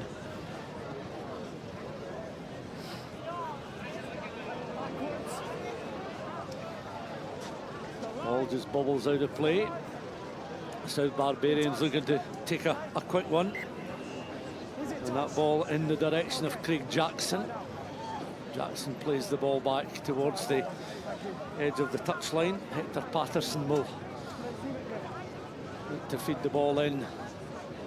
Going for the more conventional throw-in, ball over the head. Patterson gets it back then with the little offload on in towards Craig Jackson. Ball allowed to bounce, taken on in by Freddie Osley. Osley then tries to work it round the corner, fends off one, then looks to run rather laterally there. Little offload, and the option was cross-field there by Jackson. Gathered though by University, and Durham University again in between those two channels inside their 22, looking to mop up and go once more in the dark jerseys. They've really got to settle into this tie. We've seen very little of them in an attacking sense, and they've certainly been asked some questions defensively, having conceded nothing against Currie and only those 5 points against Gala in the 2 previous ties. They've already conceded 12 points so far in this first semi-final, and the South Barbarians have it once more. Romero looking to open things up on the left-hand side, plants the ball back, makes it available there, picked up by Hector Patterson, hoisted forward. Patterson reading the bounce of the ball, grounding it. Try number 3. Durham University 0, Barbarians 17 with the kick to come. And these players in the red and white are looking very comfortable in the surroundings here at the Green Yards. Yeah, that's a great piece of play. Again, Hector Patterson, both sides employing the flat 7. In terms of defence, there was no sweeper for the South, even though they were high up the field, and the same for Durham University, albeit they were in their 22. So the space is there, but you have to be able to execute. And Hector Patterson, lovely touch with the chip and chase in behind, and then he's able to gather it as well. Craig Jackson's kick just going the wrong side of the post, had plenty of purchase on the ball, and it started to swing around, but just a little bit too late. And he makes his way back towards the halfway line to get this match restarted. 17 points to 0 then, first of the semi-finals, approaching 25 minutes past 6 on a Saturday evening. That bounces over the heads there of the Durham players, readying themselves to try and collect the ball. Johnny Smith was occupying some space out towards that touchline. South Barbarians though are back across, and they'll look to try and disrupt this Durham throw-in. Durham then players inside the 22, and that I think was aimed towards their number 11 Boris Ames, but back it comes, and suddenly the South Barbarians looking dangerous once more. Central out towards Osley in the left wing, and it just timed his run in his position perfectly, receiving the pass from Mata, and Osley's in, and it's oh so easy at the moment for this South Barbarian side. Barely breaking sweat, leading by 22 points to 0, and we've still some minutes to play in this first half. And Durham really been tested for the first time in this tournament, and at the moment they've simply, Lee Jones can't come up with the answers. Yeah, no, they've looked very impressive so far. I'm sure to the delight of head coach Scott White. Jamie Mata in the middle there, just looking a really classy player. I remember he played here with Samurai a couple of years ago, and he was standout then, but he's really pulling the strings in the centre position for the South so far. Just with Fred Owsley's score there, he managed to tie in the last defender on the edge there and just put Owsley away with a good bit, ace into the corner. But yeah, South Barbarians in control in this first half. Durham Uni probably yet to really strike a blow and gain any meaningful possession. Yeah, Durham University, one of the best university sides in England, and of course they have the difficulty of a side that is made up predominantly of students that will stay 2 to 3 years and then move on. So there's a constant stream of players coming in and out, whereas a side like the South Barbarians, when they come together, there can be a nucleus of players that year upon year can be a feature. And certainly if they enjoy this experience, they may well see them as a firm fixture in the years to come here at the Green Yards at the Melrose Sevens and many of the other Sevens tournaments as well. One or two articles in the papers this morning talking about ways to future-proof the Melrose Sevens, given its long history going back to 1883, but they need to keep evolving to keep the public interest, to keep it fresh. And well, certainly the guest sides have played their part this year. Palmed back, and that's a brilliant piece of play now as they're going to be in underneath the post. Hector Patterson from a solid palm back and the kick-off. And Lee, you mentioned already in commentary this afternoon the importance of the restart kick, getting that right, and that was absolutely clinical from a Southern Barbarians point of view.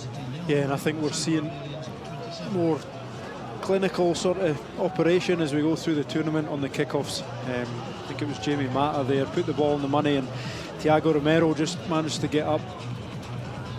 Long reach, and he bats it straight back to Hector Patterson, who's running that crumb line on the inside. And he manages to pick up, he goes in for his hat-trick. So warm applause there as Jamie Mata heads towards the sidelines.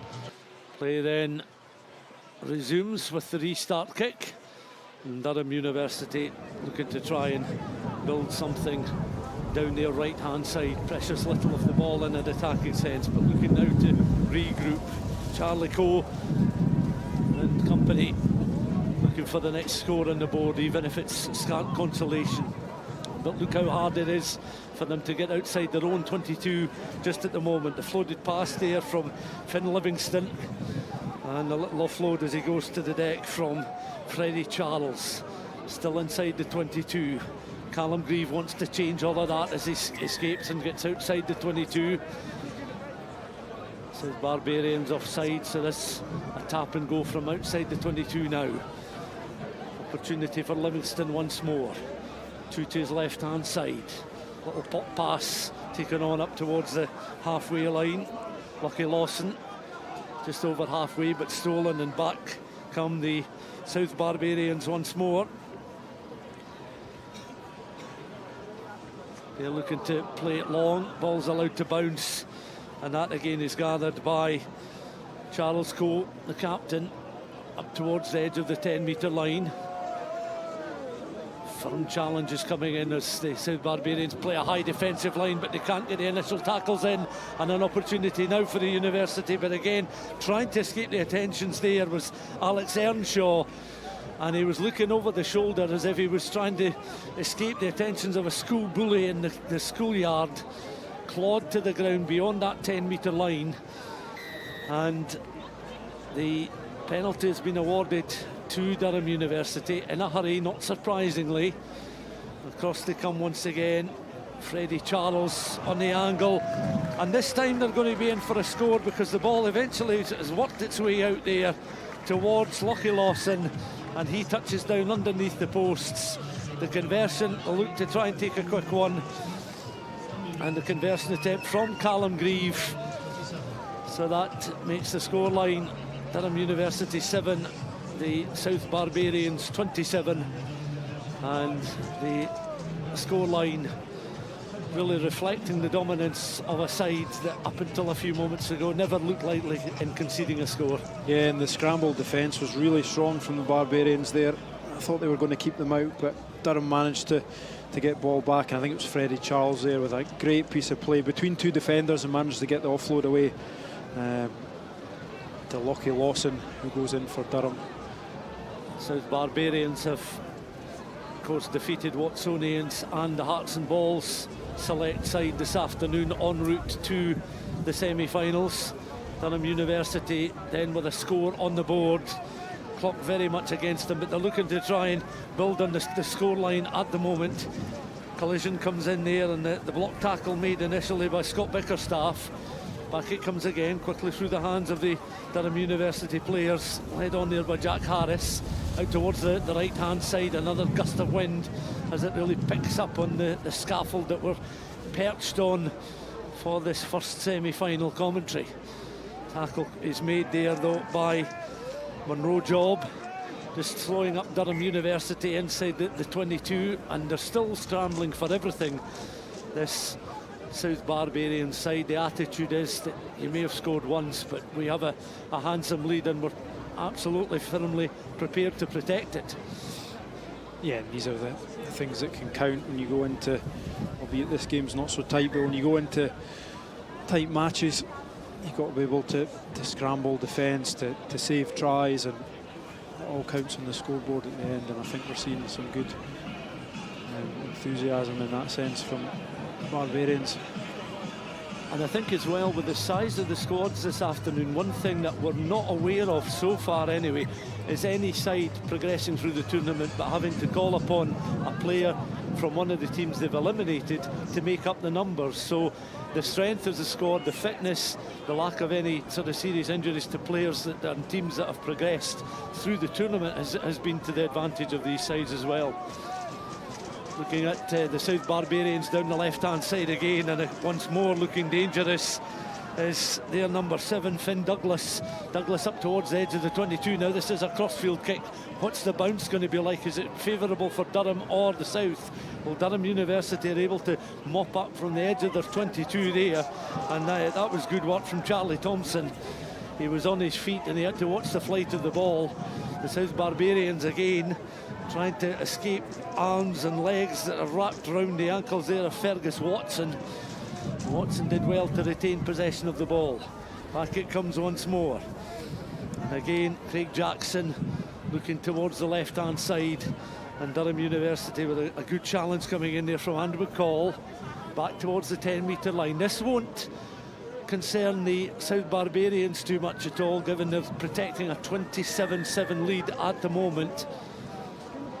Extra roll by the South Barbarian side is penalised, and Durham University work it once again up and beyond the halfway line. Callum Grieve just trying to lead the charge. Penalty awarded this time, was going in to try and garner possession was Andrew McCall. The referee with a quick glance at the watch just to see how much longer is left.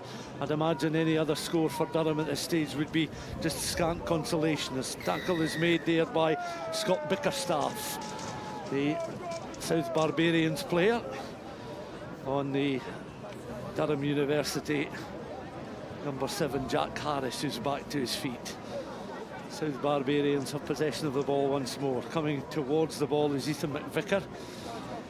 McVicker with the slightest touch from the left boot now is able to pick and go, and just hesitates with the pass, but opens up an opportunity there for Monroe Job.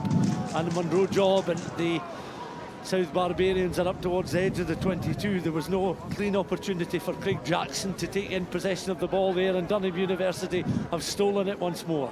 Up but just short of that 10.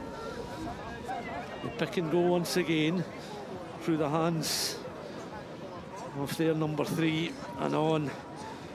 Johnny Smith very, very quick to ship the ball out towards the left-hand side, but back it comes once more, and back come the South Barbarians. Scott Bickerstaff has all the time in the world to work his way down on that right-hand side in between the channels, and touchdown for another score coming just at the last knockings of this tie. The referee blowing for full time, 32 points to 7. So we have one of our finalists, the South Barbarians, who certainly looked a class act in the early stages as they progressed through, defeating the likes of Watsonians and then Hearts and Balls, and then they're through to the semi-final. And let's take a look at this next tie. Neil Clancy reading himself. The Shogun side, of course, one-time Samurai side.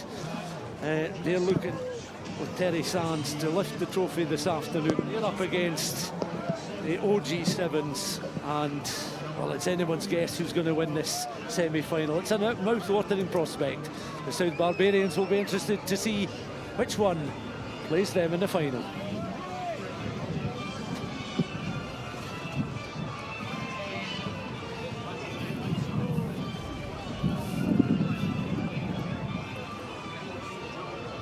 Thank you, Stuart and Lee. Dale and I will now take you through this second semi-final. It'll be Shogun, the black and green jerseys, to kick off against the OG7s in the white Shogun. They come all the way through from the first round. They saw off Heriot's 50 points to 0. Then defeated Liddell 119 points to 7 in the second round, and then 38-5 victors over Selkirk. It's the OG7s with early possession, and we come through against the Monaco Imps and then the Lions in the quarter final. Just happy to backtrack for now to keep possession. A couple of flyers in this rank of this OG7s team. Give you a real test for this Shogun side.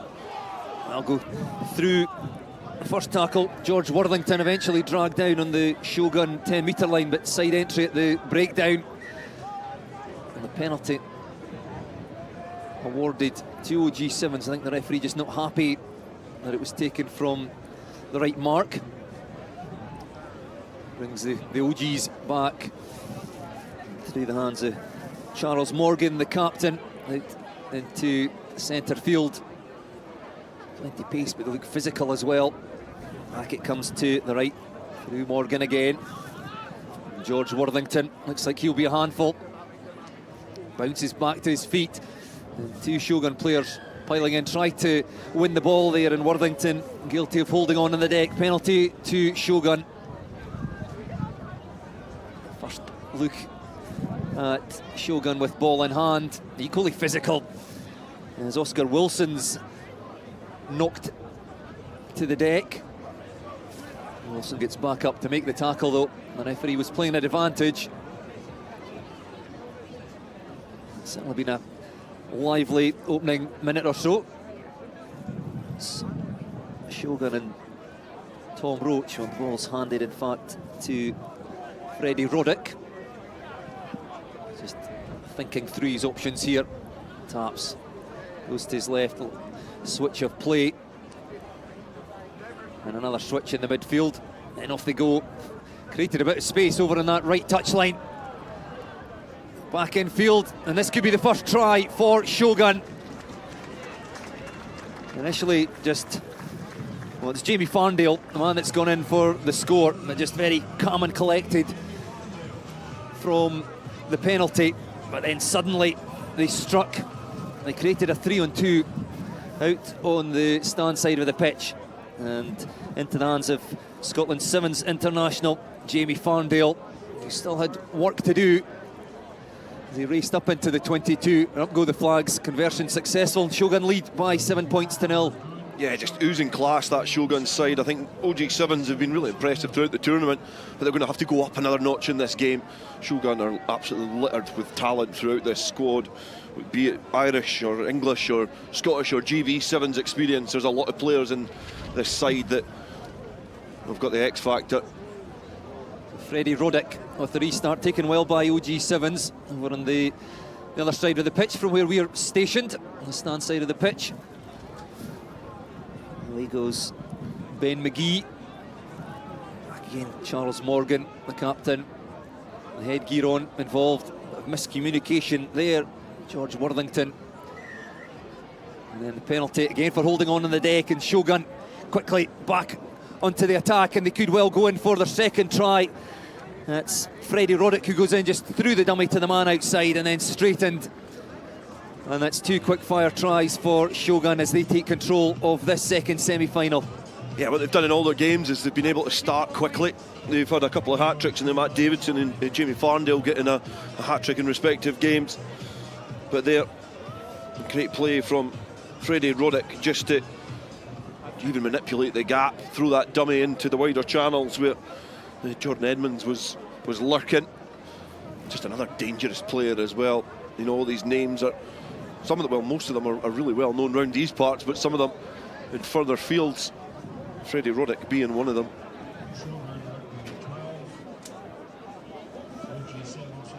So unsuccessful with the second conversion attempt, but that's a healthy 12 points to nil advantage for Shogun in the early stages of this one. Long way still to go. The OG7s have shown their quality. 2 wins against the Monaco Imps and the Lions. Just outside their 22. Just shift the ball across the little switch of play to Sean McCartney. At the right touchline. Loose pass, and the OGs now being forced back towards their own try line. Darting run. Eventually driven to deck. Just out in front of the posts. A hint of numbers across to the left, but instead straight and very physical, very direct. Harry Williams then in possession. That ball's kicked through. Should be won at the back by Shogun. And then the OG7's player going off feet, not allowing the Shogun player to get back up, having won the ball. There's Farndale getting well back there for Shogun. And if we just have a conversation with the players just to make sure that they're happy, there's going to be a replacement in there. Farndale doing well to turn round, get back and cover the danger in behind. It's been a professional performance from Shogun so far. They've been at this tournament on a couple of occasions under the guise of Samurai. Beaten twice in the final, once by the British Army in 2022, and then defeated by Monaco Imps last year. Monaco Imps obviously exited in the first round this year, which was a surprise to everybody, to the OGs. Jamie Farndale, is he forced off there? Is he still on the field of play? I think we lost Jamie Farndale after that injury. One of the... Is that Farndale? I think they have taken Farndale off. Yes, I think it is. Farndale been injured as he went back to tidy up. We'll confirm that in a second. That's a mess at the scrum.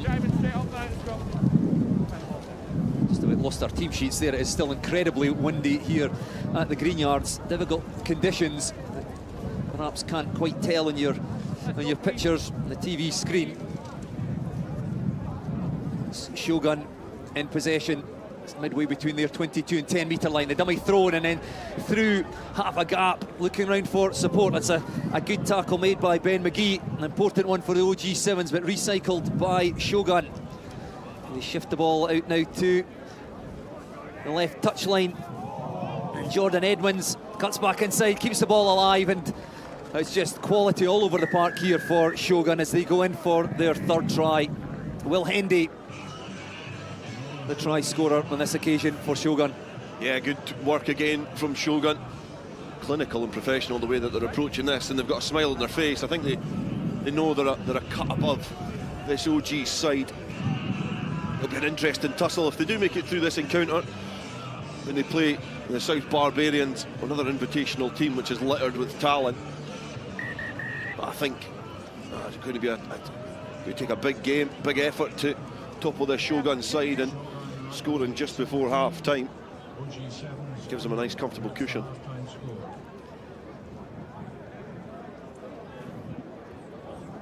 We've seen a replay of that third try there.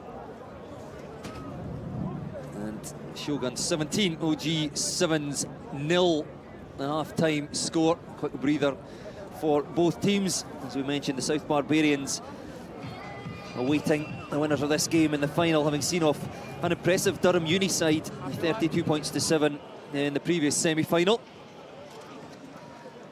Final of the 1883 Centenary Cup, due to kick off at 7 o'clock here at the Greenyards. We're a little behind schedule, just from one or two injuries in a couple of matches that went to extra time. We've still got the final of the Mike Bleasdale Cup to come just after this tie between Shogun and Hammerhead. So Shogun perhaps on target for victory in both the men's and the women's finals.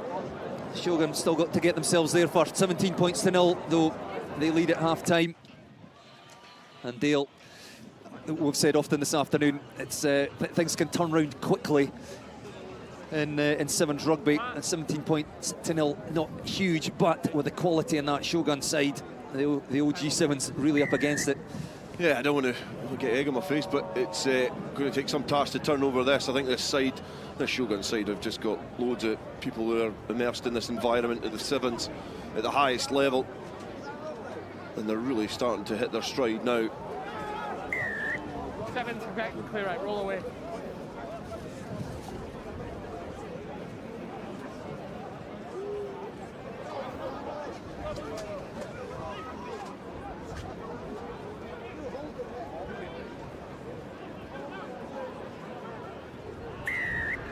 High tackle over the shoulder.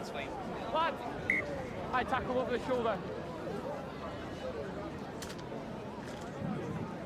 So Shogun racing down again into the OG Sevens half. We've got scrum.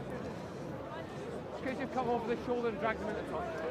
Referee just explaining what's happened there. Reaching over the shoulder, dragging somebody into touch, but Shogun have opted for a scrum. Change being made though. Thank you. In the forwards. Time on.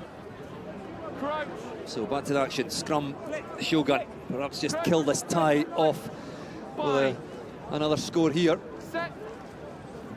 Good attacking opportunity for them. Pressure comes on by OG Sevens, but Shogun managed to win the ball and then bursting clean through the middle. And that could well be the clincher for Shogun. Just trying to see who the try scorer is there. Eventually gets the ball down there. Jordan Edmonds, the man to go over. Former Boroughmuir player, just darted through from the scrum. 10 now. The conversion, no mistake from out in front. Well, we said it was a long way for the OG Sevens to come back at half-time. And you feel that will just be too much for them now. Yeah, just a bit too much now. Good performance from Shogun, especially players like Jordan Edmonds. Great to see him back in form. Spent a bit of time in the Scotland training squad ahead of the Six Nations a couple of years ago, so we know his class and his quality.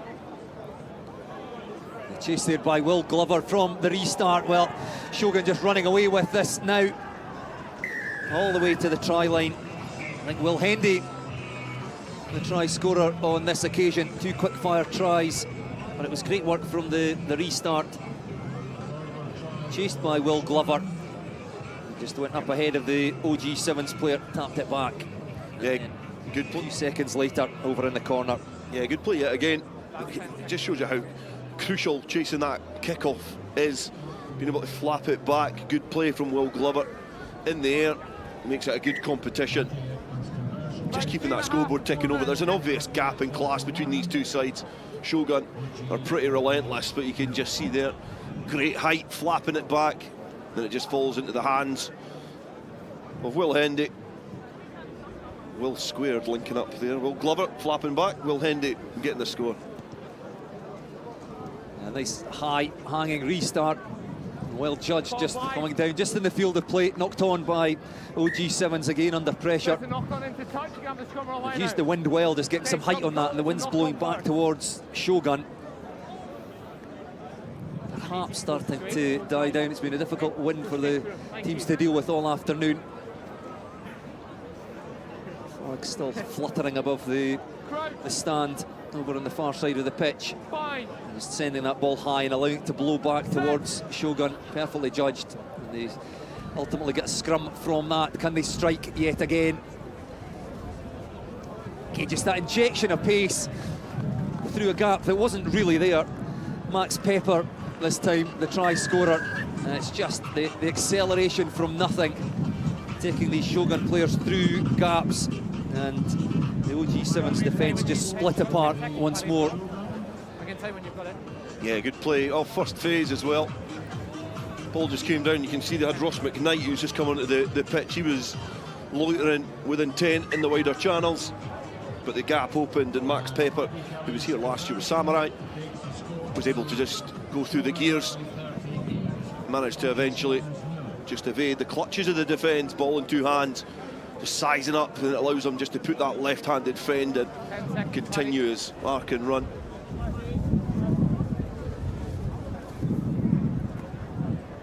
I think this will be the last action of this second semi-final.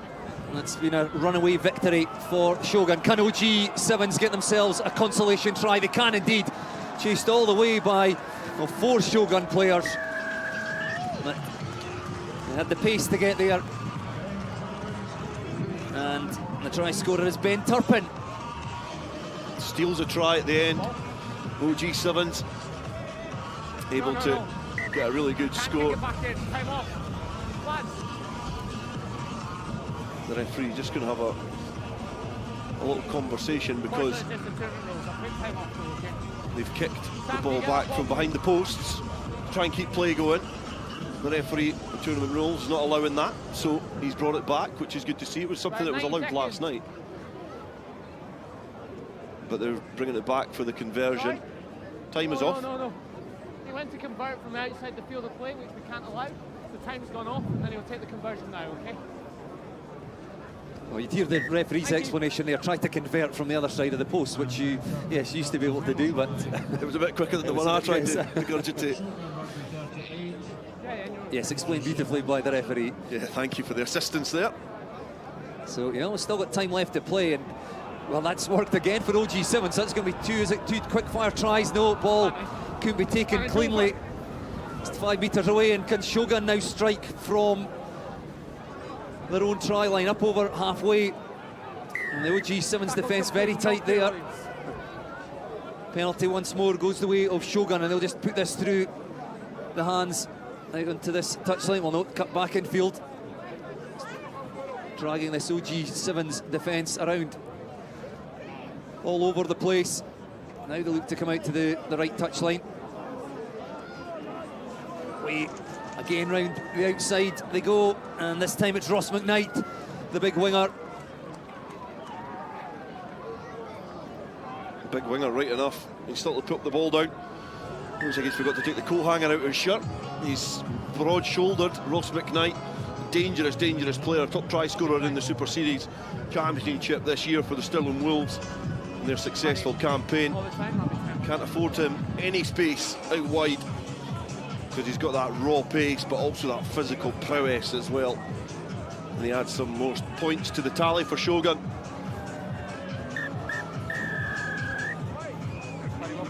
Well, with that, the referee blows for full time.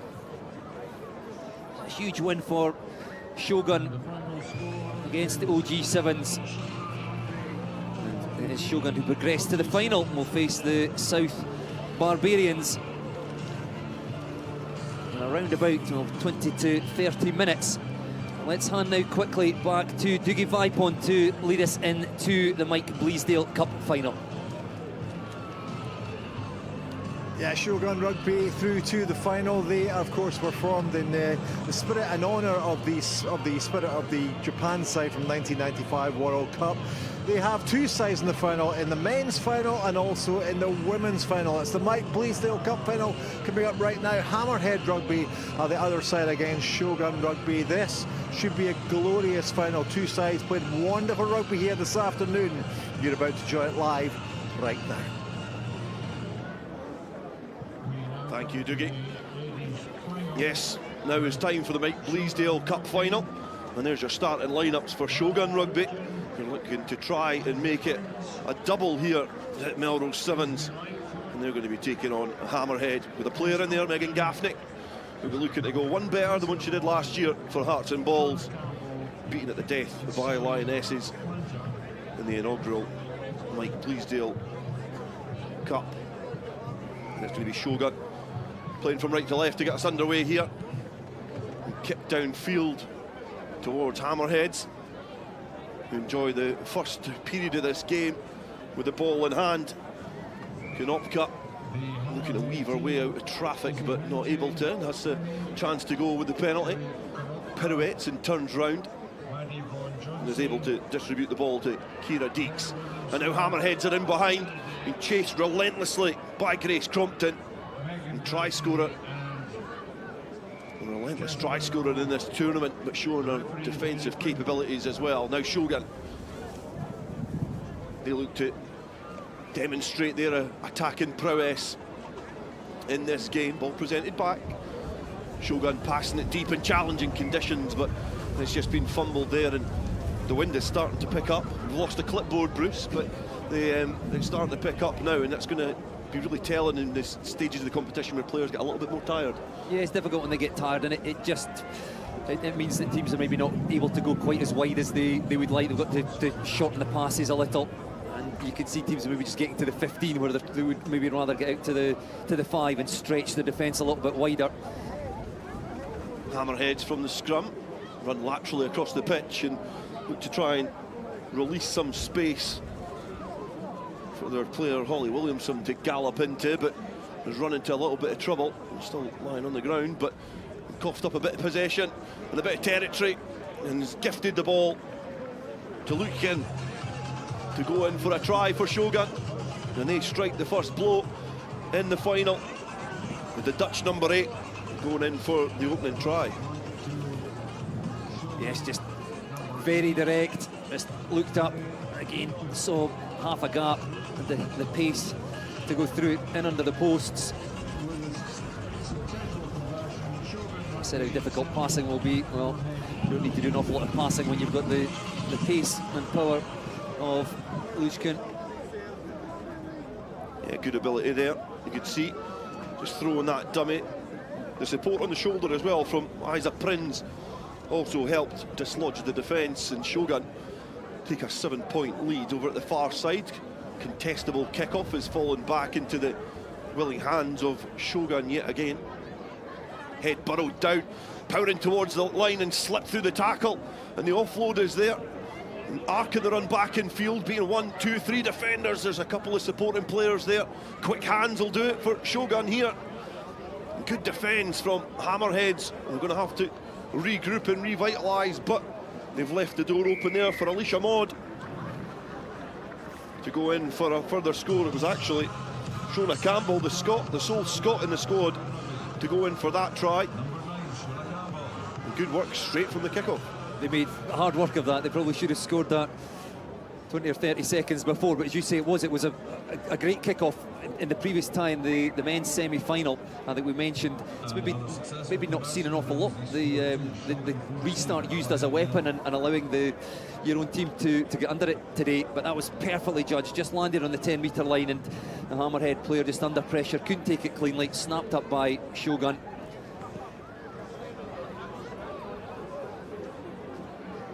Ball back in play now. Hammerheads have come to this point because the victories over Hearts and Balls and also the Eric Liddell 100 are facing their sternest challenge yet in the final for the Mike Bleasdale Cup. And that offload has gone off the field of play, coming back for the penalty against the Shogun side, who defeated the Lionesses 47 points to 7. And a good victory over Hearts and Balls, and Hammerheads are a good side. Physical in defence, Shogun, but just slipping up a little high with the tackle. And Gaffney just dropped the ball in contact, and the teammates are having to get back quickly to try and cover this. It looked from this angle that it was well covered. It does look like Megan Gaffney, with a heavily strapped right knee, is perhaps not fit enough to continue in this game. Unfortunate for her. A really good player. It's been withdrawn. And Hammerheads will have to continue without her. Yeah, sad to see Gaffney going off, a real quality player.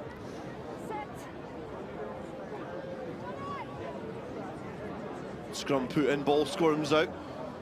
And Crompton looking to try and go round the outside, and she scored in every single game. And 2 hat-tricks to her name, and she gets another try here. She's shown great pace, but also Great spatial awareness on this pitch here at the Green Yards. And she hands the advantage firmly into the hands of her teammates in her Shogun side. It's just so hard to defend a scrum from there as well. The ball carrier only essentially got, they don't have to make a break, they just have to find a space and you're over the try line essentially. Conversion attempt not successful. But Crompton was certainly successful with this attempt from the scrum. First phase, good power, good pace. Yeah, she had more to do than I perhaps gave her credit for there. Just to find that gap. Great pace, did well to pick the ball up from the scrum, but away go Hammerhead. And defensively, Crompton now being tested by Holly Williamson. He'll look to scorch on the outside. But really good defensive work from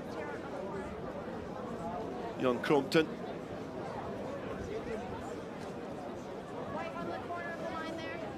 So a chance to throw into the line out. Alicia Maud makes her way to the touchline, ball above the head, throws into a flurry of hands which awaited the ball to be brought back into the field of play. Shogun over the halfway line now, the ball just squirming out of the grasp of Kwanzaa. Perhaps sniffed an opportunity of an attack down this flank. And now Hammerhead through Cumnock to distribute the ball wide. It's gone loose. Crompton can't capitalise, so Hammerheads enjoy the ball back in their possession and kick it downfield from the boot of Lou Burgess. She's having to chase her own kick and having to make the tackle as well. Teammates then arrive at the breakdown, but Shogun have got the ball, and Crompton again puts out the fend, and I'm reckoning she's going to have the pace over the 22-metre line now. And the will and chase back is abandoned pretty prematurely there from Holly Williamson, knowing that she couldn't keep up with the pace that Crompton has. Yeah, just bursts into a gap. And again, you're travelling so quickly, it's very hard for a defender, even though they get hands on, to actually get a grip, bring you to deck. And Grace Crompton, just an exceptional player. In under the posts again, easiest of conversions. Yeah, been very impressed with Grace Crompton throughout this competition. Young English woman. Already got 8 tries to her name. I don't think I got 8 tries my whole career. She's got 8 tries in one afternoon's work, and it's given Shogun the advantage here. Scoreline looks relatively one-sided, but Hammerhead have threatened to play and threatened to really test this Shogun side. Yes, they've threatened on 2 or 3 occasions, but the Shogun defence has been good as well. Hammerhead, and just the slightest of mistakes that perhaps wouldn't have been punished by other teams, but Shogun Rugby have got the quality. We're just having a look at some highlights here as the ball shifted out to Mariette Lushkin, the Dutch player. Just darted through a gap.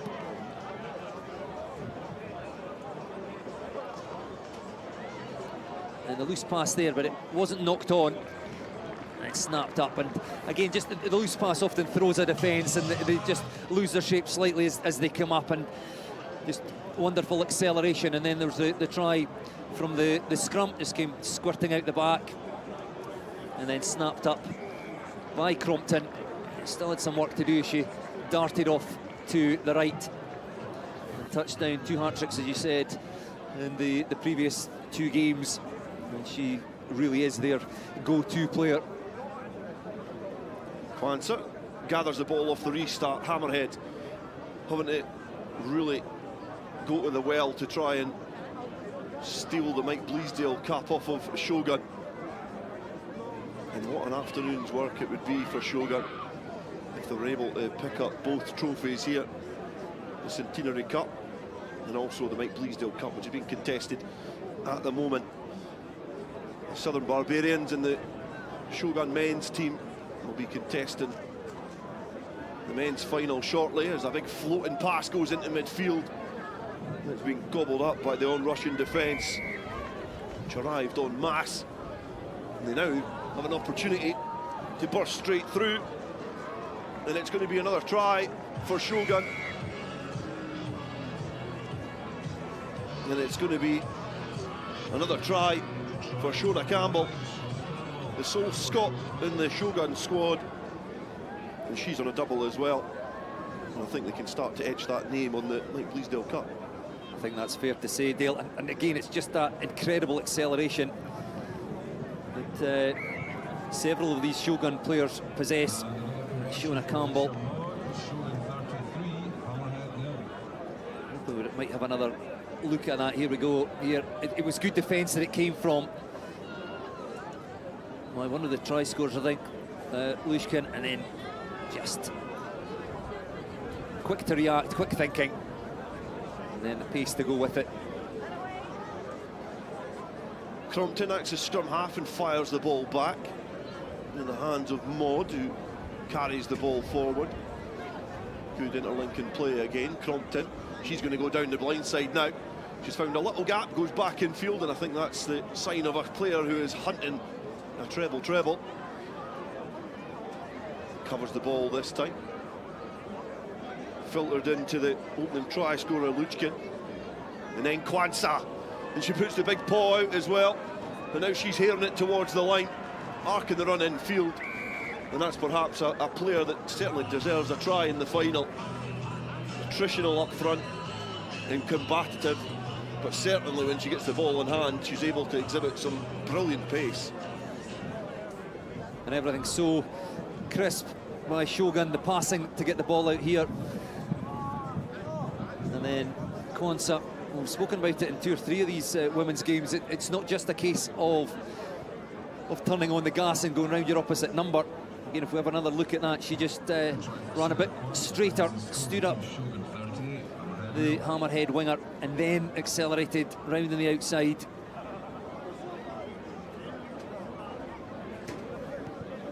Another look at it there, through the hands, and she just straightened and then stepped off the left foot. That's a lovely score once more for Shogun. The restart just bubbling off the field of play. Not cleanly gathered. So there's going to be a throw into the line out. Hammerhead. No urgency to get the ball back in play. Perhaps a team that are understanding that their chances of victory are beyond them now. Shogun looking to try and get as many points as possible. Playing on the edge, looking to try and keep that ball alive, but it's just encroached on that touchline. And they empty the bench. And I don't think Crompton's going to get her hat-trick. She's been withdrawn.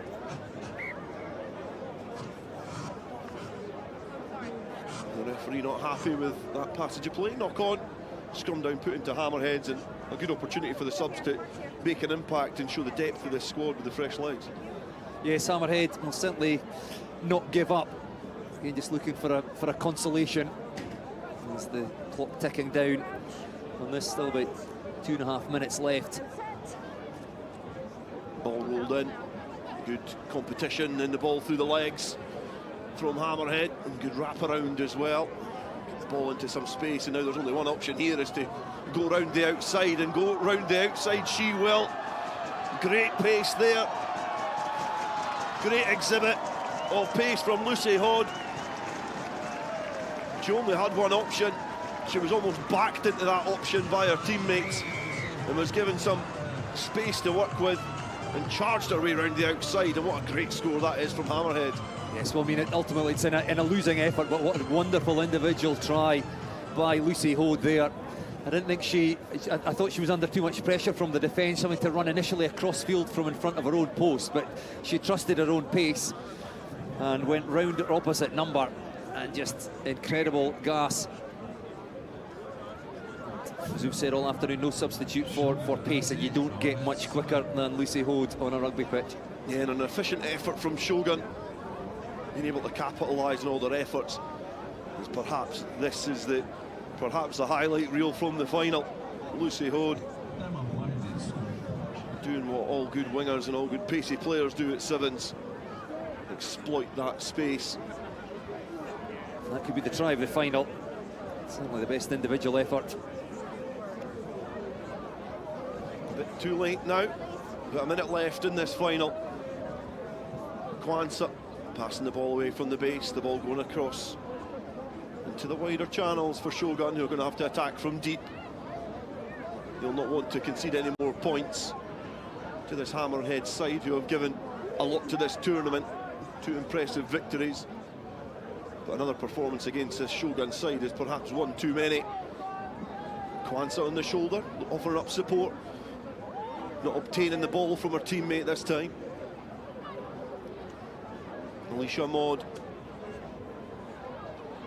distributing the ball from the base, and it's up the jumper stuff now from Shogun, looking to try and just blast their way through this Hammerhead defence. Kwanzaa being one of them. Left-handed paw goes out yet again. There's a bit of company tracking back from Lou Burgess, and does well. As the tiredness starts to creep into these players. Yes, Hammerhead just looked tired there in defence. And the referee has brought the final to a conclusion, and it is a Shogun victory here, 38 points to 7. They win in the final to Hammerhead, and what an effort that has been from this Shogun rugby side. 50% of the job is now done for Shogun. We've got the men's final coming up shortly, but they can start to celebrate their efforts here in the final. Yes, the Shogun women finishing off the first half of what would be an incredible double for the Shogun team today. The men, as you say, about to appear in the men's final against the South Barbarians.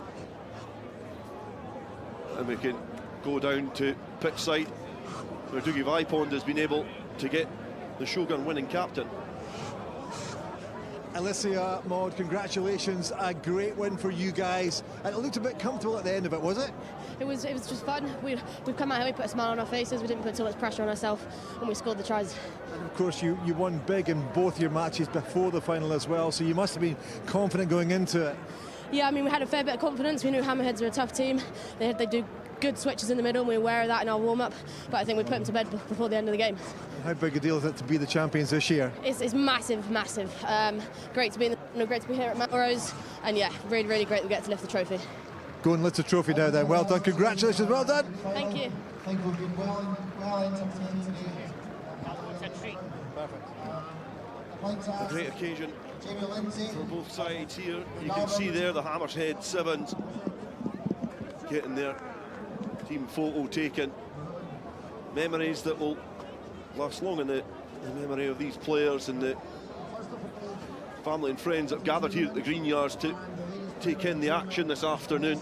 It's been a long day, which has culminated in an interesting final between these two sides. And now it's the opportunity for the Shogun players. You can see there the player of the tournament. Hard to disagree with that.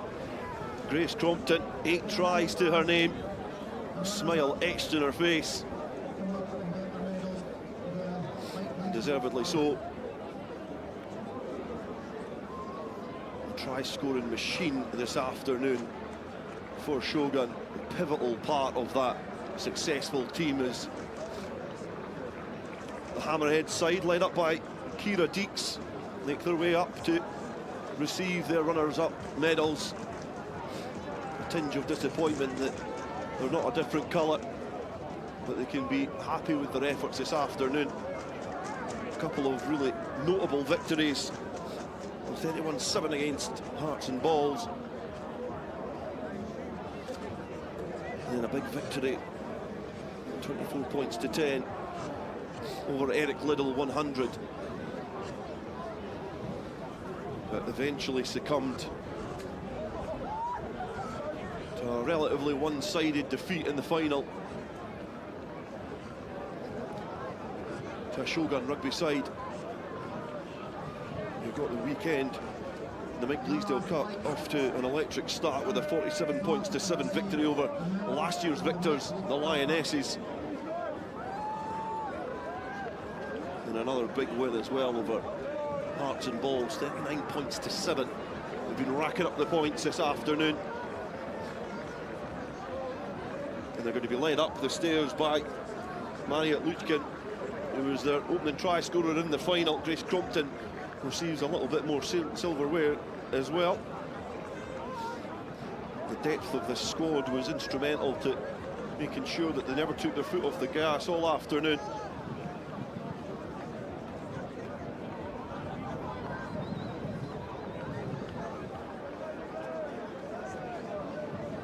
They all received their winning medals from Melrose Sevens, which are few and far between.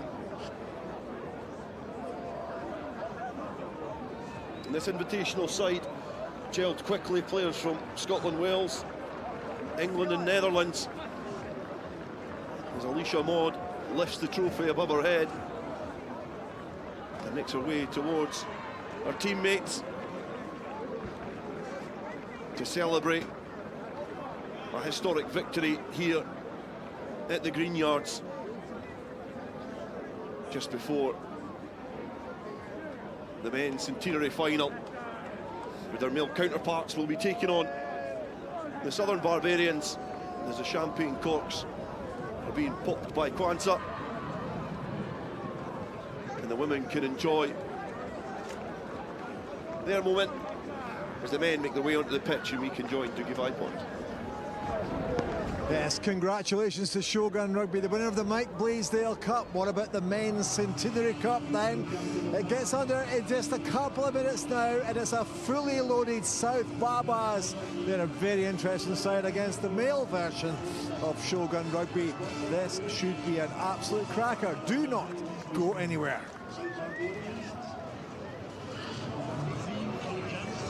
Yes, thanks very much, Doogie. And as Doogie mentioned, the players now making their way out onto the pitch. Shogun Rugby will be looking to do the double after the ladies' side picked up the silverware just a few moments ago.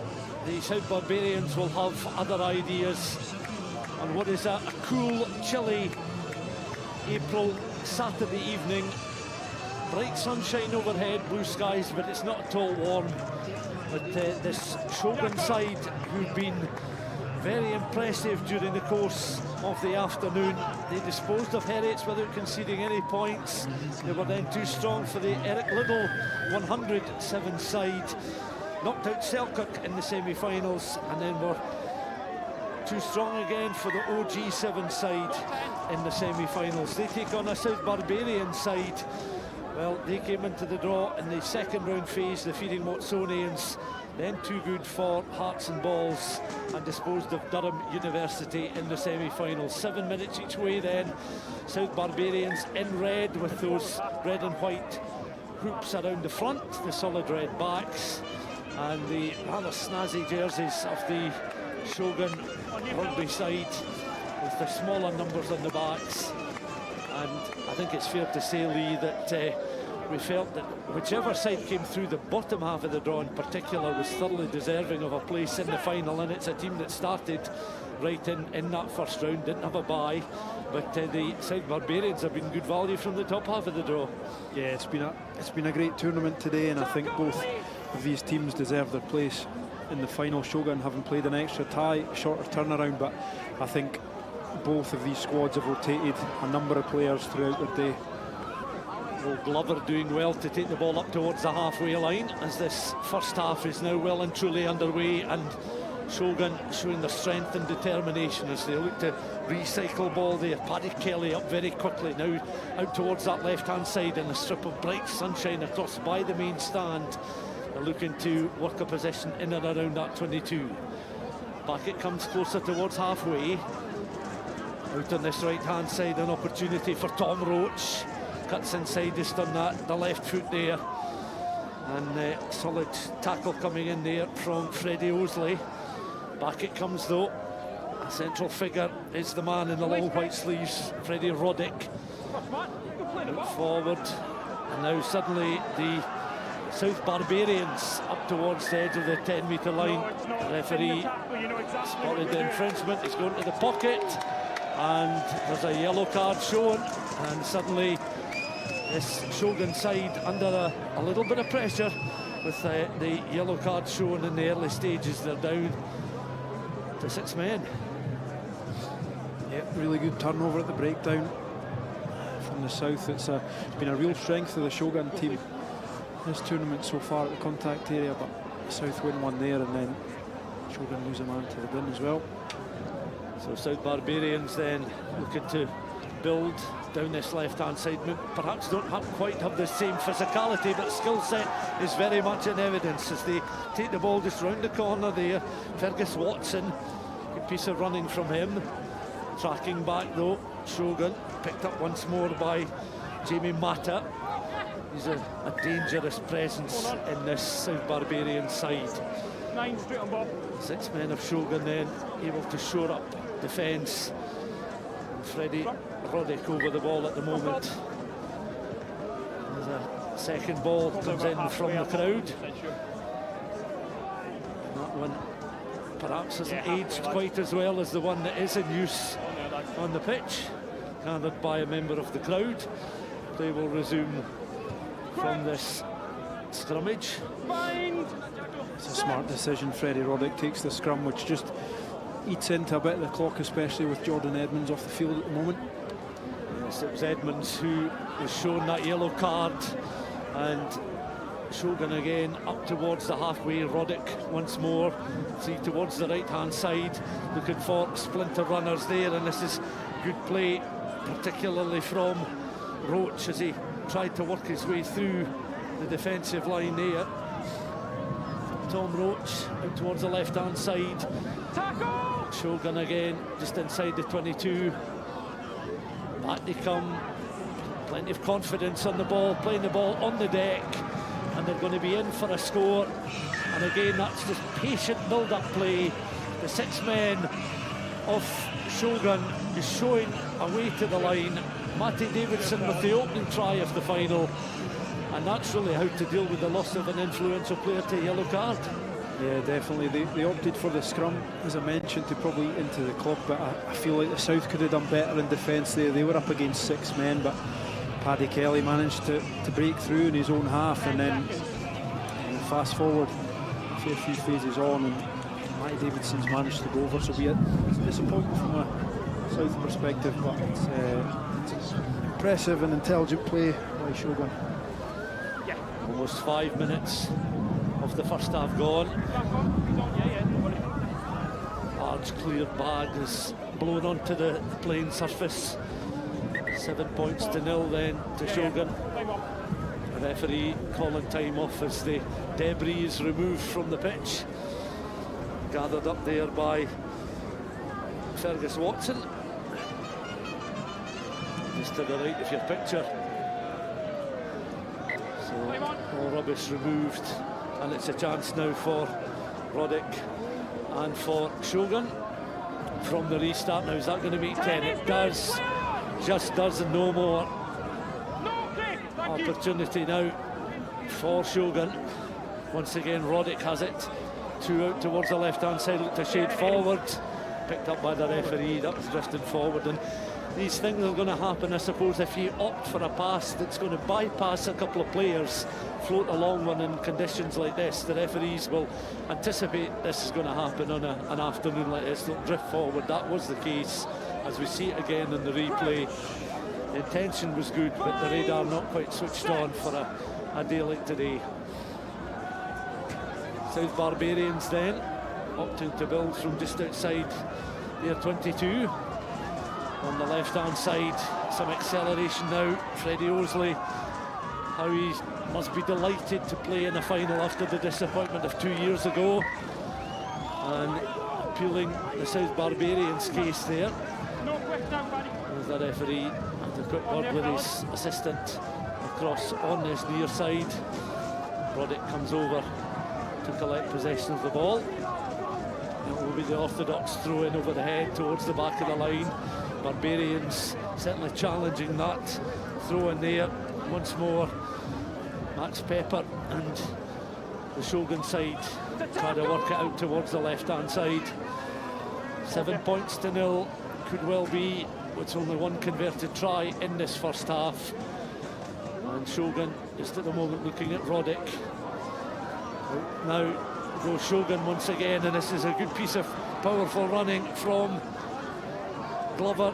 Will Glover up towards the edge of the 22, floated crossfield kick, and that's an awkward bounce for the South Barbarians to deal with.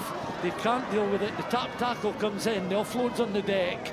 The Shogun side are across the line, and the referee raises the arm, and it's a clean grounding of the ball, and that's pure strength and determination in producing that score there. And it's well, a bittersweet moment, I suppose, for Jordan Edmonds. He was yellow carded, but now he's been able to score a try in the Melrose Sevens final. So it's been a first half of mixed emotions for the former Boroughmuir man.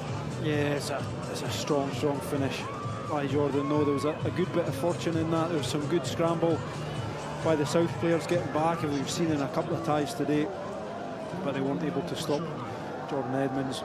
Good power. He's a physical winger, and you've seen him seeking a bit of contact today, just back from injury, and he does well. It's a smart offload, and bumps off one, manages to get through the second tackle and dot down. It's good to see him back on the rugby field. Yeah, you mentioned before the start of the final that one aspect you felt might favour Shogun. Technically they're both very good sides, but the physical strength of the Shogun players might prove to be crucial, and that was perhaps an example there inside the opposition 22 when they've had to do quite a bit of work to conjure up 2 scores. They've had the presence of mind, but they've had the physical power to do it as well. Yeah, I think they've got that option, haven't they? If they're, if it can get them out of situations where they've maybe gone up a blind alley, the physicality can just buy them that extra bit of time. As we see the first try here from Matty Davidson, a good offload off the floor. And yeah, they can go to that physicality, and it can buy them a bit of time if they make a decision that's maybe not quite right.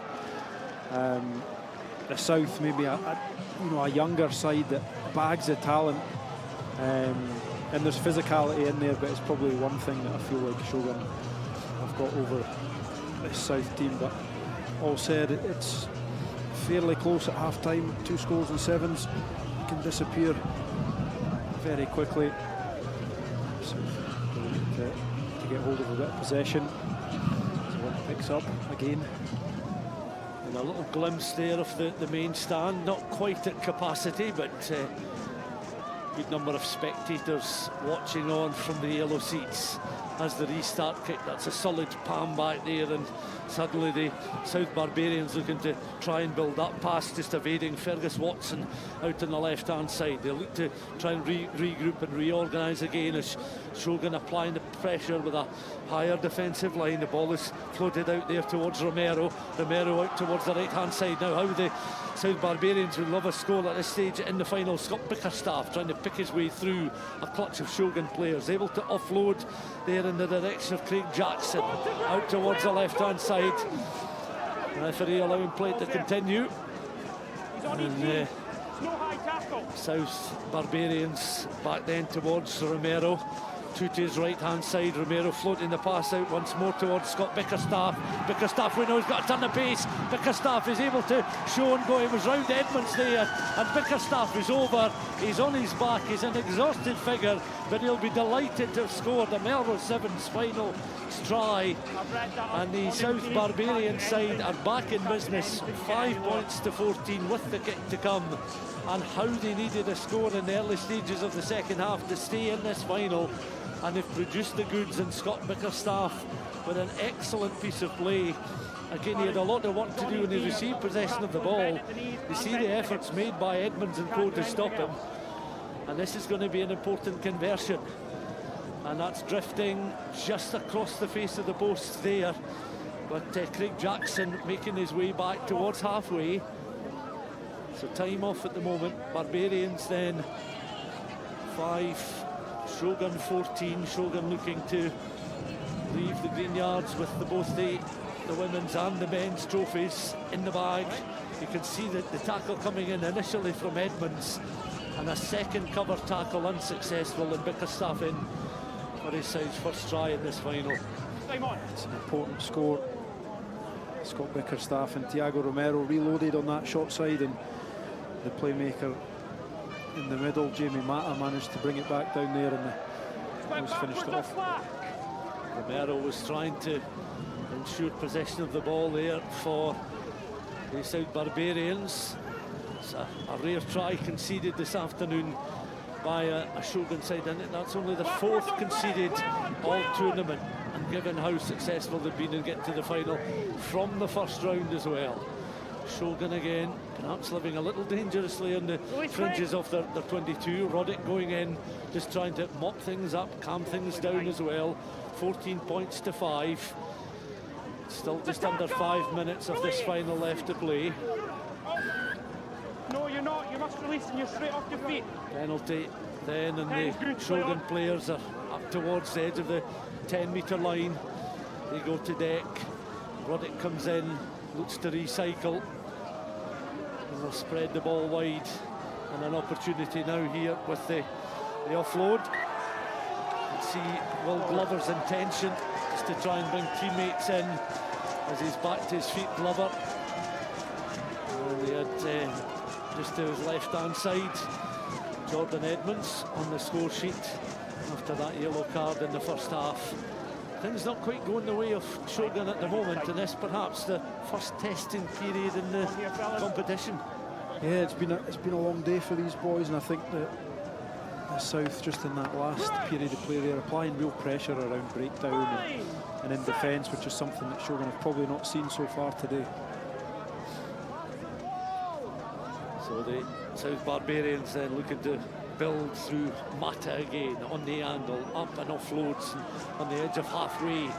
Played forward by Osley, has to chase his own kick. How's the bounce? It's an awkward one. It's picked up there by the ever hard-working Tom Roach. On through the hands of Roderick once more. He makes himself available, but so too the runners from deeper line positions. Comes back then through the hands, outside of the 22. Osley was going in for the challenge. Little sidestep, was able to bypass him. Roddick has it once again. Patient build-up play. Once more through the hands there of Matty Davidson. Picked up by Roddick. He'll need some support as he plays the ball on the deck. Planted back. Close towards the halfway line.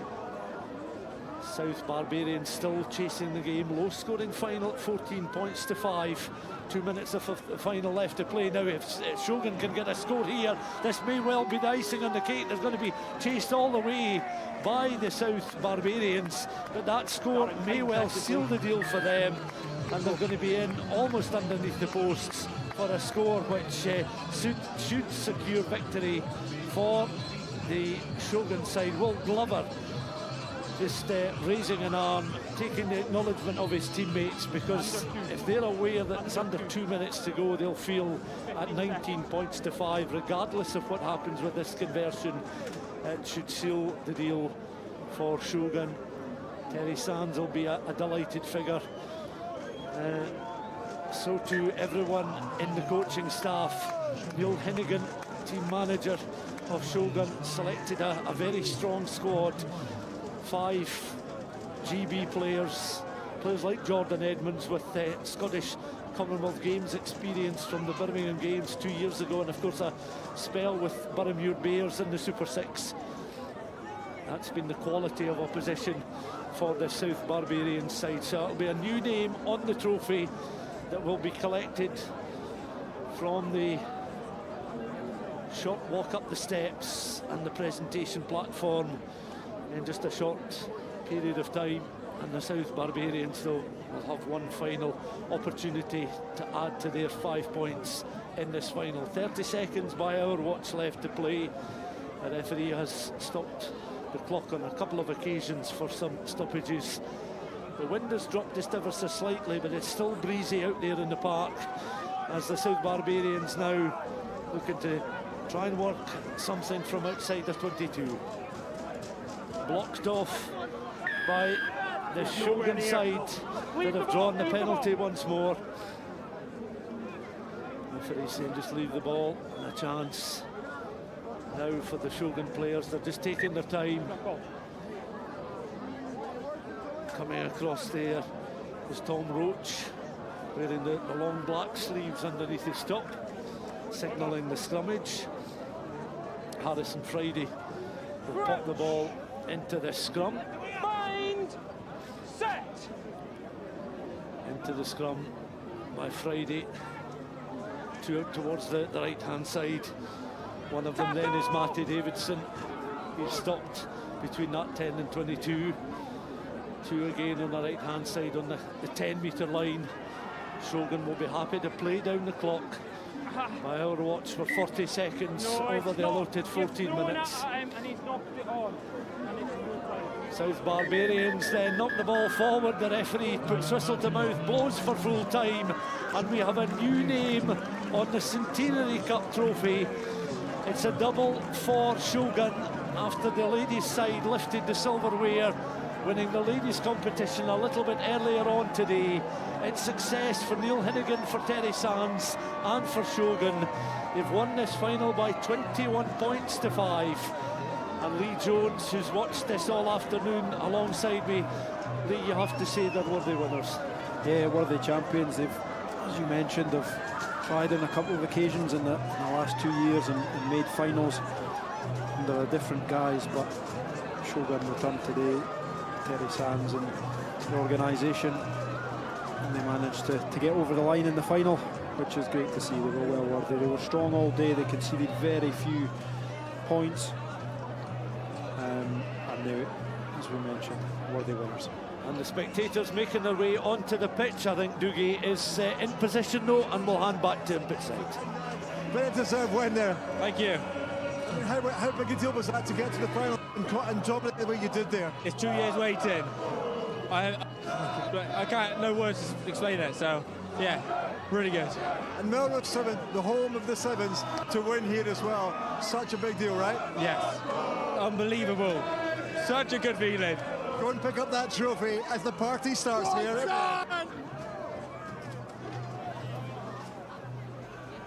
Doogie's surrounded there by, well, one or two players, but an awful lot of spectators who've made their way onto the park. I hope the ground staff are okay with all types of footwear marauding their way onto the playing surface, but as has been tradition over the years at the Green Yards, the spectators tend to descend onto the field of play at the conclusion of the final, many of them in fancy dress. Many of them, I'm sure, have enjoyed a jovial Saturday afternoon and early evening in what has been very mixed conditions weather-wise. But in a moment we will see both sets of players make their way up to the presentation platform as a bit of Sweet Caroline blasts over the tannoy system, and we'll get another glimpse of the full card this afternoon, starting with that opening round tie. Currie 29 against Hawick, 29 points to 5. The Millennium Park side won that match. That kicking off a minute before 11 o'clock this morning, all the way through to the final with the South Barbarians 5, Shogun Rugby 21. And there's been plenty of thrills and spills during the course of the afternoon. Many's a try, and you have to say that there's maybe some question marks over the selection of the guest sides taking part here today, Lee. But if you look at the quality of Shogun Rugby, the South Barbarians, Durham University certainly were deserved semi-finalists, also OG7s. All credit to all of them. Yeah, and I think we've seen a good balance across the board as well. We've seen Currie make it through the top half of the draw, Selkirk for the quarter final, where Shogun were too strong. But yeah, it's been, the talent show has been really strong, I think, and it was a really good final with two teams that were probably the best performers on the day, and to go head to head. Shogun obviously having that extra match in the first round, so they had an extra one to go, and I'm sure they'd be glad that the final's no longer 10 minutes in these competitions. But South Barbarians as well, a lot of young guys playing in there, academy players, so bags of talent for the future with those boys. And the Mike Bleasdale ladies tournament adding a different dimension to the overall competition over the last couple of years as well. and we've seen some excellent performances in the women's game. It's going to be difficult, very interesting to see actually who is awarded the men's player of the tournament, but that will be brought to us in a short space of time, I'd imagine, along with the trophy, which will emerge, and the trophy presentation is about to start with some officials, part of the refereeing party, going up to receive their medals. Many people staying to watch the presentation, a few leaving their seats in the main stand to perhaps get a better view of what will be happening just in front of them. This referee in the final just making his way down the steps, having collected the trophy. The trophy towards the left-hand side of the screen with the bottle of champagne is the Centenary Cup. Of course, no longer the Ladies' Cup presented to the winning captain, but that will be the captain of Shogun Rugby in just a few moments' time. Blue sky over the green yards as we hit 20 minutes to 8 on this Saturday evening. Looking across at the Eildons, the North Eildon in particular, very clear, and few people have braved the elements this afternoon to make their way up. Perhaps get a little hint of the activities in Melrose as you climb one of the 3 Eildon hills, and just get away from the hubbub of the competition.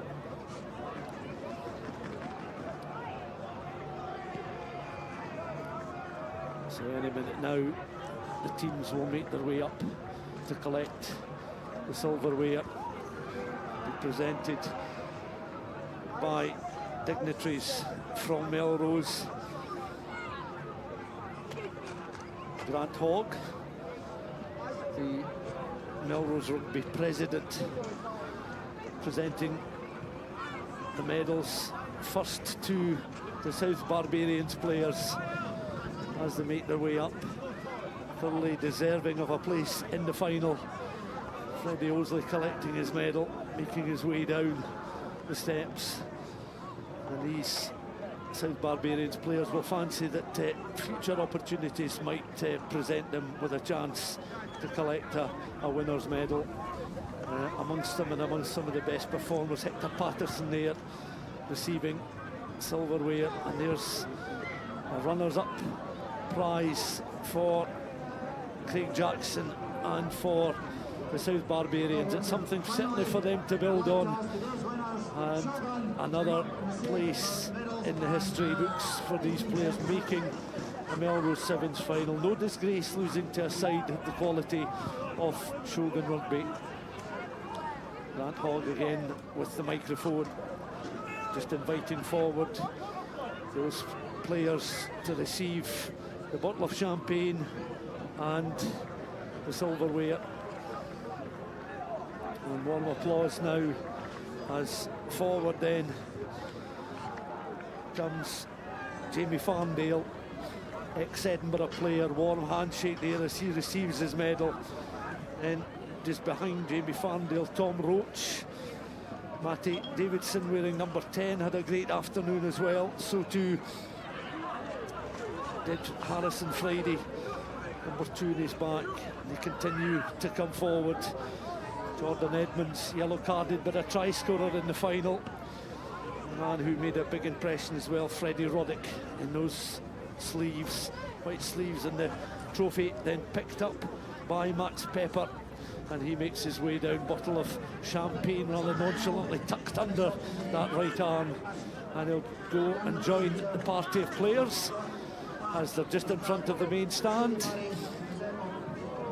And it's an opportunity for them to enjoy this moment, take it in. There's the trophy lifted aloft by Shogun Rugby. The pictures you'll see on social media and in your newspapers tomorrow. Congratulations to them. It's a double for Shogun Rugby, winning the ladies' silverware about half an hour or so ago, and then defeating South Barbarians in the final to complete the double. It's a new name on the Centenary Cup. It's congratulations to Shogun Rugby, winners of the Melrose Sevens in 2024. From myself, Stuart McFarlane, from Lee Jones, and from Dale Clancy and Bruce Miller in the commentary position, thank you very much for listening. They will party into the night here at Melrose. Shogun Rugby, as Stuart said, their new name on the trophy. And I thought I was going to get lynched there, Lee, when I was out there. It was mental and wild, but the celebration at the end of a great day of rugby. Yeah, it was great. I seen you had your elbows out on the way in there, Dougie. Get them nice and high. Yeah, big celebration. It's been a long day for those guys. Shogun that just picked up the trophy, they were there in the first round this morning, which seems like a long time ago. We've had all sorts of weather in between, but it's been a great day of rugby, and I think worthy winners for the men's competition. Absolutely. The South Babas as well, they were really dynamic going through the competition. They looked really good, really fine. You know, they're putting combinations together the whole day. But the Shogun Rugby, they're such an experienced side, aren't they?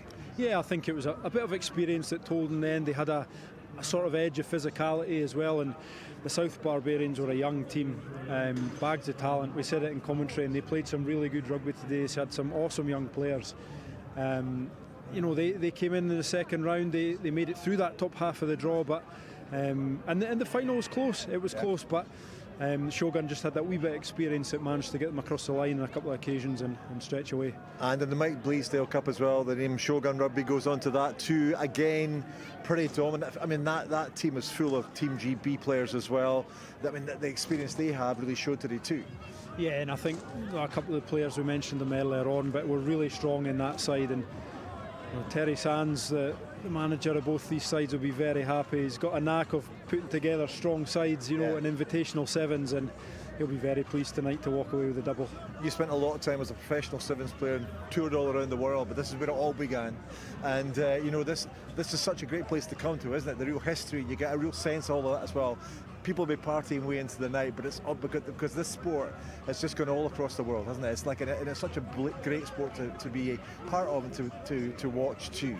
It is, and it goes hand in hand with the party atmosphere, that side of things, you know, and that's how the game's sold, and so it should be, because you see the crowd that came down today, you see it across the world in the World Series, everybody's in fancy dress, and they love it, and it's a fantastic game, so I think it's been a good day for it.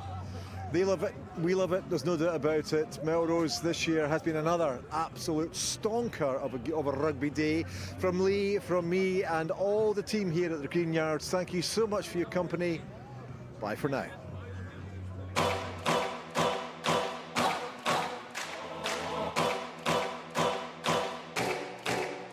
This is my town.